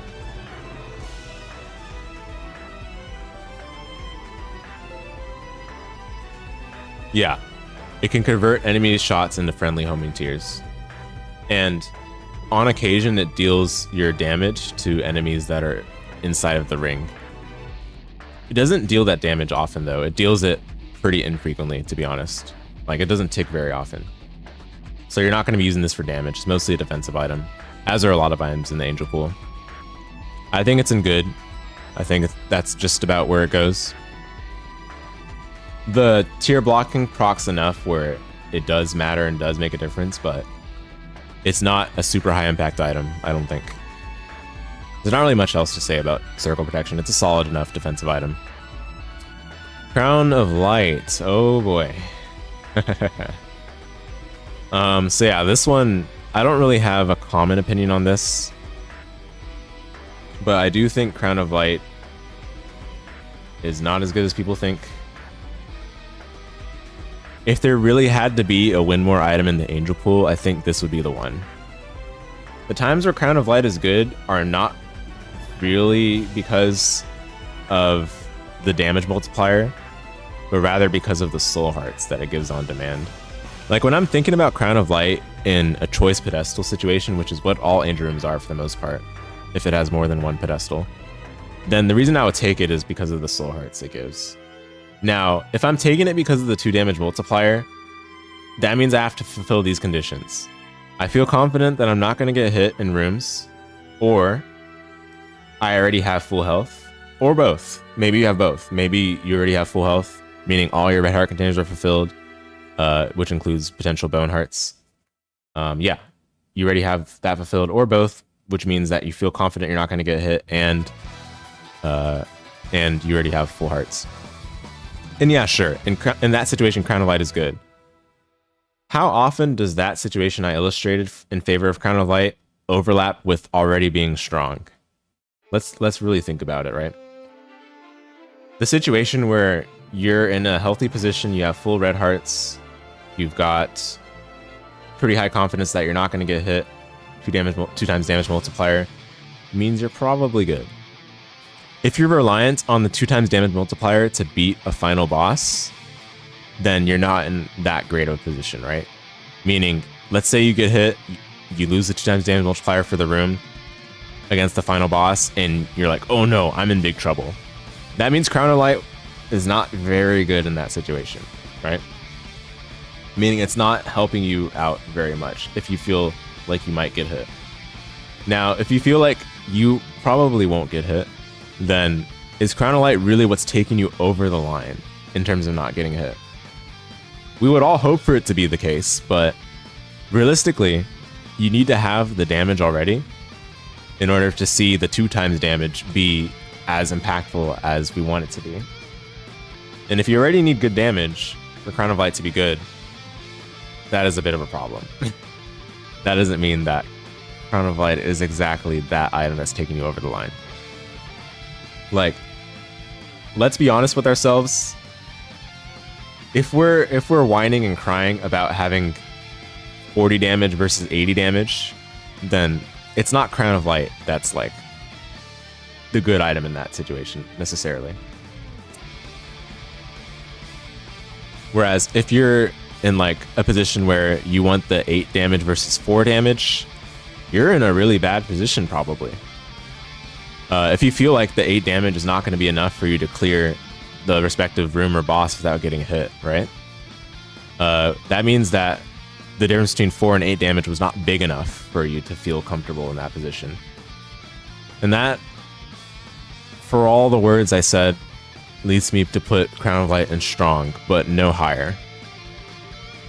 And I think the main reason for this would, again, be the soul hearts it grants on pickup. 2 soul hearts is nothing to scoff at. That's immediate impact if you're in need of the health. And quite often are you in need of health when you're trying to go Angel, or you at least would like health. But the fact that you need to have full red hearts, like basically need to have full health, and you need to not get hit in the room to keep the 2 times damage multiplier is so rough. Like, I have not really been enthused at any point when I get this item. Whenever I get this item and I'm enthused, it's because I'm already in a great position, pretty much. Okay. Oh yeah, and I think it also reduces shot speed while you have the Crown of Light effect active, something like that. But yeah, next is Dead Dove. Dead Dove gives spectral and flight. That's it. Very simple. It's basically Spirit of the Night for Angel Room item. Dead Dove is really good. There are a lot of flight options you get from Angel Room. Dead Dove combines spectral and flight. We already talked about this being a great combo. And yeah, having this in an Angel item is no exception. I think it's excellent. Flight is really good. Flight, I like to think of flight as health in some ways because a lot of rooms, especially early and mid game, you have a lesser chance of getting hit if you can fly over obstacles and avoid enemies. Plus, with this item, you have spectral. So good. Okay, there's not much else to say about Dead Dove, really. Dead Sea Scrolls. It's an active item. Let's pull up the wiki page for this one. It's deserving of that. Here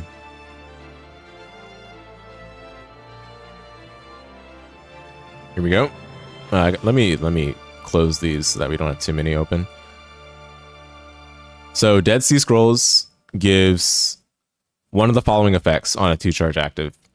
Anarchist Cookbook, Best Friend, Bob's Rotten Head, The Book of Belial, Book of Revelations, Book of Shadows, Book of Sin, Crack the Sky, Crystal Ball, Deck of Cards, Doctor's Remote, The Game Kid, The Hourglass, Kamikaze, which it doesn't give anymore because it doesn't give self-damage items, Lemon Mishap, Bottle of Pills, Mom's Bra, Mom's Pad, Monster Manual, Monstrous Tooth, Mr. Boom, My Little Unicorn, The Nail, Necronomicon, The Pink and Shears, Prayer Card, Troop the Whoop, Spider Butt, Tammy's Head, Telepathy for Dummies, Teleport, We Need to Go Deeper, and Yum Heart are the possible items you can get from this.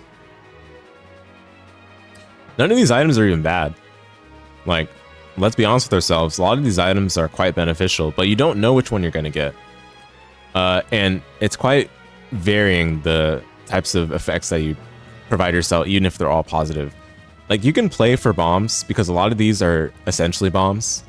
But that being said, are you really going to pick Dead Sea Scrolls for a 2-charge, sometimes a bomb, over a lot of the other angel items in this pool, let alone the angel actives in this pool? Probably not. So what I'm trying to say here is that I don't think Dead Sea Scrolls is a bad item, but I do think it is not a good angel item pool, or angel pool item. It's not good in the angel item pool. As such, it goes into OK, which is our de facto low tier. One of the worst opportunity costs you can ever ask for. Not only is it an angel item, it's an angel active item. The competition is fierce for angel items, especially so for angel actives. It had better be good if you're going to replace your current one with the angel one. And Dead Sea Scrolls, I don't know if I can say that. Alright, next is Delirious. This is an active. It's a 12-charge active item that summons a random boss for the room. This is a funny item, but it's not very good. It's cool for clearing one room, but then after you use it for that one room, you gotta charge it up again for 12 more rooms to be able to use it again. It's actually quite hilarious how poor they made this item, seemingly on purpose, but that's okay. It's okay to have such items. Unfortunately, Delirious is no higher than okay. It has its use.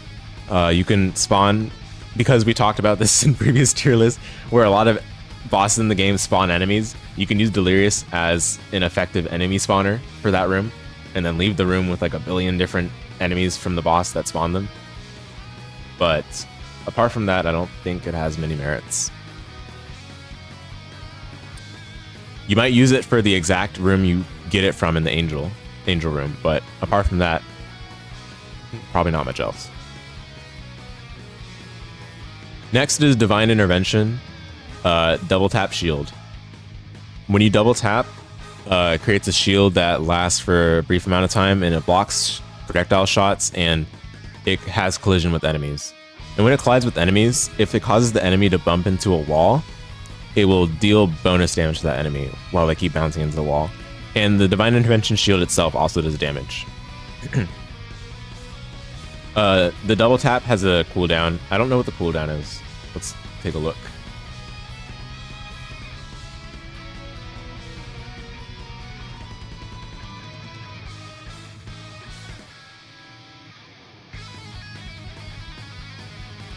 Three-second cooldown.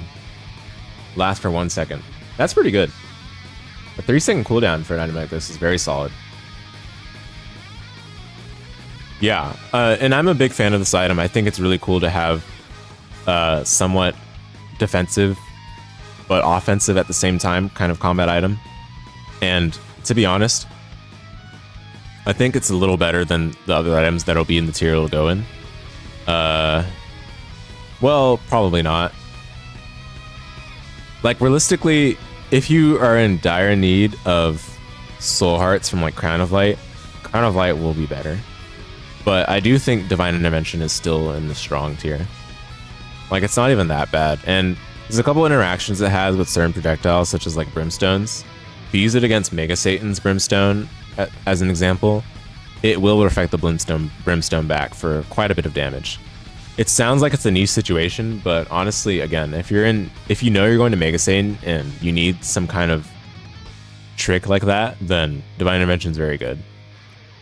Divine Intervention probably would be a step down compared to the other stuff we will have in Strong, but I think it's better than a lot of the stuff in Good still. I become more and more of a fan of this item. The one thing you have to be careful of is not forgetting that you have the item in the first place, because it is a double tack to activate, right? Which makes it kind of a pseudo active item. So if you forget that you have this, then that severely decreases its effectiveness, right? Its productivity in your inventory. But considering we're talking about the item's potential and what it actually does for you when you're able to use it, I think Divine Intervention still does quite a great deal well for your run. Next is Duality. It works the same as it does in the Devil Room pool, where it allows you to go between Devil and Angel at your heart's content. Both will spawn if it is possible in the boss layout that you are in. Sometimes there are boss layouts in mines that don't allow for both to spawn. It is unfortunate. It just happens. In the Angel Room, it's not necessarily as good as it is in the Devil Room. In the Devil Room, it is better because, remember, in the Devil Room, when you take a Devil item, you're committing to Devil for the rest of the run. But Duality breaks that rule. So in the Devil Room, Duality is better. In the Angel Room, Duality is still really good. Its flexibility, which is unparalleled by any other item. But it's not as high as it would be in the Devil Room context. Because a lot of the time, if you're going Angel and you pick up Duality, like, you're actually not even doing that much. The most you're doing is you have the ability to use maybe excess red heart containers for some Devil items on occasion. But typically, if you're going Angel Room, you're looking for like Angel items. You're not looking for Devil items, right? So Duality doesn't do as much from the Angel Room as it would from Devil Room. But that's not to say Duality's bad in the Angel Room. Not by any means. Flexibility is amazing. You don't know what your run will provide. And Duality just offering the option for you to switch between them at will, I think there's something good to say about that. So Eden Soul is next. Funny one as well. 12 charge active that has no charges when you pick it up. When you use it, it spawns 2 items from the pool of the room that you're in. So as we all know, oftentimes the best pool to use an item spawning item is Angel Pool, because the consistency and the strength that Angel Pool has. But Eden Soul is in the Angel Pool, meaning if you get it from the Angel Room that you are currently in, you are unable to use it in that Angel Room. And you guys know what that means? In order to use it, you gotta get rid of the active that you had before, and you gotta take it all the way to the next time that you see the Angel Room's Angel Room, and then use it there. Like, theoretically, we're just talking about a good way to use it, because we already established that spawning items in Angel Pool is a good way to use on item spawning items. Eden Soul is not even good for doing that. And it's an Angel item. It's so sad. I roll tier. Agreed. I 100% agree. This is an item that if you have a one choice Angel Room, you are completely sad about this one. If you have no other active, fine, you'll take it. You grunt, but you'll take it, right? Because you have no other active. If you have an active, it is extremely likely that your current active is better than Eden Soul in that given moment.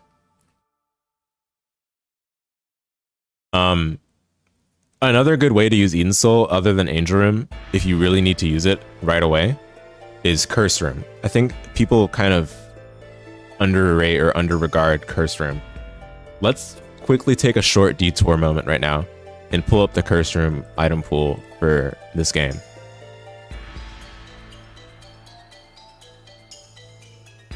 People's first instincts for item spawning when they can't go into like Angel Room, for example, typically tends to be the Secret Room, right? The Secret Room has an issue where it's cluttered with a lot of items that have varying degrees of quality, and being able to get only two like dart throws at an item in Secret Room pool is not that good. But if you have a reroll, then that's where Secret Room kind of shines a bit better, because you can kind of cycle through a lot more items and have a better chance at seeing something like Glitch Crown, for example, right? But if you get only 2 items, that's like 2 darts to throw at the dartboard, you might not want to go for Secret Room.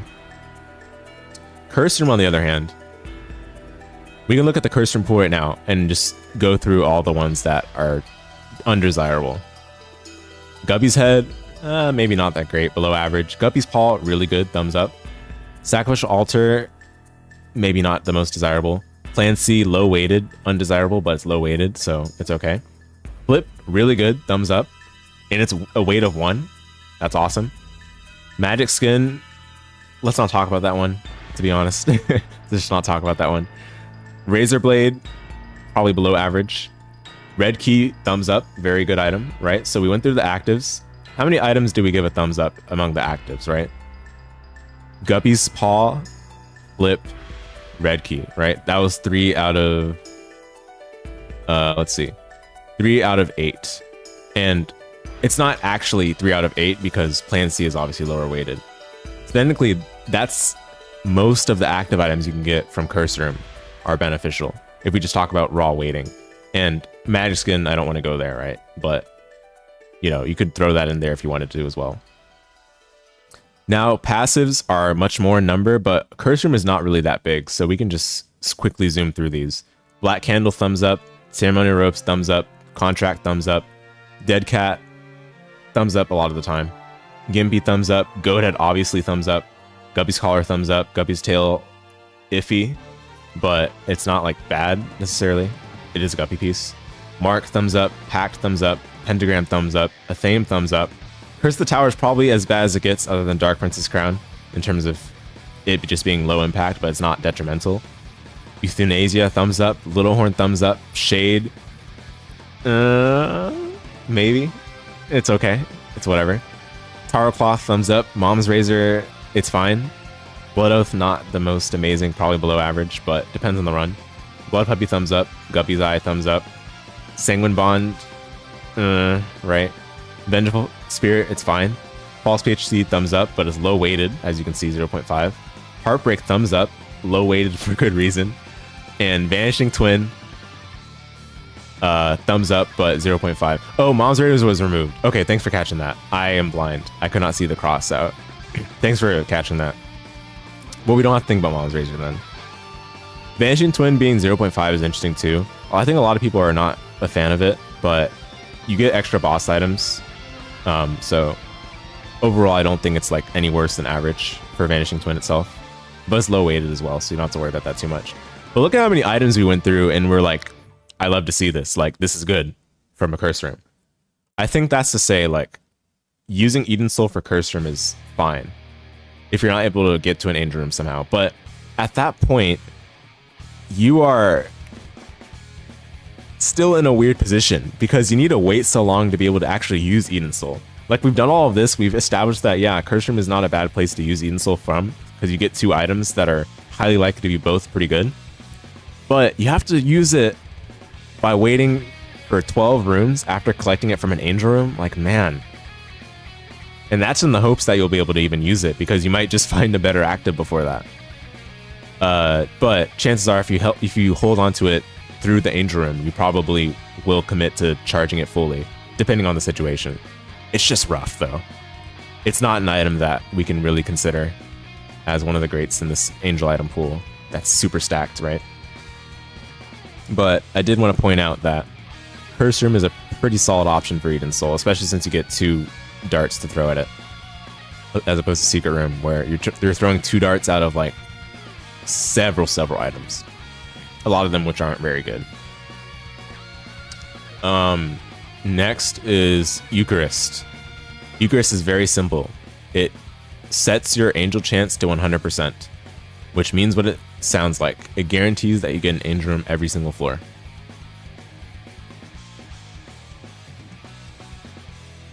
I don't think there's much else to say. I still think this way about Eucharist.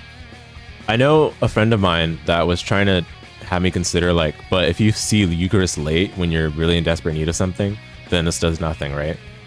But I think on average, the run where you see Eucharist at a given point in the run, let's say midpoint, because that's, I guess, reasonable as an average, Eucharist ends up being extremely good, because you just get the consistency at seeing Angel Rooms, which means you get consistency at seeing Angel items. And we already know Angel items to be one of the best item pools in the game because it's so consistently good. A lot of good items, but a lot of the items are just good in general. Not even just talking about the number of good items, but even the items that are average are good. For crying out loud, we have 7 seals and Act of Contrition and Crown of Light in the strong tier. And strong is considered average. Like, are you kidding me? Like, Eucharist is so good. And I've had it in a lot of runs. Like, obviously getting it early is just dumb good. Like, we don't need to go there, right? That's just obvious. But I've had a lot of runs where I have gotten it, like, at mines too. And I still end up taking it, because if I end up going Mausoleum, I get 3 more floors of Angel Rooms. Like, that's the potential for 3 extra Angel items. That's just good. It's just good. I don't know what else to say. You have to be mindful that I don't think Eucharist offers a chance at going Devil unless you I can't remember if I found a way to get into Devil Room. I'm sure there is, but if that is a concern, there I don't know. Like, that's not really a big deal, because again, the Angel Rooms are doing all they really need to do for you anyway. And it's hard enough to keep getting into Angel Rooms, because the way this game works, they really try to push double deals. And having an item like this that allows you to get into Angel Rooms consistently is so nice.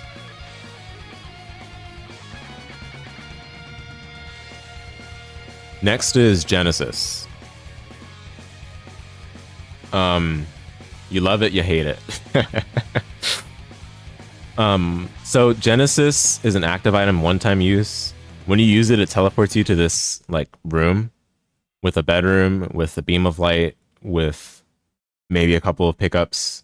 And then for each item in your inventory that you had before you use Genesis, it removes all those items and gives you a choice between 3 pedestals that are from the item pool of the item that you acquired that item from.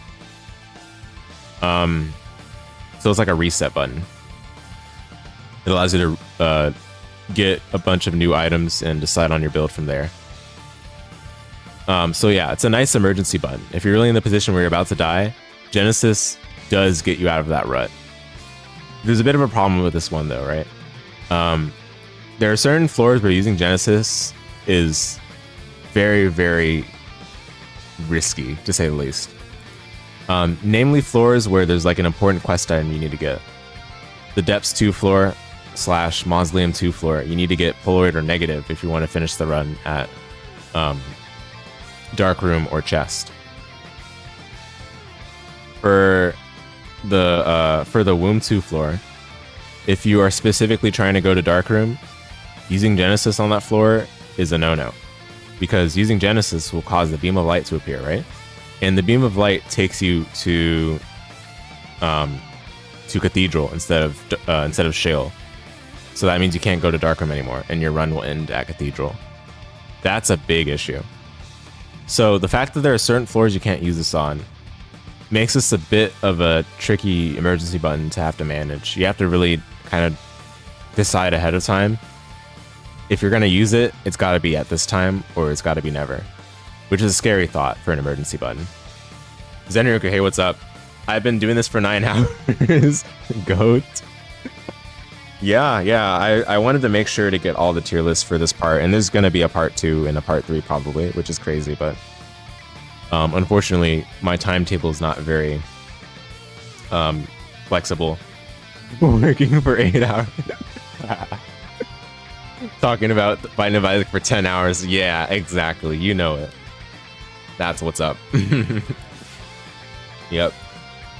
But yeah, Genesis as an emergency button, the reason why it's a little bit of an agonizing item is that it's similar to Void, where it's very greedy. It demands all of your attention and space. You have an active, that's good, and Genesis is like, haha, that's mine now. And the reason why Genesis would say such a thing is that typically, if you know you're going to be in an emergency situation that you need to like reset out of, or you need to rewind, Genesis is going to function as that better than the item that you have before, even if it's something like Book of Revelations or something that gives you health consistently. It's just so rough the way it works. Now, here's the thing. You can also just say, oh no, I'm confident that I'm going to win my run. I don't need Genesis. But I know a lot of people don't do that. I know a lot of people just end up using Genesis, right? To like get a run reset, like get new items and stuff. Sick, you love how comprehensive this is. I think it needs to be this way. Well, it doesn't need to, but I feel strongly about this because there's no black and white for items in this game. A lot of things are situational. And situational things require explanations to build on, like what makes those things like good in those situations, right? Versus like not so good. Anyway, yeah, Genesis. I've had this save me on a lot of the runs. Most of the time when I've had Genesis, it did save me if I needed to use it. There has been like maybe one time where I messed up still, but that was like skill issue. That wasn't like Genesis fault necessarily. That wasn't like, oh, Genesis gave me bad items. That was definitely skill issue. I was on I think Boss Rush or something, and I was going for Boss Rush, and I ended up mistiming the time I used Genesis, and then I ended up picking even worse items from Genesis than what I had before because of the timing I used it was not correct. I still think it's top though. There are very few items in the game that do what Genesis does to get you out of a hasty situation. As long as you have enough items, Genesis can usually give you better items than what you had before, if you need to use it, that is. If you're already good position, fine. You just have Genesis as your emergency, and you don't need to use it because you're already in a good position. If you're in a bad position, this can take you out of that. But because of the fact that it skips the floor, it can be rough. But I do like the fact that it gives you a bedroom. This matters more for like soul heart characters or a character like Eden, where you might start with only soul hearts. The bedroom helps a lot because you can get extra soul hearts from the bed. Okay, Glyph of Balance is next. I love this item. It's so sick. Every time I get Glyph of Balance, I am actually like jumping up and down rejoicing. It's so awesome. They legit just put an item in the game that does everything. In terms of resources, at least. In terms of resources. But then it also gives health. I mean, it's not just resources, it's health. So on pickup, Glyph of Balance gives 2 soul hearts. And then it does a bunch of other stuff, which we should probably just pull up the wiki page for it. Before we pull up the wiki page, let me just put it in its placement right now. And then we can pull up the wiki page as well. Here we go. So yeah, it gets 2 soul hearts, and then it modifies room clear rewards or champion drops depending on the conditions. Apparently it didn't used to modify room clear drops, which is interesting, but regardless. Here's the priority of the drops. It will change the room clear reward to be a soul heart if you have no red heart containers and less than 2 soul hearts. It will give red hearts if you have 0.5 red hearts. It'll give keys if you have no keys. It'll give bombs if you have no bombs. It'll give full red hearts if you have at least half a red heart container empty. It'll give coins if you have less than 15 coins. It'll give keys if you have less than 5 keys. It'll give bombs if you have less than 5 bombs. Okay, we got through all of that. Basically gives you the resource that you're missing, right? Now we get to the good stuff. I mean, we already saw good stuff earlier, but now here's the really good stuff. If Isaac has no trinkets and there are no trinkets on the ground in the room, it'll give you a trinket. If you have less than 6 total heart containers, it'll give you soul hearts. Now, it's kind of probably hard to see, like, at first glance how insane this is, but this is so ripe for abuse. It's crazy. There's no need to even worry about whether you have a trinket or not, like, at all during the run. If you need to find a good trinket, if you're really hunting for one, just drop the trinket you have currently and keep clearing rooms and keep getting new trinkets to find whatever one you're looking for. This ends up letting Glyph Balance be one of the best ways to search for trinkets in the game, to like cycle through trinkets. And on top of all of that, it can also do this. If you're in dire need of extra soul hearts for whatever reason, maybe you're pulling off a sacrifice play, or maybe you're in a terribly weak position with regards to health, well, you can get soul hearts to your heart's content. Honestly, this thing gives you way too many soul hearts. It gives you more than you probably need if you use it properly. Because what you can do is you can just clear rooms, let the soul hearts drop, and not even pick them up. Like, you don't need to pick them up as long as you have enough health to like live, right? So you don't pick them up. If you need them at the time, you just pick it up. Make sure you don't pick up more than 5.5, and boom, you're set. Your health is set just like that. I had a run recently where all I did was I had Mausoleum XL, and all I did was just farm soul hearts the whole floor. And I didn't end up knowing whether I needed those soul hearts, but it turned out Alabaster Box was in the shop. I mean, Alabaster Box is not a good item, but like it's like something that you would not be able to do with a lot of other means of getting soul hearts, because this item gives so many other soul hearts than most items in the game. Now, that being said, should we point something out that's important to note? You gotta watch your number of red heart containers and your luck with this item. The issue with this item is, as I mentioned before, the soul hearts being manipulatable as a room cleared reward is mostly possible when you have low red heart containers, because you need to have 5.5 or less cumulative heart containers to be able to do this. So if you have, like, let's say 5 red heart containers, your opportunity at using Glyph Balance for farming soul hearts is not as opportune. Like, it's going to be a little bit harder to make that work. And if you have 6 red heart containers, just forget about it. It's not going to happen. Maybe it can, but like, it's not something you can depend on as much. So Glyph Balance is much more ideal for this purpose when you have fewer red heart containers. On top of that, luck actually does not interact very well with Glyph Balance, because what ends up happening is that the higher luck you have in this game, the higher chance of a chest replacing the room clear reward. And unfortunately, this overrides Glyph Balance's room clear reward manipulation. So having high luck is actively clashing with this item. We can see here that perfection. Chest spawns are prioritized over Glyph Balance, meaning it will be very hard to use the glyph effectively.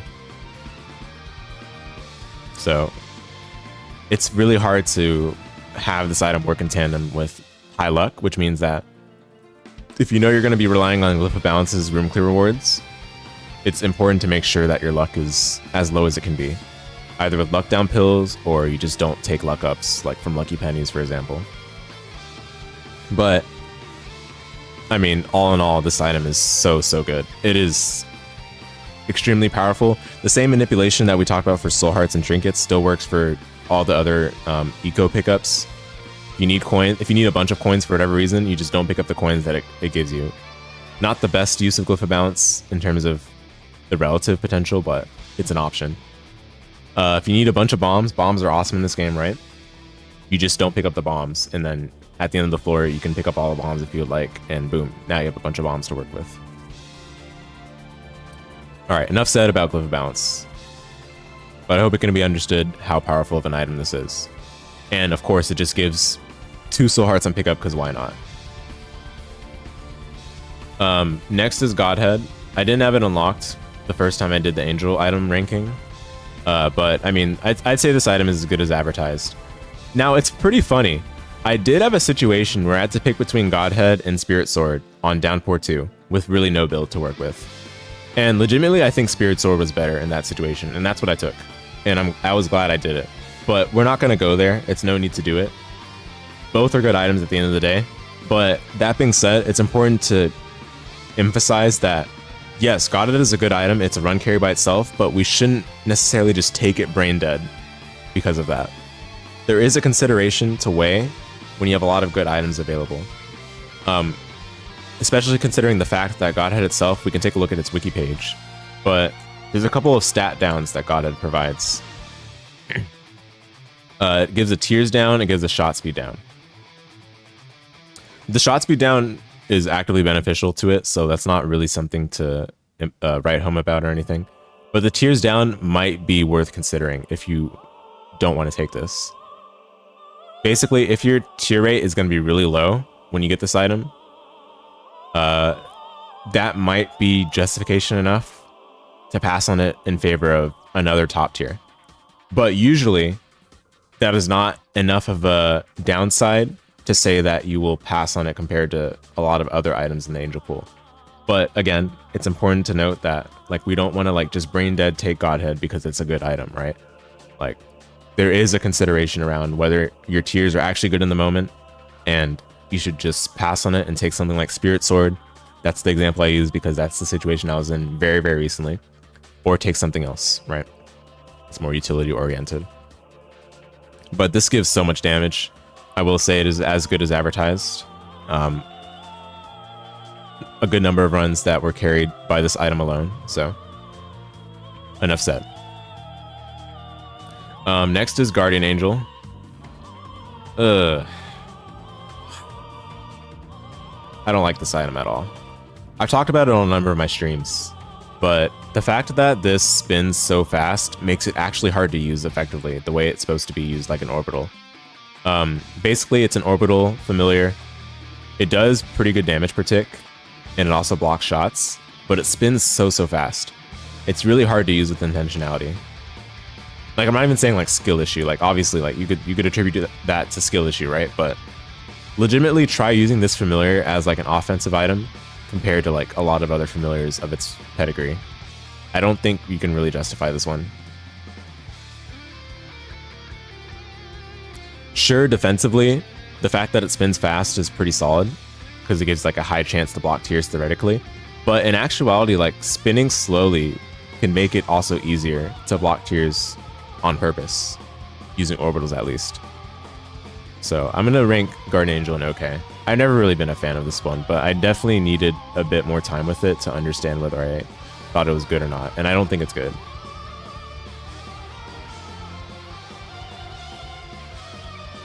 Next is the Habit.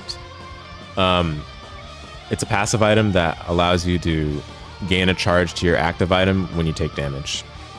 The Habit is a part of several game breaks.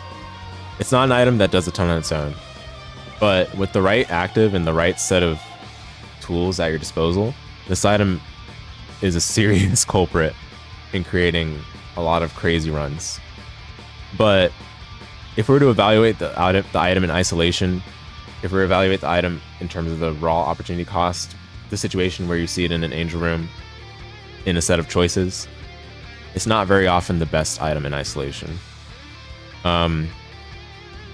I very often like its potential, but I think it's a much better item in the shop pool than in the Angel pool. In the Angel pool, I think it's good, but I don't want to like ignore the fact that this item does have a very disgusting ceiling, but it's not doing that by itself. It never really does. You need to have a good active for that to happen. You need to have a good other set of items for it to be able to do that. Okay, next is Hallowed Ground. This is a familiar that when you take damage, it drops a Holy Poop, and Holy Poops give an aura that increases your fire rate. I think it's like fire rate. Let's just check the wiki for this one. So it increases your fire rate, and you have a 50% chance to ignore damage. It has a little bit of durability and also gives you bonus damage and homing. Yeah. It's not really that good. I think in combat, it's not durable enough for it to last long enough for you to depend on it for combat specifically. So where it tends to shine more is in paying for confessionals, devil beggars, blood donation machines, where on average you can have excuse me, on average you can half the amount of health you pay. But that's a little bit too niche for the strong range of items that are in Angel Pool overall. And as such, I'm rating it in just okay. It's good when it's good, but I don't think it has quite the level of impact as items higher than it. Again, we're not ranking within tiers. I'm just ranking the level. So, okay it goes.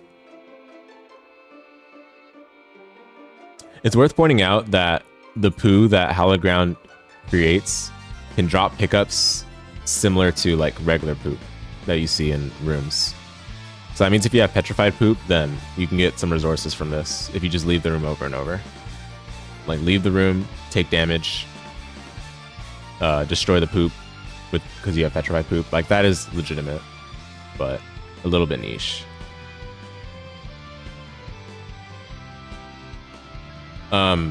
I did have a run where this facilitated some kind of break, but it wasn't the item that was like highest performing in facilitating that. Let's be real. It was more so habit. Okay. Next is Holy Grail. Holy Grail is another flight item. It gives a heart container, it heals a heart, and it gives flight. Very, very simple. I think all flight items tend to be on the higher end because flight is so good in this game. But on top of flight, it gives health, which means if you're in dire need of either, like if you're in a position where you're troublesome with regards to your health, or in your position where flight will be of benefit because you don't already have flight, for example, then it's super good. Super, super good. It's not the best flight item in Angel Pool, but again, flight can't go wrong. There's not really much to talk about Holy Grail either. Like if this is a bad item in the situation you're in, you either already have flight, which means you're already strong, this didn't matter, or you have too many heart containers, which means probably you're already stable. So if you didn't need this item, that doesn't necessarily mean this item is bad. Well, that just means you didn't happen to have a use for it at the time. But you're probably already in a good position in those cases. Whereas in the case where you need and can use either one of the heart containers or the flight, then this does perform quite well. Oh, apparently it's part Seraphim, is that so? Getting Seraphim from this is always just funny. Yeah, I guess the part of that one is you never needed those soul hearts. Yeah, that's funny. I mean, I guess, yeah, it'd just be the soul hearts at that point, which is, it gives you a total of 3, I think the Seraphim transformation does. But yeah, Holy Grail fulfilling the Seraphim transformation is kind of rough. But at the end of the day, Holy Grail is still a good flight item. Dead Dove is probably a little better though, but I don't think it's by a significant amount. Flight just gives value on its own. Like if you're talking to early game especially, flight gives extra value, which can help build up your economy too. But getting this early is nice, of course. Can't complain about getting flight at any point in the run. Next is Holy Light. Holy Light is a luck-based percent chance to call down a beam of light when you fire a tier, or when the tier hits an enemy, rather. And the beam of light does a percentage of damage based on your damage stat. Let's pull up the wiki page for that.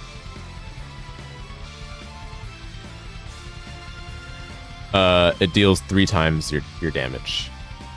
And it's also part Seraphim. Holy Light is really good. You don't even need that much luck for it to have a high chance of proccing.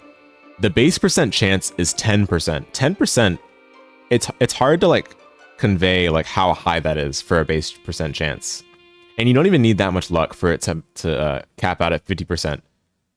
You need 8.89 luck, which is just fulfilled by perfection. But, you know, of course, that's not necessarily something we need to harp on, the perfection point. But, like, perfection by itself causes 50% chance for this to proc, which is insane. So it's a DPS engine with high luck. But again, you don't really need high luck for this to be good. Because at base percent chance, it is already 10%, which is super high. So all you really need for this item to be good is tier rate. Like, if you want this item to...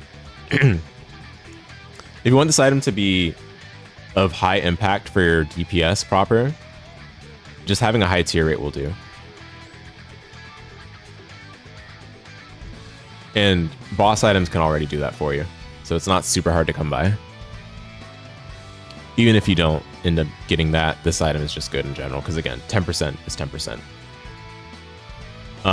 I've looked for a reason to think more lowly of this item than where I placed it in the past, which was excellent in the same way. But I think today I still think it's an excellent item. I have a hard time thinking otherwise for this one. It's a DPS up. On average, it's a DPS up. We don't even need to say on average. I mean, it basically is a DPS up. 10% of the time. But yeah.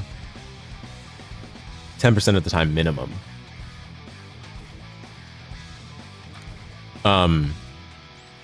The only thing is there are obviously better DPS options. Usually. But typically, if you're in dire need of a DPS option, this tends to be one of the better ones on average, I would say. Next is Holy Mantle. This is a defensive item. It gives you a one-time shield against damage once per room.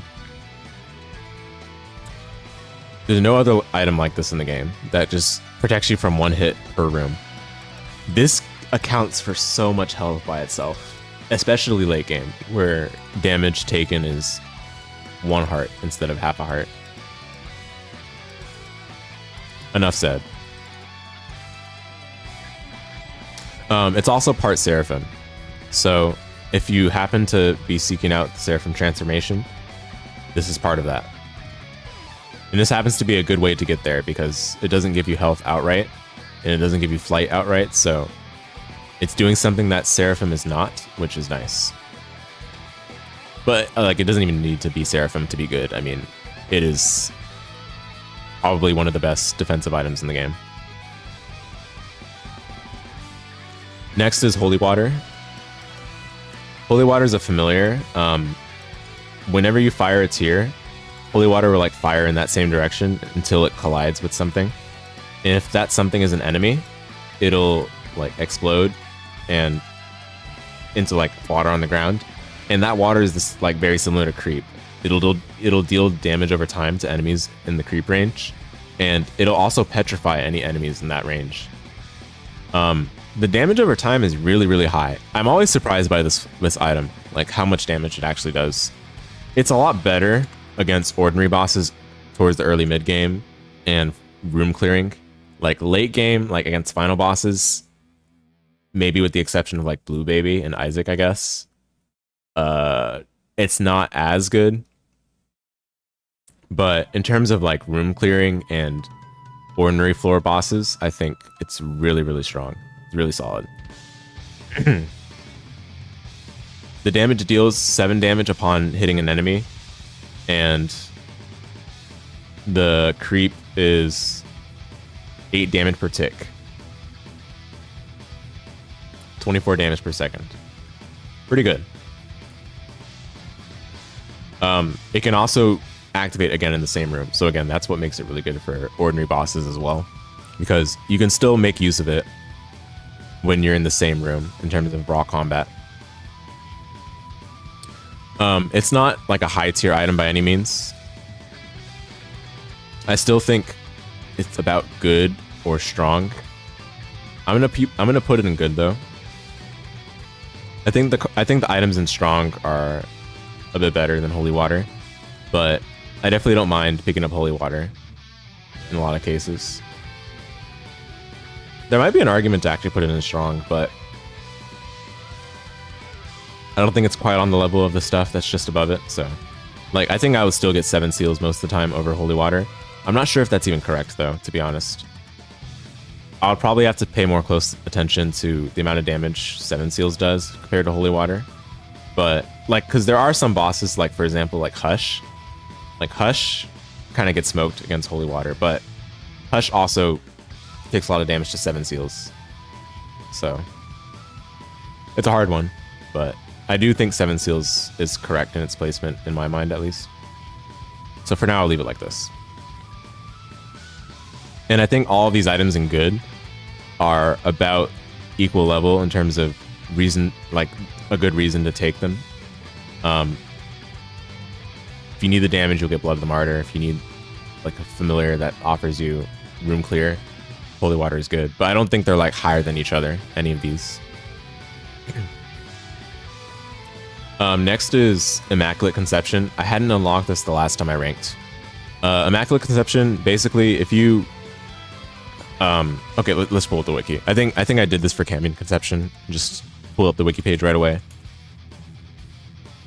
Let's just do that here. Upon picking up 15 heart pickups, you get a permanent angelic familiar, and you get a soul heart drop. The soul heart drop, I didn't even know about for a while upon unlocking it, because I thought it was like from the relic. There were a couple times I had the relic as well, and I'm like, oh, thank you, relic. But apparently it was actually from Immaculate Conception. The familiars it can give you are the relic itself, Swarm Protector, Guardian Angel, Holy Water, or Seraphim. Out of these, Relic, Seraphim, Holy Water are probably the best. But Swarm Protector is not even that bad either. Guardian Angel will probably be the worst one. The fact that pretty much all of these are good, like 4 out of 5, you absolutely would not mind seeing. 2 of them being solid top tiers in their own right as angel items.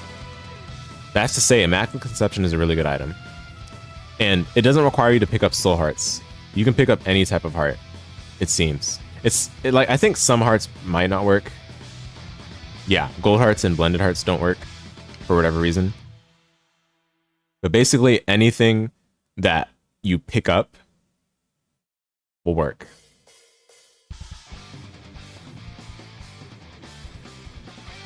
We can see on the notes that apparently it doesn't work for the Lost, and apparently it doesn't work for Keeper. Oh, never mind. It works for the Lost, because they can pick it up. But it doesn't work for Keeper. And pertaining to Magdalene is just insane. But yeah, anyway, I think this is a good item. I think it goes about strong. No higher, no lower. It's just so natural to pick up hearts throughout a run. You're not really having to change the way you play at all. And 15 heart pickups is kind of easy to get.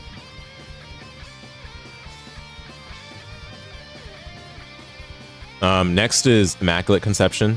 Or Immaculate Heart. Oh my goodness. Immaculate Heart. On pickup, this gives a red art container, gives you full health, and it gives you a damage multiplier. And then also, it gives your tiers a chance to orbit you. Or sorry, it gives you a chance to fire an extra tier that orbits you when you fire a tier. I think that's actually pretty cool. That aspect of Immaculate Heart. It can be a little bit weird though, because there are some enemies where you have to space yourself a little bit differently. If it's an explosive enemy that will explode in your face with the orbiting tier.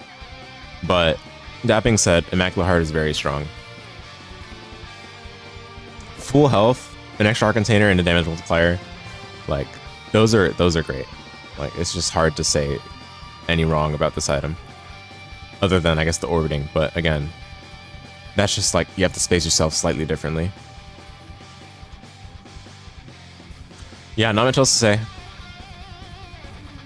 Next is Jar of Wisp, one of my favorite items, but I have to admit Jar of Wisp is not that good most of the time. Jar of Wisp is really good when you get it early into a run, because the way it works is you it looks too much like Sacred Heart F tier. Yeah, for real. Oh man.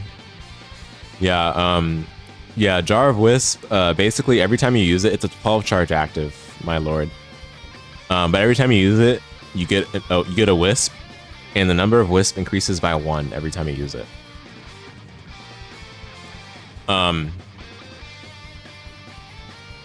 So the first time you use it, you get 1 wisp. The second time you use it, you get 2 wisp, etc. It's 12 charges, sadly, which is why it's mostly good when you get it early.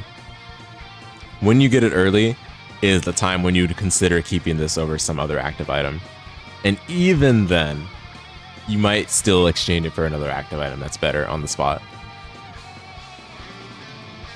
It's just so much work and so much investment for this item to be good. As much as I like it, I like Wisp, I like Protection.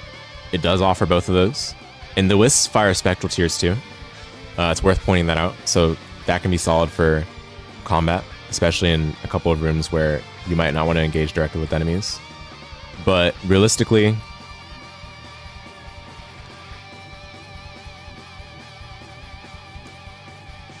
I think it's there. Like it's so sad. I love this item, but it's so sad. This is where it is most of the time. Like again, it's only really good when you get it early into the run. And even then, yeah, even then, it's not something that you would necessarily keep over a top tier active.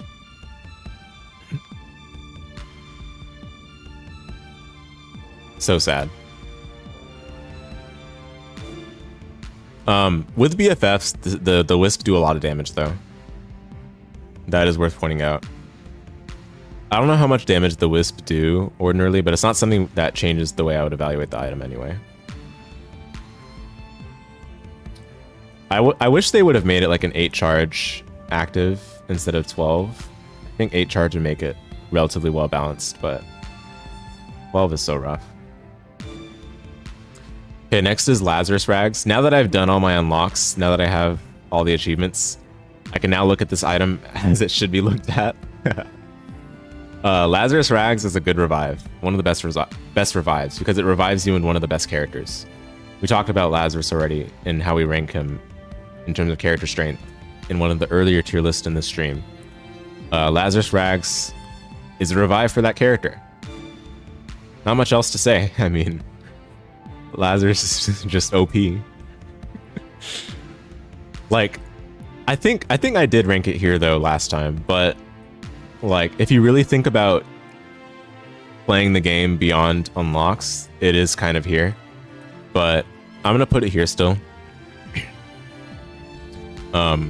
Because of like the choice factor, the immediate impact factor. But to be honest, if it saves your run, it's doing the immediate impact it needed to do. I mean, it can't be any lower than this for that simple fact. All right, then we have Little Delirium.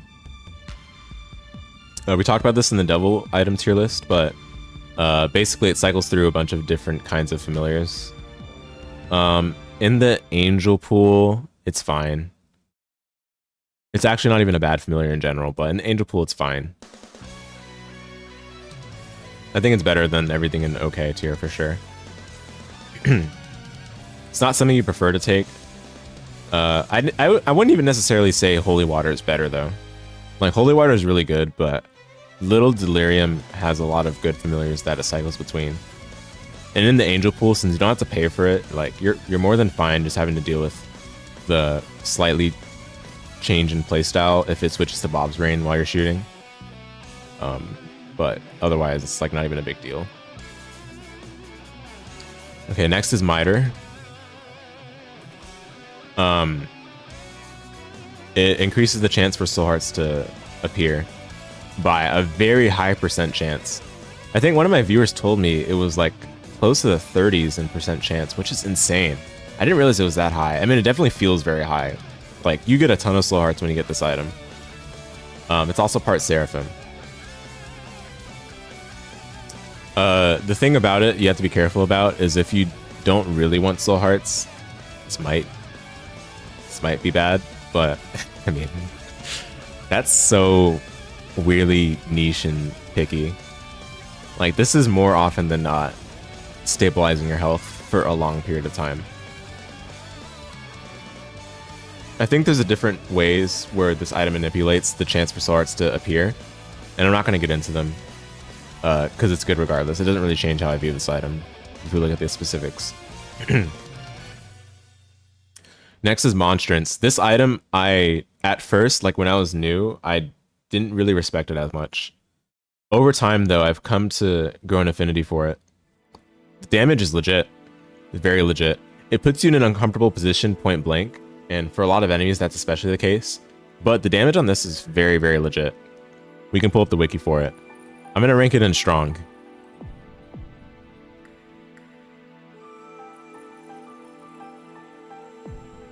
It gives a large pulsing era, and it deals damage the closer they are to you, because it's a circular aura. It ranges from 0.4 on the edge up to 3.9 times 0.3 or plus 0.3 times the floor damage. Notice how this doesn't scale with your damage stat, which means that no matter how awful the position you're in with regards to your stats, Monstrance's consistent supply of damage to your run. And it deals the damage up to 7.5 times per second. For clearing squishy enemies, this is so strong. And even for clearing bosses, it's really good. Again, you're in an uncomfortable position because you have to be really close for it to deal a lot of damage. And that's the hard part about it. That's what prevents it from being like an excellent tier, right? The positions you have to be in order to make full use of it are a little bit uncomfortable. But in terms of what it actually just does, raw, it's so good. And I've developed a greater amount of respect for it because of a couple of runs I've had that really lacked impactful items except for this. And this put in so much work. Next is Pascal Candle. If you clear a room without taking damage, then it gives you a fire rate up until you take damage, pretty much. Over time, it gives you quite a bit of fire rate. And for Tainted Lost and the Lost, this item is just pure stat up forever. Because if you get hit, you're dying anyway, right? That being said, though, I don't think it's higher than good. You need to not get hit in rooms, which can be pretty tricky. And if you get hit, you lose the bonus that you accumulated over time.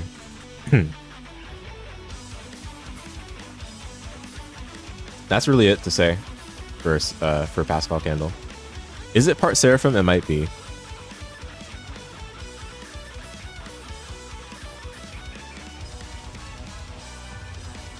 It is not.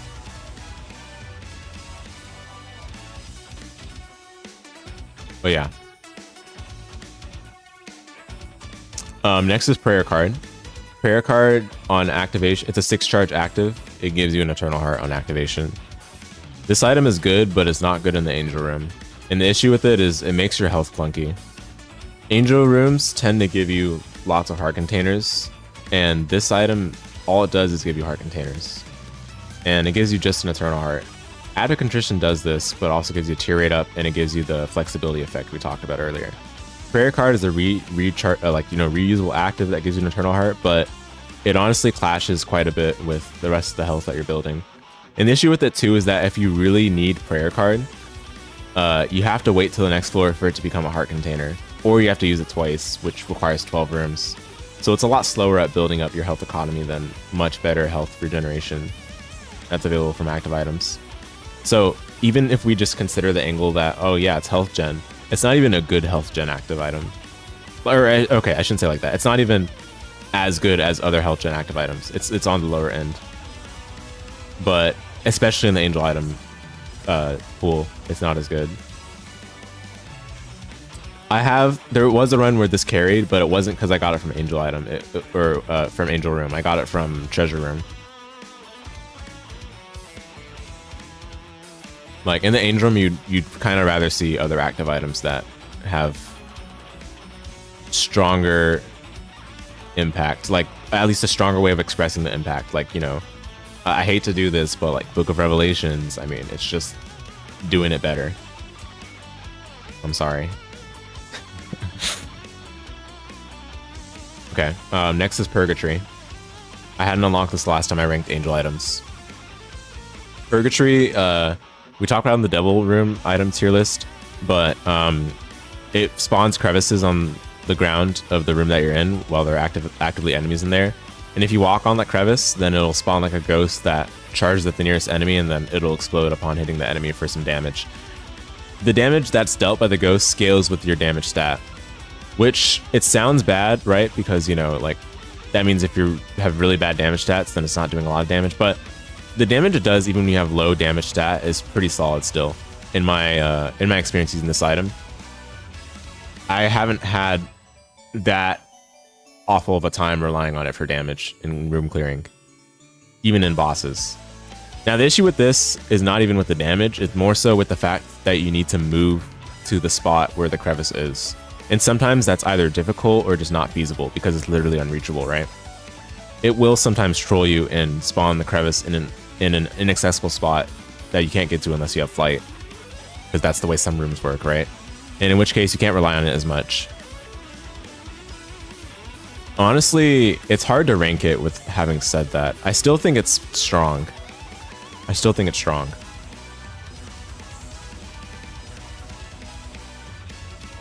I've tested this in a number of runs and feel pretty good about this, because a number of runs where I've had to rely on Purgatory for room clearing just because of low damage or not enough stat ups throughout the run. Against final bosses, good luck. Like, okay, well, against Isaac, Blue Baby, Satan, and Lamb, it's fine. But against all the other final bosses,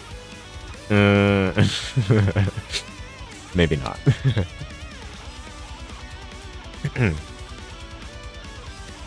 All right, next is Revelation. Probably the best flight item in the Angel Room. It gives 2 soul hearts on pickup, it gives flight, and it adds a chargeable, like, light beam to your tiers. It doesn't replace your tiers. It adds it to your tiers, which is so good. The light beam scales with your damage. Like, oh, like from the way I've been talking about scaling with damage, you would think that's bad. But again, reminder that this is in addition to your tiers. So already whatever damage you're doing is complemented by the damage that this item's light beam is providing. So it's just a raw damage up, as long as you can, as long as whatever your tier stat or tier effect is compatible with holding down the beam for however long it is. I think it is a pretty long charge time for it though. Let's make sure. But I believe the charge time for this is quite long. Yeah, it's 2.35 seconds. So, and there's no way to increase or decrease it. But yeah, it does your damage value per tick. And it lasts for 1.28 seconds. Useful information? Yeah. I think it's important to note that. But again, it is a damage up regardless for most cases, as long as you have a compatible enough tier stat or tier effect, which most of the time you would when Revelation is good. If you don't have a compatible thing for it, that means you probably have a good tier effect already. But even in that case, it's still giving you flight and 2 soul hearts. Like, there's not very many items that are packing so much good things in one item like this.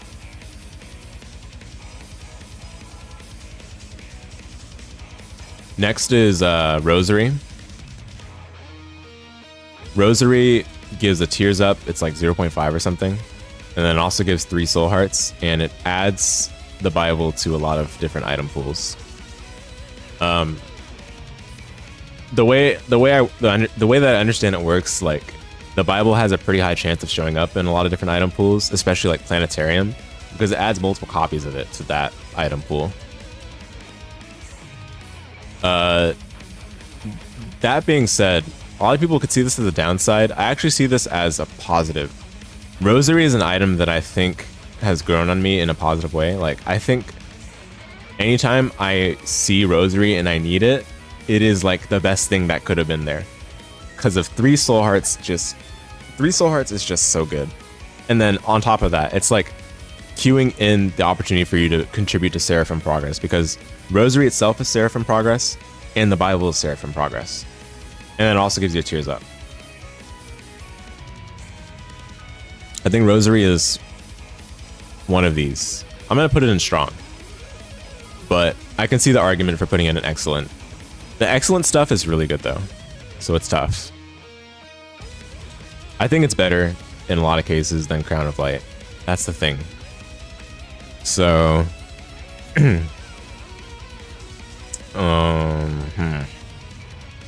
don't think it's significantly. Well, I don't think the difference is significant enough though for me to put it 1 tier higher, but I think it is slightly better than Crown of Light. Okay, yeah, but Rosary is really good. Next is Sacred Heart. I don't think we need to talk about this item for too long. It gives homing, it gives 2 times damage multiplier, it gives full health, it gives an extra heart container, it reduces your shot speed. Yeah, and it's part Seraphim. This is one of the best angel items in the game for offense. Even for keeping you alive, it's one of the best. Okay, then we have Sacred Orb. Sacred Orb, I cannot figure out how to rate this item. I really tried to believe in it. I don't think I ranked it in the last tier list I did, but since then I've tried to see it from a few different perspectives, and it's extremely hard to tell whether it's actually helping my run or not. Because on one hand, yeah, you have a higher chance of seeing the so-called good items, right? But in order for it to be able to do that, it has to be seen before like the latter part of your run, right? Which, okay, fair enough. That I said that for Eucharist theoretically, right? But the thing for Sacred Orb, what it actually ends up doing is it removes a lot of items that would be beneficial to your run if you're weak, such as health ups, such as items like Breath of Life, because Breath of Life is apparently like a low quality item in the game's like quality system. That's a good item that you're missing out on, because apparently Sacred Orb said nope. And you can miss out on a lot of other things because it has a chance of re-rolling things that aren't just quality 1.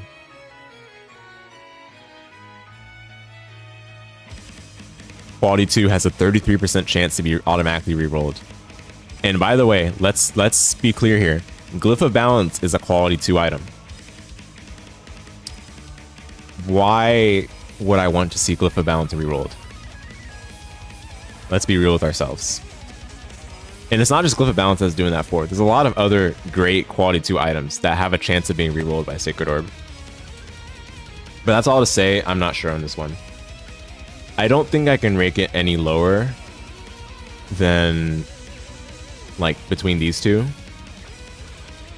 I'll probably put it here for now. But I don't think it goes any higher for sure. I don't think it goes much lower than good either. But hard for me to tell still if it's actually helping.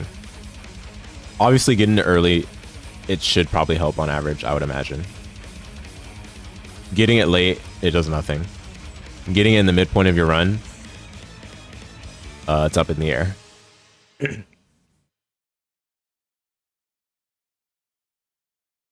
It's probably helping in the midpoint of your run though, let's be real. Which is why I think strong is a fair placement for it. But the fact that it gets rid of helpful items to your run is pretty sad.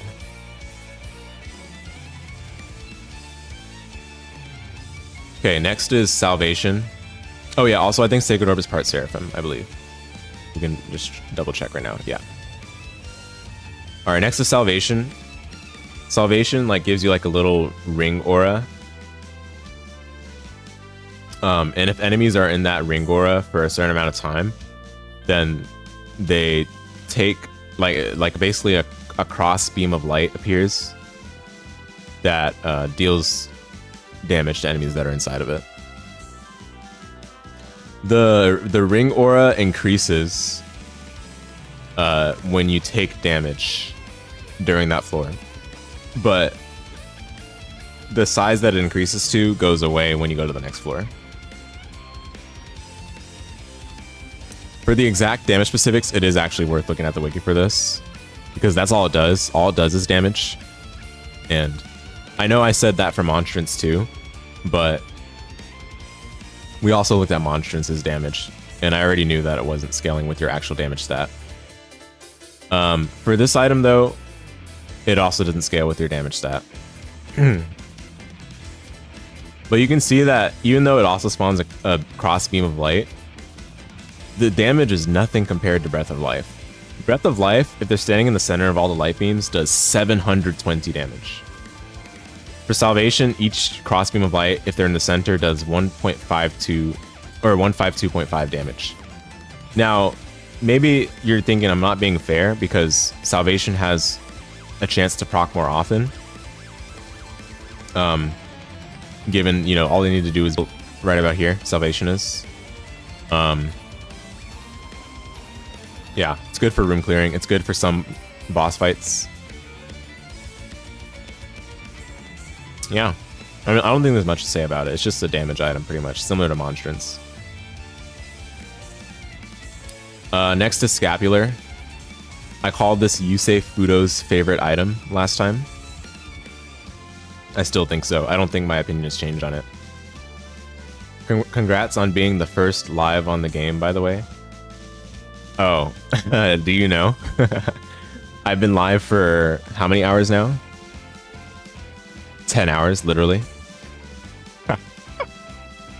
So, that might explain that. Scapular is very, very, very situational.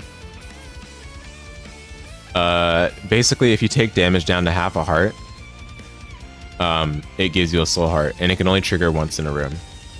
But you could just leave the room and re-enter for it to trigger again. It's part Seraphim. Yeah, it's really good for playing sacrifice rooms out, because it basically, if you're in that position where you're down to that low of health, you can play out the full sacrifice room, guaranteed. Similar thing for some donations, but it doesn't work with donating health directly. You have to take damage, like in the form of spikes from the sacrifice room or the curse room door for it to proc. But that's something that can be circumvented just by leveraging one of those while you're donating to whatever respective health machine. It's just so sad how niche this item is, though. Oftentimes it doesn't have impact that you want. And if you're really in a position where this needs to be the one that saves you, you can't take damage twice in a room. Because what ends up happening is that if you take damage half a heart and it brings you to 1 heart instead of half a heart, then you take damage to a champion and the next room you just die. It has to be exactly to half a heart, which is just so rough. I don't think it's any higher than okay. It's too niche. But Yusei Fudo loves it for his hyper-specific situational combo that he created because his deck has bad cards. But the scriptwriters for the anime always make his bad cards have the perfect situation for the time they're drawn, which is what Scapular is. Next is Seraphim. Seraphim's a familiar. It shoots homing tiers that deal really high damage per tier.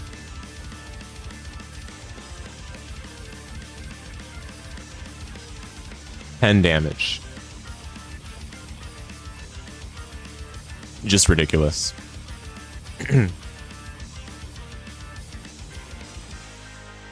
I don't need to say much more. It's also part conjoined, but that doesn't really matter that much for evaluating its strengths. 10 damage homing tiers on a familiar is so good. And I say on a familiar specifically because, again, familiars are consistent damage a lot of the time. And of course, if you happen to get BFFs, that becomes 20 damage. But that's not something I really want to factor into the evaluation because I don't think that changes it significantly. But the fact that it's constant, consistent damage, that its shots are generally going to hit because, you know, it's homing. So it's really, really good. Next is Soul Locket. Soul Locket is like, basically, it spawns a heart when you pick it up, or spawns a soul heart when you pick it up.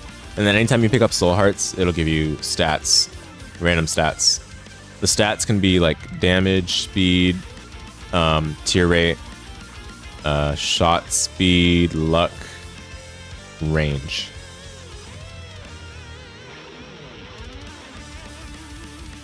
So it gives stats when you pick up soul hearts. I don't remember where I ranked soul heart or soul locket in the past. I think it's one of these.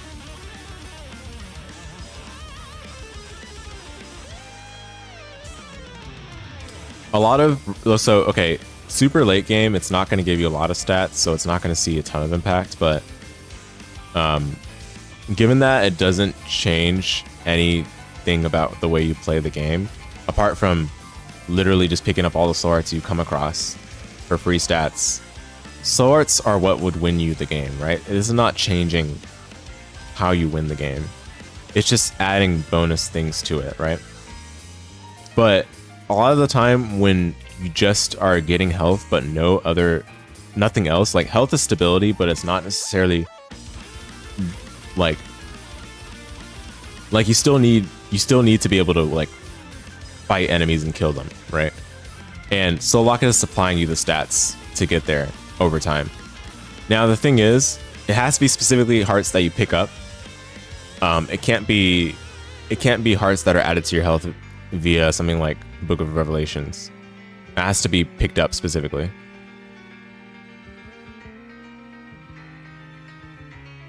A lot of the runs where I've had Soul Locket, it's done quite a bit, but there are some cases where you just are not wanting to see it over something like pretty much anything in excellent tier. So I am going to put it in strong.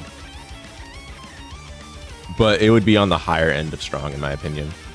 Give me 1 second, guys, to get water.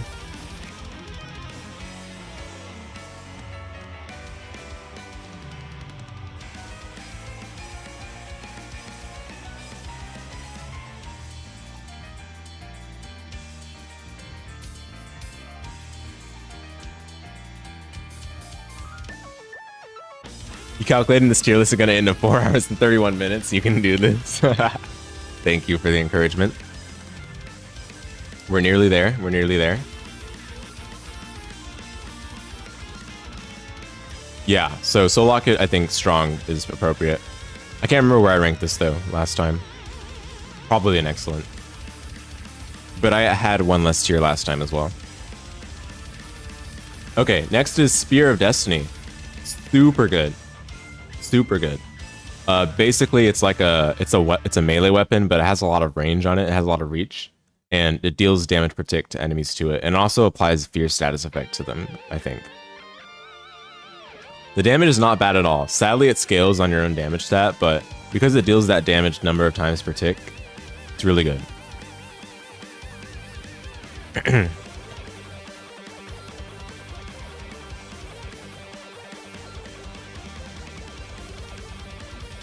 Okay. Next is Spirit Sword. Spirit Sword is one of the items that people name as like if you needed to have exactly one item that took your run from I'm about to lose to I am gonna win with just this one item. I think that would be Spirit Sword to do that.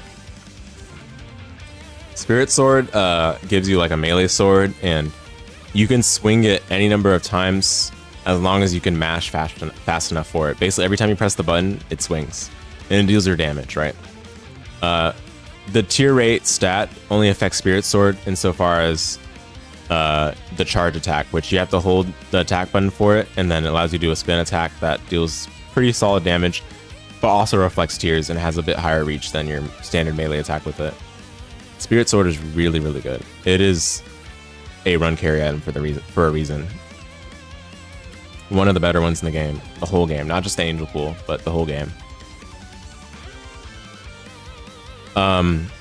Range is a little weird, as it is with all melee attacks in this game, where if you have too much of it, you might not be able to hit enemies in a certain zone in front of you.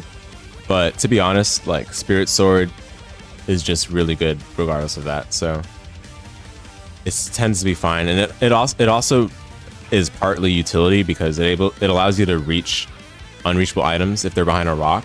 You can use your melee attack to actually get to that pickup. I said items, I meant pickups.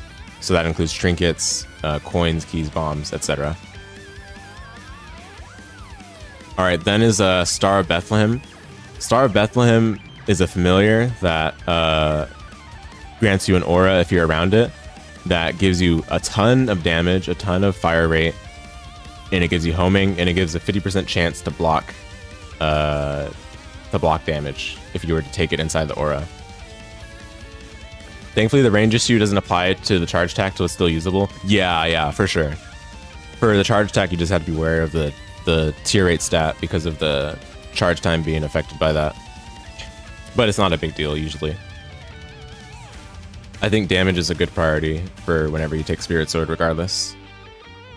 But yeah, Star of Bethlehem does all those things, and also it slowly travels along the path towards the boss. So it's kind of like its own way of mapping. The thing is, because like if you really need to depend on Star of Bethlehem's stats, it ends up making you kind of skip a lot of rooms, right? So this could be seen as a downside because you're not able to optimize the floor as well as you would be otherwise.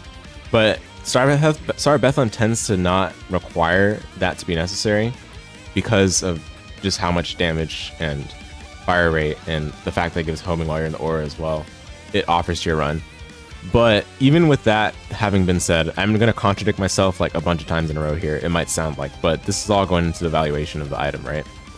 The thing is, if you get to the point where you were relying solely on Star of Bethlehem to close out your run, but then you get to the final point in the run and you're not able to actually make use of Star of Bethlehem's aura, either because the boss is standing inside it so you can't go in there, or because that space is just closed off and it's not easy to make full use of it. I think in we can check the wiki quickly, but I think actually in the beast fight, Star of Bethlehem doesn't go there with you.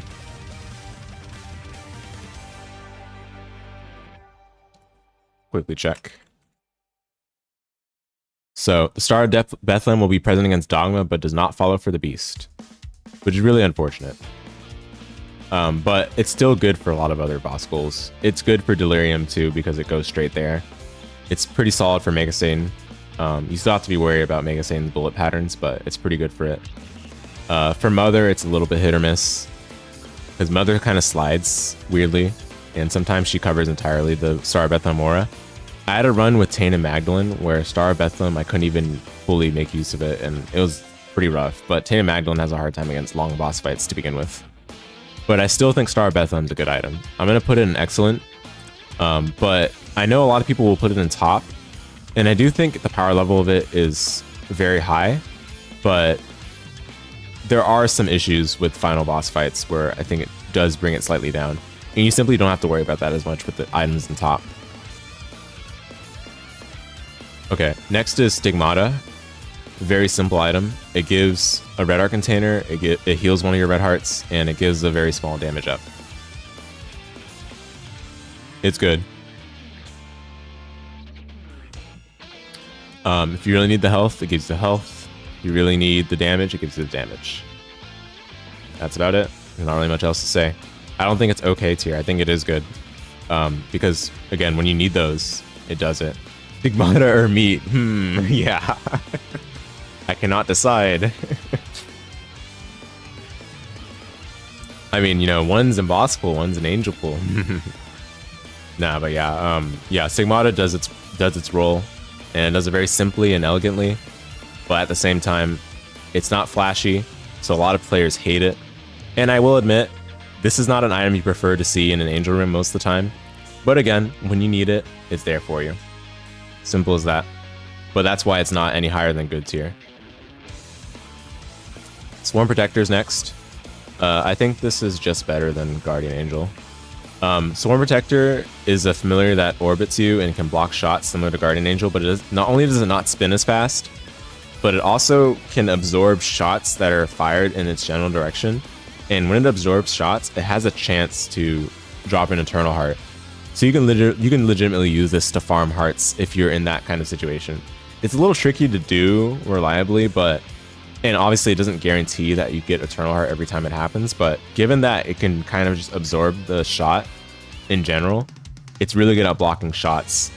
And it's no wonder why it spins more slowly than Guardian Angel, because otherwise that would be kind of good, wouldn't it? Yeah, Sword Protector is pretty good.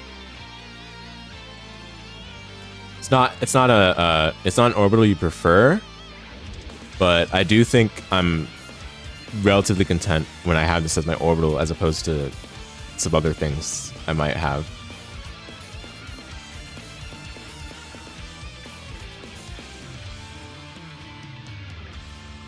Okay, next is the Bible.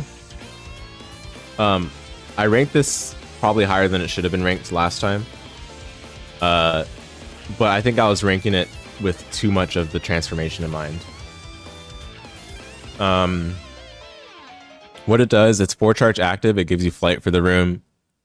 And against Mom's Foot and It Lives, it's an instant kill.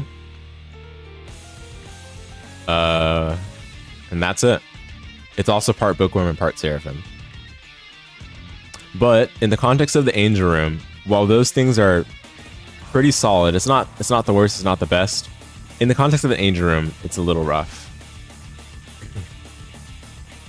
It's in a very weird position between good and okay. I think more often than not, though, it's okay.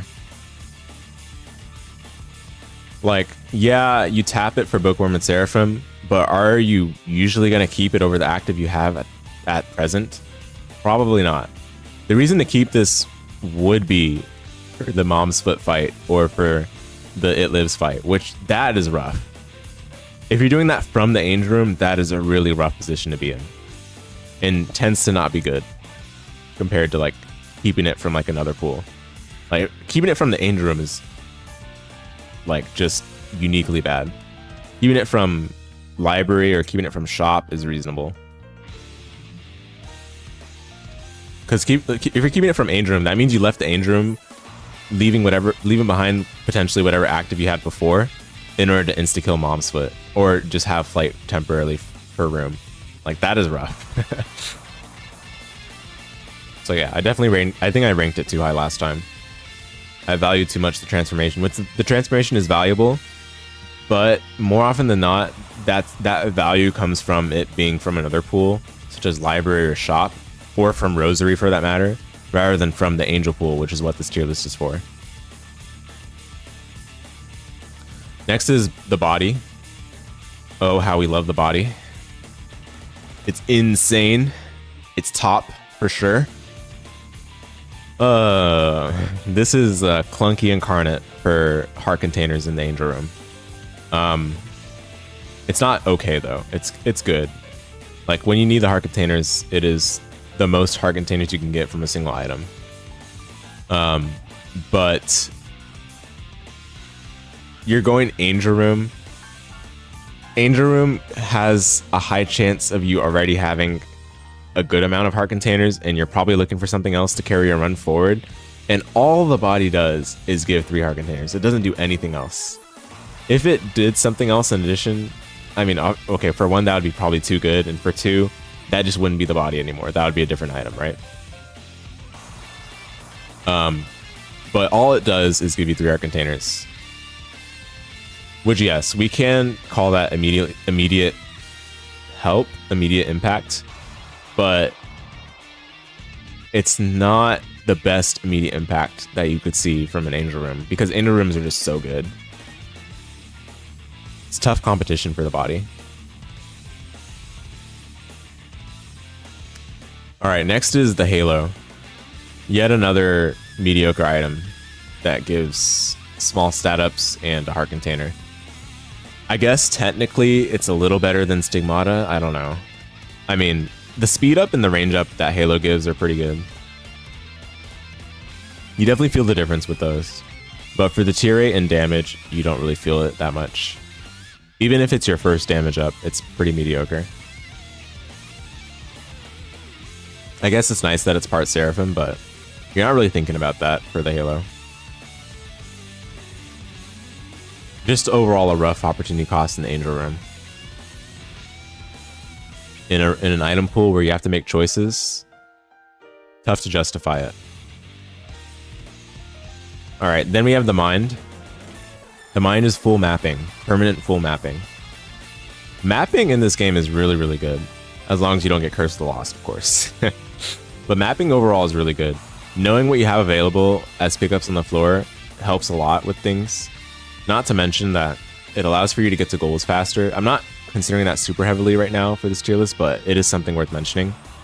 Getting to goals faster, like Boss Rush or Hush, for example, helps out a ton. Especially on floors that would troll you otherwise, like XL floors. Mapping in general allows you to identify the high priority rooms you want to go to and just go straight to them and have a really like strong plan of action for the floor. It's not necessarily giving you health or damage, but I do think it's strong still. Next is the Relic. The Relic is every 7 or 8 rooms, it gives you a soul heart. It just drops a soul heart. The Relic is really, really good. Health gen is something that, again, kind of unique to Angel room items because there's so many of them that give health gen. But the Relic does it in a very good way. It doesn't apply it directly to your health, it actually drops it on the ground. Which, believe it or not, that makes a big difference because it just gives you an option to decide when you can pick it up or not. And a lot of the time, if you really need the health, you're just going to pick it up right away anyway, right? But the fact of the matter is that it drops it so often and it drops it on the ground.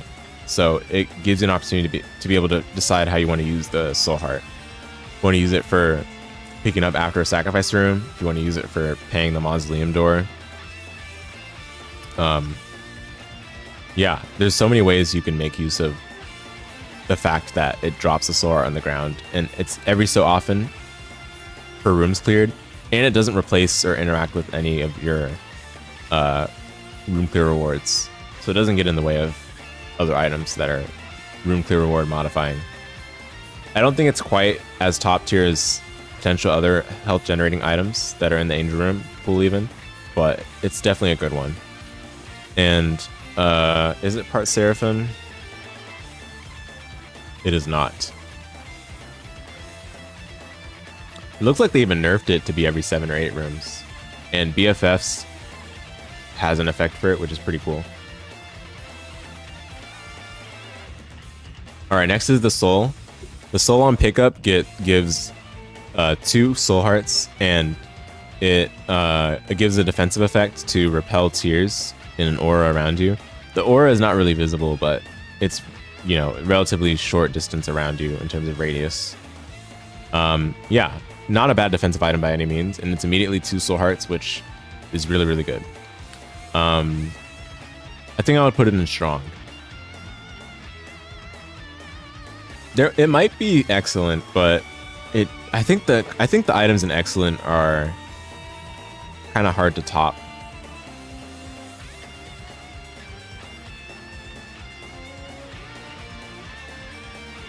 It's a little weird too because the soul repels tears, right? And if you're used to dodging the way you'd normally dodge in this game, sometimes you'll just get hit as you're trying to move in that direction. Because the tear will like repel towards the left or right or up and down while you're moving in that same direction, and then it'll like curve and then you'll end up running into it. It's a little weird. Now obviously that's just like, you know, just gotta get used to it, right? But it is something worth mentioning that you do have to like just kind of let the soul do its thing. And the fact that that could be considered as movement restraining is a little bit awkward, but overall it's a good defensive item. Next is Stairway. Stairway is a very hilarious item to be in the game. I honestly don't see it that often. I'm not sure if it's weighted low in the Angel Room.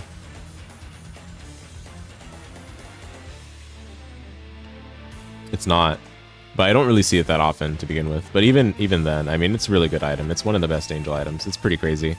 Basically, every single start of the floor is like a stairway that spawns and takes you to a special like Angel Room. It's not an actual Angel deal room, but it takes you to like a special Angel Room where you can buy Angel items for money. or you can buy like a soul heart, a holy card, an eternal heart, depends on what's there. Sometimes even a key.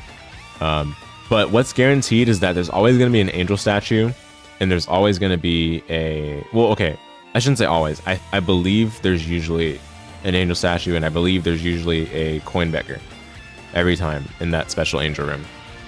And typically what you do with Stairway is you go in there, you see if there's an angel item you want to buy, you buy it, and then you bomb the coin beggar for angel chance for the actual angel deal room. Because again, it's separate and not considered in any way related to the regular angel rooms. So actually, even if you're committed to double deals for the run, Stairway will still give you angel items. And it's still possible to show up, and you still just pay with them for money rather than anywhere else.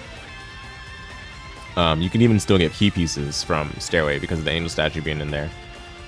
And you don't even have to blow up the coin beggar. You can just play it out and get the reward it gives. Go for a reroll, all of that. Stairway is insane. But I just haven't gone it often enough. But I mean, I know it's insane. There's not really much to talk about it. Like, just on paper, it gives you more angel items. And it's not just giving you angel items, it's giving all the other potential things that go with angel rooms. Plus, it's giving you shop items from the specific angel shop it generates. Sometimes it gives you confessional. It gives you the coin beggar. It's just like, wow. Yeah. Okay, next is Wafer. Wafer makes damage you take from most sources become half instead of a full heart. So like, or I should say reduces damage you take from most sources to half heart. And that's it. So late game, this item is really good because it effectively doubles your health. Early game, this item doesn't do much else other than make sacrifices easier to play. Sometimes it does more than that, depending on if you take damage from a champion enemy. The Wafer's really good, but I don't think it's like top as people say. I think it's probably excellent or strong. I'll put it in excellent. I think every time I've taken Wafer personally, it's been a success. But I don't think it's like the success level of the items in top.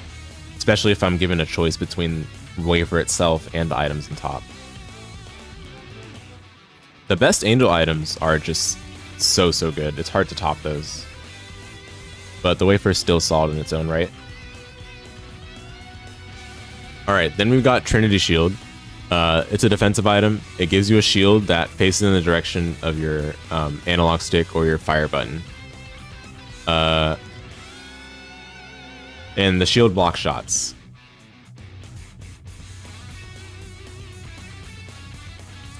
I think I've actually come to like this item. I've taken it over... what's a good item example I've taken it over before?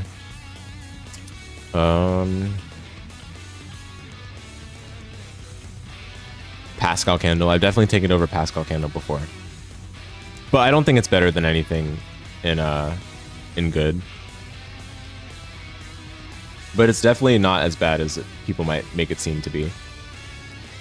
It blocks shots. If you use it properly, then you can use it to block shots, and you can use it to point blank enemies potentially. Then we have Trisagion.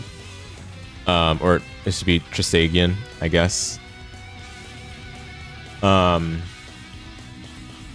Yeah, this is a tier modifier item. It changes your tiers to be piercing, like, light tiers that hit multiple times. And this is an item that benefits directly from low shot speed. It's a straight damage up, or straight DPS up if you have low shot speed. But even just without, like, having super low shot speed, if you have, like, kind of average shot speed, like 1.0, close to that, it's still really good. It's still a damage up a lot of the time, just by taking it. I think it is excellent.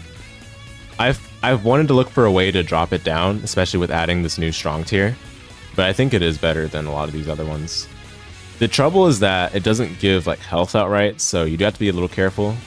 And in that regard, like there is an argument to make that Crown of Light is better than Trisagion, simply for the health that Crown of Light gives. The gap is It's tough. Trisagion is way more consistent for offering the damage, though. So, like the times you would take Trisagion, I said Trisagion, Trisagion. The times you would take it would be when you would just get basically a damage up upon picking it up because you have already solid enough shot speed for it to be good. Which most of the time that's the case. I've found this to be a successful item to pick a lot of the time, even when I would expect it not to be the case. Alright, and then we have Urn of Souls, an active item. This active is so good. It has no right to be as good as it is.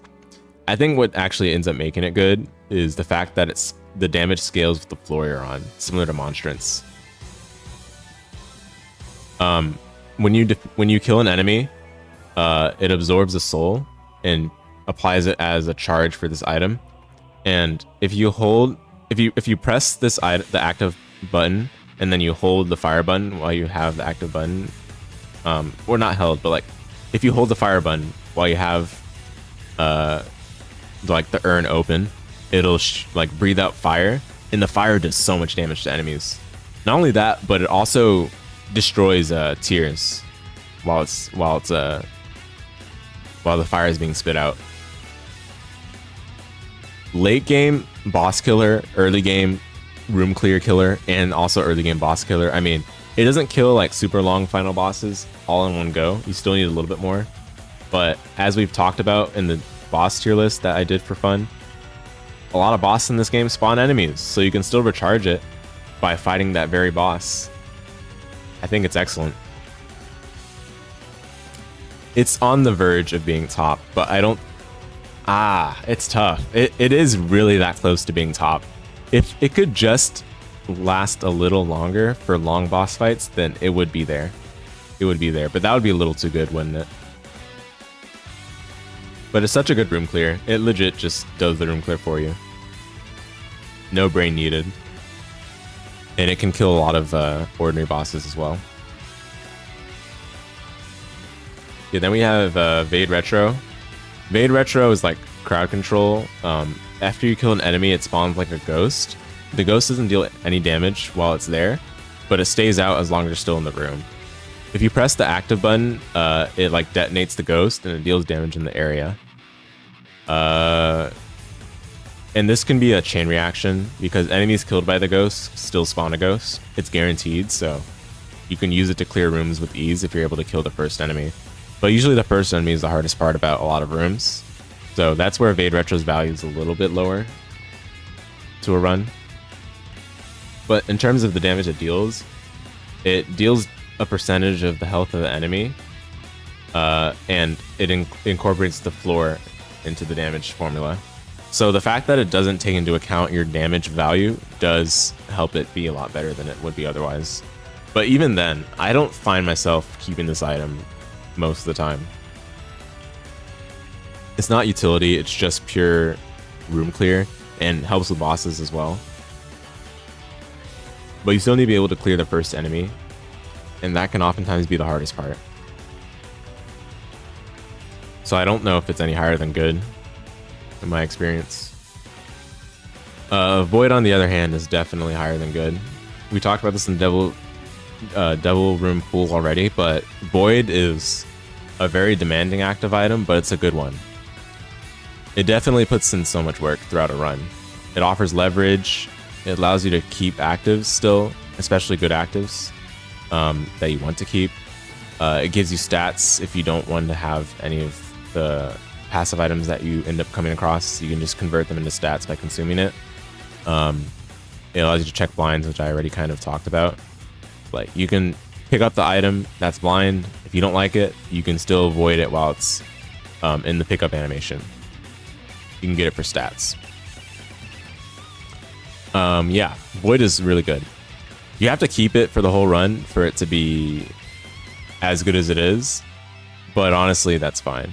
Like, it is that good to keep it for the whole run.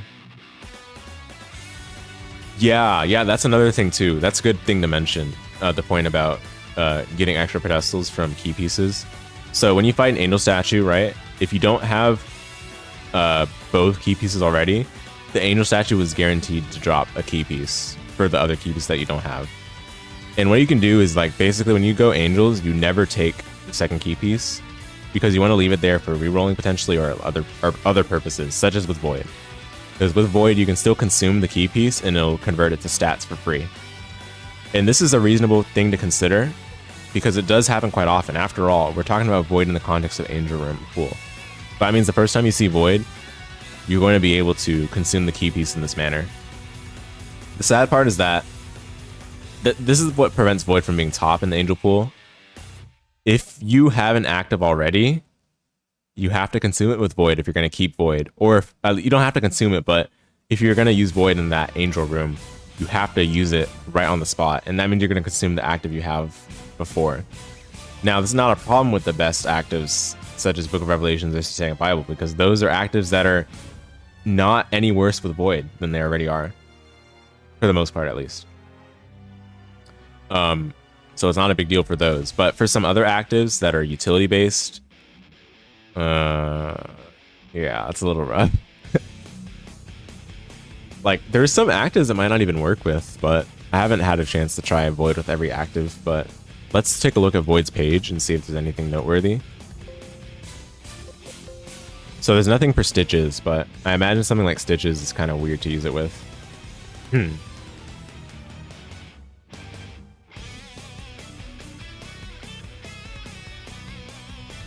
And there's silly nonsense like Jar of Wisp, spawning only one Wisp with Void for whatever reason. Like, you would think like, oh, Jar of Wisp insane, it's a 6 charge instead of 12 charge, but no, it only spawns one Wisp each time you use it. That's so sad.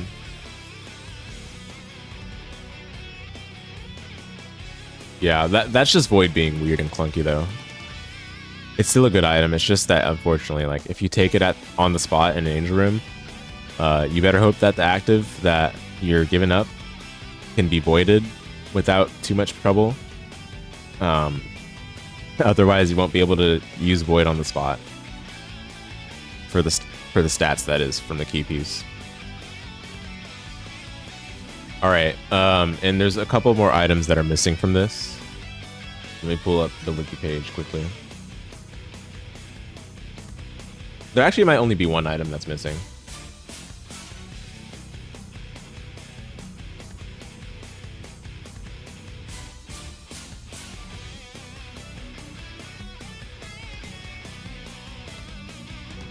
No, 2.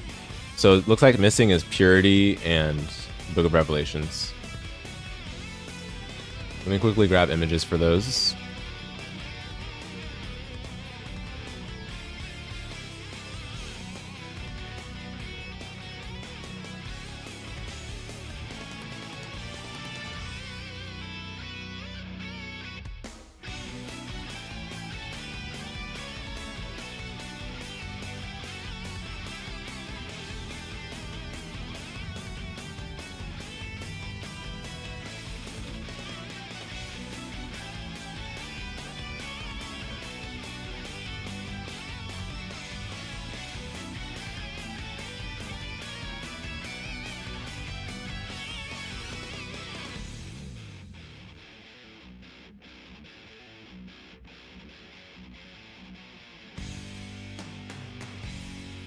Okay.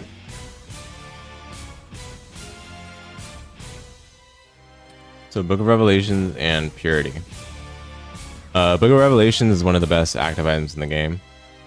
It's reusable health regeneration, specifically soul hearts. It applies it to your health directly. On top of that, it also adds to your deal chance. Now here's the thing about Book of Revelations. Whenever you use it, it tries to replace the boss of the floor you're on with the Horseman boss, if possible. I say if possible because it's actually not possible on certain floors, specifically alt path floors. There's no alt path floor that can have its boss replaced by Horseman, which means that Book of Revelations is very strong if you're already going alt path. But even with that in mind, if you're using Book of Revelations on a floor where the boss can be replaced by a Horseman, such as basement, caves, depths 1, womb 1, those kinds of floors, sometimes it might be desirable to see a Horseman if you're specifically looking to complete the Cube of Meat chain or the Ball of ball bandages chain. That's not very often though, to be honest. You'd much rather just get the regular boss item drop, because that'll help build your stats and your health pool. Even though Book of Revelations is kind of already doing the health pool part, but the stats is kind of nice too from regular boss items. It's not significant though. It's not as significant, that part though, because the other thing is that there are certain regular floors where, you know, Horseman boss cannot appear in general. Depths 2 where you fight Mom, and Womb 2 where you fight It Lives. Those floors cannot have their bosses replaced by Horsemen. And then of course, no floor beyond Womb 2 can even have a Horseman boss to begin with, so it's not even a big deal. Book of Revelations is just so strong. It's hard to top this in terms of active items in the game, let alone in the Angel Pool. And it's part Bookworm, of course, yeah. Yep. Okay, and then last but not least, Purity. So Purity, absolute staple, absolutely, 100%. Like a lot of runs are undoubtedly likely to make it to the end when you have Book of Revelations as your active item, no matter the pool it's from, no matter the pool. Yeah, Purity. So it gives you a random aura between speed, tier rate, damage, and range. Let's just pull up the wiki. I don't remember the numbers, but it's one of those four. And if you take damage, the aura goes away for the room until you leave the room. And when you leave the room, you can get another random aura. You get another random aura rather.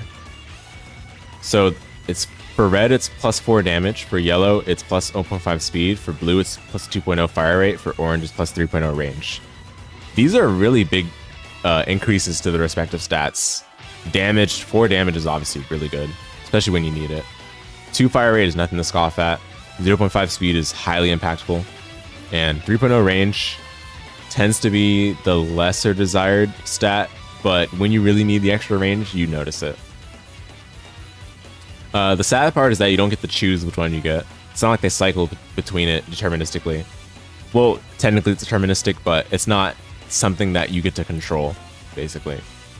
And that's what honestly brings Purity down, I think. Like, I think Purity's right about here. Maybe you can make an argument for it to be strong, but I don't think it's quite there. It's just not consistent. And you have to not get hit to keep the aura you have, which can be a little hard depending on how weak you are. But I do like it. I don't think I reroll this that often. So it really goes to show how close it is just to being strong, which would be our like established average for the Angel Room pool. Because I don't usually reroll this. Like, okay, I should be clear. I reroll this if I have like D6, but I don't reroll it if I have like Eternal D6. Like, and I think the Eternal D6 case is worth considering for sure, because D6 allows you to be a lot more greedy compared to Eternal D6. Yeah, okay. So this guys is all the Angel Room items in the game ranked from the pool that they're in. This is the Angel Room pool, that is. I'm overall pretty content with this. I do see a lot of changes in how I've ranked items over time, and there's definitely some items that can move slightly above or slightly below. I think it really is that close, but I'm glad to have added an extra tier in the middle for strong, because I do think it's representative of like the average tier for Angel items, and all of the items in average are really good. Like, don't get me wrong, like this is a well-balanced tier list, and it's not because I'm like some guy that's obsessed with symmetry, although that's somewhat true too. And that's a different story. But even with that aside, I do think that Angel items are of very high quality, and you can see that it leans towards the top tier compared to like the Devil Room item tier list, where it kind of leans towards the bottom tier. Yeah, guys, this is what I have for presenting my opinions on Angel Room items in this game. We still have so many more tier lists to cover, but we'll be doing those in parts later on, part 2 and 3 probably. Part 2 will probably be tomorrow, but we won't go for as long for part 2, sadly, because it is a day that's adjacent to a work night. Oh, sorry, it is a night that's adjacent to a work day. You can tell I'm tired. So we won't go as long tomorrow, but there will still be part 2 tomorrow, hopefully. So yeah, guys, thanks everyone for hanging out, for tuning in. Hope you enjoyed watching. Let's chat some more about The Binding of Isaac, my thoughts on the game, in further parts coming up tomorrow and next week. Yep, thanks guys. Have a good one.